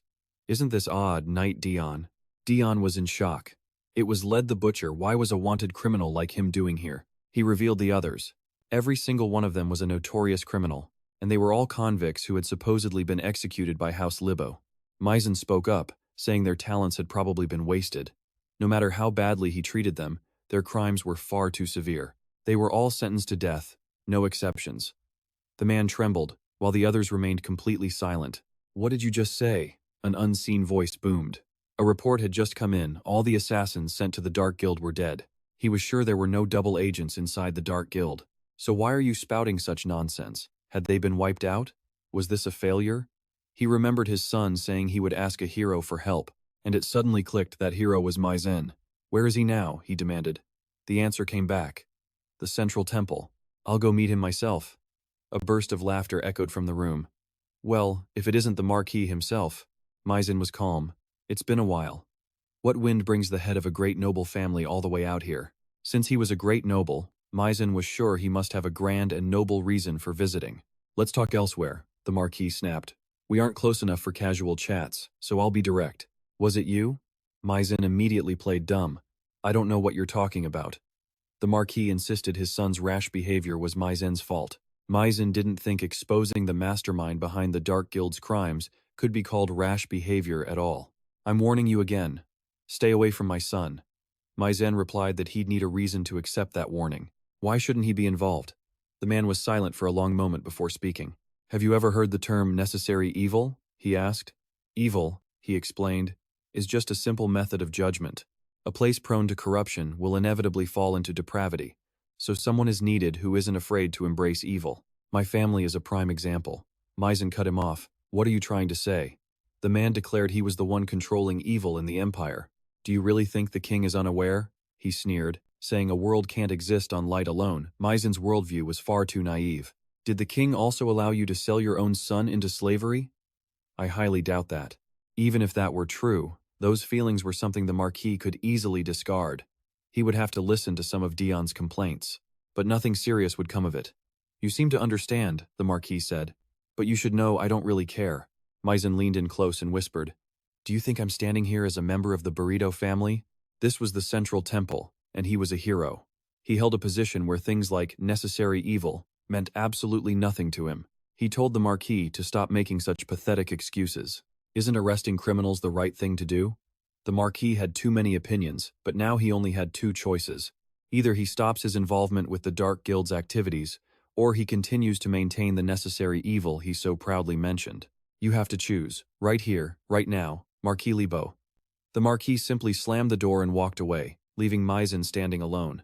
Even he couldn't control his anger as he stormed off.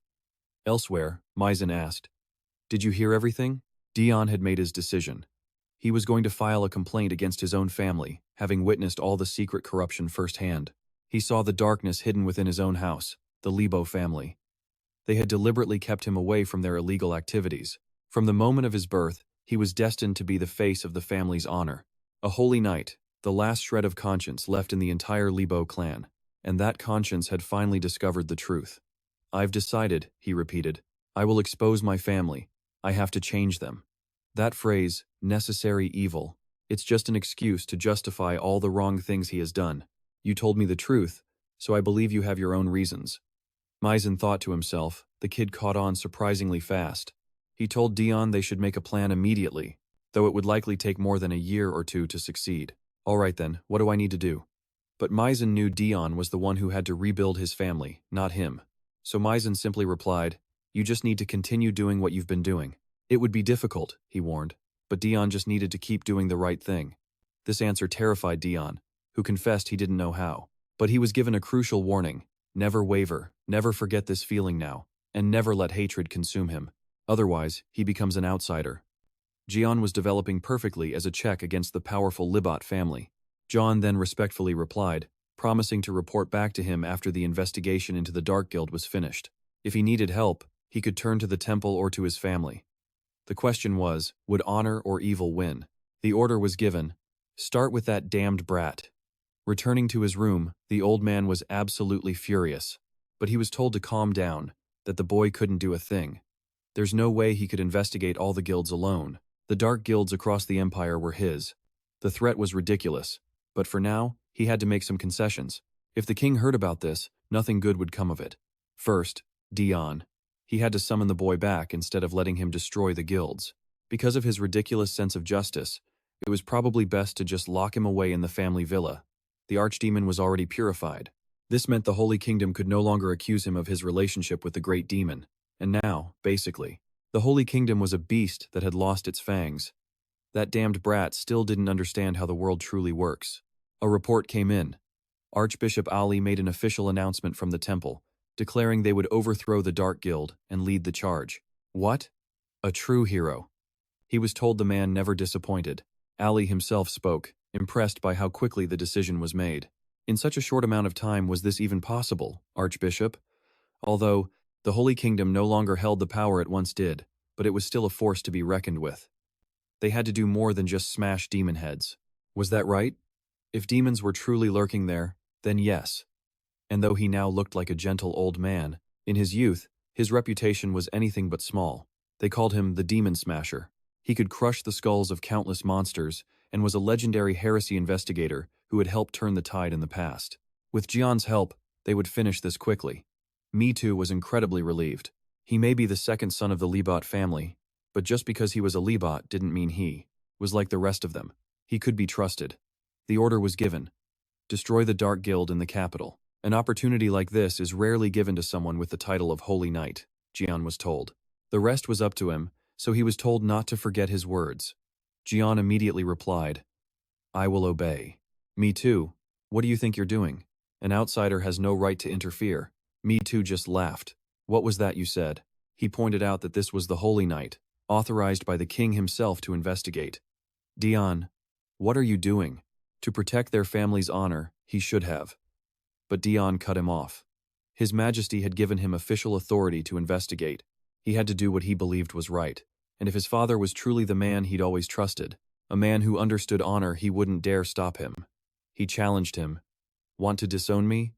Then do it, father. He declared he would never give up on his mission, so his father should just give up. And that's exactly what he said. Me Too casually provoked the old man. Are you the one behind this? Me Too just replied, I'm just doing what a hero should do. Me Too stretched. It was time for them to leave as well. The time spent here had been completely worth it. Even his book had to speak up, asking if he was too aggressive.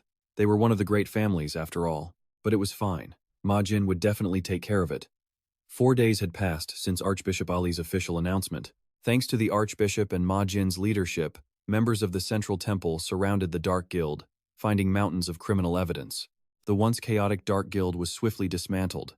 In just 4 days, the dark organization that the family, Libo, had painstakingly built was completely wiped out. Later, when the king heard the news, he supposedly laughed for days. He didn't even have to try. Despite the suffering it caused him, Ma Jin handled it all himself. He did everything he possibly could. When Ma Jin ran into trouble, he just needed to intervene a little bit. Me Too confided this to his boss, who listened thoughtfully.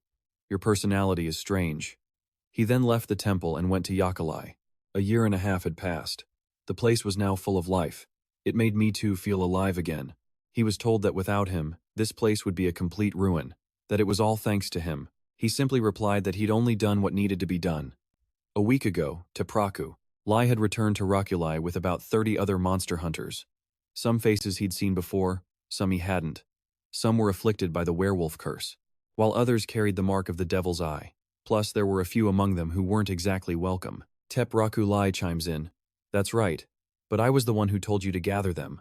Mihai simply affirms it. He explains that without leaders, the hunters would just fight the werewolves. Mihai then asks, are you still having nightmares? How could I have nightmares? I killed every last one of those bastards myself. But despite his words, Tepraku Lai's hand trembles. If we keep staying here, can we really kill those demons? The answer is clear. Everyone needs to train. Most important is forging a stronger will, not letting hatred cloud their minds. I won't say that hatred is wrong. In truth, their hatred for the demons isn't wrong at all. It's perfectly fine for them to hate them. But he has to stop that rage from exploding and killing innocent people in the process. Because some hunters, blinded by that same hatred, might slaughter innocents. Luckily, he already has a plan in motion. Tep, what about that matter I mentioned before? Mihai asks. The reply comes quick. Everything has been prepared. But honestly, I have a really bad feeling about this. I trust your decision, but do we really have to do it? Absolutely. At that very moment, a brutal battle is raging on. Look at you. Still as weak as ever. You bastard, Leon grinds out. The other man leans against a pillar. Still so stubborn? I was like that when I was young too. Leon spits blood. You're delusional. He thinks to himself that he still can't find an opening, but his vision is clearer than before. At first, Leon realizes, he didn't even know there was no opening to find in the first place. He can't find a single weak point, but finding an escape route will take time. First, he needs to attack. The true value of this training method is its unlimited use of aura. There's a limit based on rank, but besides aura, it can absorb and use other types of energy too. For example, this is holy power, but it seems his opponent has no idea he's even using it. Holy power? Leon wonders. Is he just using it on pure instinct to fight me? He'd been pushing his own aura and speed so much, He thought the holy power was just his own body recovering from muscle damage. Always.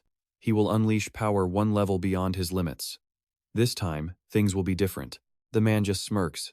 You've matured a lot. Leon is utterly confused by the comment.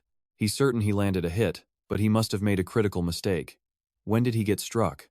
As if reading his mind, the man asks confidently.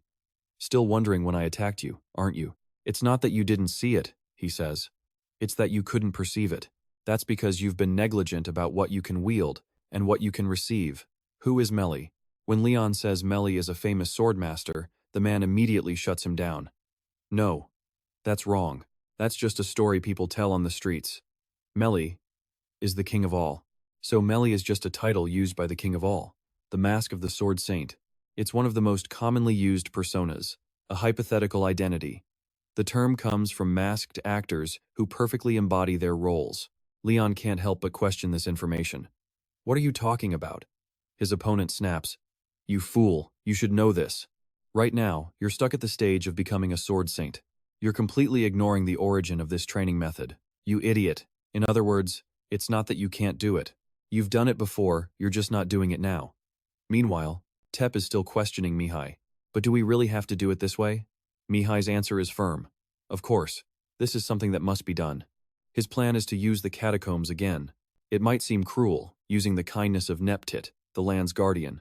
But it's not a strange request, it all depends on how they use the catacombs. Lakula then adds her own intel. I know her power can help us, but I just can't see this in a positive light. Mihai, too, is tormented by the decision he's made. In all honesty, he knows he's being cruel by asking Tep to do this. That place is the very origin of the vampire race's tragedy, but he's already overcome so much.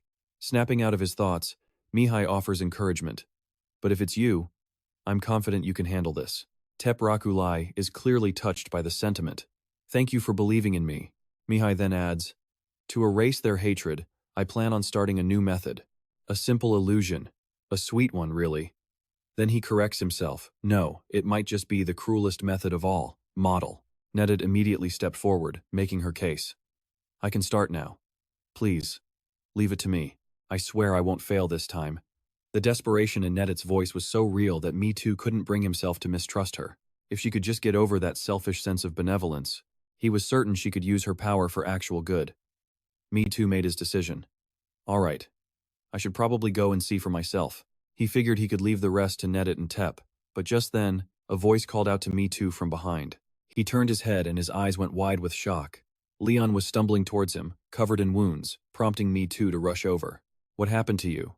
What in the world have you been doing to end up like this? Leon just burst out laughing, tossing his wooden crutch away. This is just the first amazing step to the next level I'm about to reach. I'm on my way to becoming a god. But looking at the mangled bones in Leon's leg, Me Too couldn't help but feel a pang of pity. Leon then let out a pained scream. My leg. Ah, my leg. Me Too was quick with a jab. Yeah, you're getting real close to the gods, you idiot. Leon just kept screaming in absolute agony. My leg. Me Too started to piece it together. So, you've realized you can use holy power now? He was pretty sure he knew what happened. It seemed Leon had finally grasped the purpose of the Mueller cultivation method. Seeing Leon speechless from the pain, Me Too continued to tease him. So you get it now, huh? Well, that's good. Hearing this, Leon desperately asked. Wait, you know him? I know who Mueller is, and I know how he disappeared. And that's it. You'll have to figure out the rest yourself. But hey, you managed to get this far on your own. Leon gave him the most pathetic look he could muster. Don't you think I'm pitiful? But all he got was a cryptic response from Me Too. Oh, I think you're pitiful, all right. More than that even. You're pathetically pitiful. A thought crossed Me Too's mind. Before the regression, Leon never reached this level, not because he lacked the skill, but because he simply ran out of time. The Mueller cultivation method was the ultimate shortcut to power up fast. But this time, he thought, things will be different. Me Too then explained, you need to listen to your inner potential. That sparked a memory for Leon. My potential told me the more I get hurt, the more I'll understand. That statement made Me Too shake his head in disbelief. Well, you're not wrong. But normal people don't use such a stupid method. And the reason for that was simple. It's terrifying, it's agonizingly painful, and there's no reason to walk a path made entirely of thorns on purpose. But Leon, his spirit renewed, confidently declared, then let me be the one to endure it. This actually put Me Too's mind at ease. This kid truly had no fear when it came to pain. Leon even started bragging. Besides, I have healing potions. I'm sure everything will be fine. But just as Me Too offered to help, saying, "All right, I'll help you," Leon quickly refused. "No need, it's fine. I'm actually really excited about this." But the moment Leon took a step, he felt something strange behind him. "I need to get out of here now." But it was too late. Me Too had already bound him, offering a perfectly logical reason. How can you expect any results if you don't train like your life depends on it? Leon scrambled for an excuse to escape. Hey, I'm injured. I need to be resting and recovering." But that protest only strengthened Me Too's resolve. "That's exactly why I'm here to help you. People on the brink of death can't afford to hold back." As Leon glanced around in sheer terror, Me Too tried to reassure him. "You can become so much stronger." This only made Leon resist more. "I want to get stronger the normal way." At that, Me Too flashed a wicked grin and yelled, "Run!" Leon's blood-curdling screams echoed through the air, only making Me Too more excited. "Now that's a sound I like to hear." Another month flew by. Tep excitedly reported the results to Me Too. "Hero, I think this method is working wonders." The psychological wounds of the monster hunters sent to Nedit had been significantly healed. Nedit didn't repeat her past mistakes. This was the second chance Me Too gave her, and it looked like she wasn't wasting it. He quickly went to find Nedit, who greeted him with a warm welcome. "You're here." Me Too got right to the point. "I heard you've managed to heal all the trauma of the guests who came here." Nedit replied with a friendly smile. "I can't mess up the same thing twice, can I?" Me Too wondered. Does this mean she's finally regained her original power? Tep quickly chimed in. "Unfortunately, Nedit hasn't yet." This prompted Nedit to offer some words of encouragement. "She says it's not over yet, meaning she can still get them back." "Great, at least she's free from her past now." But Nettie's reaction is just pure sadness. "Never," she says, and she never intended to. Tep tries to console her again, but Jack quickly cuts him off. "Enough.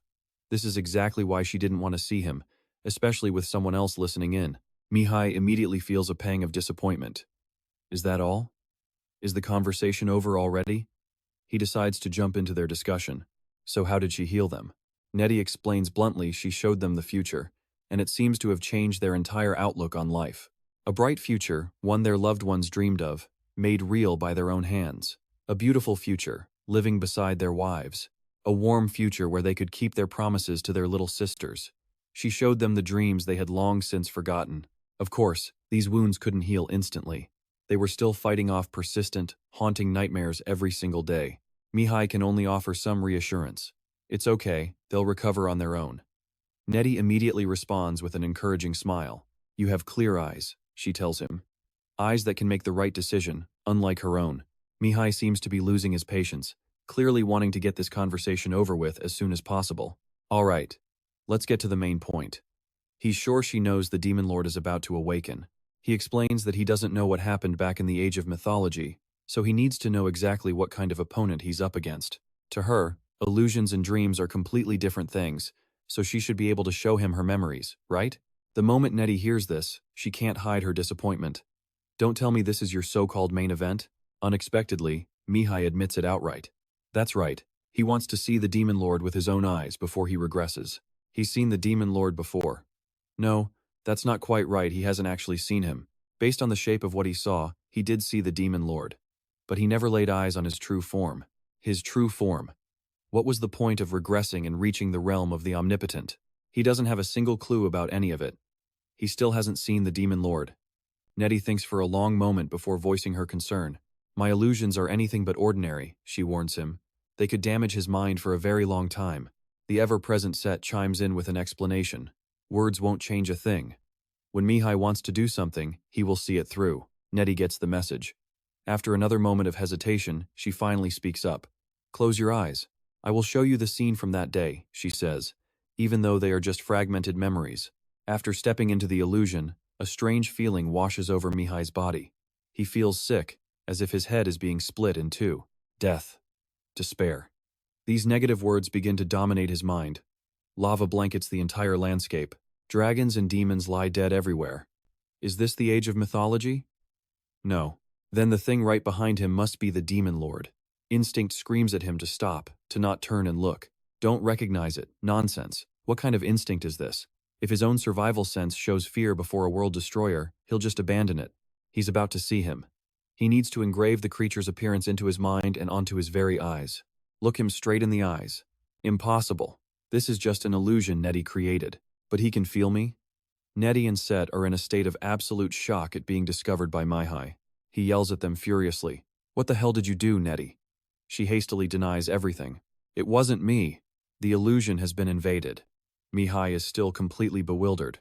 He can sense me? Strange sounds erupt right next to his ears, throwing Mihai's mind into total chaos. A language he can't possibly understand is making the very fabric of space tremble around him. This is different. This isn't an illusion anymore. Someone has invaded this mental space. Someone with powers just like hers. A being who could invade this vision and exert this much pressure on him. There's only one person it could be. Mihai quickly speaks out with a greeting. This is the first time we've met. Wouldn't you agree, Demon Lord? Nettie is stunned into silence. The Demon Lord? But how? How could he possibly invade this illusion? The trap hasn't been broken, so how is this possible? Set offers his own theory. Archdemons. Maybe those bastards are poking holes from somewhere. If this is really the Demon Lord's doing, then even Mihai is in grave danger. Faced with this, Nettie makes an announcement. I have to stop this illusion right now. But Set flatly tells her that even if she wants to, she can't. Nettie refuses to give up, her resolve hardening. If I use myself as a hostage, it will work. If he, the master of this illusion, simply vanished, they could prevent the worst-case scenario. A much better option than losing the sacred artifact. Set suddenly panicked, screaming out, Nettie, wait a second. You need to look over there.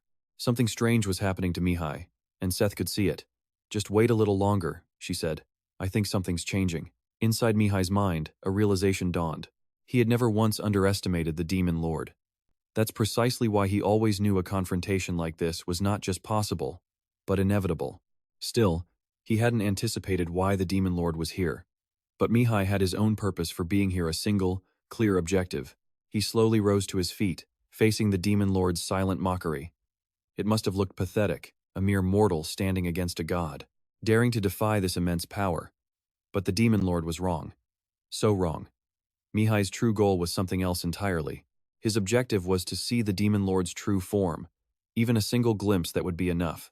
That would be a victory. The instant he could see the Demon Lord, Mihai poured every last drop of his holy power straight into his eyes. He never planned on overpowering him. The gamble was simple. If the Demon Lord flinched, even for a moment, and released his pressure, he bet everything on that one opening. And he made contact. Wait, Asa, I hope you can understand this. Was that the Demon Lord's memory? It's not over yet. Mihai roared in pure frustration. I just touched it. And you pulled me back like that? That's not helping. But what could he have possibly gained from it? Extinction, annihilation, and pure terror.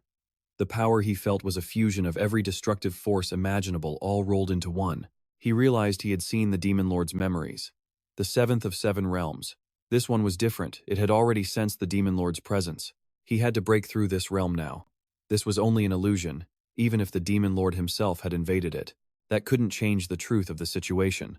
This was not the Demon Lord's territory. He couldn't possibly wield his full power here. He couldn't warp this illusion into reality outside his domain. So, did that mean Mihai had just completely upended the entire illusion himself? Too bad, he thought. But my mission is complete, so I'm leaving. Even if he didn't understand the clues he'd found in those memories. Until we meet again. He boldly declared the Demon Lord's name, marking this encounter as his own personal victory. Seth's voice suddenly cut through the haze, calling his name. The moment Mihai's eyes fluttered open, she burst into tears. I was so worried. I knew you'd make it out of the illusion no matter what happened, she said. I'm just so glad you're okay.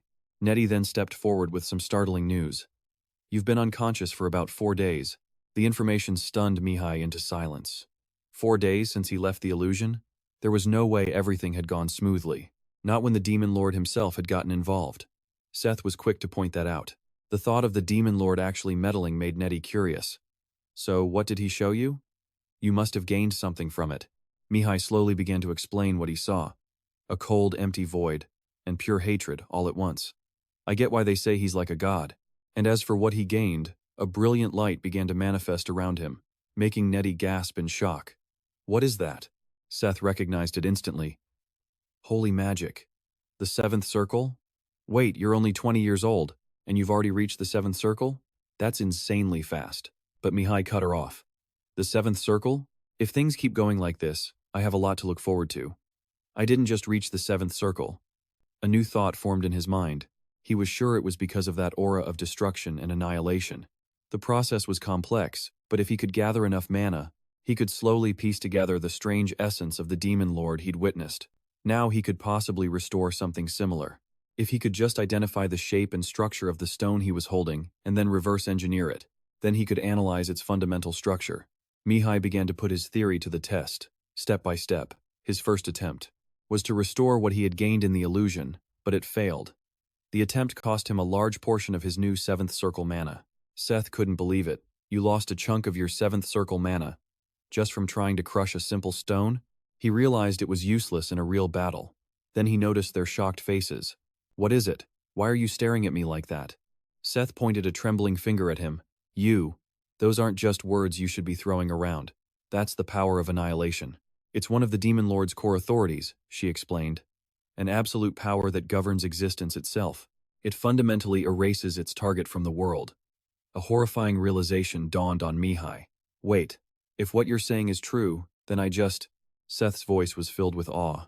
Yes, just now, you used your magic to actually replicate one of the Demon Lord's own powers. Meanwhile, somewhere else entirely, a woman named Mia was screaming in pure rage. That damn hero, that bastard. Both of her critical plans had been utterly ruined. The hero, she seethed. It's all because of that miserable son of a bitch. As long as he was alive, she knew she couldn't accomplish anything. If I just get one more chance. No, she had tried so many times, and every single attempt ended in failure. Damn it all. If I could just find his weakness. If only one plan had worked. Suddenly, a figure named Moaz appeared beside her, his voice smooth and probing. Having some trouble, are we, Mia? She immediately snapped at him, her tone sharp as glass. When did you get here? I thought we agreed the king wouldn't interfere with my work. Model. Then, Moot suddenly revealed the situation. Beelzebub was dead, and another one of her critical plans had completely failed. But this wasn't some bold declaration from a king. It wouldn't be strange if someone simply disappeared. She knew exactly what he meant. Didn't she? Miral quietly realized she was about to die. In a hurry, she announced. I can do it. I have another plan. Her focus? Asa's tomb. His goal is to gather all of Asa's power. We can't let him get his hands on the other holy relics. Not after he ruined my plans. I will ruin his. Hearing this, Mood immediately questioned her. None of us has ever been able to find that tomb. Miral confirmed it without hesitation. Yes, but I found it. A hint of satisfaction appeared on Mood's face. Good. We can't let this leak out yet. I suppose I can give you this one last chance, but understand this, it is your final one. You know what happens if you fail again, don't you? Miral's voice was full of determination. I will not fail. At that same moment, the elder made a decision. The entire team rests. This simple order left his subordinate completely stunned. Elder, what in the world are you saying? Bringing her in the very thought of the elder taking her to the holy nation made the man immediately cut him off. This is necessary. His tone was eerily calm. No, it's not him. He's been brainwashed. There was no doubt about it. Someone had brainwashed the elder. And it had to be her, that woman who suddenly appeared a few months ago. His thoughts raced as he spoke out in frustration. An outsider who hasn't even sworn an oath to the holy nation. This is unprecedented in our history. It's an absolute disgrace. The elder, however, decided to cut straight to the point. This is what she wants. He explained. Listen, I have tried tirelessly to build a gateway, a path forward for us. But in the end, we have never managed to move beyond the level of a small kingdom. Everyone sees me as a capable leader, but I am nothing compared to our enemies. Yet, that woman, she has given us hope. But his subordinate shot back. That hope isn't the future that our people have ever wished for. The elder could no longer hold back his anger, roaring, You are being disrespectful, Kun. How can a worshipper of Lutot be so cowardly? But Kun stood his ground. Lutot never wished to stand above anyone. This only enraged the elder further, who screamed, Silence! If you keep spouting that cheap, vulgar nonsense, you will lose your position as a senior guide. Kun could only reply helplessly, You don't understand. Since childhood, he was taught the sacred importance of the holy nation. Kun had trained his entire life to become a great guide, to lead visitors through their sacred lands. But now, in this situation, what in the world was he supposed to do? If only he could team up with a hero from the sanctuary. Lost in thought, he suddenly saw Mihai appear right before his eyes, shocking him. No way. It's the hero. Rewind to 1 week earlier. Mihai had just made an announcement. Our next destination is Gitan. Leon immediately questioned the decision. Wait, Gitan is a micronation, far outside our jurisdiction. The place is infamous because everything they do there is far from ordinary. The sanctuary even considers them a heretical sect. It's all because they worship a very particular god. Mihai was quick to confirm, I know it's probably worse than it sounds. Modine immediately argued back, but you won't be welcome there. Besides, what exactly do you plan on doing? Mihai didn't hesitate to answer. I'm going there to carry out my mission as a missionary. Seeing Modin's helpless expression, he sighed. He tried to wave it off. Come on, it'll be fine. But Leon felt the need to emphasize the point one more time. There will definitely be danger. Modine, standing nearby, got straight to the heart of it. You mean things won't go smoothly, right? This finally set Mihai off.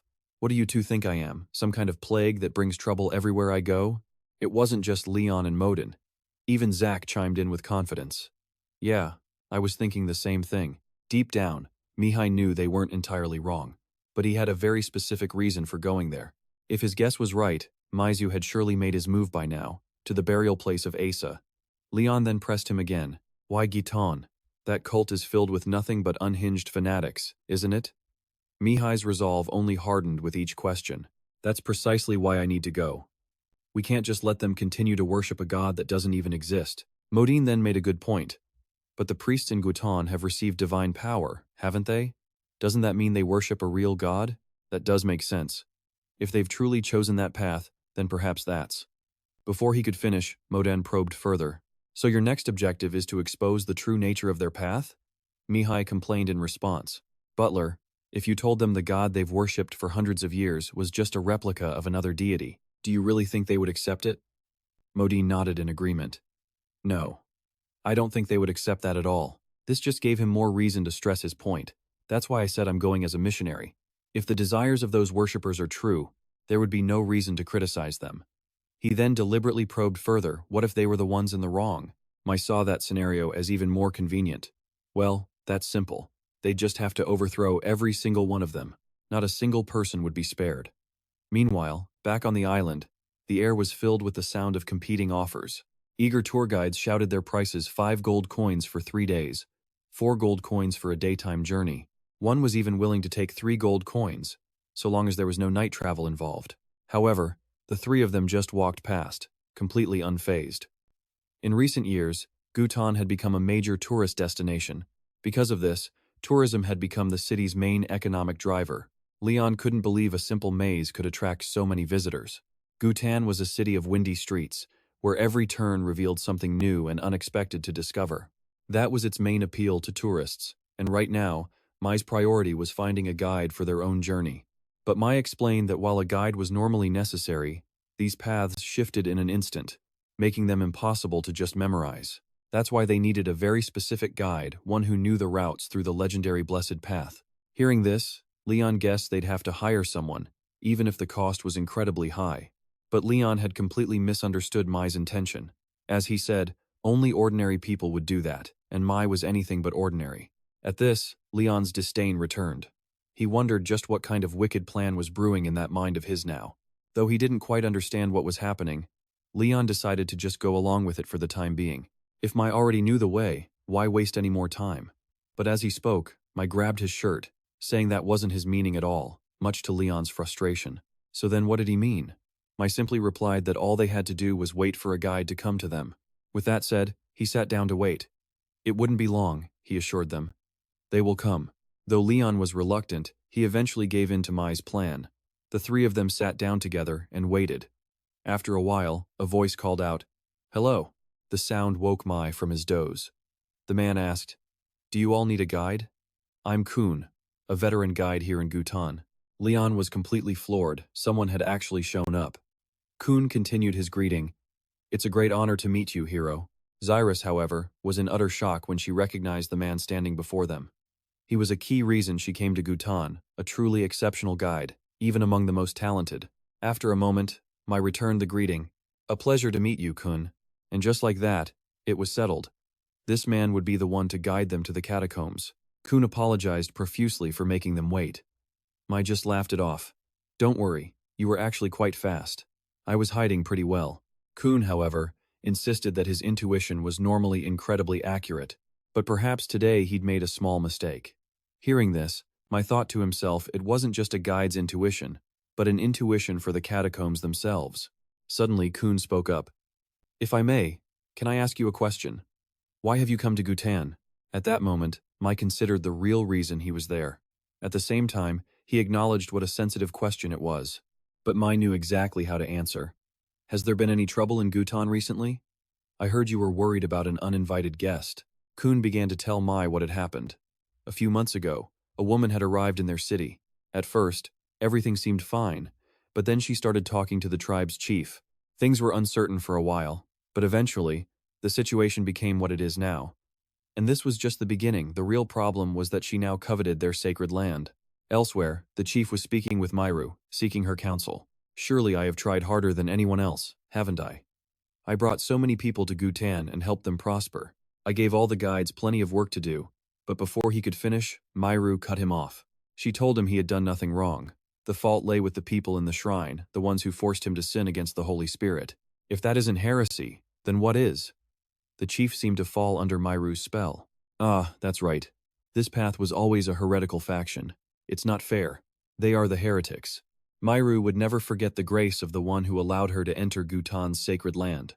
The sacred land? Myru was certain the ancestors had forbidden anyone from ever setting foot in that place. But why bother with that? No matter how hard Myru tried, nothing would ever change if she followed the old ways. The chief considered it. Perhaps her idea wasn't so bad, because she seemed to be a very kind woman. Suddenly, Myru ripped off her mask, a grotesque smile spreading across her face. So easy, she thought, letting out a wild, delighted laugh. She cursed all of humanity for their ignorance, sneering that they couldn't possibly stop her. That was enough to make Mihai's anger flare. But then the wretched woman suddenly dropped to her knees. The act stunned Mihai, and he watched as she bowed her head to apologize. Kun looked up, admitting he should have told everyone from the very beginning. He should have never led them here. His eyes flickered with a mix of guilt and complete despair. "The garden needs visitors," he said. Tears began to well up in Kun's eyes. Back then, he didn't even know what the garden truly was. But Mihai figured that for a veteran guide like Kun to be talking this way, Maizu must have successfully brainwashed the clan chief. She was moving faster than he thought. Leon, completely flustered, ran his hands through his hair. It was like she never got tired. Even if they knocked her down, she'd just get back up and cause more trouble. This might just be the last time. Leon, curious, then asked Mihai what his plan was. Mihai thought for a moment, then said they would do nothing at all, which left both Leon and Modin the butler completely stunned. They were just going to sit and wait? But according to Mihai, all they needed to do was watch what Maizu was planning. Simple as that.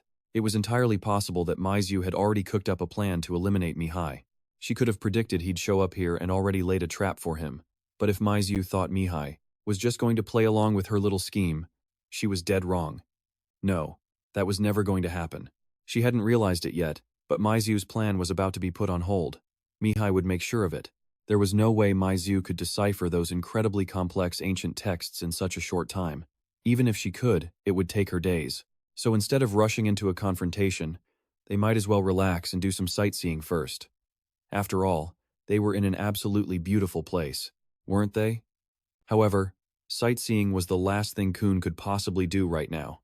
He reminded them a great demon had come to Gutan, a place he knew nothing about, especially this maze of a city. Gutan held massive potential for tourism, Mihai said with a smile, but because he didn't know anything about it, he couldn't effectively fight the demon that was hiding somewhere within its walls. He framed it more as an investigation than a tour. Kun finally agreed to Mihai's request. Gutan was a famous travel destination.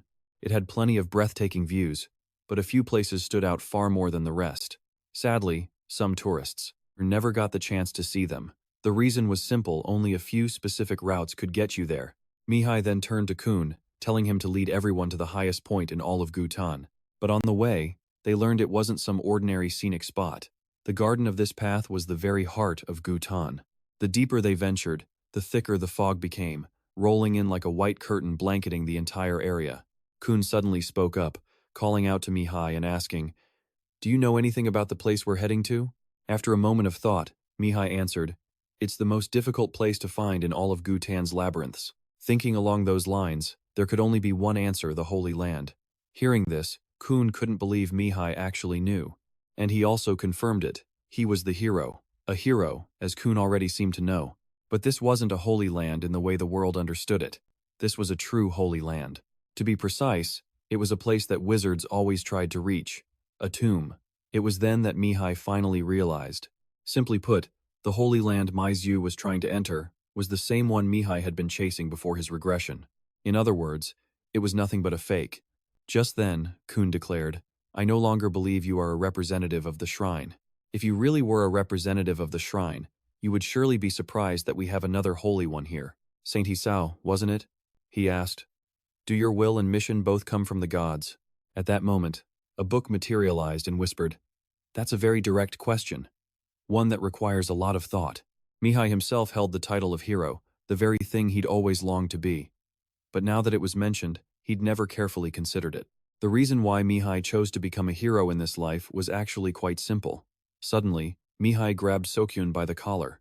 His objective was crystal clear: to bring down Seokyun.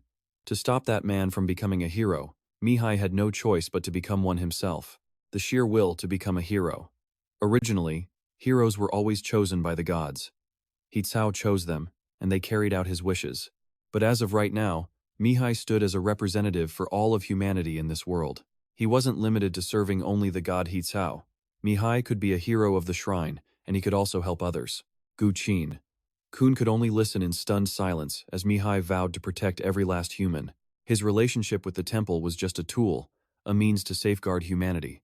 But if the god Hitsao ever became a threat to them, Miu declared that he would absolutely stand up and fight. If that wasn't a good enough answer, then the path of a god was asking far too much. Elsewhere, the city's people were happily sightseeing. They chattered away, but the lively scene only made Leon feel incredibly uneasy. The citizens of Gothen had no idea their city could be destroyed at any moment, creating a truly bizarre atmosphere. Even the butler, Modine, confessed, "We can't do anything. If even the tour guides didn't grasp how serious things were, what could anyone else possibly do?" In that moment, Leon suddenly realized just how dire their situation truly was. Yes, he knew. This was bad. If Miu hadn't been here, Meizu's plan would have almost certainly succeeded. It wasn't because she was incompetent. It was because Miu himself was a person of exceptionally rare insight. Just then, Miu called Leon over, saying he had a job for him. He was sure Meizu had set traps in Gothen, and needed Leon and his butler to find them. Leon agreed, convinced that something sinister was hiding just out of sight, much like in the days of the Republic. Meizu's followers could be hiding in the crowd. No, this was different. In Gothen, that demon's influence was terrifyingly solid. To achieve such a high position here, she must have used even more extreme and brutal methods. Leon knew he had to start thinking like the enemy. He turned to his butler, asking what a demon like her would do to completely seize Gothen. Modin fell into deep thought. Suddenly, his head snapped up, his eyes fixed on the crowd before them. At that exact moment, Modin noticed something. He urgently called to Prince Leon, telling him they had a serious problem. The tourists and the guides that Leon was looking at, every single one of them shared the same telltale sign. Every one of them was being mind-controlled. Meanwhile, the god Zeref found Miu fascinating, asking when he'd first figured it out. Miu calmly replied that he'd known for a while. After all, everything changed the moment that strange fog rolled in, didn't it? Miu then asked where Hikau had truly gone. The god Zeref simply said she had returned to the entrance. That was all the girl could do. Zeref then looked past Miu, asking, "So how long do you plan on staying quiet?" "Long time no see, Jack." Jack, who was hiding behind Miu, silently cursed Zeref. The god simply welcomed him, the challenger who had exposed the catacomb's secrets. Unexpectedly, Miu played a new card, claiming he'd found some useful records. But in reality, it was a complete lie. The god Zeref just laughed. It seemed Miu had made a mistake, which was very unlike his usual solid confidence. Even if he had read the ancient records, it didn't mean he could actually conquer the catacomb itself. Still, there was no denying it, Miu had officially obtained 2 of the holy relics. It wasn't just the world tree in Hekau. He hadn't only received relics, but had certainly met other conditions. However, those conditions had nothing to do with the trial. Miu genuinely could not believe that this is how things were turning out. In the end, Zeref was simply a being who strictly, unyieldingly enforced the rules. Even if a holy relic was about to be destroyed, he would never break his own principles. Finally, Miu accepted, asking Zeref if the trial's content was decided. Originally, the trial was simple. navigate the labyrinth, and reach the location of the holy relic. The problem was that the wicked demon had completely shattered the trial system. So, the test method had to be changed out of pure necessity. Zareth then summoned his own holy relic. It was called the Labyrinth, a tool whose entire purpose was creating trials. A trial was unavoidable, but because of the demon's interference, they had to change the rules to something more fitting for the situation. With that said, Zareth tossed the labyrinth to Miu. He caught it, and the new trial began. This was the true power of Zareth's holy relic. Zareth explained that the demon, Meizu, was actively trying to decipher his labyrinth and force her way through, and he didn't like that one bit. At that moment, Miu started to see exactly where this was going. Miu then spoke up, saying if someone is trying to force their way through a maze, then someone else must be there to stop them. Hearing that, Zareth let out a laugh. He was surprised they were on the exact same page. He would grant Miu temporary control of the labyrinth.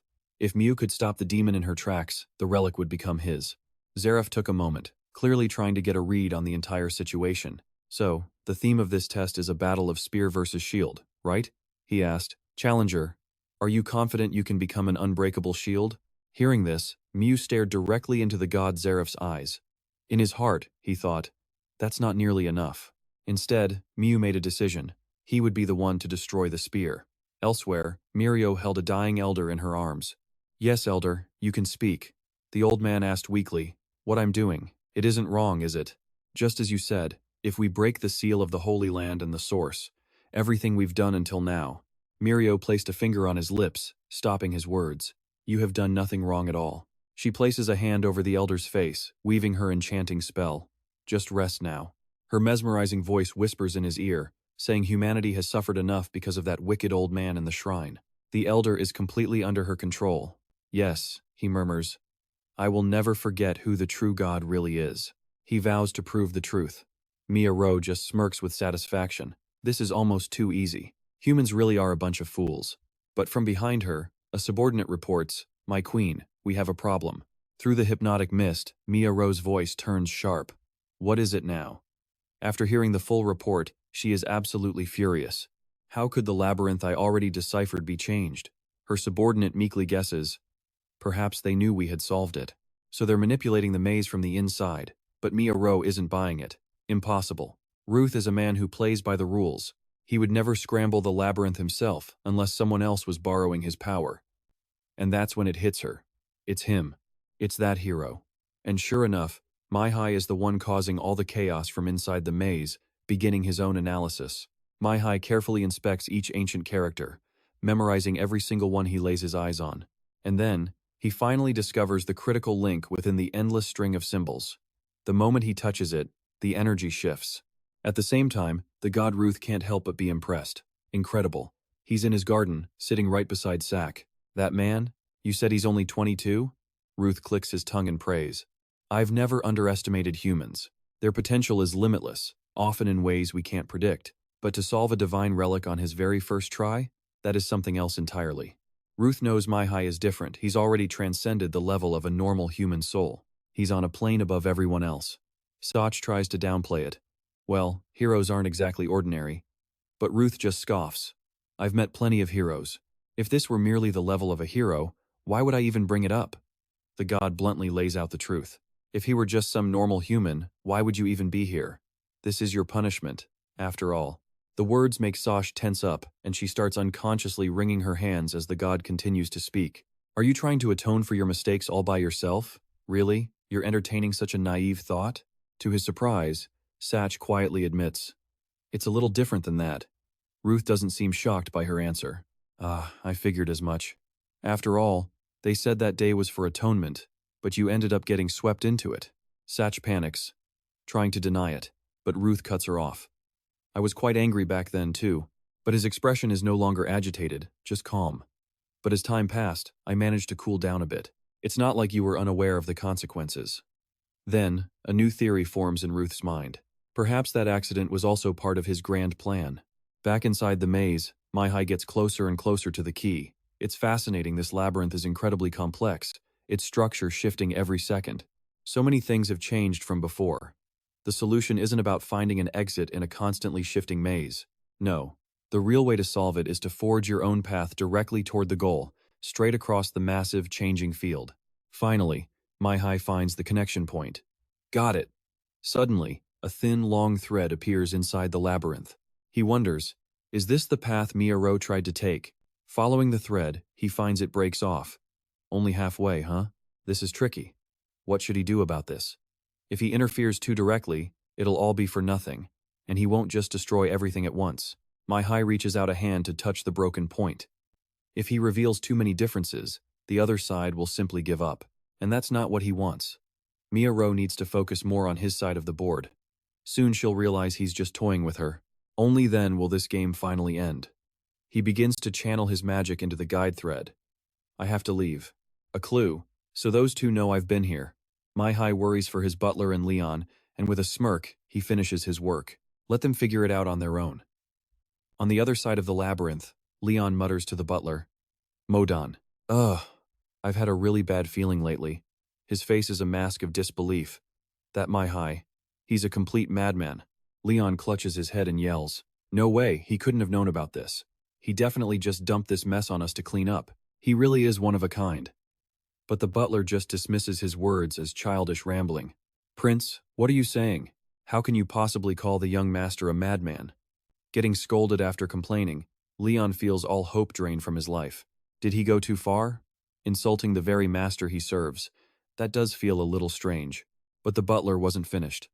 Calling the young master a madman is an insult to actual madmen. You should apologize to them. Suddenly, a noise from nearby startles them. Was that from over there? Leon glances over, on high alert. Something about this is definitely not right. The butler nodded. This hypnotic suggestion had truly spread across the entire area. With her influence this strong, any divine protection would be diminished. Worse, she could easily use the citizens as hostages. To that demon, human lives are worth less than pebbles.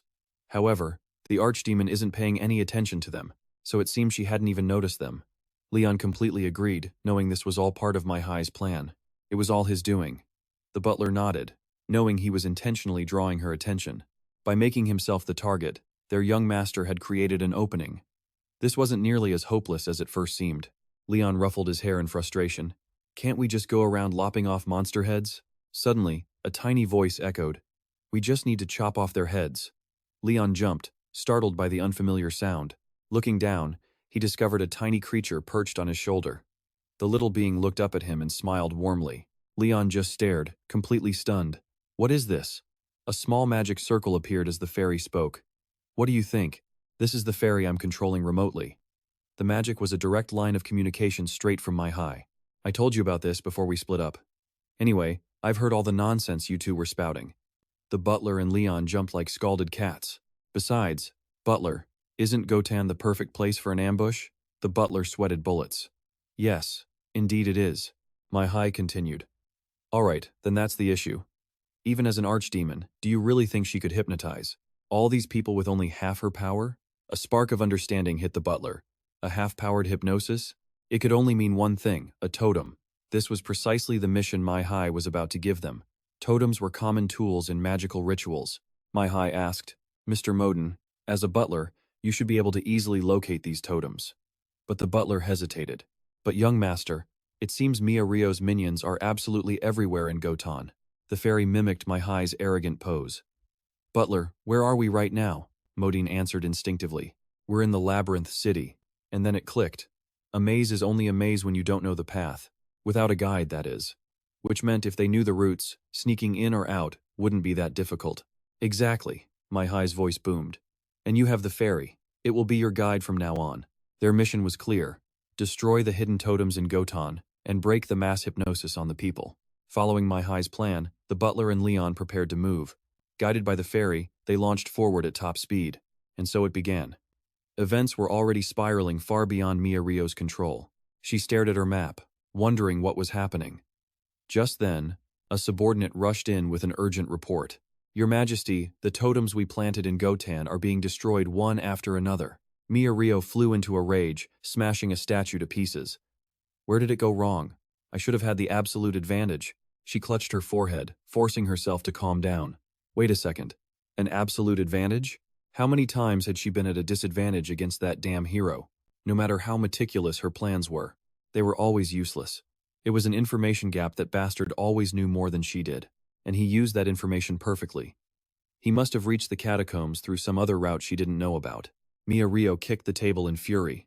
Damn it, what do I do now? Her eyes darkened with grim resolve. She glanced at the shattered remains of the totem she'd just destroyed.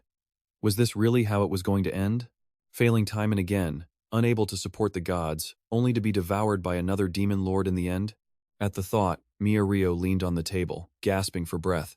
No, she couldn't let that happen. There was only one option left. She took a deep breath, stood up straight, and called out, Takan, my subordinate. He appeared instantly behind her. I await your command, my king. Mia Rio gave the order. Incite everyone in Gotan, who was still under my hypnosis. Takan hesitated. And what of you, my king? A cruel smile spread across her face. I'll handle the hero myself. With her orders given, Mia Rio headed back. In the chamber, a voice pleaded, Elder, you must lure her away. The elder dazedly opened his cloudy eyes and called her name. The moment she was close, he attacked, and she instantly pierced his chest with her claws. The elder had no idea what was happening. He asked in agony, Mia Rio, what is this? Her reply was ice cold. It's a little hard to understand, but a logical incarnation needs to be realized. The elder flailed his arms weakly. Didn't you promise me that Godroot would ascend? Mia Rio just smiled at his desperate plea. Oh, that thing? The elder's face went blank as he heard her careless reply. How should I know? I never cared about that. A longhorn sprouts from Elder Mia's skull as she begins a complex ritual, lamenting that she has forgotten her true identity. It's the price she paid for forcing herself from one life to the next. But if she pushes herself just a little further, she can reclaim her long-lost name and a piece of her ancient form.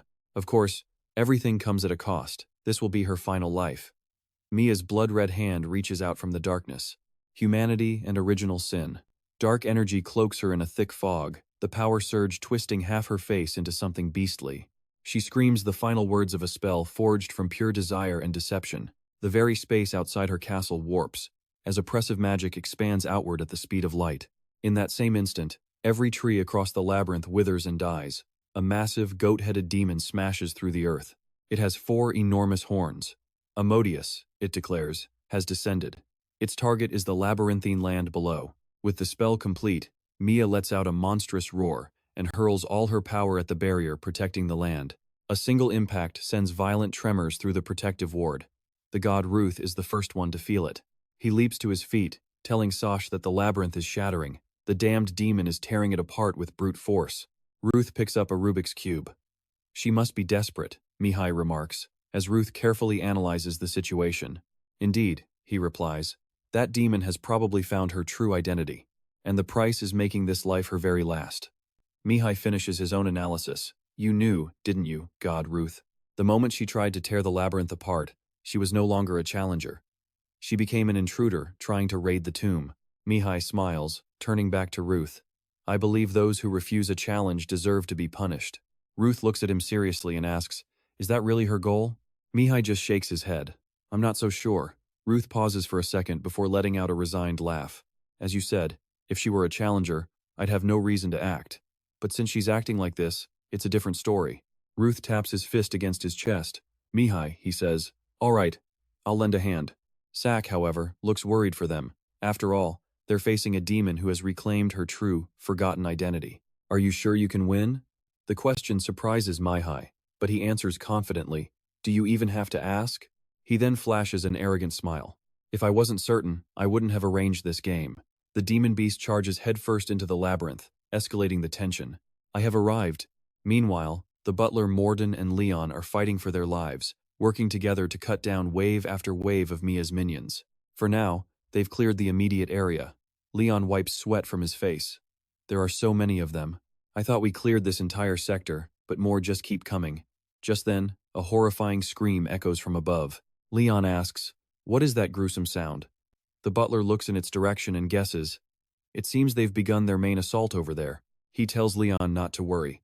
That's just his personality. His abilities are second to none. He's definitely got a thorough plan. But before he can even finish his sentence, a magic blast hurtles toward them, creating a massive explosion.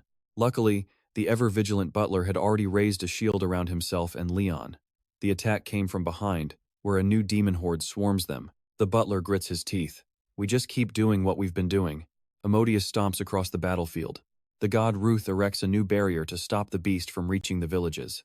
This only enrages Amodius further. It slams its four horns into the shield, shattering it. As Ruth repairs the breach, he asks Mihai, "So, what's the plan?" Mihai draws his scepter.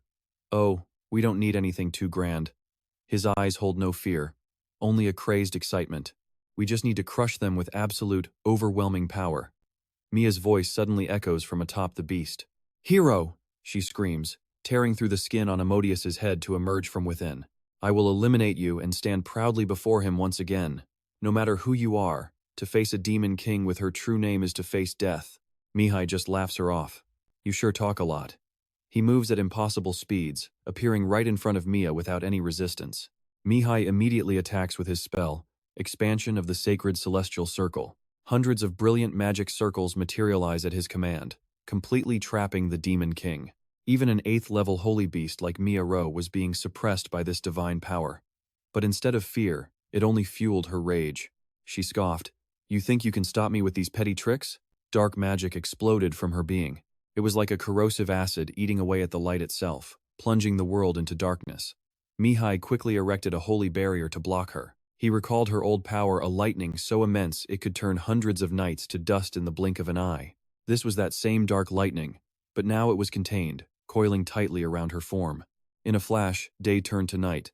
Bolts of black lightning slammed into Mihai's barrier, but he held his ground, unshaken. "You only have half your strength left." The lightning strikes rained down on the village below, deflected by Zeus's protective dome. Below, Zeus spread his wings, shielding his labyrinth. But the danger wasn't over. Mia Ro was losing her mind. Seeing her attacks fail to harm anyone, she roared a threat at the hero before her. "You can't oppose me. No human can stand against us once we've remembered our true identities." Mihai calmly replied, "I wouldn't know about that. But for me, this isn't so hard." His casual words stunned Mia Ro into silence. Realizing his sheer arrogance, her fury intensified. Mia Ro screamed, unleashing all her magic in a single devastating assault. "Take this." But facing the searing magic, Mihai showed no fear. He simply braced himself and launched forward. Instantly, he channeled his mana into a massive shield. "You just don't get it, do you? I've faced countless demon lords before." Amidst the storm of lightning, Mihai dodged and weaved, completely untouched. Moat then condensed the lightning into one massive beam. Just as the beam was about to hit, Mihai easily countered the attack. A solid barrier of light enveloped him. It protected him without so much as a single hair being singed. "I've been through so many failures." Mihai remembered the sacrifices made before his regression. So many of his loved ones had fallen. The pain of that separation brought him to tears. "I've suppressed so many feelings for you." Mihai locked his eyes on the target. "And now, I'm giving it all back." Mia Ro continued her relentless lightning barrage. Another massive bolt, carrying the weight of his past life's memories, hurtled towards him. Mihai took a deep breath and stood his ground. He pushed his flash step ability to its absolute limit, dodging the demon lord's assault with impossible speed. Mia Ro shrieked in fury. "A puny human dares to challenge a demon lord? How foolish." Mihai raised his scepter high. "Have I ever told you?" He was now face to face with Moat. "You talk way too much." As he finished his sentence, he slammed his scepter down with all his might. Moat let out a horrifying scream before crashing to the ground. Mihai stepped on Moat's head, walking slowly toward Mia Ro, who was now so injured she could barely breathe. He pointed his scepter directly at her face. Even on the brink of defeat, Mia Ro just laughed. "Is that all your magic can do to me?" she said with confidence. "I am a demon lord, one of the closest servants to magic itself. That power source you call magic is nothing more than a cheap copy of what truly belongs to us. Magic itself would never." Mihai cut her off. "Whoever said I was using magic to fight you? This is holy art." A golden energy began to radiate from Mihai's scepter. Mia Ro stubbornly argued back. "Even if it's holy art, it's still just a domain of magic. A half-baked version, at best. Something like that could never kill me." Her words made Mihai break into a slight grin. The divine energy from his scepter now completely surrounded him. "Well then, let's see if this time is any different, shall we?" Mihai fired a brilliant beam of light straight at Mia Ro. This was his pure requiem. The demon lord's destructive power was immense. The forest below was now engulfed in flames from stray magic blasts, and the sounds of chaos echoed everywhere. But among the fleeing, some stood their ground, fighting back against Mia Ro's demonic minions. Leon swung his sword down on a minotaur-like demon, striking once before immediately dodging back. The demon just snapped its fingers. That simple gesture infuriated Leon. He put all his strength into his next attack, but the demon was faster. It twisted its wrist, yanking on its iron chains. Brainwashed villagers, like puppets on strings, were pulled in front of it as shields. This forced Leon to halt his attack, using a magic blast to propel himself away from the controlled civilians. As the demon gloated, it failed to notice Morden, the butler, appearing silently behind it. He aimed a magic blast at the back of its neck, but the demon had chains there too.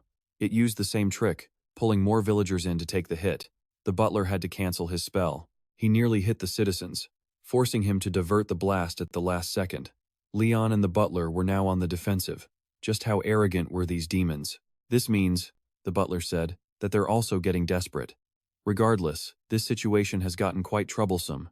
The demons were using hypnosis to turn the people into human shields, and they knew it was working. We will not harm our own kind. In the worst-case scenario, we have to sacrifice the lives of the people. Leon gripped the hilt of his sword. The butler, Modan, was still fretting that they had to get through them to reach the demons.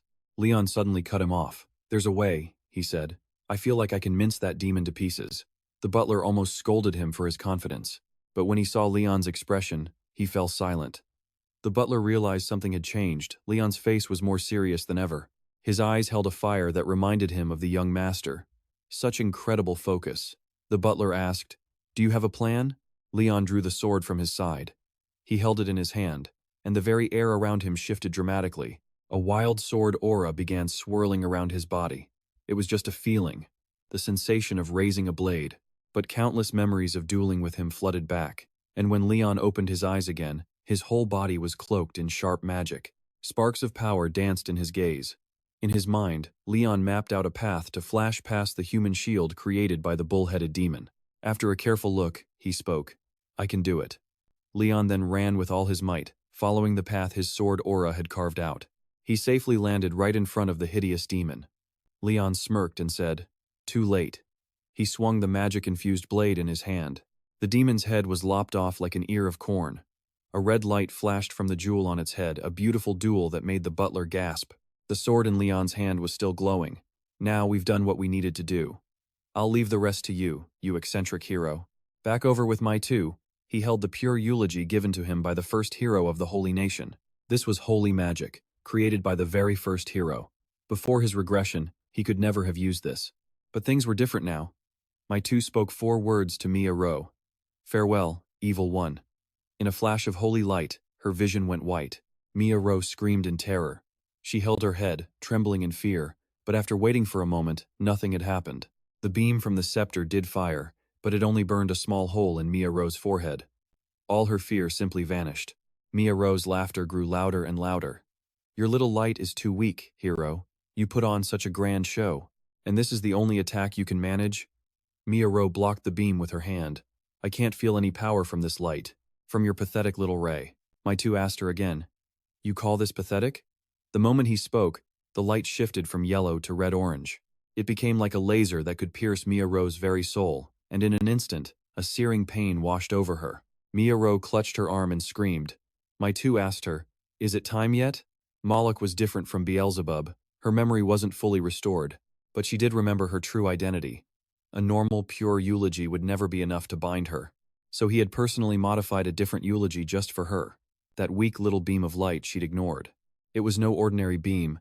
The light pierced her arm and hit the ground, moving as if it had a will of its own. It drew lines of light on the floor, which was the key to activating a magic spell that had been enchanted beforehand. A magic circle formed with Mia Ro at its center. The instant the light faded, the formation was complete. My two timed it perfectly, raising his scepter to connect with the eulogy and turn this place into a trap for Moloch. A place you can enter but never leave. My two slammed his scepter to the ground, and the symbols within the circle instantly lit up. A torrent of magic poured down on Moloch. Inside the cascade, Moloch suffered the most excruciating pain in the world. She screamed in misery, but still didn't forget to threaten, "My two, this magic can't last forever. If you can't eliminate me completely, then the winner will be me and me alone." My two looked down at her with contempt. "You think I'm just going to watch?" At that moment, he unleashed his ultimate technique, the Holy Spear. The ice-cold spear pierced right through her. Mia Ro couldn't believe it. That things would end like this. In the end, she was nothing but a charred corpse. As Mia Ro fell, she whispered, "My future." My two coldly stepped on her face without mercy. "Your future has been completely destroyed by me." He smiled and said, "Because you deserve it. Victory belongs to me, you piece of trash." After the Demon King was destroyed, the god Rud appeared. "You really did destroy it. You certainly kept your promise and you've passed my test, defeating the Demon King with such ease. Thanks to you, this heavy burden has been lifted. I am grateful." My two replied, "Don't mention it. Besides, I can't say that everything is over just yet." The god Rud tilted his head, confused. "What do you mean?" My two said, "I still have many more things to collect. There's only one thing left now. This period of stability is what I always wanted." Rud voiced the question on his mind. "Haven't you already obtained the two holy relics, the storm and the seal? Defense and recovery, you've already achieved an incredibly safe power duo, as if you understood them completely. Even before you ever obtained them." Rud glanced at my two. "To be honest, I'm still not over my shock. About your existence. Your mind and your way of thinking have gone far beyond anything." Roth gets straight to the point, asking Mayun if he's some kind of anomaly. Mayun just shrugs. "Did Hekau give you something special?" Roth demands. But Mayun's answer is simple, no. He knows his regression had absolutely nothing to do with Hiko. She doesn't even know. Still, Roth isn't convinced. Could all of this really be natural? The chief steps in, telling Roth not to misunderstand his line of questioning. He's just saying people get anxious when the future is so unpredictable. Mayun nods. He gets it. In fact, he admits he'd probably act the exact same way. Just then, Roth stops them. They've arrived. This is the labyrinth. A massive, deep blue rosebud looms right in front of them. Roth explains this is the true form of the labyrinth everyone has seen. Mian is speechless. Seriously? This thing is completely different from any holy relic he's encountered. It's a physical, visible entity, and it's huge. Of course, he can also feel the overwhelming holy power radiating from it. Mayun turns to Roth. "How do you use it?" The question leaves Roth completely baffled. Mayun used it so skillfully before, so why is he asking for instructions now? Mayun carefully explains that things were rushed last time, and Roth only gave him a quick overview. He needs more specific instructions. But Roth just says he already told him everything. Now it's Mayun's turn to be confused. "What?" Roth tilts his head, explaining what Mian did was all that was possible, like perfectly solving a complex puzzle. "Why else would I have called you an anomaly?" he asks. But Mian still can't believe it. He's saying that was everything? Impossible. Mian knew, deep down, he could have done so much more with it. But in Roth's eyes, that was the absolute limit? Mian reflects for a moment. Even Hiko can't figure him out in his current state. If that's the case, he stops hesitating and approaches the flower bud directly. He places a hand on the stem, and it all clicks. Standing before its true form, he finally understands. The power he used against Morth. It was just a pale imitation of the storm he unleashed before his regression. Mian looks up at Roth's labyrinth, a flower that has yet to even bloom. According to Roth, that flower has never blossomed once. But a flower that hasn't bloomed isn't a flower that can't bloom, right? He slowly closes his eyes, using his own mana to peer inside. And then, the bud finally begins to stir, revealing its true nature. He can see the holy power churning inside the labyrinth. From root to tip, it's packed with raw, potent energy. However, he also sees places where the power just disappears, and other spots where the flow is completely blocked. So that's how it is. Mayun wonders about the true nature of this artifact, a relic that even its own guardian angel doesn't fully understand. He carefully scans every single centimeter of the flower bud, and he'd be lying if he said he wasn't intrigued. So Mayun focuses. He pours every last bit of his magic into that flow of holy power, guiding it, connecting the broken paths. The flow becomes smoother, denser, and exponentially more powerful. The bud begins to glow, so intensely bright that Roth has to shield his eyes. He's in total shock at what's unfolding. What is this? The flower, under Mayun's touch, is actually starting to open. And then, a voice? The moment the voice appears, total darkness falls. Was this voice somehow swallowed by the labyrinth's holy light? He can't see anything ahead of him. There's just an inky black void, and the sound of faint, echoing whispers. Should I be doing this? When he turns his head, a pair of glowing red eyes are staring right back at him. Those eyes reflect a storm of twisted emotions, hatred, pain, regret, and pure malice. Absolutely nothing good to be found there. At first, he thinks the figure is looking at him, but then he realizes this isn't happening in the present. This is just a vision of the past.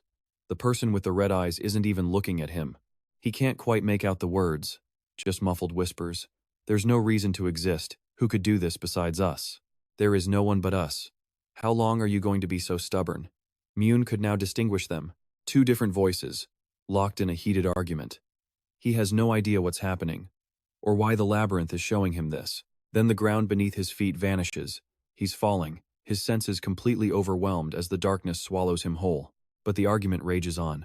No, you're wrong. There is nothing that can replace us. Mian feels his consciousness slipping away. What is he supposed to gain from this? Suddenly, a loud scream pierces the dark. You are wrong, Asahi. In that instant, it all clicks into place for Mian. So that's what this was all about.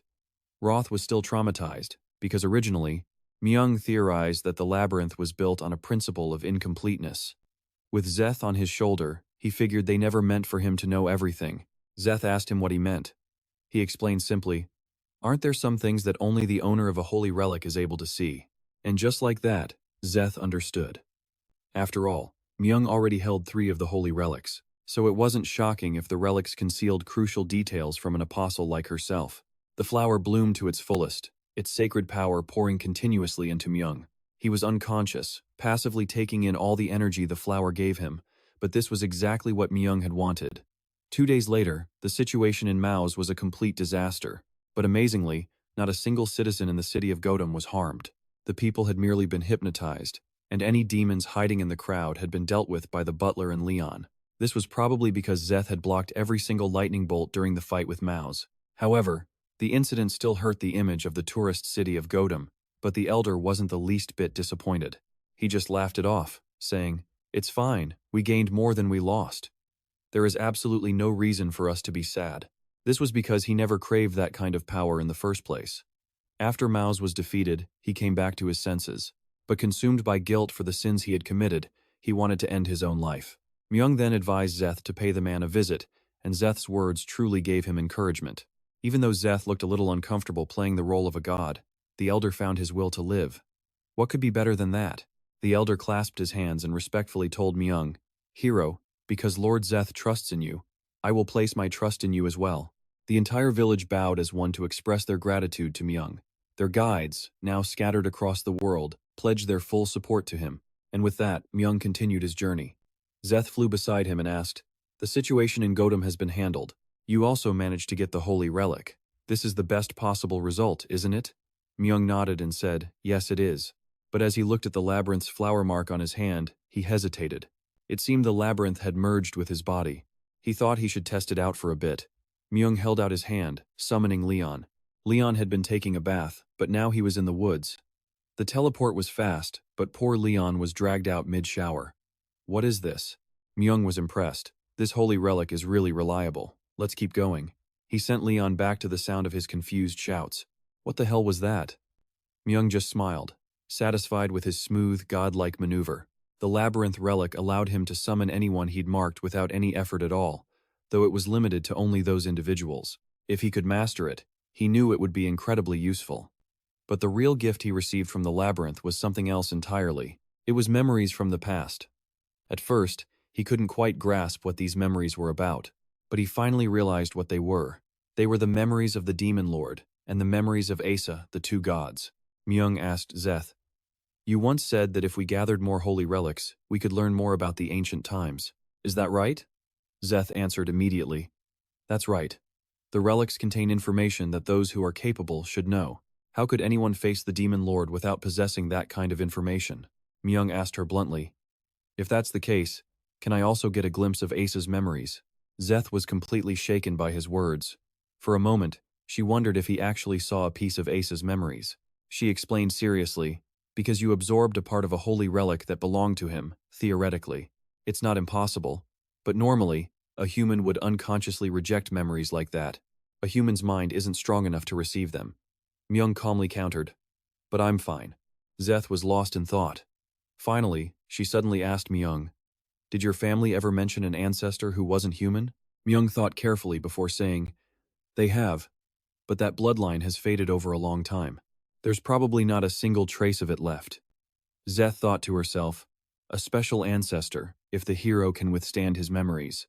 Myung noticed Zeth had gone silent again and called out, "What are you doing? Why aren't we moving?"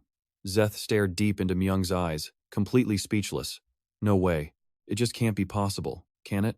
Our video ends here for now, as that's the summary of this part of the story. If you have any opinions, make sure to leave them in the comments below. And don't forget to leave a like, subscribe, and hit that notification bell for more amazing videos. But for now, take care and see you next time. Bye-bye.